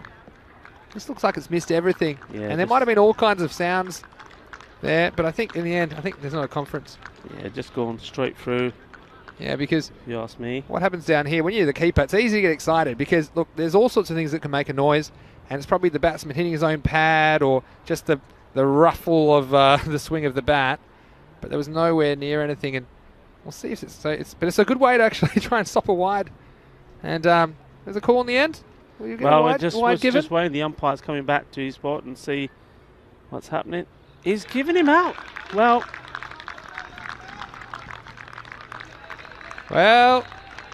sometimes we say that's ECS.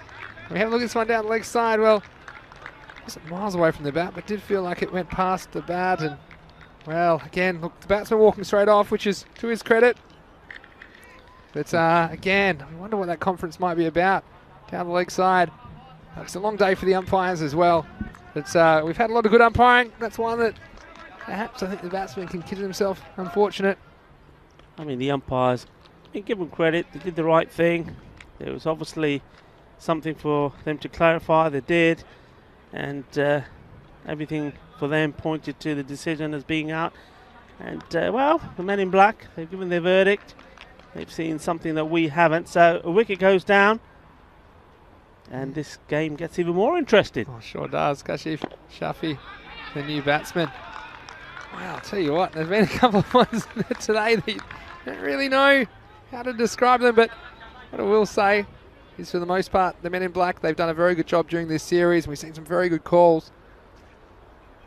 This game's shaping up to be quite a contest, isn't it? Floated up, that's well hit straight, we'll just take the single. Very important now that the batsmen that are coming in sort of build this innings around Mubashir Ali. He's going to be key from here on in. He's the man on strike here now, and he'll know the importance of his knock.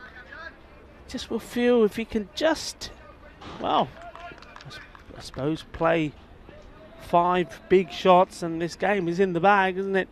And he's got the ability to do it. Just got to pick and choose the right ball. And he hasn't done that. It's in the air. And Hira a tremendous effort from him, diving forward. And, well, that's commitment for you.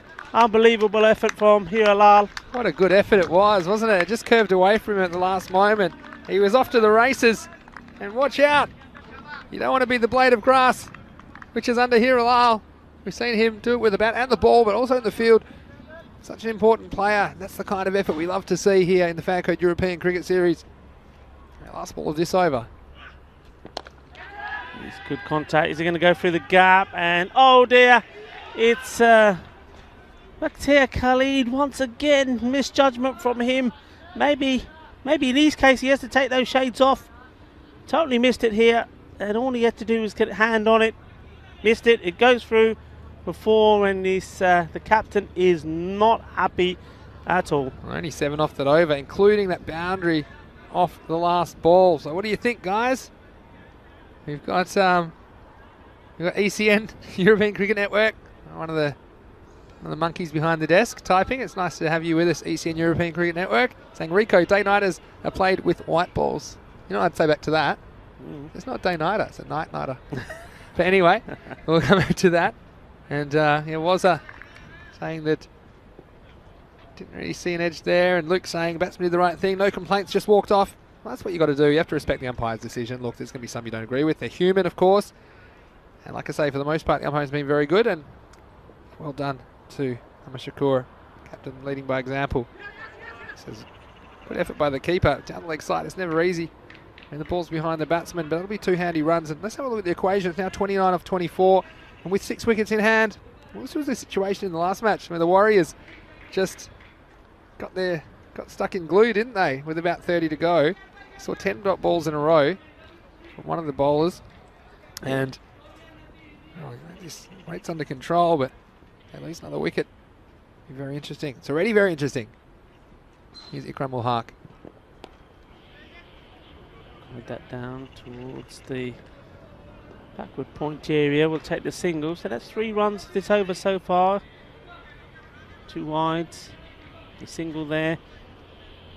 That's all they've got to do here. Just keep putting bat on ball, taking the single, and hope that this man here, Bashar Ali, can hit a few big ones. I mean, he skied the last one, and Hira Lal almost made a fantastic grab, just well, 30 centimetres out of his reach. But what's he going to do here? Is he still going to try and go big? Yes, he is, and they're asking the question this time. All eyes once more on the umpire. Well, this is a nice piece of bowling. Nice piece of wicket keeping as well. Let's have a look at this. He's well back in his crease to start. You see a step forward here. Keeps that back foot grounded. It was always grounded. So even though it was a nice piece of keeping, it's also smart from the batsman. A nice bit of camera work as well. Whoever's on that camera side on, doing a great job. Yeah, Charanjit Singh, he's had a good game up until now, isn't he, the wicket keeper? Here's Ikram again. A little bit wider and stays inside the guidelines for the umpire. So that's a dot ball. Yeah, well, this is tightening up. Bit of gold dust. Oh, it certainly is. And certainly Ikram ul Haq, he's a real competitor, keeping his team in the game.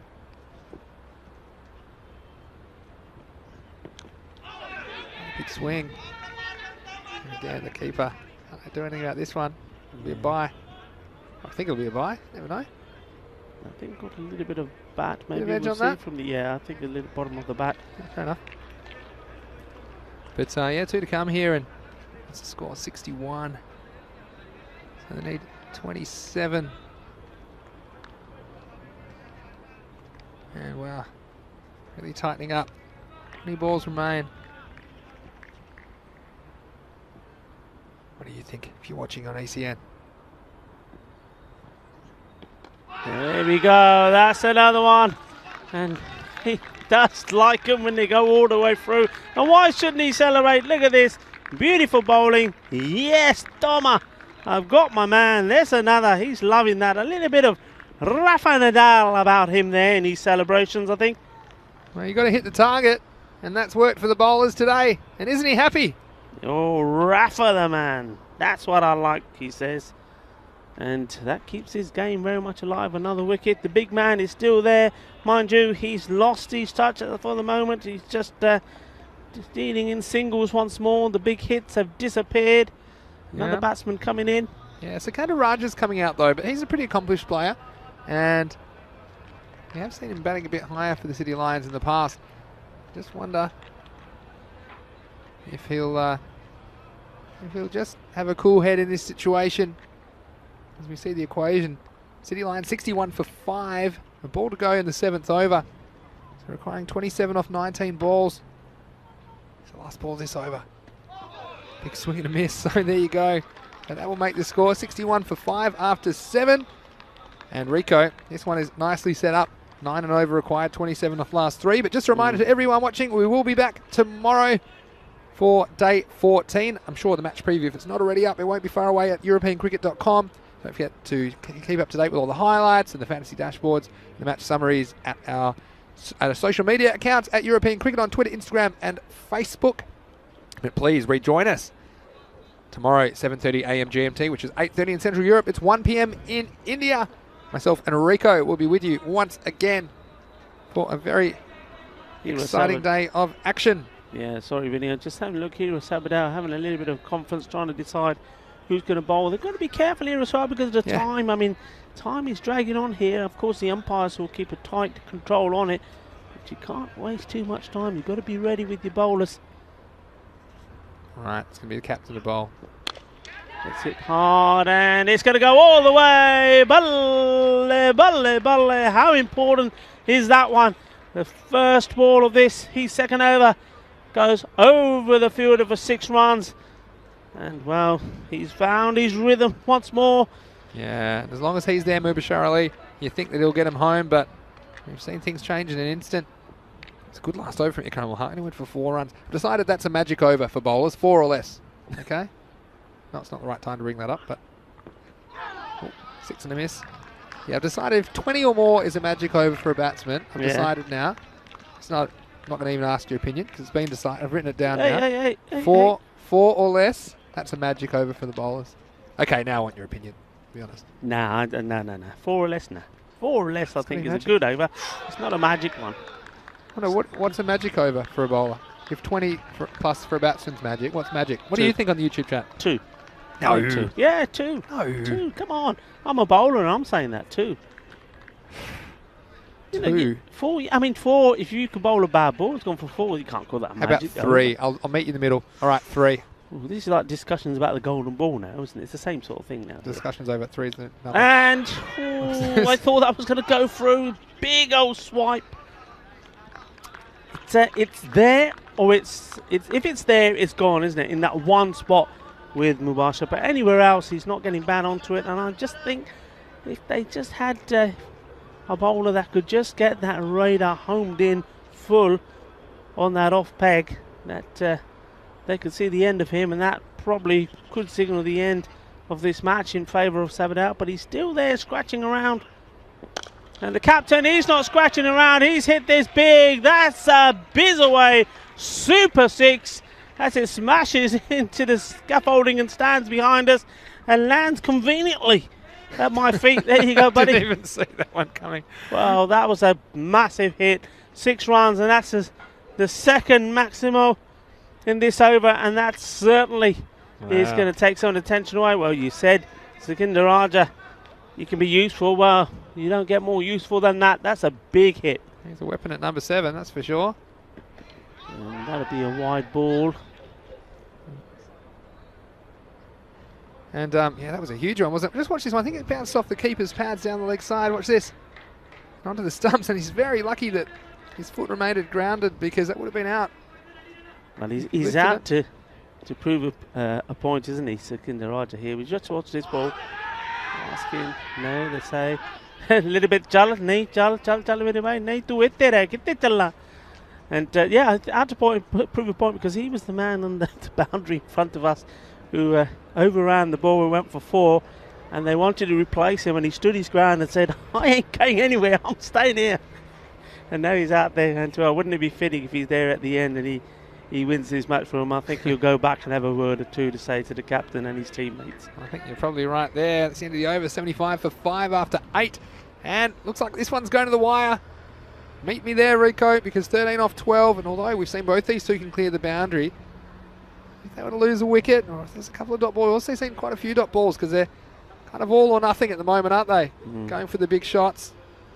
And as we approach 6 p.m. in Barcelona, just a reminder to all of you, we'll have 5 matches on Sunday, beginning with the ECL playoffs for Spanish representation at the European Cricket League. And then 2 more matches, including these 2 teams. And what a rematch it'll be, because we've seen how even they are. We've got Jamie Bundy, hello brother Bundy, saying forget magic overs. A maiden is a superhuman over. Well, I would agree with that. 100%. 5,000%. There's all sorts of percentages you see in the chat. Well, thanks for staying with us. Of course, I know there's plenty of cricket being played at the moment, but it's great that you're here with us on the European Cricket Network, and you're definitely seeing a good game. And this one, I'll bring it back to a run of ball. Yeah, 12 off 12 now. And wow, could we have, dare I say it, golden ball, but I think with these 2 there, only 2 hits away from glory. It's hit hard. I think it's going to go all the way. Oh, no, it's not. There's a big man out there, and it's Hira Sabadell taking the catch. And how about that? Just brilliant work from him. We saw him take one earlier, then diving forward to take one. That is fantastic. And there you go, big wicket. Well, is it ever? And talk about the man. Come the moment, comes the man, Hira Sabadell. Well, he missed out with the bat today. but he's been very competitive. He bowled a good first over, went for a couple in his second, but I tell you what, come the moment, there he was, and that was definitely going for 6. Not only did he stop it, he caught it, and an important wicket. So, you see, Mubashir Ali, he's got to go. He played a very good knock for the Lions. He got them within touching distance of their target. He went for 37 off 23 balls, including 4 Maximos. Next one on the equation now. They'll get 1. I think that's all they'll get. So, well, that'll make it 11 off 10 balls. Well, wherever you're watching around the world, you might just want to settle yourself down because we've taken all the way to the end of Day 5, almost 10 hours of cricket action here on the European Cricket Network, and we're still entertaining you. This is Sikandar. Well, I think he might go all or nothing. Sydney or the bush, as we say in Australia. Wow. Never understood that. He means he's going for glory. All or nothing. And who's the bowler here? We got Mahmood Akhtar. Mahmood Akhtar, yeah. And he's lofted that. That's gone a long, long way. And there's another one for you. That's good hitting. Qué fuerte esta hombre. Vale. Él no tiene nada de presión. Esta hombre está muy frío, pero también está muy fuerte. 6 carreras. Míralo. Qué grande. 5 to win. Where's that one gone? I've got no idea. It's going to go down for 4 runs behind square. And it has gone all the way 4. So follows up that 6 with 4. And they're almost there.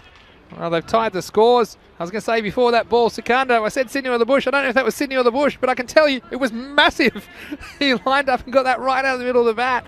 And Sikandar, well, they said he was a danger man, coming in quite low, but the situation suited him. And now the score's tied, and it's going to be the Lions roaring to victory in match 65. Of course, we've got a rematch between these teams on Sunday, but don't forget to join us tomorrow from 7:30 a.m. GMT. 1 to win. He's not going to get it. And there's still 1 ball left this over. Yeah, 7:30 a.m. GMT, 8:30 in Central Europe, 1 p.m. in India. If you do want to stick around, we've got highlights of this game, and it's certainly been an entertaining game, and almost might have a little bit of a looky ahead to tomorrow's games as well. Yeah, shout out as we get ready to this ball to all the ground staff, all the great work they've done here. Roberto, the man. That will be it. It's coming our way. The sun's in my eyes, otherwise I would take the catch.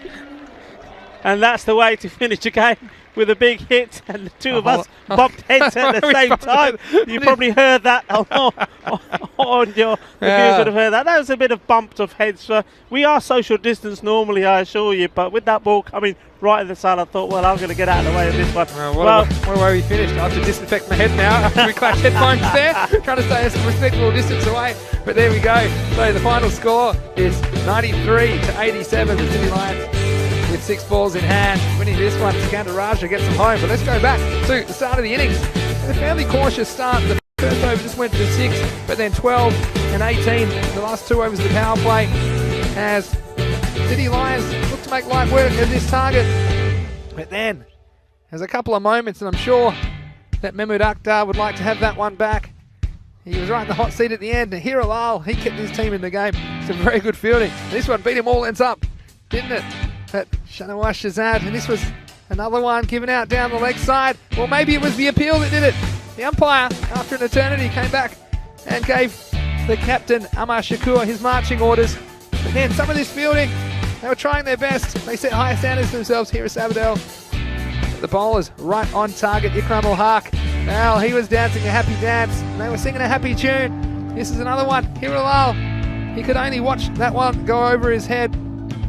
But just when it was required, the partnership came, but then it was broken, and that kept him alive. And then Sikandar said, well, over to me, and he hit a massive Maximo, and then that last one almost squirted away for 4. And then this one, well, this one was almost the end of us, Rico. We got a bit too close for comfort, but then in the end, Sikandar Raja, we told you that he was a good player, and he was showing it here in match 65, carrying his team to victory. Let's go back to match 61. It was the first match of the day, and what a boil over that was. Pak I Care, they got rolled for 69, and despite losing all 10 wickets and leaving 9 balls on the table, it was Pakcelona that went down. They weren't able to get to the target of 70. They fell 15 runs short of the total set to them by Pak I Care, 69 to 54. Ishak Nazir played a lone hand for Pakcelona. And with the ball, Ali Imran getting the hat-trick. Who could forget that? Then Pak I Care came out again, and again, this was no easy contest. They put a 106 on the board, setting a chase for the Royals. And although Shajul Kaiser tried valiantly, his 24 of 9 balls was a lone hand. Well, Hamza Asar as well had 21 to his name. But Sufyan Anwar, 4 wickets for 23. He turned out to be the man of the match in match 62. Then match 63. Wow, the Warriors, they look to be in control of the chase, and then they hit a brick wall with about 3 or 4 overs to go. Pakcelona setting them 92 for victory, and the Warriors getting it off the second last ball. Prince Demand standout in that game. He scored 67 runs, and just before this match, 64, it was the Warriors again who got up with a ball to spare. So that was another one. It was Deepak Rana, the hero. Who could forget when he came to the crease? The Warriors again were stifled in their chase, and he came to the crease, 25 not out, 9 balls, winning the game off the second last ball. Akil Iqbal Khan chipping in with the wickets as well. So then we had this one, match 65, and what a match it was. We always thought it was going to be an interesting target. These games where the scores are between 80 and 100, always so interesting. And you see there, Mubashir Ali, 37, and Rajas Kando, and Sikandar Raja as I call him, 22 not out off 7 balls, coming in at the end and striking it over 3 a ball. 3 Maximos out of his 7 balls, as well as a boundary 4. And they were the main contributors. We had the openers, well, they looked promising, but they left before too long, and then a bit of a collapse. They made hard work of it, and they had 6 balls to spare. So it looked comfortable in the annals of history with the ball. Well, Ikram Al-Haq, he was the standout for me. 2 for 10 off 2 overs as well. Fida Hussain, 1 for 8. Other single wickets as well to Mehmet Akhtar, Shanawaz Shahzad, and Hira Lal, who hats off to him for his fielding. It just shows you missed out with the bat, but you can always contribute in the field.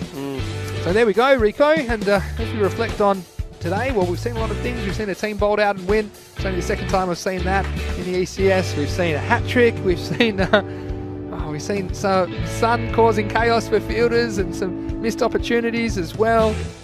And, wow, if you can think of it, you'll see it here in the Fancode European Cricket Series. Yeah, and of course a lot more to come. It's been a wonderful day here today. It's going to be a great one tomorrow.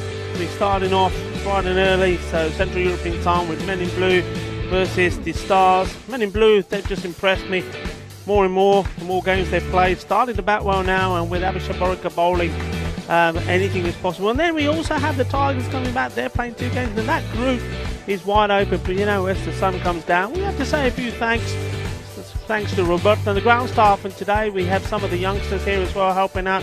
Just looking to my right, we've got Gurang Navanashi. He's out there doing his bit now. It's great to see him. What a lovely lad he is. Great to talk to him about his cricket. But yeah, to all the guys here, the ground staff, so Devinder Singh Kaur, Javier and Sara, who have been fantastic all week, well, all series, providing us with refreshments. It's been an excellent effort, so well done to the Federation of Catalonia Cricket, great stuff, and also well done to European cricket team here, Sam Williams, Max Bai, Handy House, Stefan Gooch, Mira Dowd and Barry Eaton, all doing fantastic work. The team in blue, the men in blue, and also it's been a hard day once more for the tournament referee Shubhnavjot Singh and the umpires and the men in black. It's been a testing day for them. They've come through. They've been doing a fantastic job all the way through the series. It's not an easy job, but they've been doing outstanding. It's been a great day, and I'm looking forward to another fantastic start tomorrow here, and I'm sure the sun will be shining on us once more. We certainly hope so. You saw there a moment ago, the table was Pak I Care. They didn't have it all their own way today, but they look the favourites to progress from this group. But you just see, despite the fact that the other teams, perhaps even some of them out of the running for qualification,